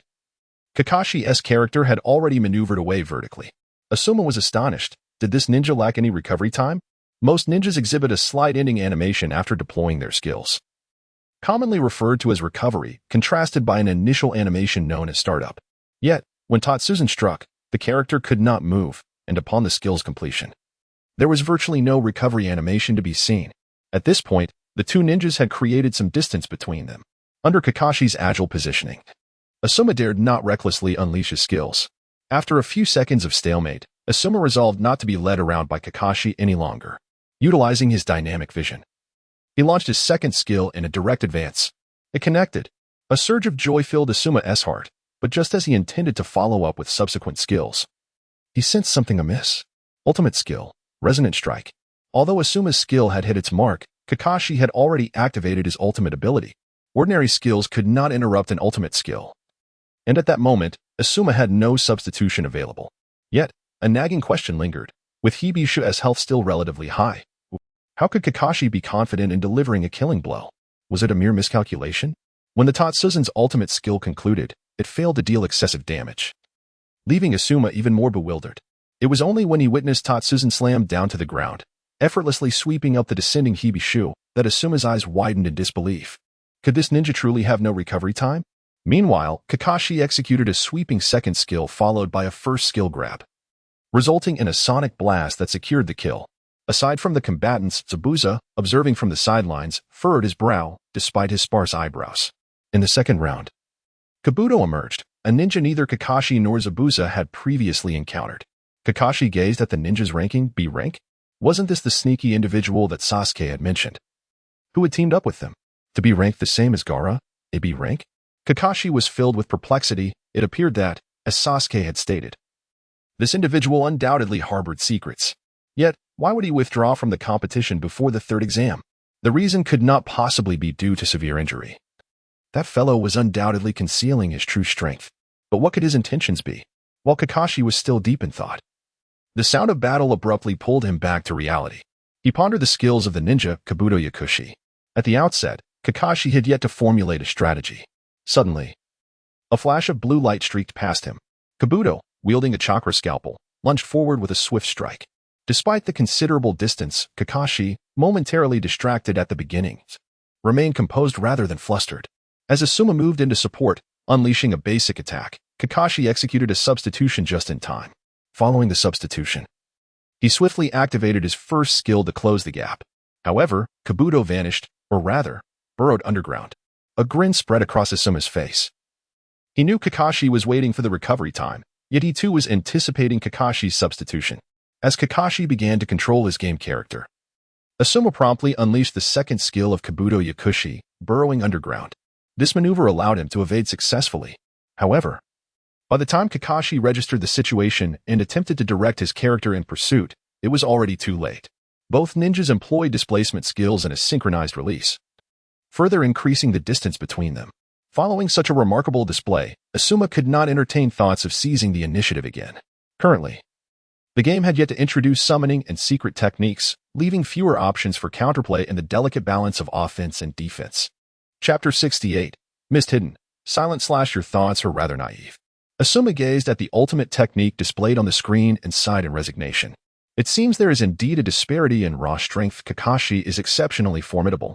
During the second round, Kabuto Yakushi only managed to secure a single opportunity to strike first before Kakashi outmaneuvered him throughout the entire match, failing to land any further hits.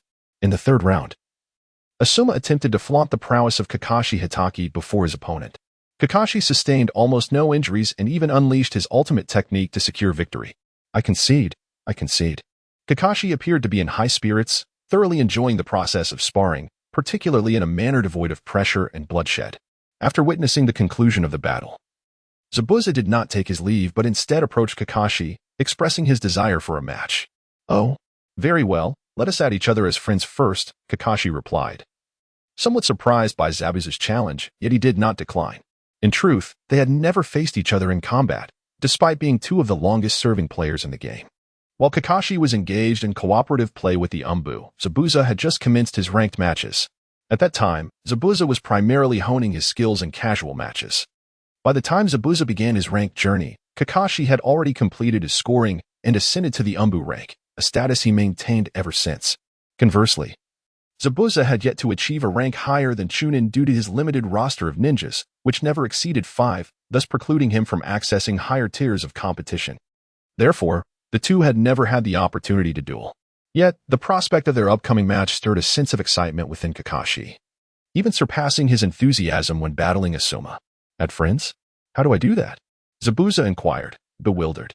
In all his time playing, he had never encountered a friend's interface and was utterly lost on how to proceed. At that moment, Asuma approached with enthusiasm to assist. Allow me. I'm quite familiar with adding friends. Zabuza did not refuse Asuma's offer and handed over his phone. Asuma then glanced at Zabuza's lineup, falling into silence. Ah, I've suddenly forgotten how to add friends myself. How about this, Zabuza? You can use my phone for the match. Taken aback for a moment, Zabuza pondered Asuma's ninja lineup and then nodded in agreement. Asuma generously passed his phone over. Zabuza could distinctly feel a tremor as he grasped the device. Upon taking the phone, he immediately examined Asuma's ninjas. A complete collection, he thought, the tremors in his hands intensifying. After accepting the invitation from Kakashi, Zabuza decisively selected Kakashi as his lead ninja, followed by White in the second position, and himself as a backup in the third. Kakashi's lineup mirrored Zabuza's, though the order of deployment varied slightly. At this juncture, Hong quietly asked Asuma, "Do you think Zabuza will utilize the ninjas from your phone?" She had observed the earlier exchange, realizing that Zabuza lacked those characters, making it implausible for him to use them. Asuma, upon reflecting on this realization, felt a pang of regret, but it was too late, as the match was already underway. As the game progressed, seconds turned to minutes, and soon Zabuza found himself with only one ninja remaining. Indeed, this was his first encounter with these particular characters, and he struggled to adapt, initially unable to even discern which skills belonged to whom. Meanwhile, Kakashi was fully committed, employing his most proficient lineup. Zabuza glanced at Kakashi's second ninja, Hatake Kakashi.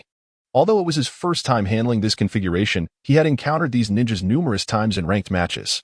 The current Chunin tier was rife with seasoned players, many of whom were affluent enough to possess ninjas like Zabuza and Kakashi.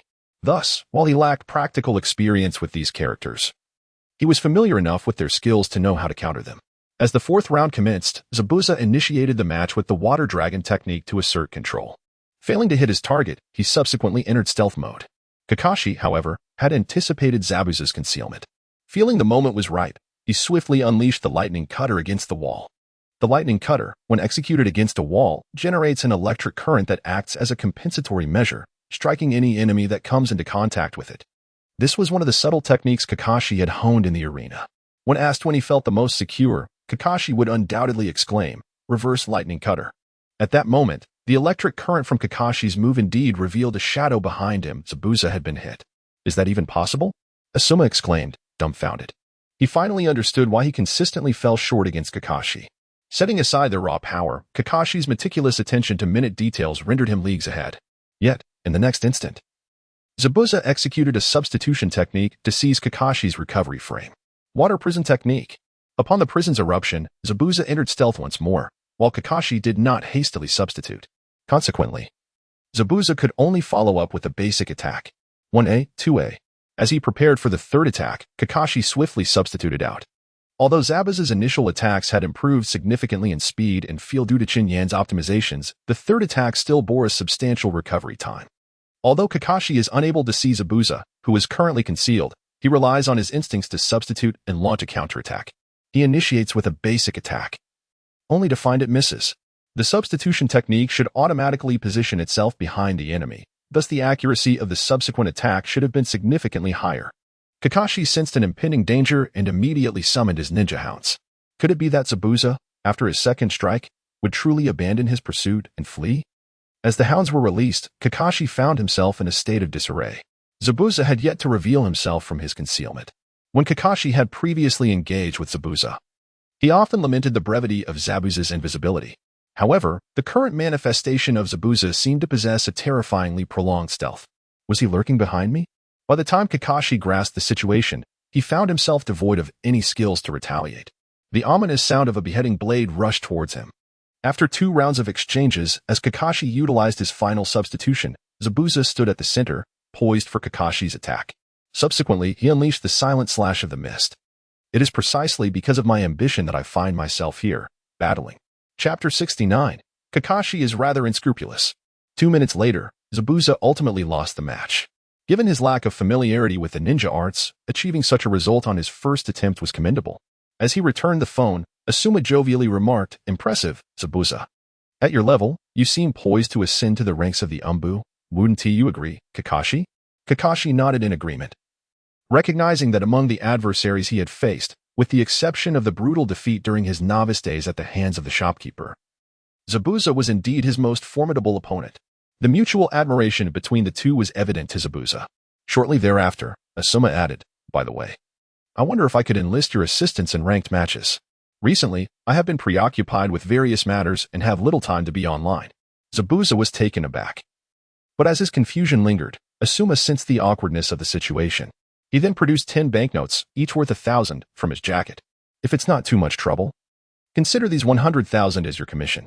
Although it's not substantial, I hope you won't look down upon it, as there will be additional compensation later." Upon hearing the sum of 100,000, Zabuza's eyes widened in astonishment. "Oh, what should I be mindful of?"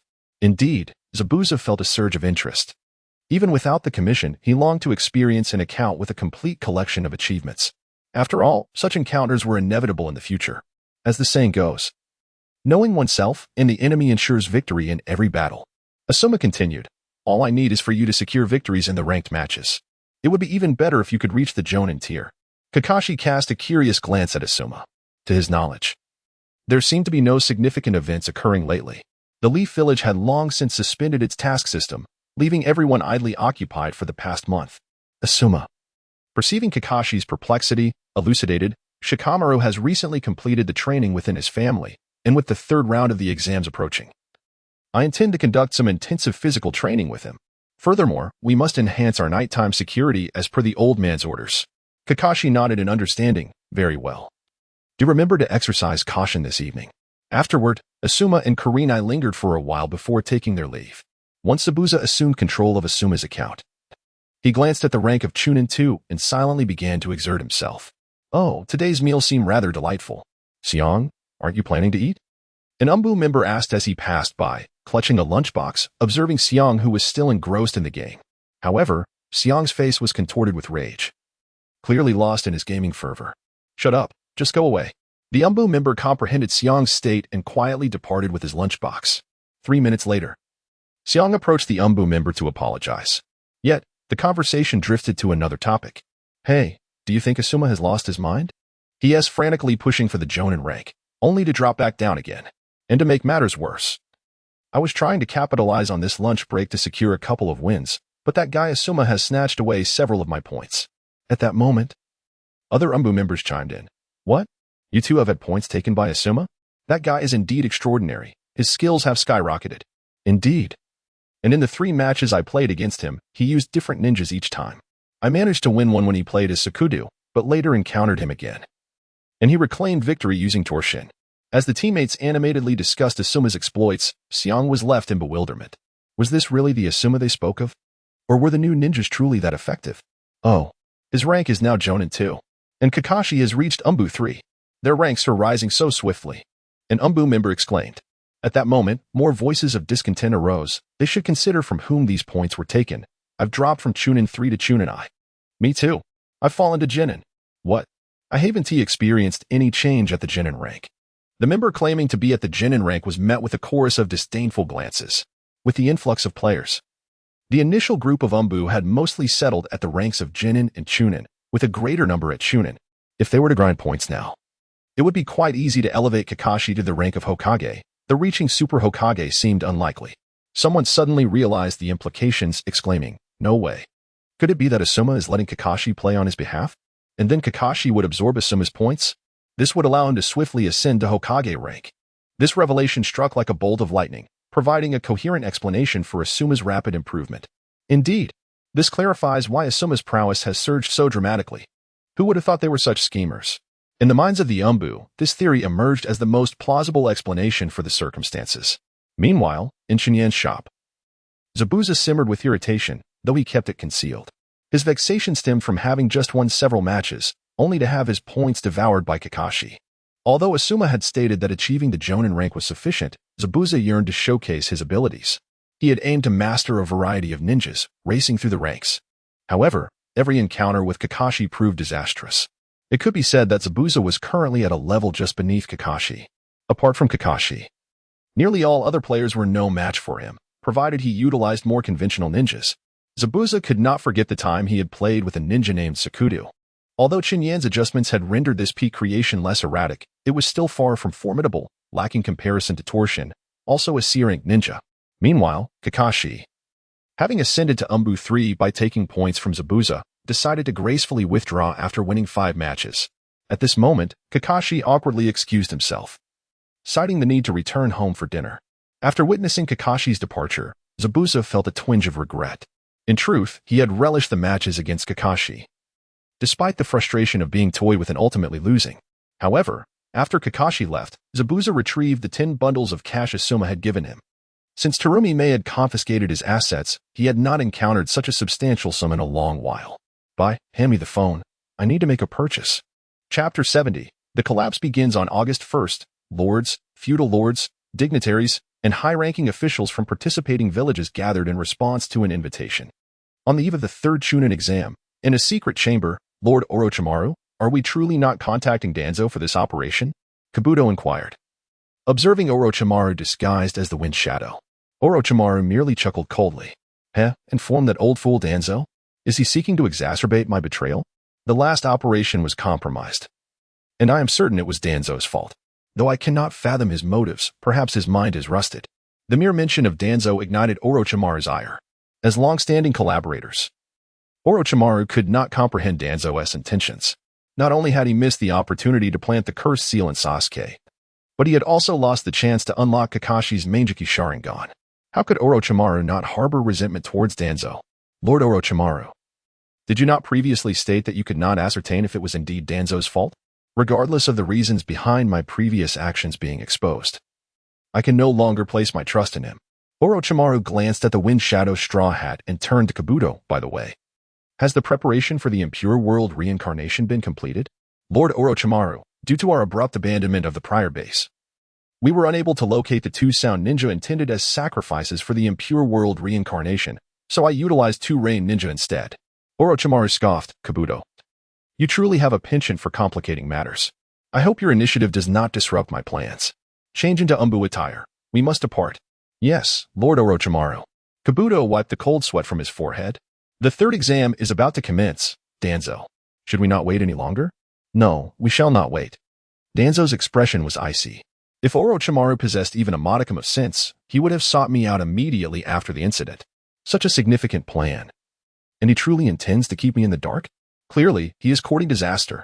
Following the updates in Volume 4, Danzo, equipped with his mobile device, promptly received the information. Initially, the situation was rather tense, hindering his movements. However, as the security measures relaxed over time, he dispatched individuals to seek out Orochimaru. To his dismay, he discovered that the designated secret chambers had been vacated. Upon learning that Orochimaru had severed all ties with them, Danzo was infuriated to the point of nearly demolishing the entrance to the route.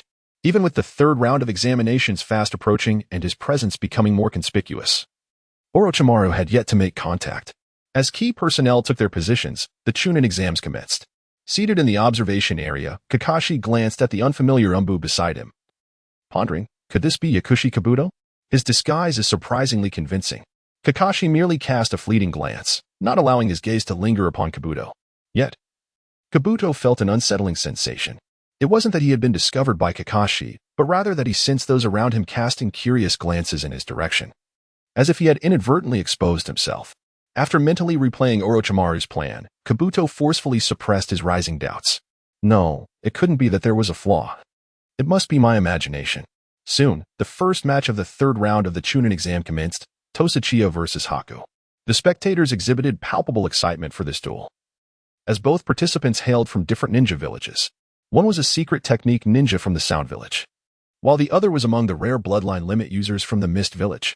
As their battle unfolded, Haku, upon entering the arena, expressed his bewilderment to Tosachiya, saying, "According to the store manager, you should be dead by now." Previously, Zabuza had inquired about Tosachiya's fate, to which Chen Yan casually replied that he had been slain by Gaara, though he could not recall the specific day, only that it occurred prior to the Chunin exam. Tosachiya, for his part, displayed a rare expression of trepidation. Indeed, were it not for the Leaf Ninja, I might not be standing here now. At that moment, the ailing Tsukuyomi could not suppress a series of coughs. Ahem, gentlemen, ahem, the match is about to begin. Ahem, please refrain from further conversation. Tsukuyomi recalled that fateful night of his routine patrol, during a blood moon, when he had purchased a mobile phone, an acquisition facilitated by Uzumaki's introduction. Thus, he was aware of the events that transpired in Volume 4. Upon witnessing an abnormal Gaara, Tsukuyami found Tosachiya in a perilous predicament. After a brief contemplation, he activated his phase-shifting technique, swiftly rescuing Tosachiya. However, his coughing revealed his position, yet fortuitously, as the days leading up to the Chunin Exam progressed. The Leaf strengthened its defenses, and patrolling teammates discovered Tsukuyami, while the lurking Maki seized the opportunity to whisk Gaara away before he attracted further attention. As the competition intensified, the third round unfolded with fervor, culminating in the match between Sasuke and Gaara. Sasuke, having not been marked with a cursed seal and having learned Chidori early under Kakashi's guidance, activated his Sharingan. After exhausting Gaara in several exchanges, Sasuke leaped onto the edge of the wall, forming hand seals to quickly charge his Chidori and unleashed a lethal strike against Gaara. Bolstered by the power of the three Tomo, this Chidori pierced through Gaara's sand shield and accurately struck his heart. "My blood!" Gaara screamed. And all Sasuke could see was a colossal eyeball glaring at him from within the sand shield. In the observation area, the Umbu were already prepared, and Kakashi exchanged a knowing glance with Guy. The moment was upon them. All the Leafs prepared Jonin, and Umbu awaited the impending outcome. The Sand Ninja were exceedingly tense. This was not the moment they had anticipated. They could hardly believe that, in this minor Chunin exam, someone could shatter Gaara's sand shield. Damn it. Why must it be now?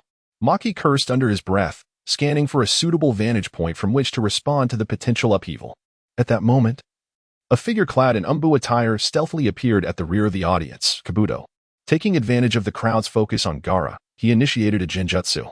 Meanwhile, on the high platform, Orochimaru, disguised as the Kazekage, was engaged in light-hearted banter with the Third Hokage, all the while discreetly unveiling a scroll. Upon releasing the scroll, the Sound Ninja outside the village swiftly assembled. This is Orochimaru's signal. Everyone, attack the Leaf. In silence, a plan capable of overturning the Leaf Village commenced. Chapter 71. A second confrontation with Orochimaru.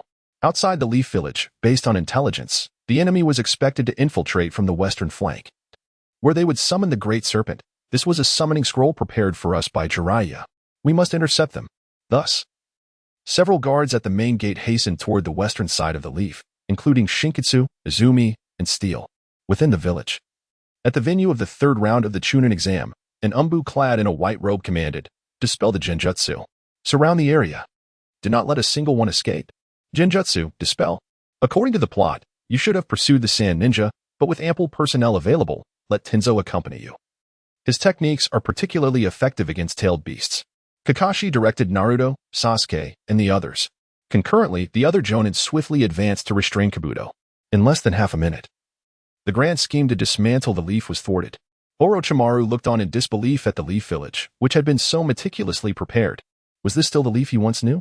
At that moment, Orochimaru's face contorted with fury. He no longer wished to play the charade.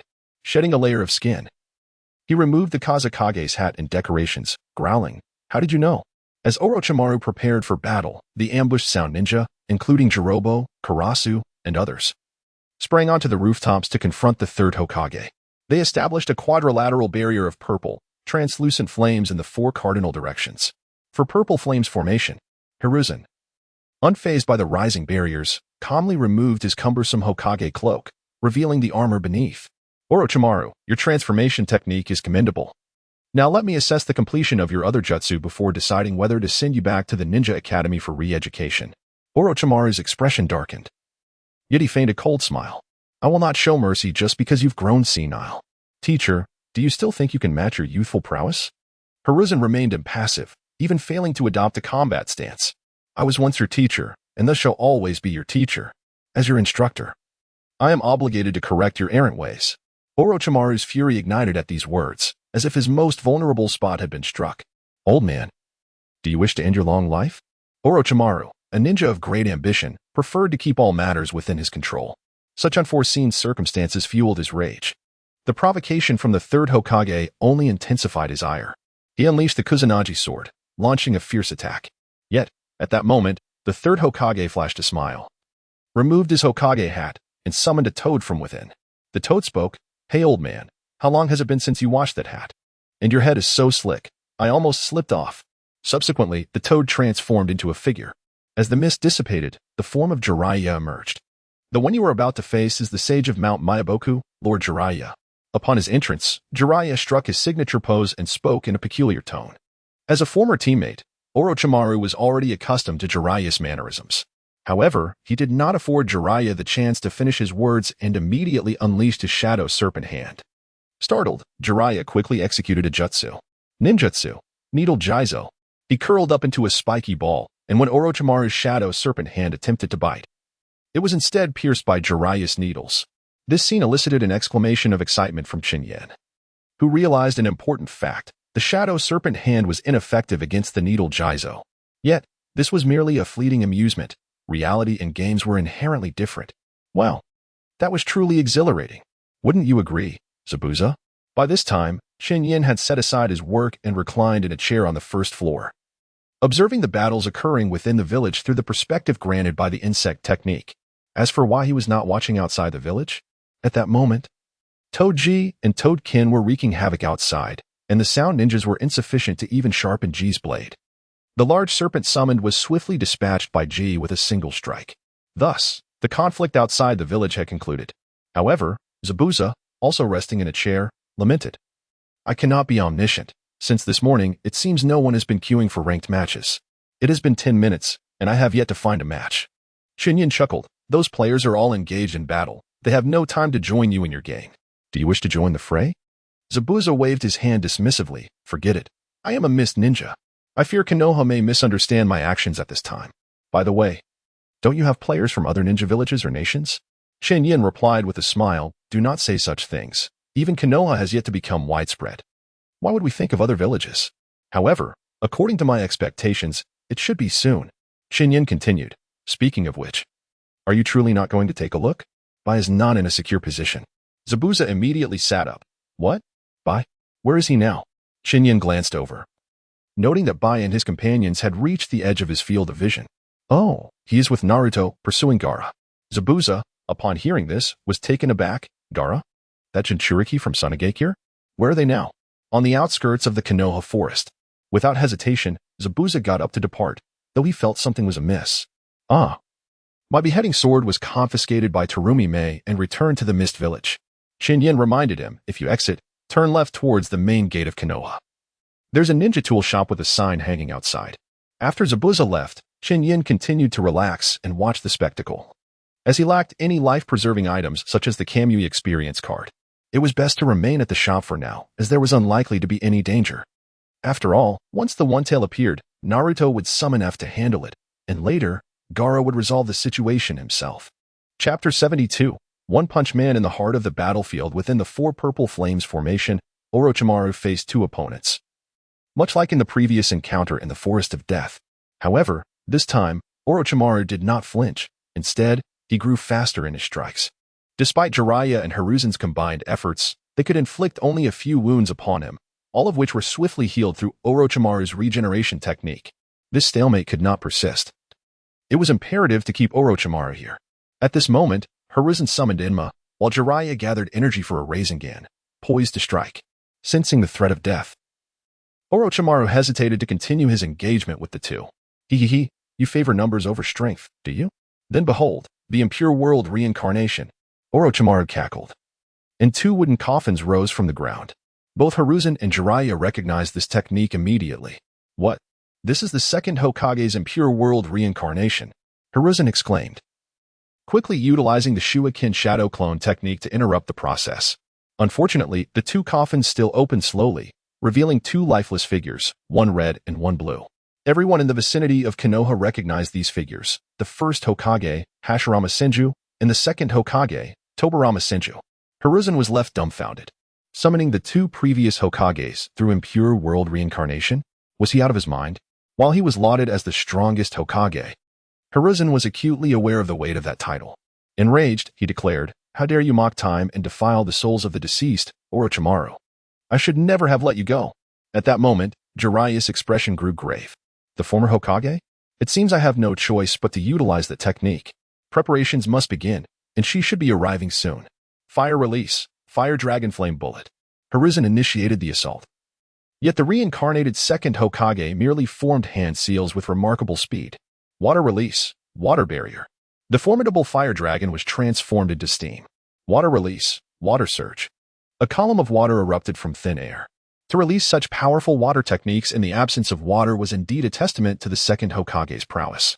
Minutes passed in a fierce struggle, and Hiruzen, who had been enduring the relentless attacks, could no longer withstand the pressure. After countering the second Hokage's water technique with another fire technique, he glanced at Jiraiya beside him. Through the swirling steam, he caught sight of Jiraiya's distinctive red markings. His eyes transformed into horizontal stripes, and most notably, the small toads perched on his shoulders. Jiraiya emerged from the steam, and the battle was only just beginning. Would release, birth of the tree sea. At that moment, the tiles of the roof were shattered by the rising wooden beams. Chen Yan, somewhat dissatisfied, muttered under his breath. TCH, the first Hokage's power is severely restricted. Requiring hand seals for wood release, it pales in comparison to his abilities during the Shinobi Wars. Even Yamato would likely surpass this reincarnation of the first. Chen Yan shook his head. Knowing that the current version of the first Hokage likely displayed less than 1/10 of his former strength. If Orochimaru could summon the first Hokage at his peak during the Valley of the End, Chen Yan mused, Konoha could not withstand the might of the enhanced Shinra Tensei. A single true 1,000 hands would leave Konoha in ruins. He shook his head again, content to simply observe the events unfolding without being overly critical. Especially since he would witness the Sage Mode Jiraiya in action, as the wooden beams threatened to shatter the four purple flames formation. Even this weakened version of the impure world reincarnated first Hokage exuded an aura of terror. Jiraiya was taken aback, but with the aid of Shima's sensory abilities. He quickly pinpointed Orochimaru's location despite the dense obstruction of wood release. Sage Art, 5 right gates. Under the powerful combination of toad oil, fire release, and wind release. A magnificent blaze surged forth, fiercely consuming all in its path, even overcoming the wooden barriers. Although the second Hokage had unleashed water release to counteract the flames. The combined effects of wind release and toad oil allowed Gomen's fire to pierce through the water. Witnessing the terrifying inferno, Orochimaru frantically shed his skin to evade it. While it may not be enough to end his life, he certainly wished to avoid the agony of being scorched. You wish to capture me? That will not be so simple. Even when faced with adversity, Orochimaru wore a smug expression. Suddenly, he looked up to see a minuscule figure suspended in the air. Is that a bird? Why do I sense danger? Orochimaru pondered, but his instinctive foreboding tightened his chest. What could that figure be? The sun hung overhead, and Orochimaru, who despised its rays, struggled to make out the shape.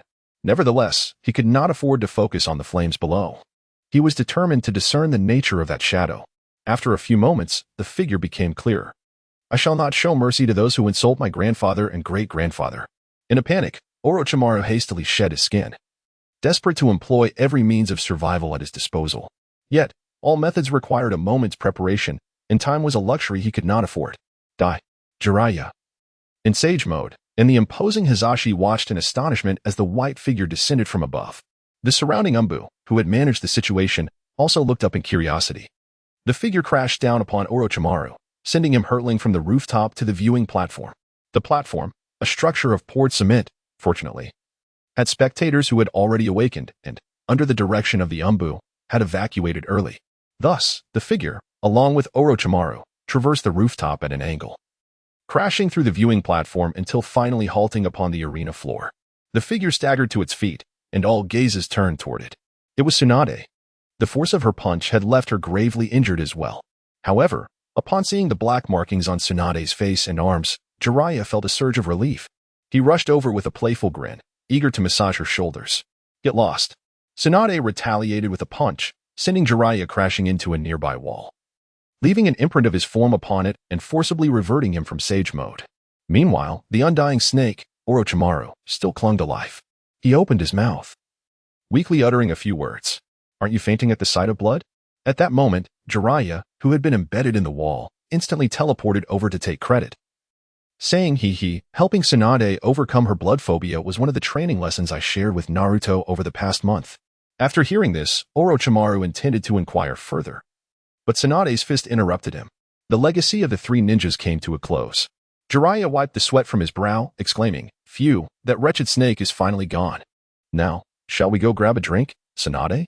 Around the battlefield, a stoic Umbu ninja observed the entire scene unfold, including the capture of a sound ninja disguised as himself. This Umbu ninja silently removed his mask and donned a pair of round glasses that did not quite suit his face, blending into the crowd that was vacating the viewing platform. Chapter 73, System Update in the Hidden Sound Village. Within Orochimaru's lair, He and Kabuto exchanged glances, the atmosphere tense. However, Orochimaru broke the silence. I should still be able to trust you, Kabuto. Kabuto quickly knelt, recognizing that Orochimaru had returned to his usual calm and wise demeanor. Lord Orochimaru, you need not explain. Since you are still here, it seems there is indeed an unseen eye watching us. Yes, Lord Orochimaru, should I unearth this eye? Orochimaru shook his head, stating, you are not yet sufficient. Perhaps Danzo knows something. Should I contact Danzo? Kabuto understood that while Orochimaru had not directed his ire toward him, he must tread carefully, striving to impress him. At that moment, Orochimaru chuckled, his already raspy voice taking on a chilling quality. Kabuto, how do you perceive my performance in this plan? Kabuto felt a chill run down his spine, uncertain why Orochimaru would pose such a question. Even with his ample experience as a spy, he found himself at a loss for words. Just respond as you see fit. I shall not easily take your life. Although Orochimaru said this, Kabuto felt even more anxious. Ultimately, he resolved to speak the truth. Lord Orochimaru, forgive my candor, but in this battle, you completely lost the calm demeanor befitting you, akin to a mad lion. This plan not only exposed the hidden Sound Village and most of its current forces but also directly offended both Konoha and Sunagakure, which is not in accordance with your long-term strategy. Of course, had it not been for the interference of Jiraiya and Tsunade, Konoha would have surely fallen into your hands. Very well, that is sufficient. You are correct, Kabuto. Orochimaru replied calmly, I can achieve immortality. My talent should have surpassed that of his teacher, eclipsing the second Hokage. I have always aspired to be an unparalleled existence, endowed with absolute talent and a fundamentally sound ideology. According to my beliefs, no. The aging and foolish Hokage cannot escape his complacency. He cannot comprehend my vision. Konoha can only flourish under my immortal reign. However, none of that matters now. As long as I obtain Uchiha Sasuke's body, my immortal self will exploit this vessel to its utmost potential. Kabuto adjusted his glasses. Lord Orochimaru, if another opportunity arises to dismantle Konoha, would you still pursue it? Orochimaru was taken aback by Kabuto's question but quickly responded, if the third Hokage were still alive, I would not hesitate. Now, it is time to proceed with the next phase of the plan, Kabuto. One night after the downfall of Konoha, two individuals sat in a dining establishment, slightly intoxicated. I never expected that the infamous Orochimaru would meet his end so easily. It is rather bittersweet. Jiraiya swirled his cup, his expression somewhat dazed under the influence of alcohol. Tsunade gazed into her drink, lost in thought. Orochimaru's demise is for the best, as it removes a significant threat to Konoha. Jiraiya felt a wave of lethargy wash over him, while he had felt joy at the sight of Orochimaru's death. He now recalled how the shopkeeper had addressed them upon entering, the esteemed Jiraiya and Tsunade of the three ninjas. Ah, yes, indeed. Thus, the legacy of the three ninjas will not end with the death of a single individual. Their name has long been etched in the hearts of the villagers of Konoha. Tsunade, however, did not relish such sentiments and redirected the conversation. What measures have been taken regarding the hidden Sand Village? Jiraiya scoffed, pondering how to handle the situation. Their leader had perished, and being from a remote village, there was little to gain from them. I suspect that as long as Sunagakure sends a delegation to apologize, the third Hokage would undoubtedly forgive them with a smile. Tsunade displayed her discontent. It is fortunate that he is a seasoned politician. Perhaps he has lost himself in this facade of peace. Despite my extensive travels, it's clear that while the ninja wars may have concluded, the specter of war never truly fades, and genuine peace remains elusive in the shinobi world. Jiraiya looked at Tsunade, bewildered. What? Such words hardly seem like yours. What are you planning? To overthrow the old man's decaying rule? Hearing such a rebellious statement in Konoha, Tsunade smiled beautifully, replying, if that were the case, I would be the first female Kage in history. Jiraiya perked up. Oh? Rarely do you entertain such thoughts. Perhaps I should consult the great sage of Miyaboko Mountain to predict when the old man will meet his end. Tsunade laughed lightly. Enough of that. How could we possibly summon him for such matters? We must seek an opportunity to speak with the third Hokage. As for Chen Yan, business had been booming these past few days. Following the conclusion of the Konoha collapse plan, his player base surged dramatically, just as he had anticipated. Within a mere 2 days, his assets skyrocketed to 10 million Ryo, equivalent to a resource quota of 100,000. In fact, prior to the Konoha collapse, he had already amassed around 7 to 8 million Ryo. However, much of his resource quota had been depleted due to the influx of ninjas during that period. Recently, replenishing 2 or 3,000 in resource quota sparked Chen Yan's ambition to create 2 more S-rank ninjas. A new version would be released in a few days. and he had finally sold out of the 100 phones, now ready to restock. Although he possessed a considerable amount of Ryo, his resource quota still fell short. Oh, right. He had mentioned accumulating Ryo to 10 million before embarking on another round of 1,000 consecutive draws. Now, he chuckled to himself. Chen Yan initially planned to invest the entirety of his 10 million Ryo at once, keeping $1 million for himself, as he had no significant expenditures. However, just as he was enjoying his draws, he noticed his Ryo dwindling. Suddenly, the system interrupted him with a series of notifications. Due to your cumulative spending on draws reaching 10 million Ryo, the system is undergoing an update. System update. Update complete. New white items drawn. 0 new green items drawn. 150 new blue items drawn. 70 new purple items drawn. 10 new orange items drawn. 1 draw price adjustment. 10. 00050. 000 draw adjustment. Supports 100 consecutive draws. 65 chance of triggering a combo for white items. 35 for green items, and 5 for blue items.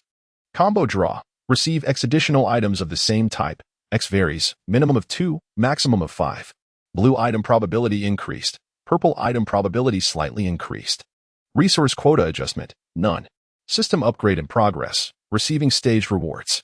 Rewards extraction in progress. Acquired domain ability. Domain defines a circular area with a radius of 500 m centered on oneself, lasting 15 minutes, with a cooldown of 150 minutes, requires active release. Store update. Maximum range for store construction increased. Store counted as part of the domain. Correction. Invulnerability within the store. Invulnerability within the domain. Correction complete. Upon reviewing the system updates, Chen Yan quickly noted the alteration in draw pricing. The original cost of 10,000 Ryo was already quite steep. Now the system deemed it insufficient. The cost for a single draw had escalated to 50,000 Ryo. Furthermore, a new feature for 100 consecutive draws had been introduced. How could he manage 500,000 Ryo in total? Chen Yan felt a surge of frustration. He had just spent a significant portion of his wealth on the previous draws, and now he couldn't even afford 100 consecutive draws. Yet, after considering the other adjustments, Chen Yan found some solace. Initially skeptical about the domain ability, he was taken aback by the correction directive, which opened his eyes to its potential. A radius of 500 meters. A duration of 15 minutes. With a cooldown of just 2.5 hours, if used strategically. It could surpass even Kamui in utility. After all, this represented true invincibility.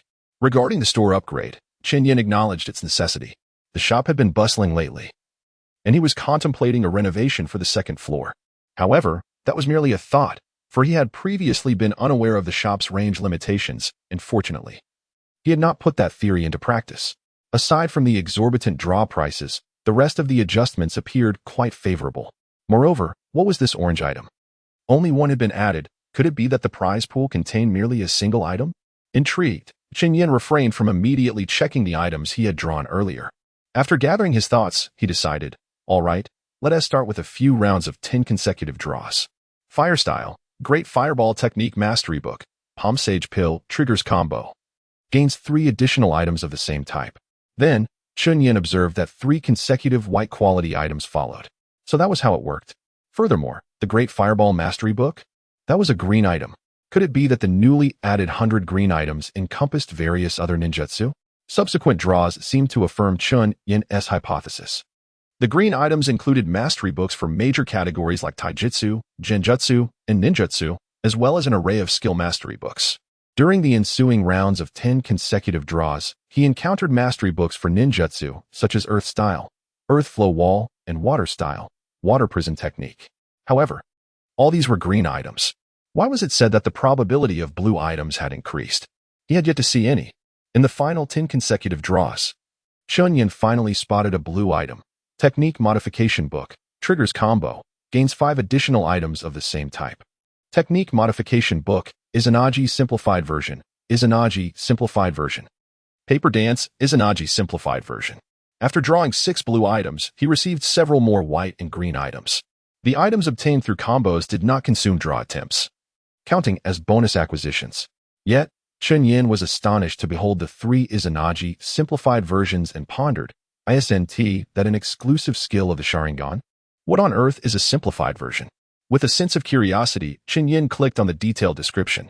Izanagi Simplified. It can negate unfavorable events that occurred within a certain time frame, transforming only beneficial occurrences into reality. Uncorrected effect. Correction. When receiving a fatal injury, it automatically consumes the item to resist the damage. Additional effects. None.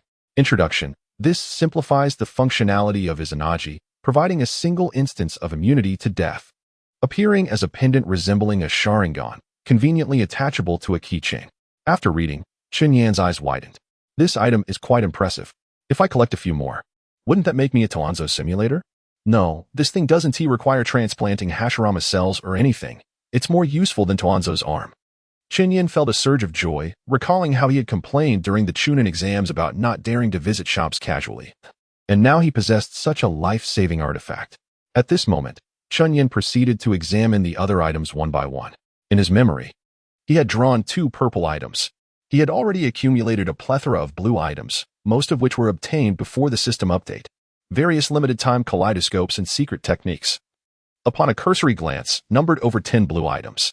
However, to Chen Yan's surprise, there was also a rather impressive life-saving technique, water transformation technique. I believe I also drew a paper dance technique earlier.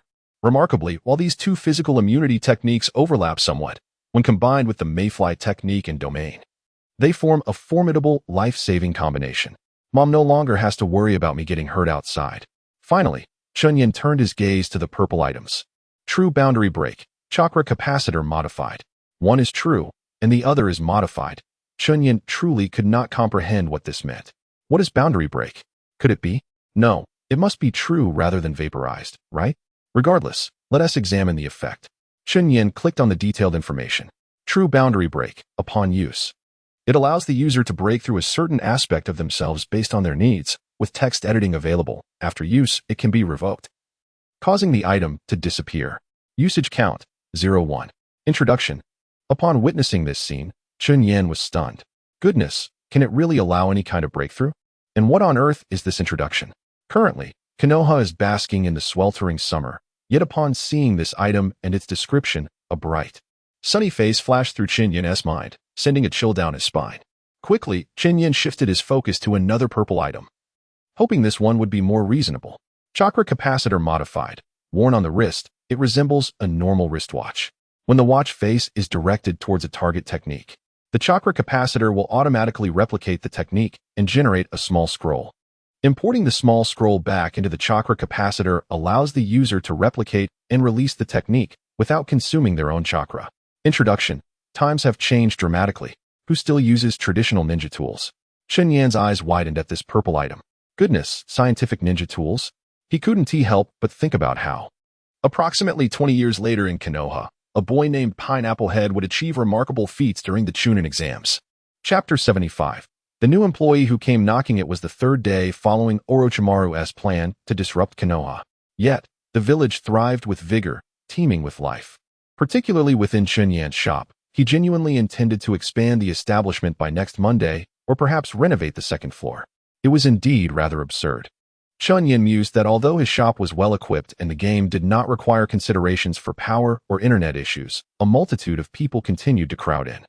The number of standing patrons even exceeded those seated. Chen Yan speculated that these individuals were drawn by the vibrant atmosphere. It felt akin to a gathering of like-minded friends, where one could propose friendly sparring upon encountering acquaintances. This differed from real combat training, devoid of pressure, fatigue, or the risk of damaging relationships, though that could indeed happen. However, it was merely a temporary situation. He could always seek to reclaim honor during the next opportunity. Moreover, games tend to offer a more equitable experience than reality. In the real world, disparities in strength could arise from the lineage and secret techniques of ninja clans, but within the game, that was not the case. As long as one's ninja and personal skills were formidable, that sufficed. If a ninja had an advantage yet still could not secure a victory, it truly indicated a personal shortcoming. Though Chen Yan had indeed set up Kakashi and Gaara as premium characters in the game, all other ninjas could be cultivated through one's own efforts. It was just that achieving powerful ninjas in a short time was unlikely. However, it wasn't impossible to create strong ninjas within a brief period. That morning, Chen Yan's shop buzzed with its usual liveliness. At that moment, 3 small, dusty figures appeared outside the door. Hey, do you think this bustling shop is truly in need of more staff? One of the companions shook his head. It's precisely because it's lively that they might consider hiring us. This is one of the last few shops we can try. Let us hope for success. This is already the last day for us in Konoha. If we can't find work, we'll be forced to leave. I'll go speak with the manager. Excuse me, is the manager here? He casually approached a customer to inquire. However, the customer appeared utterly perplexed. Meanwhile, the individual sitting across from him wore a smile. Just a mere C-rank ninja. How could he possibly defeat my newly acquired Lord Kakashi? That is simply illogical. At that moment, upon hearing someone ask about him, the customer impatiently replied, "Get lost." He then glanced at the person before him. The one asking was a boy with a bandaged head, revealing only one eye, yet the demeanor he exuded surpassed that of his peers. The customer's mind raced, for he immediately recognized the individual before him, none other than the very Tosuzan who had just thoroughly defeated his Kakashi. Ah, Tosuzan? It's truly Tosuzan. His exclamation instantly attracted the attention of the crowd, who were left bewildered by his outburst regarding a game character. They soon laid eyes on the stunned Tosuzan at the door. The astonishment erupted in waves. Many patrons even paused their games to gather around. Is it really him?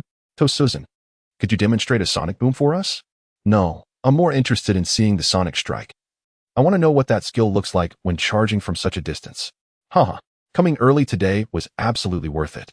I can't believe I'm seeing the real Tosuzan.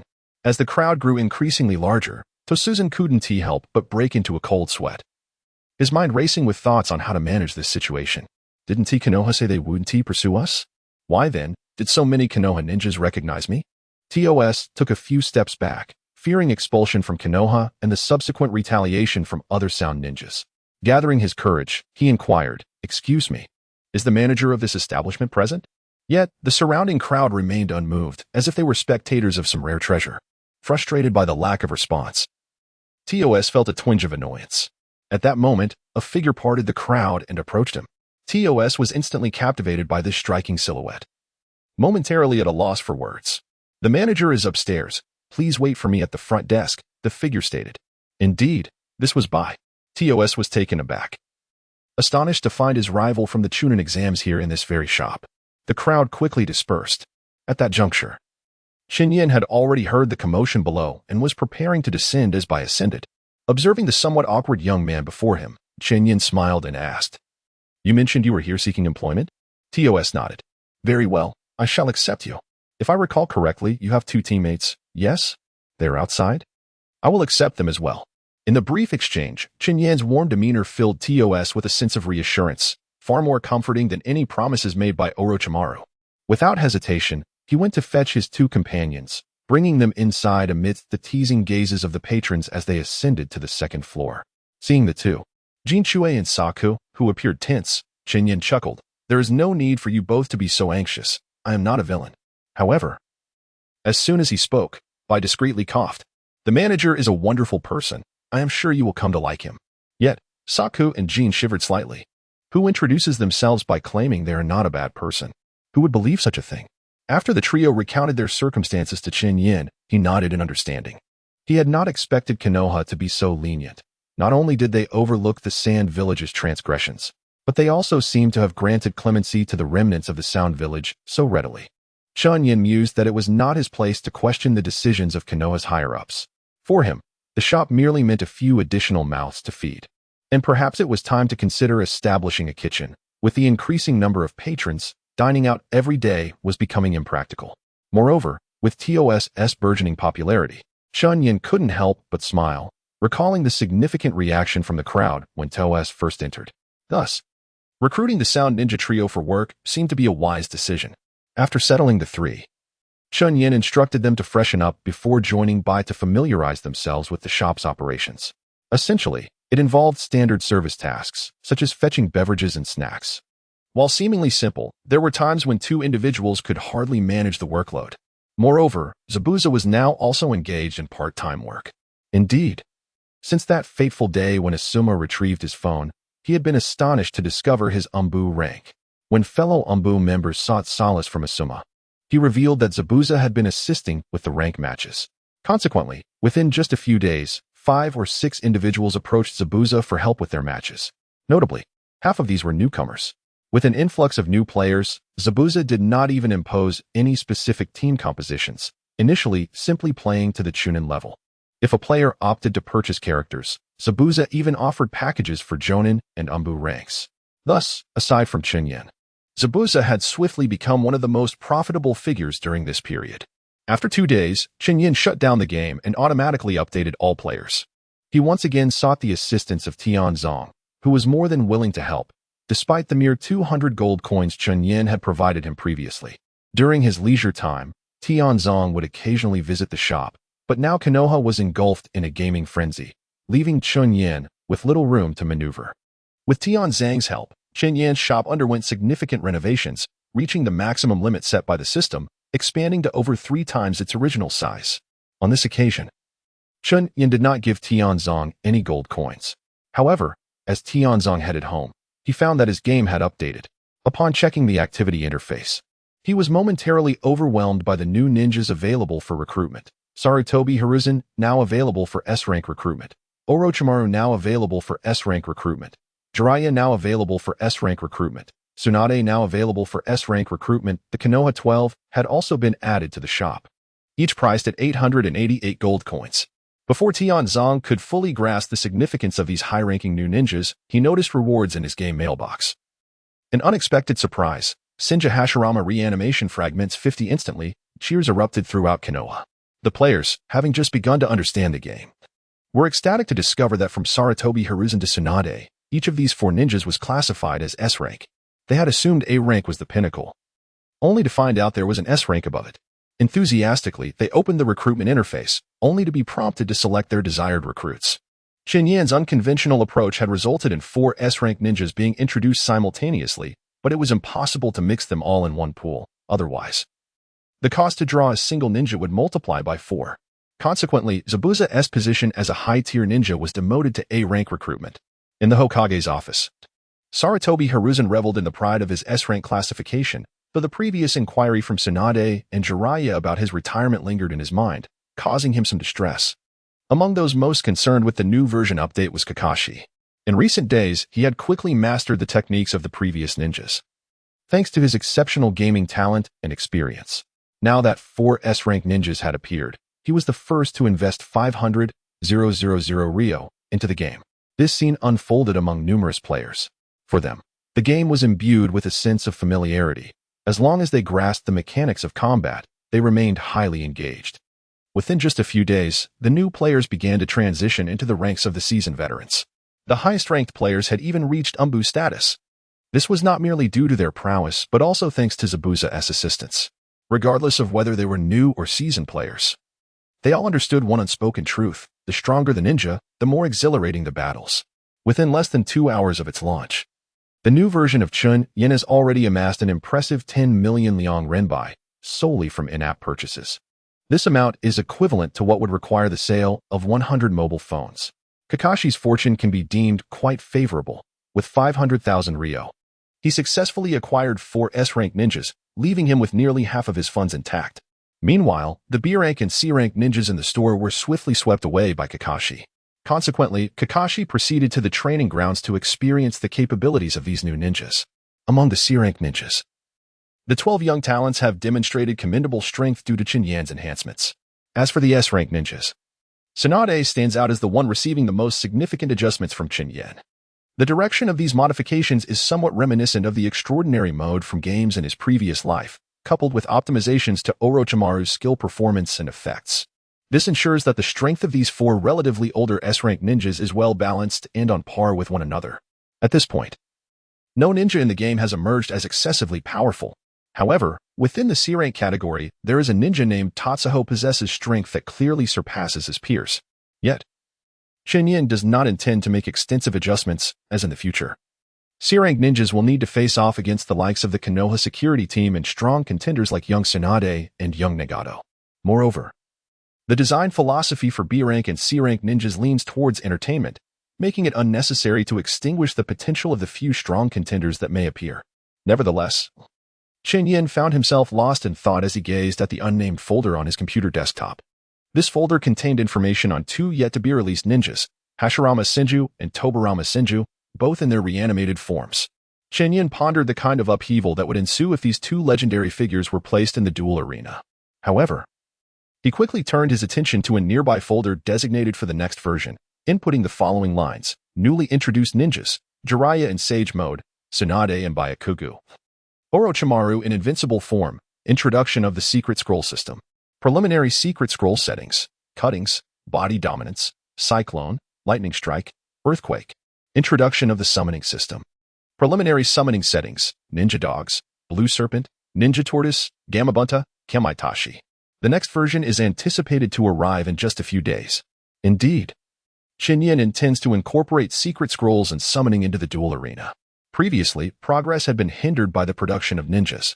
Now, with both time and resources at his disposal, he no longer needs to create content incrementally. Many aspects can be directly purchased using resource quotas. Chapter 77. Direction for the next version. Regarding the update announcement for this upcoming version, Chen Yan undertook careful consideration. Among the new ninjas, the upcoming additions, including Tsunade and Byakugan and Orochimaru in Invincible Form, shall collaboratively establish the primary ecosystem for ranked matches alongside the reanimated Hashirama and Tobirama. In the previous life, the Invincible Snake was presented as a free skin for Orochimaru, but here, Chen Yan has chosen to present it as an independent ninja. When constructing the current ranked match ecosystem, directly introducing reanimated Hashirama and Tobirama would be unbalanced, as these two ninjas could easily surpass the existing ones. However, incorporating the Invincible Snake alongside them changes the dynamics entirely. Both Tsunade and Byakugan and the Invincible Snake are excellently crafted ninjas without glaring weaknesses, making them suitable to contend against reanimated Hashirama and Tobirama without significant issues. Even Jiraiya in Sage Mode, being an older ninja, possesses commendable strength and is also a well-designed character. Among the 4 S-rank ninjas currently available, Tsunade's strength is a result of carefully stacked values and mechanisms, positioning her as the strongest S-rank ninja. Orochimaru's strength is comparable to that of Hisashi, both exhibiting evident advantages but also clear shortcomings. Jiraiya's versatility allows him to pressure opponents while maintaining control and delivering high damage, fast-casting ultimate abilities. Consequently, while it is evident that reanimated Hashirama and Tobirama would still outshine others, this disparity is not a concern. Setting aside Chen Yan's considerations for balance, one must also take into account the context. This is the ninja world, and specifically Konoha. Who would dare to speak ill of the first or second Hokage within Konoha? Such remarks would undoubtedly be met with immediate rebuttals. Do not speak disrespectfully of our esteemed Hokage. Thus, there are no issues to address. In terms of the secret scrolls, Lightning Strike serves as a powerful opener, while Earthquake is a solid choice for initiating close combat or countering single-target skills. Cyclone proves effective both offensively and defensively, offering speed boosts and slight attraction to body dominance, making it a versatile option. Undoubtedly, within the configuration of secret scrolls, body dominance stands out as an exceptionally powerful element. Initially, Chen Yan considered utilizing cuttings to counter it, but upon further reflection, he realized that cuttings might not fully capture the highest tier of body dominance. However, who would have a max skill level upon the launch of the secret scroll system? Chen Yan suddenly recognized that he hadn't even created the secret scroll dungeons yet. What would be a reasonable setup if the secret scroll system were to launch? He checked his back-end balance, noting that his current ninja funds had exceeded 14 million Ryo. However, his resource quota stood at merely 160,000. Were it not for today's version update, he estimated that he would have only about 30 to 40,000 resources left. Should he cancel the acquisition of secret scrolls? Directly set the initial level of secret scrolls to level 15? No, why even set a level for the secret scrolls? They could simply be launched as is. Without a means to obtain secret scrolls, they could be assigned similarly to summoner skills in the MOBAs of Chen Yan's previous life, allowing players to equip them directly when selecting ninjas. However, considering that most ninjas currently available are somewhat outdated, he decided to eliminate the difficulty of acquiring body dominance altogether. Thus, Chen Yan quietly added a node in parentheses after body dominance, duration set to 3 seconds, cooldown time reduced. This adjustment significantly enhanced the effectiveness of cuttings against body dominance. Initially, Chen Yan had intended to introduce the secret scroll release, Scatter, as part of the first batch of secret scrolls. However, he decided that cuttings would serve as a precursor for reanimated Hashirama's introduction. As for the summoning aspect, Chen Yan envisioned it to align with the secret scroll system, eliminating acquisition methods and making it entirely free. He chuckled to himself, realizing that in his game, only the acquisition of ninjas had any threshold, which was remarkably considerate.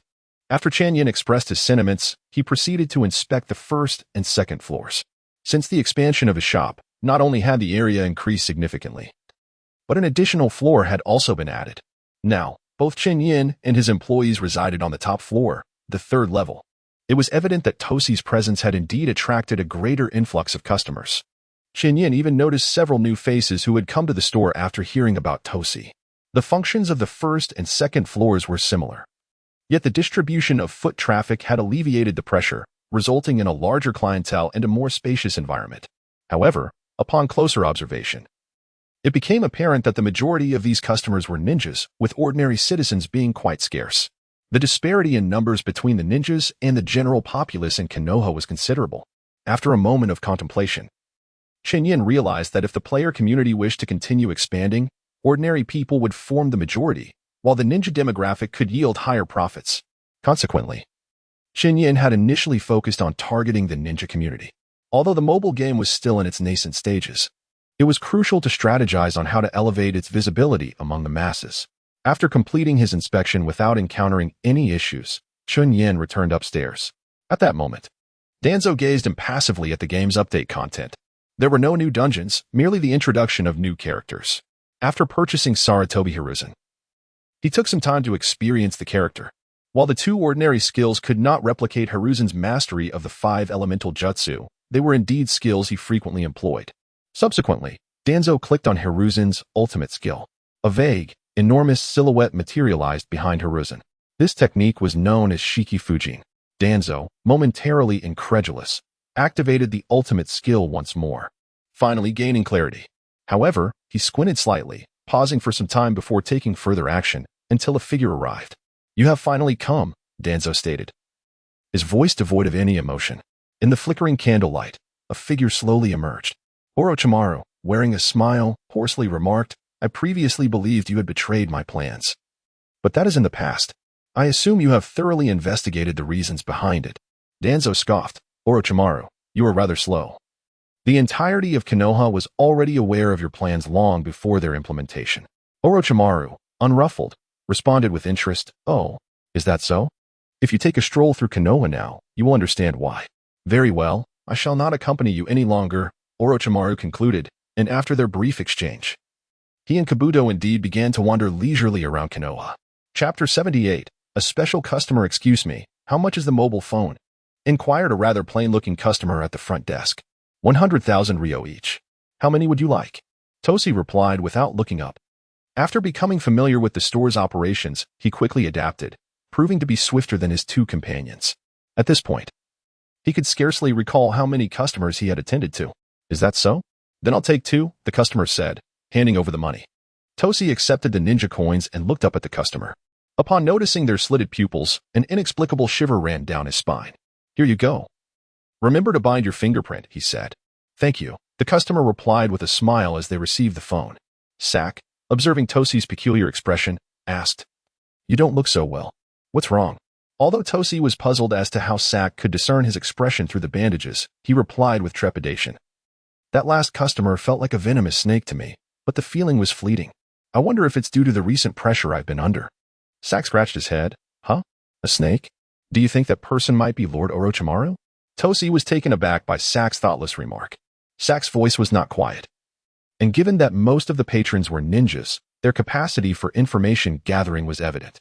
Noticing the gazes from around him probing in their direction, Tosi realized something was amiss. He slightly raised his voice. "No way. Sak, I think you're the one under more pressure. Orochimaru has been dead for a long time." "Oh, you have a point." Tosi sighed in relief, fully aware that both Sak and Jin Shui held a loyalty to Orochimaru that he did not share. He had long recognized that Orochimaru merely viewed them as pawns to be sacrificed, particularly after the events in the Forest of Death. Unfortunately, despite explaining this many times to Sak, the latter still held feelings for Orochimaru. Orochimaru did not leave. Instead, he casually found a seat. "Please enter your fingerprint," the device prompted.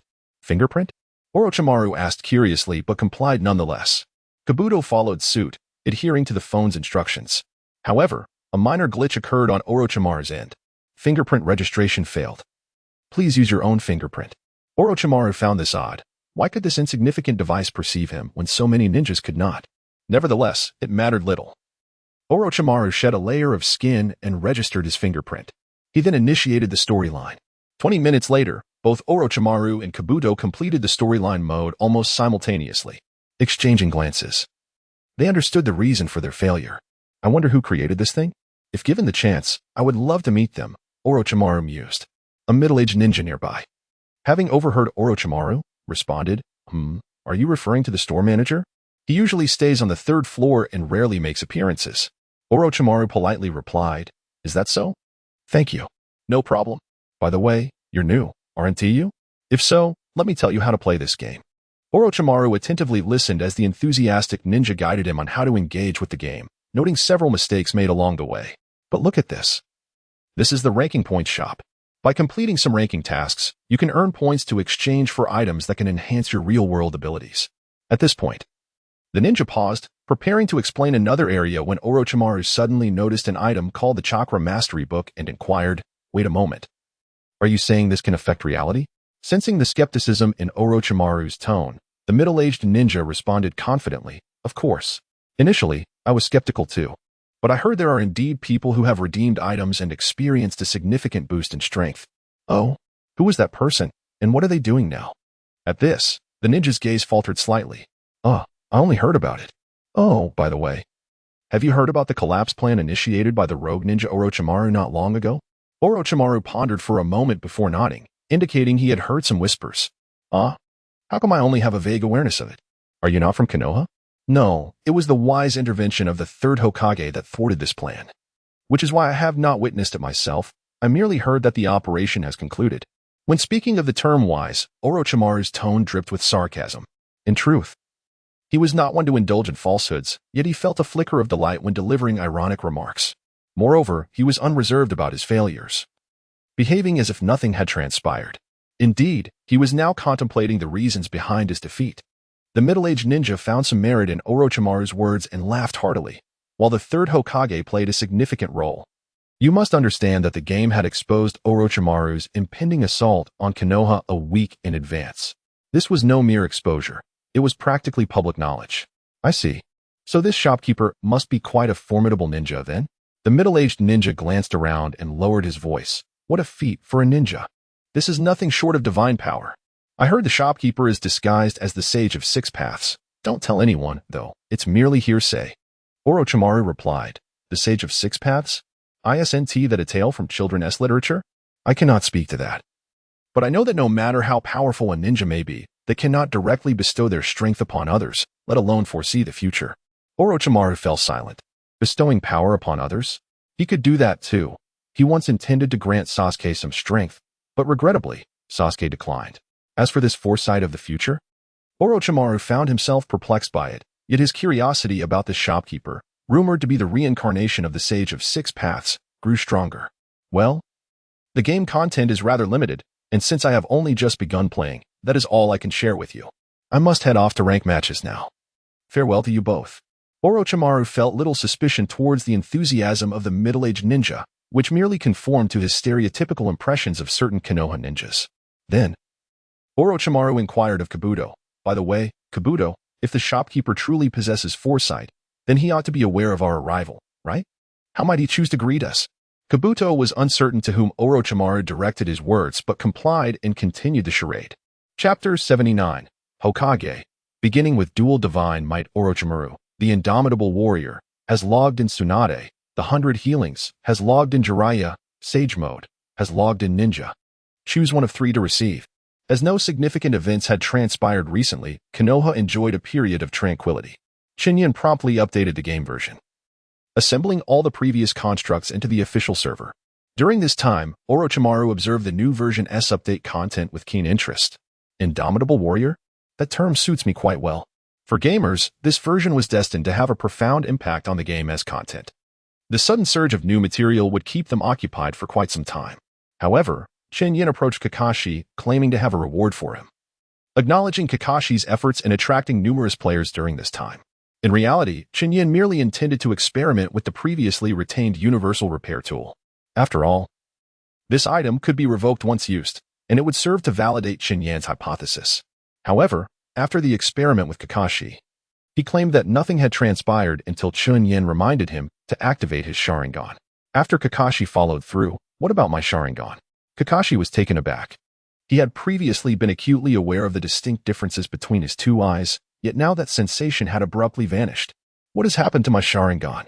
Kakashi swiftly activated the power of his Sharingan, seeking to confirm whether it still resided within him. However, Kamui. Kakashi directed his gaze towards a nearby tree, employing his technique. And the trunk was swiftly severed in two by the power of Kamui. As long as it remains, that is sufficient. Kakashi exhaled deeply, feeling as though something had entered his body.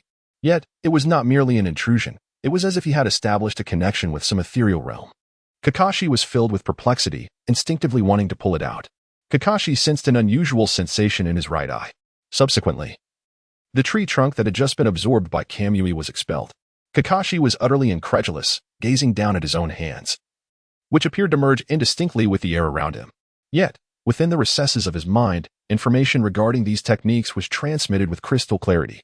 Is this the power of the Manjiki Sharingan? Kakashi arrived by the water's edge, where the crystal-clear water mirrored his handsome visage. Particularly striking were the two crimson hues that adorned his eyes. "Double Kamui!" Kakashi exclaimed in astonishment, momentarily forgetting all other emotions in the face of his surprise. Soon after, he couldn't help but reflect inwardly on the sheer strength of the shopkeeper. Moreover, Kakashi sensed an enhanced connection with his Sharingan, as if it were an innate bond. Previously, due to his lack of Uchiha blood, he struggled to adapt to the Sharingan and was burdened by the flaw of being unable to deactivate it. Now, not only could he close it at will, but even a resurrected Uchiha from the era of the Red Moon Knight would find it challenging to surpass his mastery. Chen Yan gazed at the results of his editing, feeling a wave of satisfaction wash over him. With this development, Kakashi would no longer be easily vanquished by Itachi. With the dual Kamui and rounding off Kakashi's innate talent, it wouldn't be an issue for him to engage in an even match against Itachi. After all, the reputation of Hitaki as a formidable opponent was not unfounded. However, for Kakashi's ocular health, Chen Yan felt compelled to offer a gentle reminder. "My foolish Kakashi, do not harbor resentment towards me. Rather, I urge you to refrain from using the Sharingan during gaming sessions, for I fear it may lead to nearsightedness." Kakashi responded with a smile, remarking on the formidable prowess of the shopkeeper. Chen Yan shook his head in resignation, initially contemplating leveraging the information gap of the new secret scroll to teach Kakashi a lesson. The battle commenced with considerable difficulty, escalating until both sides were reduced to their final ninja. At that point, Kakashi activated his Sharingan and launched a direct assault on Chen Yan. Chen Yan felt utterly helpless against Kakashi. It is well known that in the mobile game Naruto, when releasing secret scrolls for summoning, the characters enjoy a brief moment of invulnerability, during which they are immune to any form of control. This feature is particularly advantageous for countering opponents' jutsu. Kakashi's reflexes are already exceptional once he activated his Sharingan. The characters appeared to move as slowly as turtles in his sight. Every time Chen Yan attempted to unleash a skill, Kakashi effortlessly countered it with the secret scroll's earth-shattering technique, allowing him to negate skills with remarkable efficiency. One couldn't help but marvel at the extraordinary reflexes of ninjas. Following this, Chen Yan introduced the boundary breakthrough as a reward for participation in events. Ultimately, during a recharge event, Sasuke, the second son, clinched the top reward of the genuine boundary breakthrough with a staggering accumulation of 30 million Ryo. Chen Yan felt this amount was rather low, yet it was inconsequential. After all, very few ninjas could casually produce such a sum unless backed by an organization or clan. For many organizations or clans, money must circulate. However, Sasuke was different. The wealth bequeathed to him by his family was more than sufficient for a lifetime. Moreover, he had no time for commerce or trade, allowing him to squander his fortune as he pleased.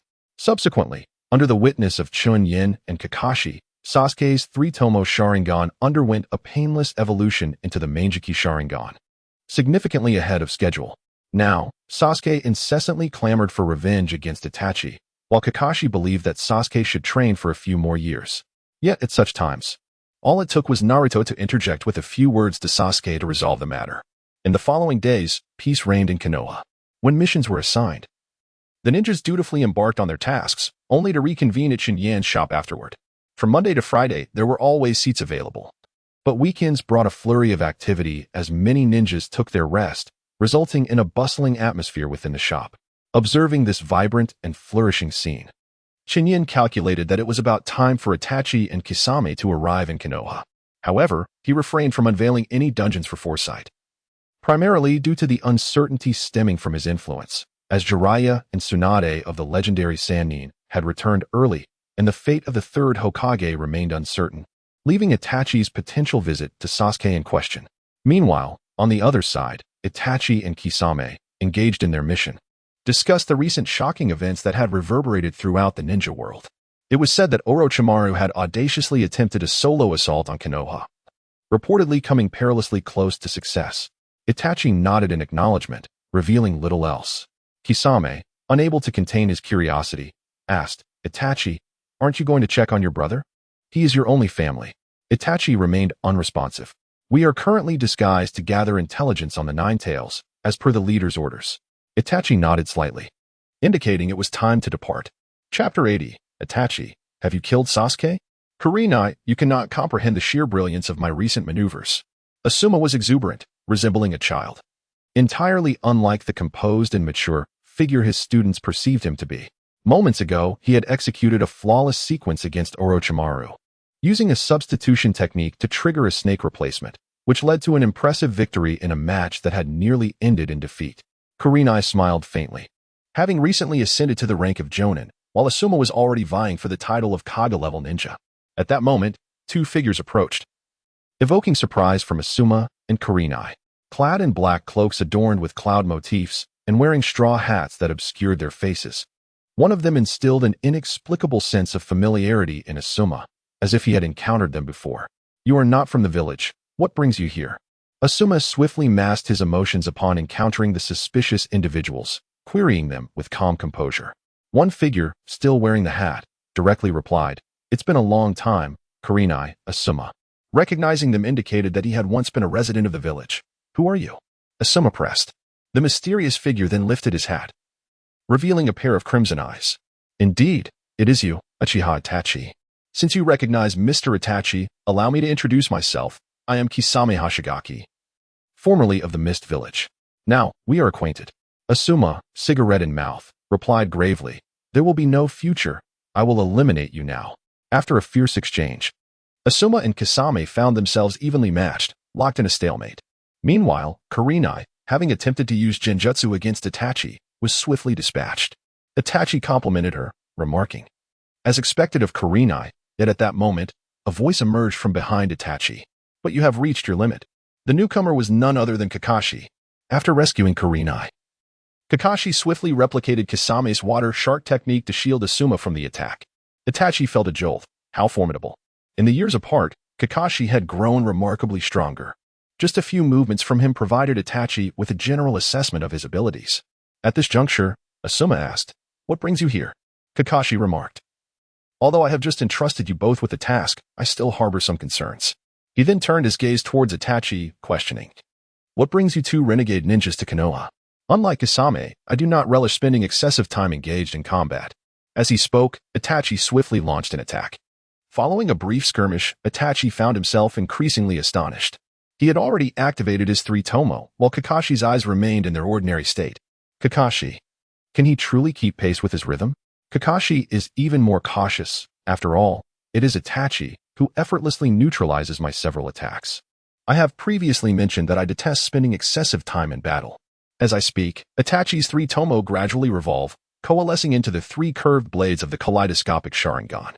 Asuma, Kurenai, do not meet Itachi's gaze. Only I, who possess the Sharingan, can contend with him. Kakashi hastily cautioned.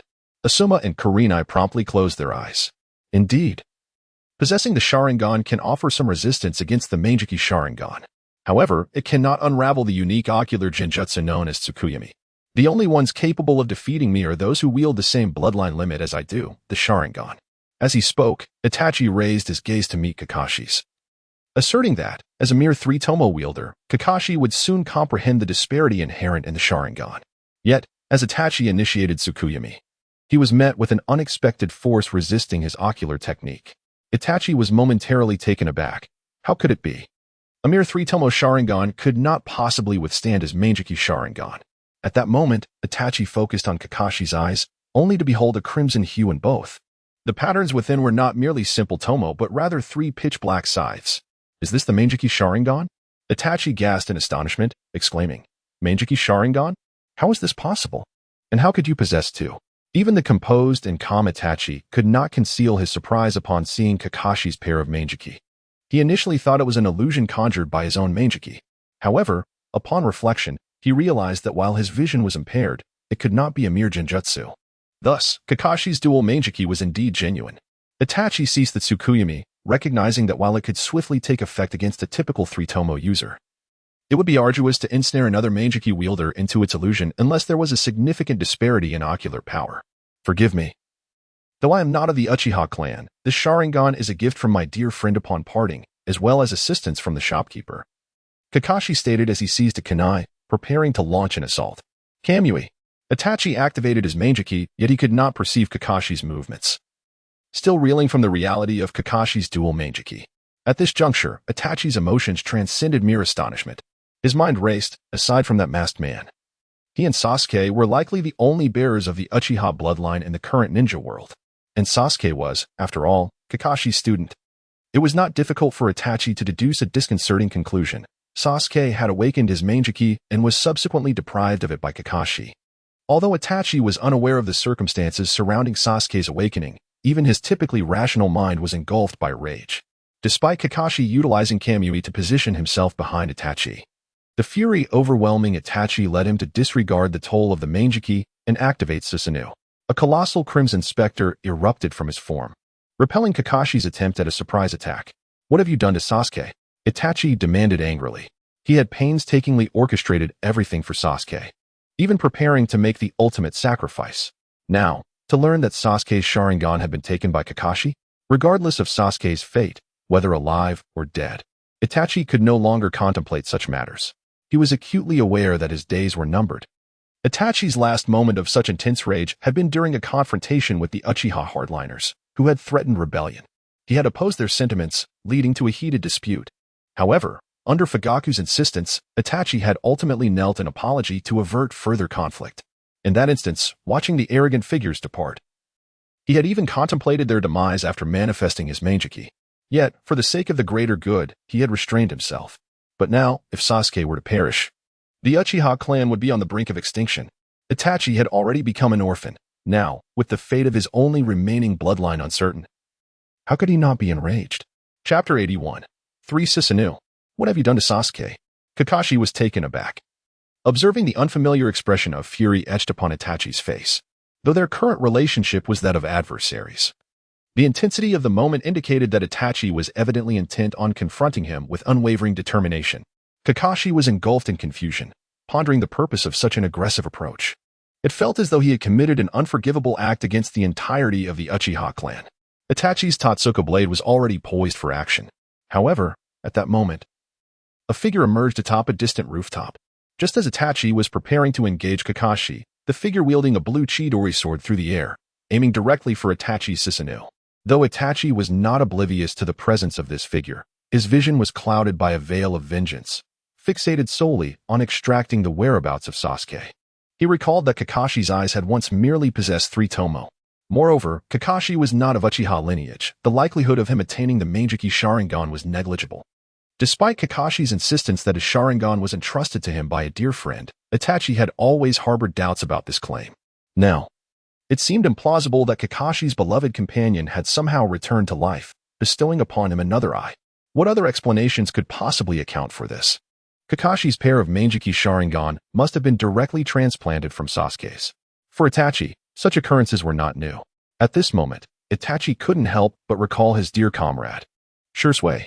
Shisui awakened the power of the Manjiki and subsequently fell victim to an ambush by their superior, Danzo.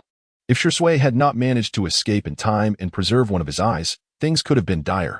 It was during that turmoil of sorrow and rage that Itachi activated his own Manjiki Sharingan. Now, he was shocked to discover that Sasuke's plight was eerily similar to Shisui's. How could Itachi remain calm? The more he pondered, the more his anger surged. However, a figure approached him, and Itachi was filled with annoyance, even reluctant to discern who it was. Regardless, he felt they all deserved the same fate as Sasuke. Chidori. Against the Crimson Susanoo, Sasuke held nothing back. Yet, To his dismay, his proud technique had no effect on the Susanoo whatsoever. How could this be? Chidori? Although Itachi was not yet as impaired as he would be 3 years later, struggling to see even 10 meters ahead, the layer of Susanoo obscured his vision. Nevertheless, he recognized the sound. Chidori was named for the cacophony it produced, akin to 1,000 birds singing in unison. The user of Chidori must surely be Kakashi's successor, otherwise, such a unique ninjutsu wouldn't have been passed down. Therefore, let us perish together.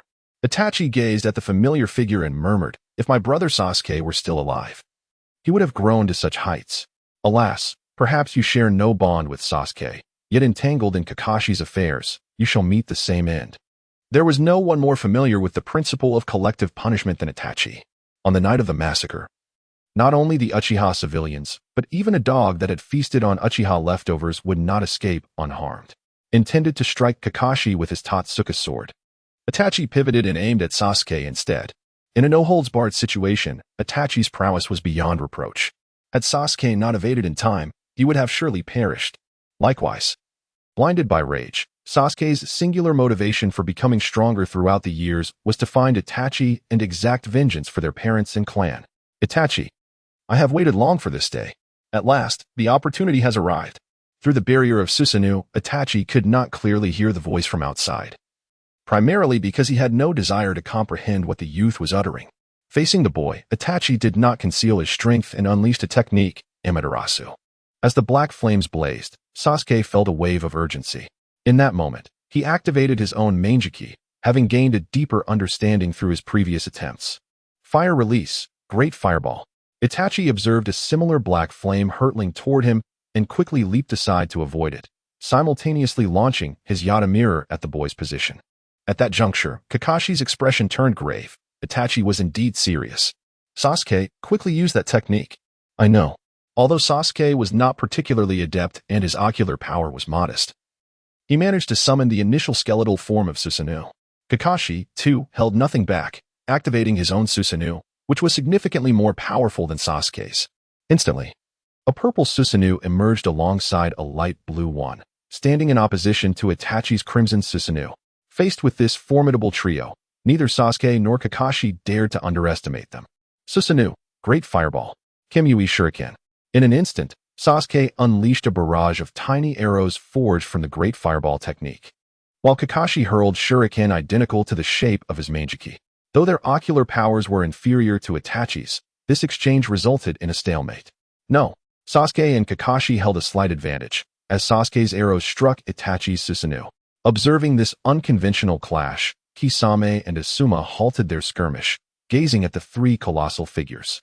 Realizing the situation was amiss, Kisame swiftly formed seals to execute a surprise attack on Asuma.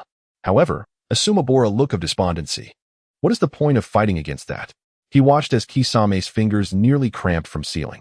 Asuma offered a cigarette, exasperatedly stating, "Here, have one.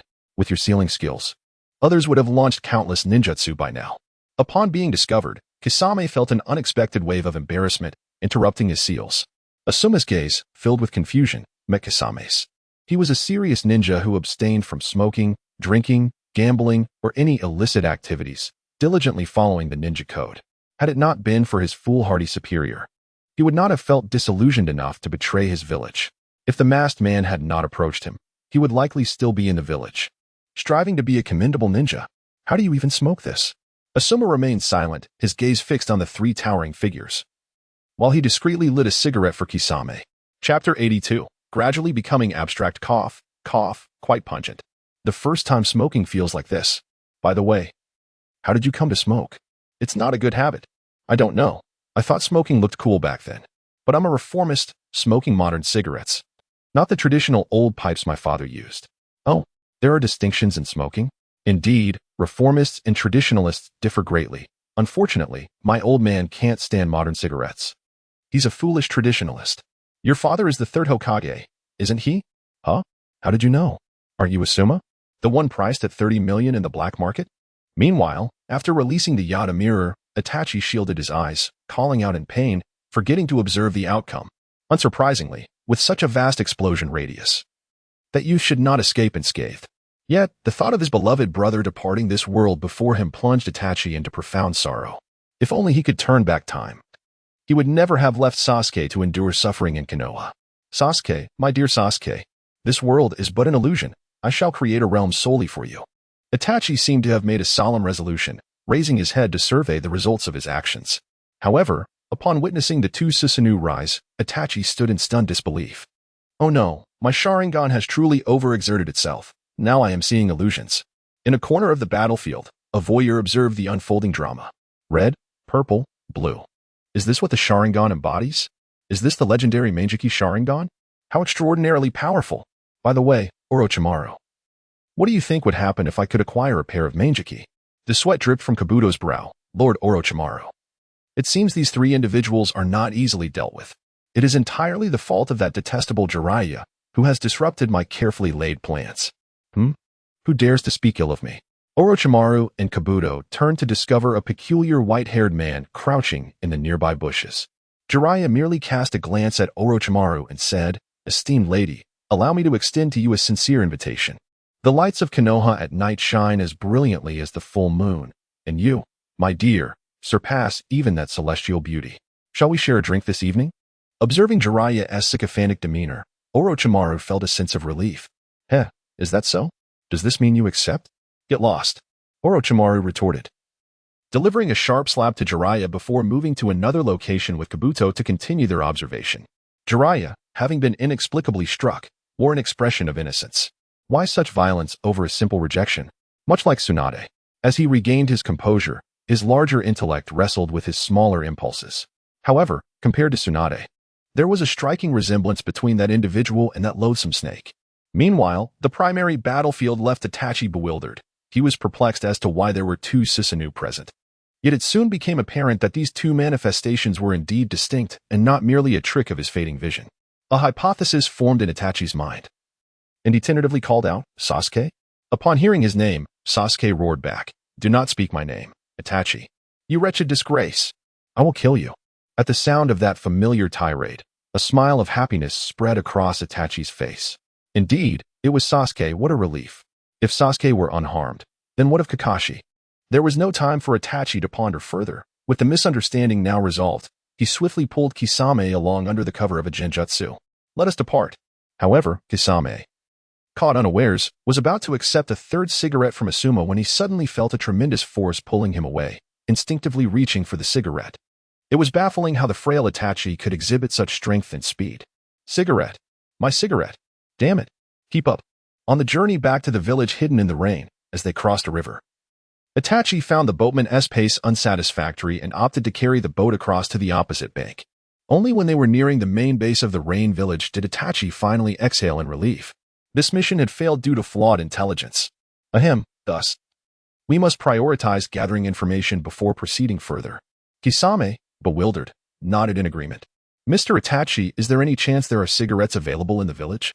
Itachi shot a glance at Kisame, struggling to comprehend how Kakashi had acquired a pair of Sharingan.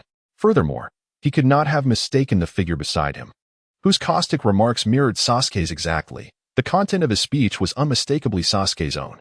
To think that Mr. Itachi's younger brother had become so formidable, unlocking the same eyes at such a tender age. Ah, yes, indeed. Itachi quickly deflected, adding, "Do not mention this to the leader. I shall buy you some cigarettes." As Itachi vanished in an instant, both Sasuke and Kakashi exhaled in relief. Facing off against the seasoned Itachi was undeniably taxing. He managed to escape. If only I had been stronger.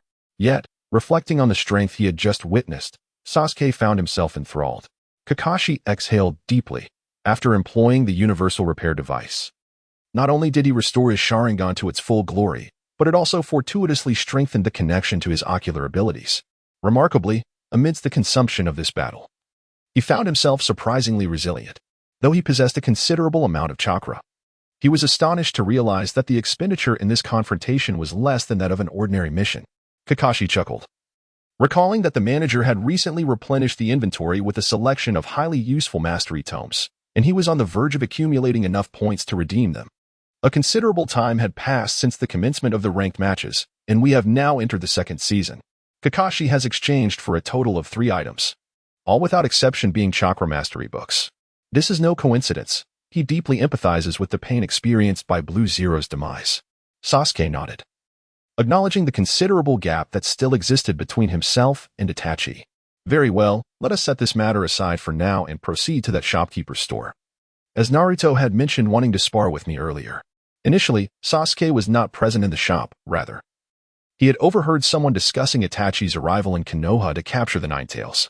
Thus far, Sasuke resembled a character from an anime episode, persistently searching for Naruto.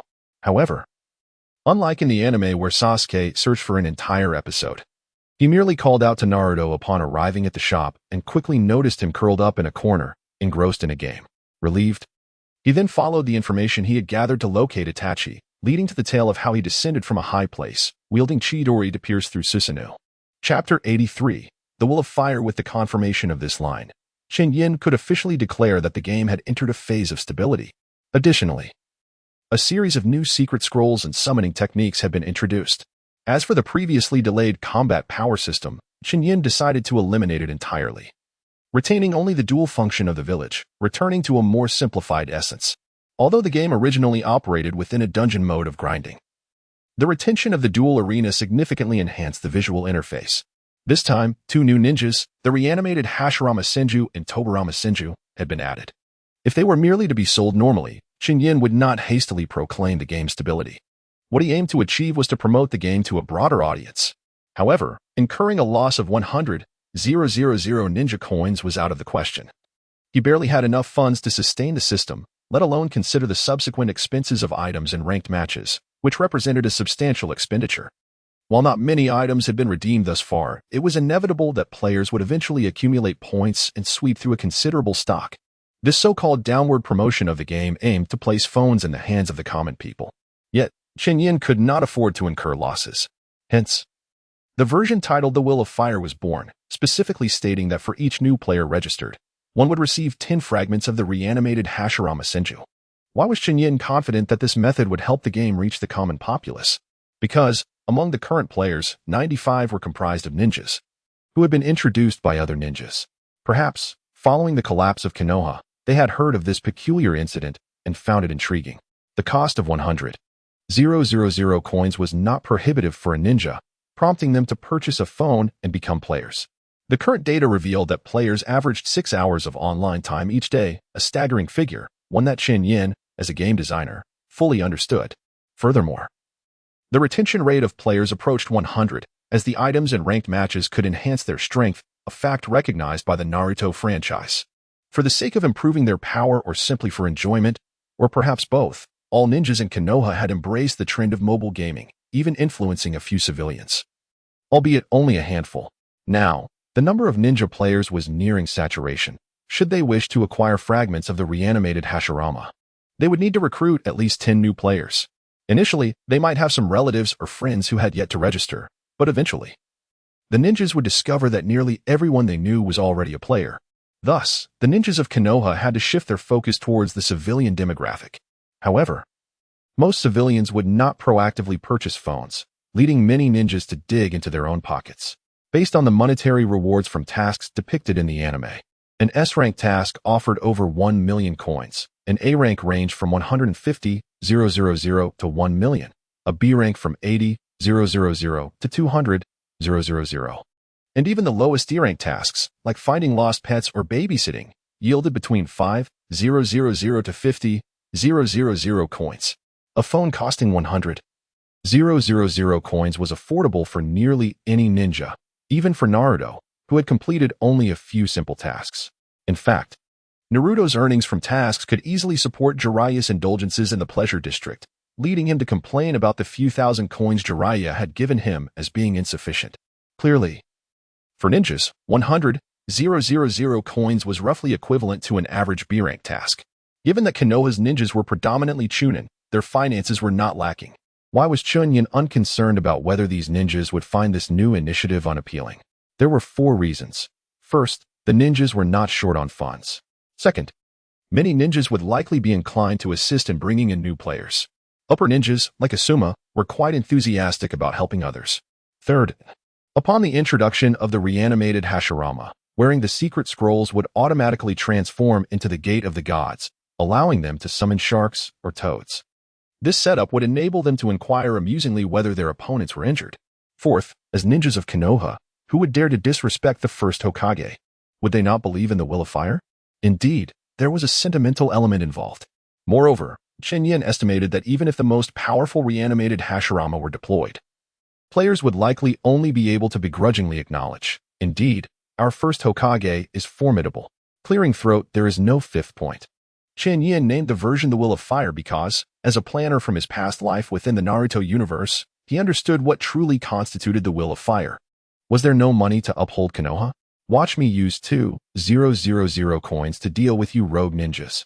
Although the current setup of the village was not as abstract as before, and with the annual addition of an S-rank ninja, along with a skin, which could be considered 5 S-rank ninjas, albeit they could not be deployed together in battles, players would hardly forget the time when 2,000 coins could sweep through the duel arena, even if the hero Jiraiya were to give them away for free. Unless an additional 200 coins were added, it was unlikely that the entire server would forget. Thus, this strategy of having wealthy ninjas purchase phones for the less fortunate civilians directly advanced the game's outreach. The plan was a success. Furthermore, with the previously offered 3 S-rank ninjas, albeit as a choice of 1, Chen Yan had also established a method for acquiring the reanimated Tobirama Senju. This involved providing new registered players with a recharge function, where each 10,000 ninja coins deposited would yield 1 fragment of the reanimated Tobirama. Each new player could acquire a maximum of 10 fragments. Upon this arrangement, veteran players could spend 1 million coins to obtain the reanimated Hashirama and another million for the reanimated Tobirama. Thus, for a total of 2 million coins. Both esteemed former Hokages could easily be acquired. So, what are you waiting for? Even a Chunin can accumulate 2 million Ryo by completing tasks for 2 consecutive months. This led to a downward promotion of the game, with commoners receiving a starting capital of 100,000 gold coins. The ninjas who spent 2 million gained powerful Edo Tensei versions of Hashirama and Tobirama, while Chen Yan profited even more. Chapter 84. Are you unhurt? As expected, the day after the Will of Fire version update, the ninjas of Konoha were seen bustling about, causing quite a commotion in the village.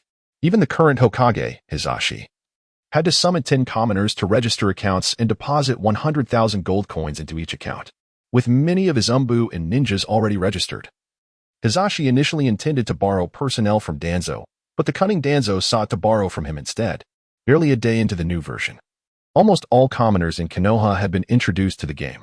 Konoha, being a ninja village, naturally had a smaller population of ninjas compared to commoners, but the ninjas outnumbered them by at least 1/10. Excluding a few rogue ninjas unwilling to invest in power, the remaining ninjas had more than enough influence to promote the game among all commoners. The game utilized fingerprint login, capable of detecting transformation techniques, and the like. Chen Yan had previously attempted this and discovered that even with transformation techniques, it still could not replace the owner's access to their phone. Therefore, after registering a new account, entering the inviter's code would yield fragments as a reward. After completing the registration, Hizashi gazed with satisfaction at the 2 S-rank ninjas. The influence of the first and second Hokage on his growth was profound. Observing their skills now brought him a sense of nostalgia. These 2 ninjas could play exceptionally well with intellect, but if one were to abandon their reasoning and rely solely on instinct, they would find themselves excelling even further. One ninja, in particular, came to mind. Hizashi, filled with sentiment, initiated a match. As Hokage, he seldom had the leisure to engage in gaming. Yet his rank had already ascended to the shadow level. This was not due to mere luck. It was the result of the Umbu's assistance in boosting his rank. As time went on, several ninjas became aware that the Hokage was playing under the account name Surma. Whenever they matched with the Hokage, they would graciously concede the match to him. Naruto was the only exception. Even the ninjas from the neighboring village, Zabuza, were astute enough to recognize the importance of showing respect to the Hokage on Konoha's territory. For Naruto, he embodied the spirit of esports. Although he had never been able to surpass the Umbu who boosted ranks, this did not deter him from growing more tenacious with each setback. Today, Hizashi found himself in the mood for some gaming. Had it not been for the repercussions of Konoha's collapse plan, he might have enjoyed a bit more peace. Fortunately, Tsunade was willing to assist him with some administrative duties, which pleasantly surprised Hizashi, indicating that her desire to become Hokage was more than mere words. Upon glancing at the opponent's name, aiming to become Hokage, Hizashi was taken aback. Oh, isn't this little Naruto? It seems I ought to let him win this match. Though Hisashi had played few matches, as a master of ninjutsu, his capacity for learning was remarkable. Despite his advanced age, his mind remained sharp, making it easy for him to comprehend and master the game. He examined Naruto's roster: Edo Tensei Hashirama, Edo Tensei Tobirama, and Jiraiya in Sage mode. Their composition closely resembled his own, save for the third ninja. Hisashi looked at his own character, Sarutobi Hisashi, and nodded in approval. He was quite satisfied with his in-game representation, which was strong enough to be considered a popular choice among ninjas. However, before the arrival of Edo Hokage, Tsunade and Sage Jiraiya dominated high-tier matches, occasionally joined by the crafty Orochimaru. Once the match commenced, Hisashi had only glimpsed Hashirama's skills a few times. Yet the strategy and approach became clear. At the start, it was prudent to wait for the opponent to unleash their skills. True to form, Naruto began the match by casting Wood Release, Advent of the Tree World, and upon missing, followed with Wood Clone technique, leaving Hisashi somewhat exasperated. Why is this kid so stubborn? Hisashi sighed, realizing that this was not how one should approach the game. He swiftly moved in, easily seizing the initiative with his skills and executing stable combos with basic attacks. Additionally, Hisashi noted that the damage output from Edo Tensei Hashirama was quite impressive. After Naruto's clone was dispatched, he activated the second skill Wood Release, Advent of the Tree World, to initiate a follow-up attack with the first skill, dealing further damage. Hisashi also evaded after the capture ended, resembling a turn-based game. At that moment, a figure casually placed their arm on the shoulder of the intensely focused Naruto. Oh, Edo Tensei Hashirama. You Konoha ninjas are quite affluent, aren't you? Everyone in Zabuza's shop has gotten involved, so this isn't all that surprising. It was Zabuza himself who remarked on the wealth of Konoha ninjas. Recently, Zabuza had earned quite a fortune through rank boosting and had garnered an excellent reputation, receiving orders daily. Yet, for reasons unknown, perhaps due to his previous frugality during his wandering years, or perhaps it was simply his nature, Zabuza had amassed several million ryo through rank boosting. This was equivalent to the bounty of several S-rank missions, leaving him somewhat astonished. Not only had he improved his skills, but to Zabuza, rank boosting was the safest profession in the world. While out on missions, encountering stingy clients who offered little pay was common, and one could easily face discrepancies between the mission's description and its actual content. Although Zabuza was well-versed in all aspects of ninjas while boosting accounts, his own roster consisted of the crafty Orochimaru as the starter, with Haibizu in the second slot, and Tsuzen serving as the safety net. With the emergence of secret scrolls granting invincibility, the capture effect had become increasingly important in the eyes of players.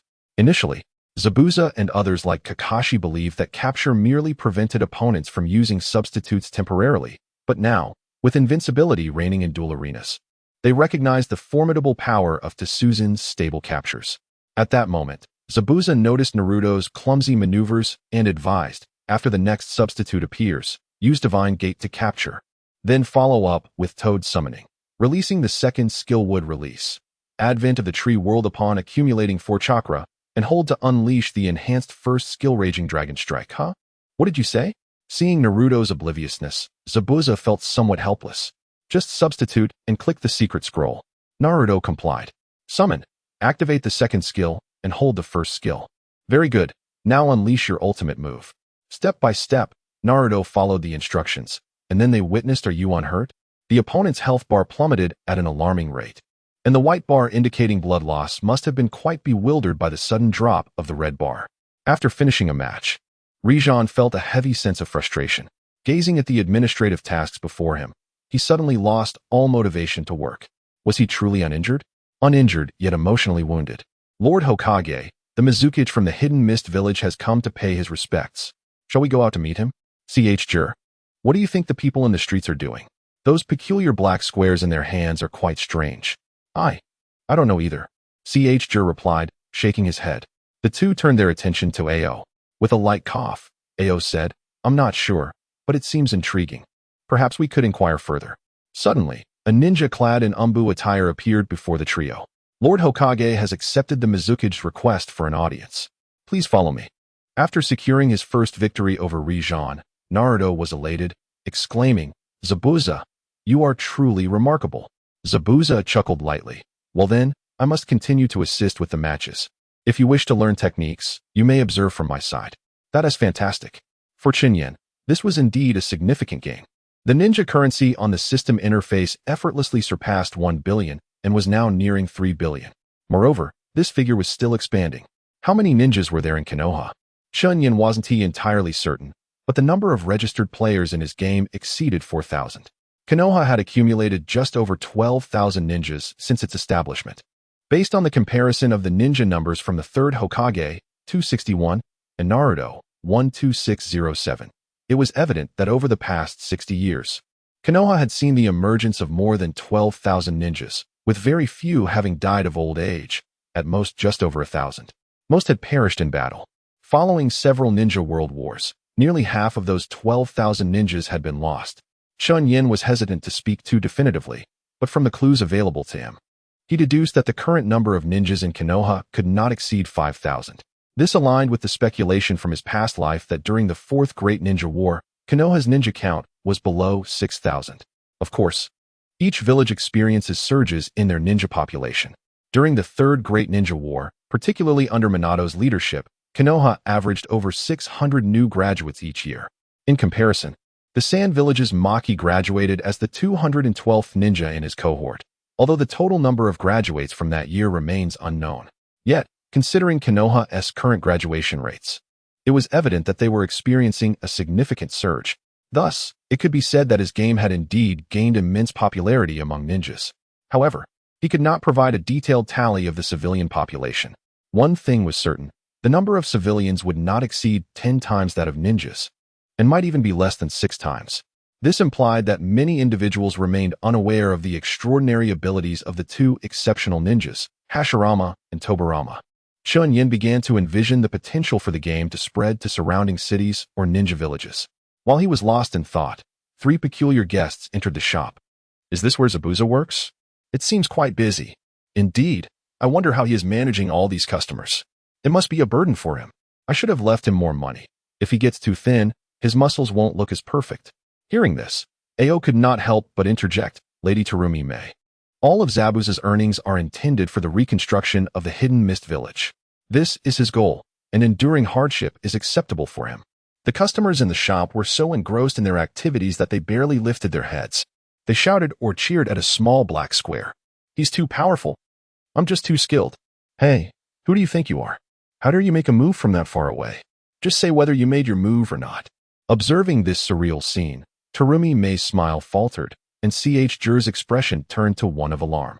Lady Terumi May, perhaps we should reconsider. Maybe we should come back another time. Terumi May shook her head. We have come this far. Besides, I wish to understand why Konoha appears different from before. With that, she cast an unusual glance at the odd ninjas before her. However, seeing their focused demeanor, she hesitated to ask directly. At that moment, a short figure approached slowly. Excuse me, is there something I can assist you with? The newcomer was Tsukage, a store employee. Terumi May glanced at him and noticed that this mature-looking youth wore the forehead protector of the Sound Village, which made him stand out among the Konoha ninjas. This was a deliberate request by Chen Yan, aiming for Tsu to perfectly embody his character. Though no longer a Sound Village ninja, wearing the forehead protector was inconsequential. It was akin to some rogue ninjas who, despite having defected, still took pride in donning their former village's headbands, albeit with a mark of wear. Tsu's was brand new. Terumi May looked at the youth without addressing the matter at hand, instead teasing, "Young man, you're quite young to be working here." Tsu's expression darkened. Lately, no one had referred to him as anything other than Six Paths Tsu or Brother Tsu. However, upon noticing the water shadow hat atop her head, he swallowed his irritation. Are you looking for Mr. Zabuza? Terumi May nodded with a smile and followed Tsu as he led the way.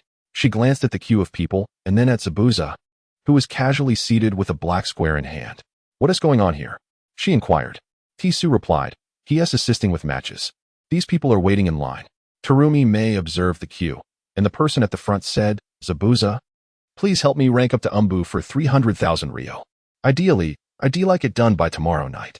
The clerk, softly interjected, tomorrow night isn't feasible. There are still over 10 orders ahead of you. How about the morning after? That works. After placing a deposit of 100,000 Ryo, the individual added, please thank Zabuza for me. Understood. If the rank isn't achieved in the stipulated time, you are exempt from the remaining payment. After a brief exchange, the individual handed over the black square. Chapter 86. The Hidden Mist Wholesale Zabuza. Zhao Mein was filled with confusion, and the others shared her sentiment. A glance at the sign beside Bai revealed two unremarkable, yet neatly written characters. Substitute play. After the queue dispersed, it was Zhao Mein's turn.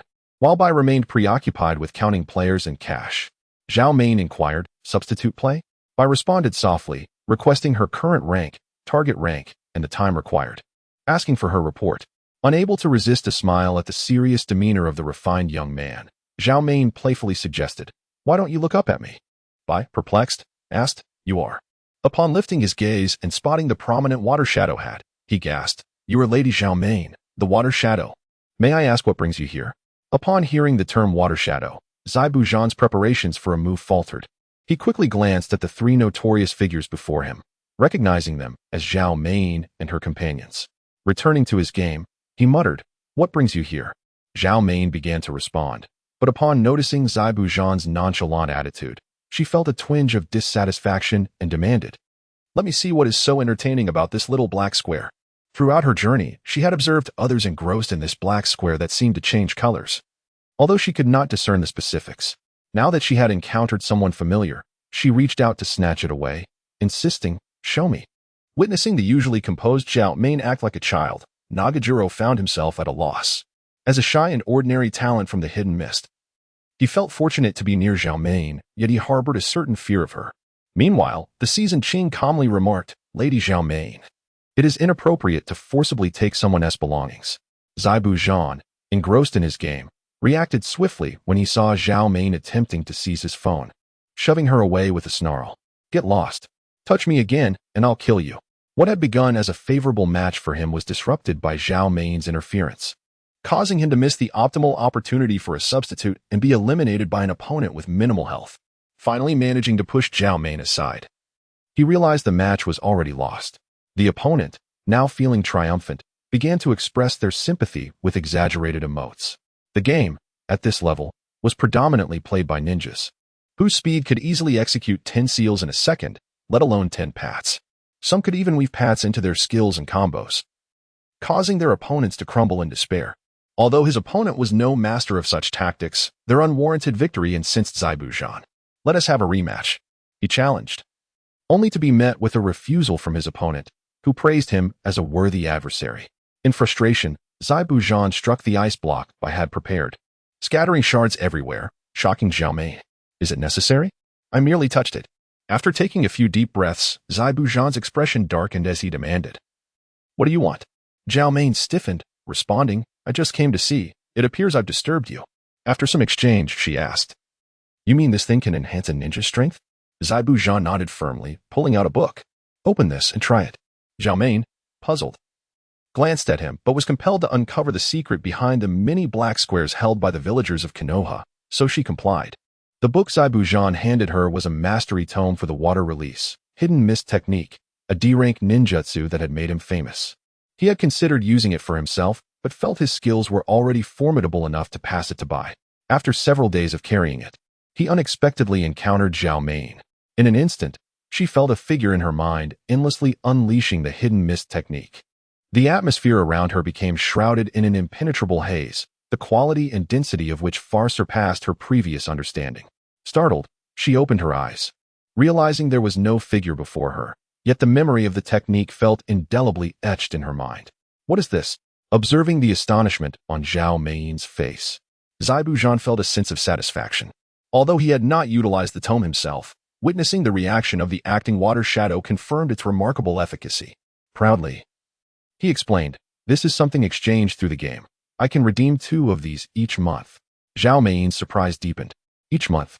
Though she was eager to test her current strength with the hidden mist technique, she restrained herself, aware that she was still on Konoha's territory. Nonetheless, she sensed that her abilities had more than doubled. Though she had not practiced the hidden mist technique extensively, as the most common ninjutsu in the hidden mist village, Zhao Mein believed her mastery was quite substantial. Before using the mastery tome, she felt she could certainly compete with Zabuza, a ninja who had built his reputation on this technique, and she even believed her skills might surpass his now. But if such a tome could be utilized by ordinary upper ninjas, wouldn't the Hidden Mist Village be able to produce more Zabuzans? According to him, he could create 2 tomes each month. Zhao Main could barely fathom the implications. What if Zabuzan were to obtain such a powerful enhancement twice in succession? Would the density of the hidden mist technique he released be so profound that one could scarcely see their own limbs? How many of these are there? Zhao Main asked eagerly. If every ninja in Konoha experienced such an enhancement, what chance would other villages have in the next Ninja World War? Zabuza chuckled. The shopkeeper has over 10,000 of these in stock. Chapter 87, Discussing the Grand Trends of the World. Sage Art. 5 Right Guards. You lecherous sage.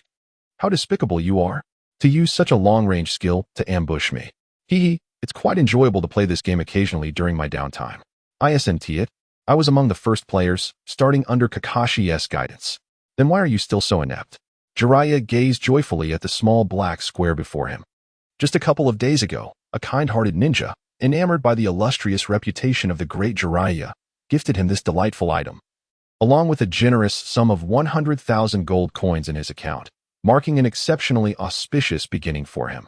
Excluding the specific requirements for recharge imposed by the likes of Orochimaru and Kakashi, other ninjas could readily acquire it. Among the options presented in the selection of the 3 legendary ninjas, although he held a fondness for Tsunade, the legendary Sannin, after much contemplation, Jiraiya ultimately chose his own sage mode, a true testament of self-selection. For the foreseeable future, Jiraiya would be training alongside Naruto in the village. As a leisurely respite from their daily training, Jiraiya often invited Naruto to join him. Come on. I've lost countless rounds. Naruto protested stubbornly. Yet Jiraiya shook his head. No, the deadline is fast approaching, and I must update my novel. At that moment, the store manager, Chen Yan, fortuitously overheard their conversation. Oh, a novel? Is it Paradise of Affection? Instantly, numerous eyes in the store turned toward them. Upon recognizing Jiraiya and recalling Chen Yan's words, they felt a surge of respect. It appeared that even a powerful sage like the store manager shared a commonality with them. To the ninjas, Chen Yan's ability to bestow powers and foresee the future resonated with the legendary sage's reputation. However, they were cautious, merely discussing such notions in hushed tones and planting seeds of doubt in their minds. Jiraiya, momentarily taken aback, looked at Chen Yan. Aware that he was indeed the fabled store manager, he approached with a grin, embracing Chen Yan. So you too? No, I am not. Chen Yan quickly declined. But upon seeing Jiraiya's knowing expression, he realized further explanation was futile. Actually, I wanted to inquire about the publishing process for novels, Jiraiya said, losing interest as their conversation veered away from serious matters. That? After completing the novel, you submit it to nearby newspapers or publishing houses. They pay based on word count, and then it gets printed and published, Chen Yan explained, nodding. So, they pay by word count? That must be quite rewarding. Of course. If you wish to write, I can assist you through my channels, Chen Yan offered, shaking his head. Not at the moment. By the way, how widely can your novel be distributed? How many readers do you anticipate? Well, let me think. Nearby countries like the land of Inuzuka and the land of Yagura, as well as further places like the land of Snow and the land of Demons, have all shown traces of my novel. As for how many readers there are, I'm not entirely sure, but there are certainly many, Jiraiya replied. Chen Yan was mildly surprised. I never expected the young prince could be so successful. However, he reconsidered, realizing that Jiraiya's work was inspired by the young prince and that in terms of entertainment, it paled in comparison to the current era of Naruto. If only he could attach images, perhaps Paradise of Affection could sell to the moon. Then, how much can you earn from royalties? Chen Yan inquired. At this point, Jiraiya pondered. The standards vary by region. In Konoha, there are several newspapers and publishing houses, but many books only circulate locally. My travels allowed me to sell my works in various places. It's not as exaggerated as you might think. Chen Yan nodded, recognizing the truth in Jiraiya's words. Even with the advent of printing technology, the focus in the ninja world remained primarily on warfare, and cultural pursuits received scant attention. Reading was not particularly popular. More individuals preferred honing their ninjutsu skills. Ultimately, the absence of literature that captivated the populace was evident. Although the literacy rate among the majority of ninjas was not low, they struggled to comprehend intricate texts, which explained the popularity of Paradise of Affection. Chen Yan understood the underlying reasons. It was not that cultural industries were undervalued. Rather, It was challenging to disseminate advanced knowledge to the grassroots level. Well then, perhaps my idea from last night could indeed bear fruit, he mused. Apologies for interrupting. Farewell. With that, Chen Yan returned to his room to pursue his creative endeavors. System, search for Romance of the Three Kingdoms. I wish to purchase it outright with my resource points. To Chen Yan, 100 resource points felt inconsequential. After acquiring the complete text of Romance of the Three Kingdoms, he set about implementing his next plan. The following day. In the store, one ninja sighed, "Phew, I'm exhausted. We had no tasks today, and we played games all day. Isn't that a bit too dull?" Indeed. While this game is entertaining, prolonged play can become tedious, his companion replied. By the way, have you accumulated enough points to redeem any items? Not yet. I'm still quite far off. I might manage to redeem a mastery book by next month. Impressive. I've already redeemed Azage Pill in advance, and its effects are remarkable. My previous injuries have fully healed. After a brief exchange, the two ninjas noticed a book resting on the table. Thanks to prior renovations, the store's space had expanded significantly, creating a comfortable layout with ample space between tables. However, as they looked around, one ninja observed that each table seemed to have a similar book. How strange. This book wasn't here yesterday. Oh well, since I'm bored, I might as well see what it says. With that, one ninja picked up the book titled Romance of the Three Kingdoms and opened it to the first page, which read, "In the grand scheme of the world, division leads to unity, and unity leads to division. In an era preceding the ninjas, there existed a nation known as Han. The Han dynasty rose from the rebellion led by its founder against the White Serpent, unifying the realm, and later, through the efforts of Guangwu, it reached the time of Emperor Xian, ultimately dividing into the three kingdoms." Chapter 88. Is this novel truly that captivating? After reading the initial lines, the ninja was momentarily stunned. The notion that in great matters, division leads to unity and unity leads to division is undeniably profound. Was the era before the first Hokage a time of chaos? Without the first Hokage, there would likely be no Konoha as we know it. The ninja murmured to himself. Meanwhile, another ninja, observing his companion's peculiar demeanor and the oddity of his words, felt a surge of curiosity. What are you talking about? The engrossed ninja shook his head, continuing to delve deeper into the text. With his keen eyesight, he could have read 10 lines at a glance without revealing any thoughts. Yet he found himself unable to finish even the first chapter after 10 minutes. His companion, initially reluctant to interrupt, finally broke the silence. "Hey, is this book really that fascinating?" "Be quiet. I'm contemplating," the engrossed ninja replied. After finishing the last line of the first chapter, he still wore a puzzled expression. "This book is truly remarkable. It may seem that these are merely ordinary individuals engaged in what appears to be a rather dull account of national records. Yet I find myself with a lingering desire to delve deeper into the narrative. Is it truly so remarkable?" His companion, evidently skeptical, believed that few books could be deemed truly captivating. After acquiring the text, the ninja, having spent 20 uninterrupted minutes immersed in the first 3 chapters, felt as though a gateway to a new world had been unveiled. Was there genuinely such a nation before the era of ninjas? I am uncertain, for little information remains from that period for thorough exploration. I must confess, the more I read, the more I yearned to continue. What a grand and turbulent world it promises to be. Allow me to read further. Hey, you've already been reading for 20 minutes. As the group relaxed, it was evident that an additional book graced the table, more than usual. The identity of the book was inconsequential. What mattered was that many patrons were engrossed in reading, prompting even more individuals to join in. In truth, the epic nature and intricate marvels of the Three Kingdoms alone were sufficient to elicit applause from all. Even within the distinctly different realm of ninjas, the notion of its popularity was beyond question.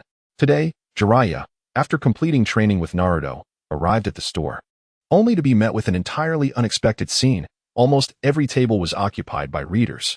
After a brief moment of confusion, Jiraiya recalled the questions Chen Yan had posed the previous day. Could it be? The first floor was noticeably more crowded than usual. Ascending to the second floor, he discovered a few available seats, though they were already claimed by 1 or 2 individuals. Baffled, Jiraiya approached TOS and inquired, "Hey, what books is everyone reading?" TOS glanced up at the legendary San Nin, recognizing that under normal circumstances, he wouldn't have the opportunity to encounter such a prominent figure, though the likelihood of meeting Jiraiya in a bathhouse was considerably higher. However, now that he worked as a clerk, he frequently interacted with powerful ninjas, and initially he felt somewhat intimidated. Over time, He realized these formidable ninjas were not so different from ordinary folk. Just days prior, he had even encountered the Mizukage. The Romance of the Three Kingdoms is the new book by our esteemed shopkeeper. That explains why he had inquired about such matters yesterday. Observing the throngs captivated by this book, Jiraiya mused that the content must indeed be extraordinary. Rubbing his chin, he pondered. TOS, without glancing up, continued tallying accounts. Of course, everyone is engrossed in this book. Jiraiya chuckled. Is there any left? Do you have more copies? None remain. The shopkeeper only set aside this many. If you wish to read it, you'll have to come back tomorrow. Dejected, Jiraiya sighed. Very well. Chen Yan, meanwhile, was preparing for the official release of the Romance of the Three Kingdoms. The book would be launched in approximately 3 to 5 days. He had made only minor adjustments to the world-building elements for the ease of understanding by this world's inhabitants. As for the present, Chen Yan was diligently working on a new version of his game. Following recent discussions, Terumi May had returned to the Hidden Mist with hundreds of mobile phones. Her visit to Konoha primarily aimed to assess the current conditions there, serendipitously leading her to learn about mobile phones, which would aid Chen Yan's game in expanding to the Hidden Mist village. Chen Yan was preparing for the upcoming release of the Water Wool version after the conclusion of the Fire Wool version in a month's time. Although the character with the small mustache had yet to make an appearance, it did not hinder Chen Yan from introducing this ninja early. After all, future villages such as the Hidden Cloud, Hidden Sand, and Hidden Rock would also witness the emergence of the Thunder Will, Stone Will, and Wind Will, among others. Stealing a glance at the backend data, he noted that the game had now expanded into the surrounding cities and ninja villages of the Land of Fire. The following day, Jiraiya arrived early at the store's entrance, finding that he was not alone. Many others awaited the opening as well. Glancing at the dimly lit sky, he noted the summer season's long days and short nights, surprised to see so many people sharing his eagerness. Jiraiya approached a fellow ninja. May I ask why you're here so early? Although the ninja was engaged in a game, it was merely a training camp, not a real battle. Lord Jiraiya, he exclaimed, then continued, that novel from yesterday was simply too captivating. I've come to continue reading today. Jiraiya was taken aback. Was it truly that enthralling? Were all these individuals drawn here for that reason? Many nodded in affirmation. This piqued Jiraiya's curiosity further. What sort of novel could possibly rival his own Ika Paradise in allure? Soon, as TOS and SAC unlocked the store's doors, a throng surged inside, eager to seize their chance to read. Chen Yan had generously placed 2 copies on each table. Jiraiya managed to secure a seat on the second floor. Eagerly, he opened the book, and lines of text flooded his vision. Some ninjas, having read swiftly the previous day, had already reached the end of one book. Before they could lament the brevity of such a fine read, they discovered that the other book on the table was the next volume.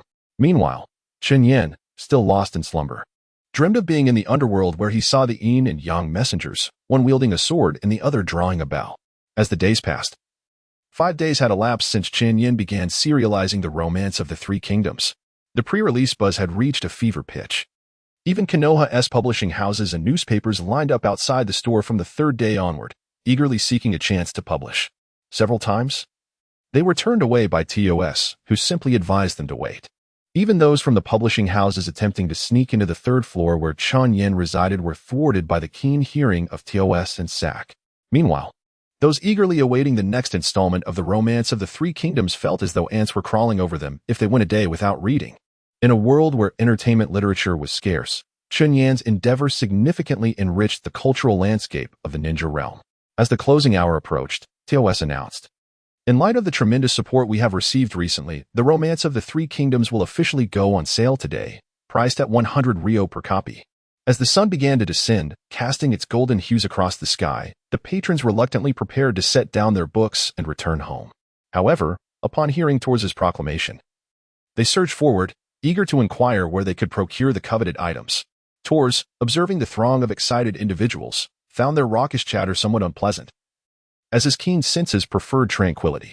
Over the days, he had shed the initial timidity he once possessed, while he remained diligent. The astute Tors had discovered the balance required to manage the crowd. He raised his arm, producing a sharp, piercing sound. Silence, everyone. I hereby announce that from this day forth, the illustrious Romance of the Three Kingdoms will be available at any publisher in Konoha. Upon hearing this declaration, the ninjas within the shop erupted in joyous exclamations, though some voiced their skepticism. Is it truly so? Can we really access many publishers at once? They speculated that, akin to Jiraiya's works, the overwhelming popularity of the text might prevent any single publisher from monopolizing the rights. Amidst the crowd, Jiraiya felt a wave of embarrassment wash over him. Through days of observation and study, he had become an ardent admirer of the Three Kingdoms saga. Hearing his own works compared to such a monumental classic caused even his thick-skinned demeanor to falter. He believed the gap in literary prowess between his writings and the grandeur of the Three Kingdoms was vast. To his astonishment, the shopkeeper turned out to be an exceptionally talented author. Such a captivating tale must have taken considerable time to craft, he mused. Once a youthful dreamer, full of passion, Jiraiya had penned a novel titled The Chronicles of Resilience many years ago, but it had garnered little acclaim compared to his later, more successful works. Yet, after immersing himself in the Three Kingdoms, he felt a surge of ambition. Initially indifferent to the position of Hokage, he now entertained thoughts of unifying the ninja world. In the wake of Tor's announcement, the ninjas flocked eagerly to nearby publishers, with Jiraiya leading the charge. His exuberance was so pronounced that he summoned a toad, which leapt about the village, causing chaos that rivaled Orochimaru's destructive plans from earlier days, though it only managed to collapse a roof, an accident during a skirmish. Meanwhile, in a dimly lit basement, the humorously bandaged Danzo scrutinized the books presented by his subordinates. "Oh, is this the book that has recently captured the public's attention?" he inquired, his disappointment evident as he lamented the delay in receiving it. His subordinates quickly explained, "Lord Danzo, we cannot bring this book outside the store without drawing attention. The store is teeming with ninjas, including Kakashi and Asuma, and I even encountered Jiraiya there." Danzo, somewhat displeased, mused. "Jiraiya? What business does he have in such a trivial establishment? I could close it down at any moment if I wished." His subordinate fell silent, quietly observing Danzo's demeanor, sensing a newfound shrewdness in his leader. Once his subordinate had departed, Danzo casually opened the novel. From the very first line, he was captivated, as if he had unearthed a hidden treasure. Meanwhile, Chen Yan observed the unfolding events and contemplated creating a tabletop game adaptation of a certain card game. He believed that a board game would better suit the shop's environment. However, with 3 floors fully utilized, he mused that perhaps the basement could be developed as well. For the game's design, Chen Yan decided to keep things simple, utilizing well-known generals as characters. He opted for the standard version, which required strategy, intellect, comprehension of the character cards, mastery of the game, and a touch of luck. Among the classic generals, Chen Yan considered Zhao Yun, whose skill was both offensive and defensive, Guan Yu, who was formidable in combat, and Zhang Fei, who wielded the unique crossbow of Zhuge Liang. Although these iconic characters received significant enhancements in later versions, they often lost some of their original charm in the process. In fact, as the game developed in Chen Yan's previous life, it became apparent that the more renowned characters tended to be weaker, while lesser-known figures from the Jin dynasty possessed unique mechanisms that set them apart. Chapter 90. The Return of Itachi and Kisame. Itachi. Why did the leader summon us to Konoha for reconnaissance? Itachi squinted slightly, responding, "I do not know, but there must be a purpose. Let us make haste." "Itachi, you seem particularly cheerful lately," Kisame observed. "Really? Perhaps it is merely an illusion," Itachi replied, shrugging. The two wore the same attire as before. Even their hats remained unchanged.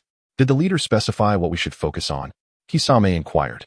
"It pertains to the distribution of black square objects by the Konoha ninjas to the surrounding populace. However, to avoid alarming anyone, the leader has instructed us to investigate the source directly in Konoha, rather than interrogating the citizens. That seems rather contrived. Shall we, as customary, take a look at the tailed beasts?" Kisame suggested. Upon Itachi's return to Konoha, his first destination was the Sanseki Dango shop. When he went to find Kisame, he noticed smoke emanating from Kisame's gills, unmistakably indicating that he was smoking. "It must be said that Konoha's smoke is quite potent. The others leave my throat parched." "Is that so?" "Indeed, we should investigate further." As they walked, Itachi and Kisame shared the same bewilderment that had once plagued Mei upon her arrival.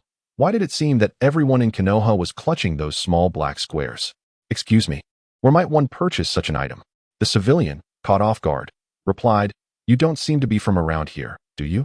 How could you even ask that?" Itachi cleared his throat, explaining, "I am a Konoha ninja who has been on missions for an extended period. I returned to find considerable change." The woman's demeanor softened. "That makes sense. Just follow this street westward toward the village's edge, and you'll find the store." "Thank you."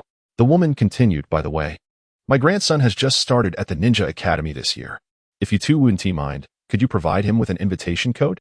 Invitation code? The term was unfamiliar to Itachi, who frowned. Indeed, filling out the invitation code grants you a fragment of the first Hokage's Edo Tensei.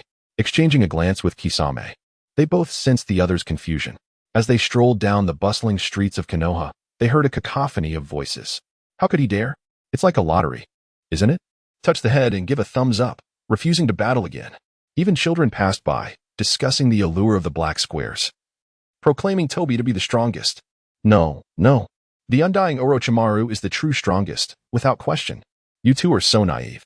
Just yesterday, I encountered the first Hokage's Edo Tensei in ranked matches. Now that was impressive. Observing these seemingly entranced children, Itachi and Kisame were at a loss as to what had transpired in Konoha during their absence. The last time they had visited, everything was just fine. They exchanged another glance, solidifying their resolve to uncover the source of this phenomenon. With relative ease, they found themselves before a bustling shop. This must be the place selling those so-called phones. Why were there so many people here? And why were many engrossed in reading? This only deepened Itachi's bewilderment. It seemed as if Konoha had undergone a transformation in just a few days. May I assist you in purchasing a phone? Each costs 100,000 Ryo, cash only. Toby, now adept in the business, had taken over for Haku, who was now engaged in Zabuza's surrogate work. As long as they paid a modest monthly tax of 10, everything was fine. Itachi and Kisame each acquired a phone and quickly grasped the game mechanics. After several inquiries, they even discovered the avenue for obtaining items through ranked matches. This revelation solidified their intention to bring such a remarkable item back to the Akatsuki. However, at that moment, they encountered a startling announcement. New ninja available. A-rank Uchiha Itachi and Hoshigaki Kisame. Upon reading this, both Kisame and Itachi felt a chill run down their spines and instinctively surveyed their surroundings. To their relief, everyone appeared fixated on their screens. Even those who had been reading earlier now putting down their books to log into the game, a scene reminiscent of a cult ritual. Not wanting to linger, they swiftly departed, aware that their disguise would not hold under the scrutiny of so many ninjas. They were not Orochimaru, lacking the audacity to remain undetected. On their way back, Itachi passed by a publishing house he recognized, once owned by the Uchiha clan. After their demise, some properties had been taken over by Konoha, including this publishing house. Observing the throngs of customers, Itachi was astonished. Konoha had indeed changed significantly. What were these people purchasing? Driven by curiosity, Itachi decided to investigate further, noting that despite the crowd, there was no need to queue. The Romance of the Three Kingdoms? Indeed. This was the book that had recently surged in popularity within Konoha. I have acquired the entire series currently in circulation. It will serve as valuable intelligence for the leader. Kisame, skeptical, questioned, is that truly feasible? It should be fine. Afterward, Itachi indulged in a few more dango skewers. Since learning that his brother was safe and had awakened the Mangeki Sharingan, Itachi's spirits had lifted considerably, allowing him to view previous dilemmas with newfound clarity. As for Kisame, he entered a tobacco shop and exchanged casual greetings with Asuma, who happened to be buying cigarettes. Afterward, the red-haired woman in waiting asked, "Wasn't that a member of the Akatsuki you just spoke with?" Asuma lit a cigarette, replying, "That must have been Kisame. He probably came to fetch some smokes. I imagine he thinks Konoha's brand is superior." Chapter 91. Infinite Firepower? Are you saying this is a rare item brought back from Konoha? The Akatsuki leader, Pain, eyed the large boxes of cigarettes Kisame held with deep skepticism. Were it not for his Rinnegan, his expression would have surely conveyed disbelief at Kisame's newfound penchant for deception. Itachi felt a wave of embarrassment wash over him. Kisame had simply found the cigarettes too appealing, prompting him to bring some back as a tribute to their leader. Yet, as a corpse, Pain would find it quite odd to indulge in smoking. Meanwhile, in the shadows, Nagato watched Kisame's earnest demeanor with a twitching mouth, unsure where to begin his critique. Sensing the situation was amiss, Itachi quickly offered the phone, proclaiming, "This is what everyone in Konoha has been engaged with. It's called a smartphone." Pain accepted the device, and the screen suddenly lit up, startling Nagato behind him. With Itachi's guidance, Pain set up the new phone and entered the game. Following Nagato step by step, when it came time to set his fingerprint, Pain hesitated not. However, unlike the usual successful setups, the message that appeared was, "Please set the correct fingerprint, unable to detect target vitality." In other words, whose corpse is this? At that moment, the other members peering over also froze in disbelief. Fortunately, Conan acted quickly, taking the phone and setting her fingerprint. Konoha's devices truly lacked reliability. Perhaps this was merely an oversight. At this moment, the scorpion concealed within the puppet lowered its body, although the chakra threads were not visible. This was not the first time he sensed that this leader was not truly alive. As the most distinguished puppet master of his era, his accomplishments even surpassed those of his grandmother, Chiyo. Such an instinctive feeling had arisen more than once or twice, yet he had never found the opportunity to investigate further. After entering the game, members of the Akatsuki organization continued to gather around to observe. It wasn't long before they completed the storyline, leading to a profound silence among them. According to intelligence reports, these instances had appeared even before the events unfolded. At this moment, everyone pondered whether their plans might also be prematurely revealed. Much like the narrative they had just experienced. As they reflected, Itachi spoke up, stating that this was not the entirety of the game. According to Konoha, points earned in the ranked matches could be exchanged for items that would enhance a ninja's strength. Upon hearing this, everyone was taken aback. At that moment, Pain nodded and remarked that he had heard of this matter, confirming that the information was accurate and not a mere smokescreen. What are we waiting for? Let us begin, he urged. Itachi then produced additional mobile phones, distributing them among the members of Akatsuki. However, after receiving his phone, Kakuza murmured, "How much did this trip cost?" He then added, "By the way, leader, I also brought back this set of books from that shop in Konoha. They are quite popular there." Nagato was pleased with Itachi's performance, and Pain nodded in agreement, saying, "Very well, let us keep it here. If I find the time, I shall peruse its contents." Meanwhile, in Konoha, the affluent Sasuke had amassed an abundance of funds in his account, enough to spend lavishly. Aside from the two ninjas, Tsunade and Jiraiya, who were not available for direct purchase, he had yet to acquire the newly released ninja, Uchiha Itachi. Sasuke glared enviously at Itachi's character design, questioning, "Why is he rated A, while I am merely C?" His reluctance to recruit Itachi stemmed largely from personal vendettas. After a moment, Sasuke initiated a ranked match, leading with the formidable Orochimaru. To his surprise, the opposing player chose Uchiha Itachi as their lead. A cold smile crept across his face. "Huh, choosing Uchiha Itachi before me? How amusing. I shall teach them a lesson using my nickname," he thought, glancing at his own moniker, the strongest Uchiha, feeling quite confident. Although he was unaware of Itachi's skills, he believed an A-level character could never rival an S-level one. Among the current A-level ninjas, only 4 remained, the original Kakashi Hitaki, Zabuza Momochi, and the newly released Itachi and Kisame Hashigaki. However, both Kakashi and Zabuza's strengths were clearly inferior to S-level ninjas, while many B-levels fell short of A-levels. And C-levels were weaker than B-levels. This was in line with their designated rankings, with Tobi being the only exception. If Tobi were to appear in the dueling arena, even the gods would tremble in his presence. As the match commenced, Sasuke intended to maneuver Orochimaru from the lower lane to the opposing half. However, right at the start, he was met with a shadow clone rushing towards him. Shadow clone. Explosive technique. It sent Orochimaru soaring into the air. Sasuke's eyes widened in disbelief. How can this skill reach such distance? And so swiftly? Noticing that the opponent did not pursue, he decided to attempt a risky substitution. Just as he was about to safeguard Orochimaru, Amaterasu followed suit. Gazing at the blazing flames of Amaterasu, Sasuke recalled his recent confrontation with Itachi. "So, you dare to burn me with Itachi's Amaterasu?" he thought, promptly substituting and activating his skill. Yet, to his astonishment, he failed to substitute behind the opponent. Coming back to his senses, he discovered that Itachi had already retreated. That wretched guy. I knew he would flee. Frustrated at having wasted his substitution, Sasuke resolved to bide his time for another opportunity. Just as he contemplated hiding in the corner, he was once again met with Shadow Clone, explosive technique. Watching Orochimaru get blasted into the air once more, Sasuke stood agape, astonished. Panic-stricken, he pressed his second skill and sent a snake substitution towards the opponent. However, Itachi merely circled around twice before predicting Orochimaru's strike with another Amaterasu. While Amaterasu could not affect the snake substitution, it remained active even after Orochimaru's attack concluded. As Orochimaru bit down, he inadvertently brushed against the lingering Amaterasu flames. Sasuke was horrified. What ridiculous control duration is this?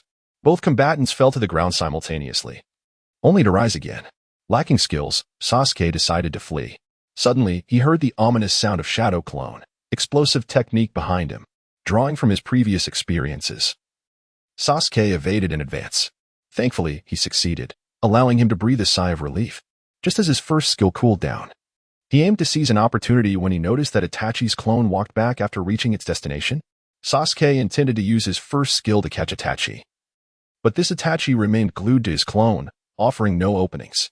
Although he was uncertain why, he instinctively sensed that the clone would explode upon contact. Torn between action and caution, Sasuke had no choice but to wait for the clone's duration to expire. Eventually, it concluded, and just as he prepared to advance, Shadow Clone. Explosive technique detonated once more. Chapter 92, the so-called Akatsuki Itachi. How formidable is Akatsuki Itachi? Chen Yan still recalls the day he first started when a planner, reminiscent of the ancient Greek god of pressure, posed this unexpected question to him. In response to this sudden inquiry, Chen Yan answered based on his own perceptions. Well, he's somewhat weak, primarily due to not keeping pace with the current version. Upon hearing Chen Yan's words, the planner exhibited a clear interest, asking, "Why do you believe he has fallen behind?" Chen Yan glanced at him, uncertain whether to voice a particular thought. Itachi's power is partly built upon his shadow clones. This is a skill that can be both offensive and defensive, consistently holding its ground within the dueling arena. It was not until that planner began developing high-tier ninjas that the dynamic shifted. First came a ninja battle featuring Gaara, showcasing the Sleeping Dragon Rises technique, which combined true absolute defense and a hint of limitless firepower, establishing Gaara's dominance. His ultimate move could chain into skills, and the stability of basic attacks that Itachi lacked was directly overshadowed by Gaara's emergence. At that time, Gaara's basic attacks had even allowed players to achieve staggering combo counts exceeding 10,000 without breaking a sweat.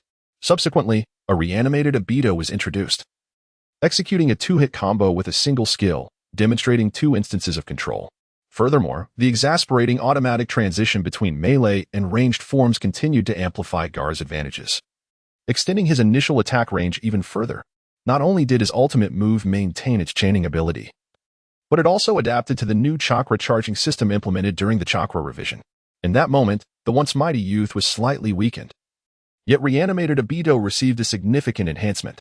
Initially, when the concept of the reanimated Obito was introduced, there was a complete lack of understanding regarding its implementation. Ultimately, it resulted in the most haphazard high-tier technique, the S-rank reanimated Second Hokage, which has now been incorporated into this realm. But why was it deemed haphazard? It can only be said that the planner had a concept and vision, yet overlooked a crucial aspect. The original reanimated Second Hokage commenced the battle by holding down the Flying Thunder God technique, allowing a single skill to dominate two lanes simultaneously. This was strikingly different from the later Sage Mode Obito's initial moves. Furthermore, another skill, benefiting from an extraordinary advantage initiated off-screen, bore a remarkable resemblance to a certain unremarkable character in the future. However, the ordinary character primarily relied on mobility to initiate, which paled in comparison to the original reanimated Tobirama. Of course, the invincibility frames of the ordinary character are also noteworthy, yet when juxtaposed with the reanimated Tobirama, they seem trivial. The reanimated Tobirama, when first introduced, merely bringing him into the match granted a 10 probability of being invincible for the entirety of the game. Moreover, this probability could be manipulated directly.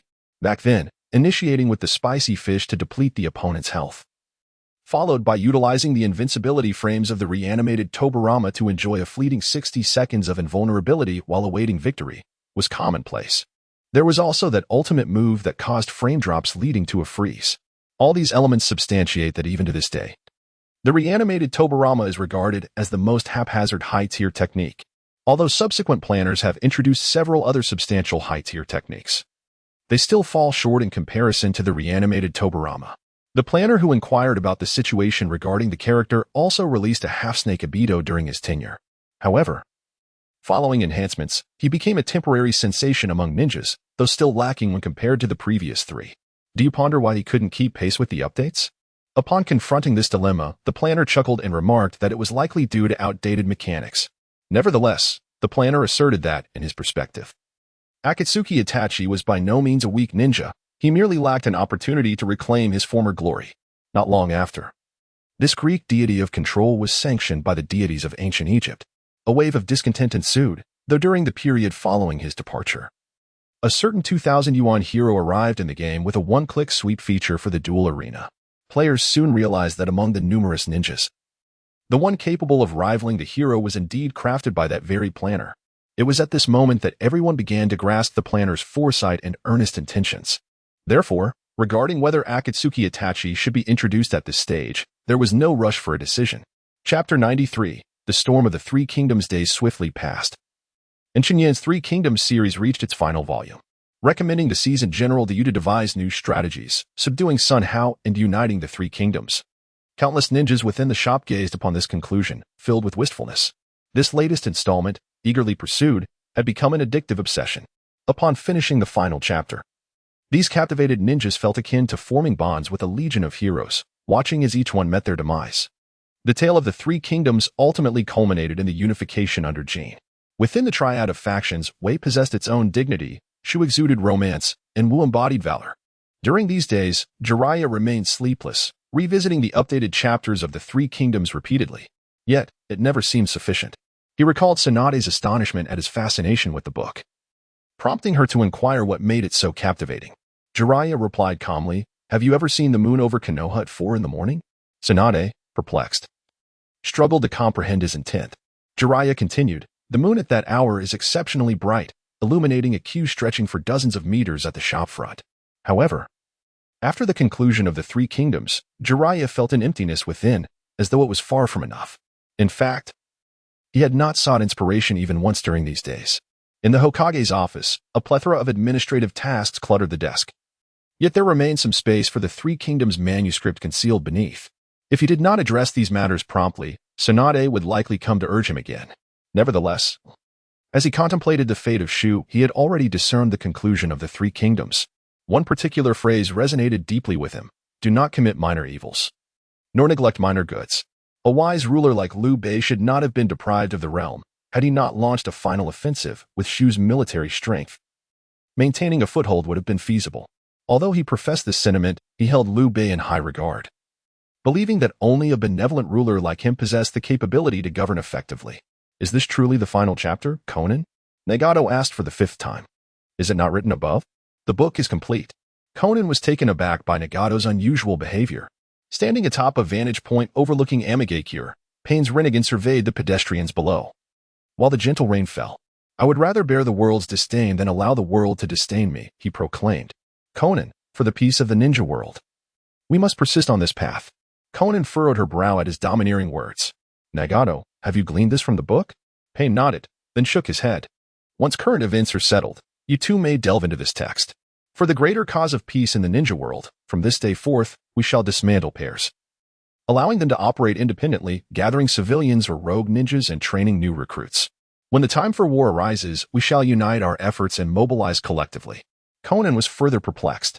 Since that incident, hasn't the Akatsuki organization been focused solely on recruiting high-end combatants? "Are you not afraid of repeating the tragedies of the past?" she inquired.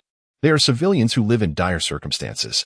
Just as Conan was about to retort, Payne interjected, "Without war, how can there be peace? Without death, how can there be rebirth? For the sake of peace in the ninja world, I have conceived a new notion, that is war. A unified world will lead to peace. The fragmented nations scattered across the land are mere impediments to peace in the ninja world. Only through unification can we achieve it." Conan was taken aback by Nagato's declaration. "Does that mean we still need to gather tailed beasts?" "Certainly, the tailed beasts are a vital force, but the time is not yet ripe." In a cold, dim basement, the humorous bandaged figure wore a sinister expression. "Haha. In the end, it is Zhuge Liang who laughs last." The alluring son brother tore the humorous bandage from his right hand, and the shadows concealed beneath the firelight ultimately consumed the flames. Observing the conclusion of the Three Kingdoms, Danzo's expression reflected increasing satisfaction. "In comparison to Zhuge Liang, my advantages seem even more pronounced. Jiraiya, I still have much more to play with you." Until a few days ago, Tuanzo merely observed this novel from the perspective of a spectator. However, as the Three Kingdoms saga approached its climax, he began to sense something amiss. While other onlookers lamented the hero's demise, only Tuanzo noticed the shadow lurking behind the curtain making its entrance. This shadow gradually corroded the foundation of the Wei dynasty. Ultimately, the Three Kingdoms fell to Jin. For others, this marked the end of an era. But for the bright and cheerful Tuanzo, it was pure exhilaration. The Sima-e chapter of the Romance of the Three Kingdoms resonated as a splendid narrative for him. In the Nara clan territory, a group of individuals sporting pineapple hairstyles engaged in discussions that had stretched over several days. Even Shikamaru, who typically shunned trouble, occasionally found himself drawn into the conversation. In my view, if Prime Minister Zhuge Liang's 7 Stars Lantern ceremony had not been disrupted, Sima Yi would not have had the audacity to act so brazenly. The Prime Minister was indeed wise, but regrettably, his lord was mediocre and easily swayed by slander. The later years of Shu lacked talented individuals. Why back then was Masu executed? He was a rare talent to stabilize the morale of the troops and establish authority. The members of the Nara clan analyzed how to assist Zhuge Liang in a successful northern expedition. After 3 days, they devised 108 strategies, only to have each one dismantled by their own. They ultimately realized that Prime Minister Zhuge was extraordinarily formidable. He was astute, almost resembling a mythical creature, as if the characters and images from the book were alive. As everyone lamented the conclusion of the Romance of the Three Kingdoms, the next day, Chen Yan unveiled a preliminary version of his Three Kingdoms kill game. The already significant topic of the Three Kingdoms suddenly captivated countless eyes. However, after a brief encounter, those fond of the original work were irresistibly drawn to the game. Even a humorous bandaged individual from a basement could not resist the urge to gather intelligence. Utilizing his remarkable transformation abilities, Tuanzo curiously examined the shop before him. Is this the store launched in conjunction with the Romance of the Three Kingdoms? After muttering to himself, he stepped inside. He noticed a sign reading, "Three Kingdoms players, please proceed to the basement." Three Kingdoms players? I suppose I am one, thought Tuanzo, nodding in agreement as he relished the cold, damp atmosphere of the basement, which suited the growth of humorous bandages. Missing one? Is anyone there? If not, we'll commence. Hey, brother, are you coming? Just right, we're missing one. As soon as Tuanzo entered, he was called out, initially contemplating a refusal. He found himself intrigued by the novelty of the situation, especially given his new identity. Tuanzo replied, I'm not yet familiar with the rules. Please bear with me. Not to worry, we are well acquainted with the game rules. Just observe a couple of rounds, and you'll catch on. The game rules were identical to those of the Three Kingdoms kill from Chen Yan's previous life. After receiving his identity card, Tuanzo silently regarded his role as the traitor. Next, he began to randomly draw a general card. Upon glancing at his hand, he selected one from the pile. At the bottom of the stack, he discovered a general card bearing the name Sima Yi. After checking his identity card once more, Tuanzo quietly drew Sima Yi from the deck. I have made my selection.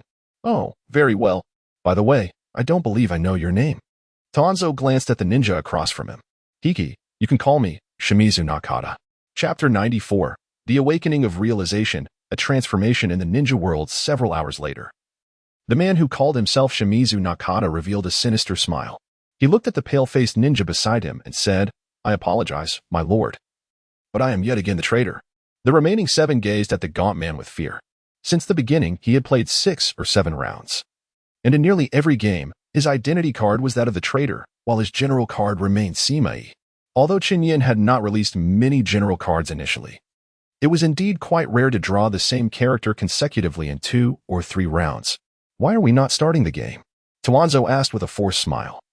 Though internally he felt quite elated. He had fully immersed himself in the character of the treacherous old man. Just as he prepared to return home, a shout erupted from the basement filled with Three Kingdoms kill players. Loyal Minister. The Loyal Minister has won again. Good heavens. Zhuge Liang is simply too powerful. The Zhuge Liang of the Nara clan is invincible. As long as Nara Riku is present, the Lord is almost guaranteed victory. At that moment, Tuanzo noticed a middle-aged man with a pineapple hairstyle getting up to leave. He recognized this individual as Nara Riku, the clan leader and the strategist of Konoha. However, the other 7 players, seeing Riku about to depart, urged him to stay. Please, just one more game, Riku. Don't rush off. It's still early. Let us have another round. We haven't fully grasped your strategy yet. Riku sighed. Let us call it a day. It feels pointless to play with you all. And it's a bit of a hassle. At this moment, the players who had previously held the Lord position desperately pleaded with Riku, just one more round, please. Having you as a loyal minister is truly a blessing. Even players at adjacent tables couldn't help but exclaim. Watch and learn what it means for a loyal minister to elevate the Lord. Though the other players on that table had been thoroughly outsmarted by Riku, they were reluctant to see him leave so soon. After all, what if they drew the Lord position in the next game? A curious fact was that Riku had consistently played as a loyal minister in these rounds. Thus, upon hearing this information, Tuanzo felt a surge of excitement and smiled at Riku. Nara clan leader, if you don't mind, would you accompany me for another round? Riku regarded the slender man before him, feeling an inexplicable sense of familiarity. Very well, I shall play one more game. Tuanzo displayed a humorous smile, Nara clan leader. I implore you to unleash your full strength. I am no easy opponent. As the match commenced, both individuals swiftly identified their identity cards. When it came to the military general cards, Lu Jiu revealed Zhuge Liang, while Tuanzong similarly unveiled his faithful Sima Yi. Tuanzong chuckled, his gaze occasionally drifting toward Lu Jiu, who was clutching a traitor card. Meanwhile, Chen Yan was engrossed in his tasks. He had been tirelessly traversing each day. The news regarding the game's potential to enhance strength had inexplicably spread to several major ninja villages, compelling Chen Yan to prematurely launch the versions for Stone Will and Wind Will, among others. Although these versions were introduced simultaneously, it did not hinder progress, as Chen Yan permitted players to freely choose their ninja village to acquire the respective ninjas. Driven by consumer enthusiasm, Chen Yan experienced a substantial increase in resources and ninja coins, just as he was engaged in incessant lottery draws. The system notified him of accumulating expenditures surpassing 1 billion taels, triggering an automatic upgrade. This time, the amount required for the lottery did not increase, rather, new prizes were simply added. Without further ado, Chen Yan continued his lottery draws. Upon accumulating 50 billion, a flash of golden light signified a significant win. Chen Yan, filled with anticipation, watched the golden glow, his breaths quickening. Before he could discern the nature of his prize, another system notification appeared. Your game has undergone a transformation. Players, while engaged in the Naruto mobile game, could now comprehend the skills or specialties of characters based on their understanding of the ninja's mental states and abilities. Before Chen Yan could fully grasp this development, he witnessed Tianzong, who was playing in the store, suddenly emit a peculiar cry. With a clap of his hands, he conjured forth a colossal wooden dragon. Shortly thereafter, Zabuza waved his hands, and unexpectedly, a table beside him was adorned with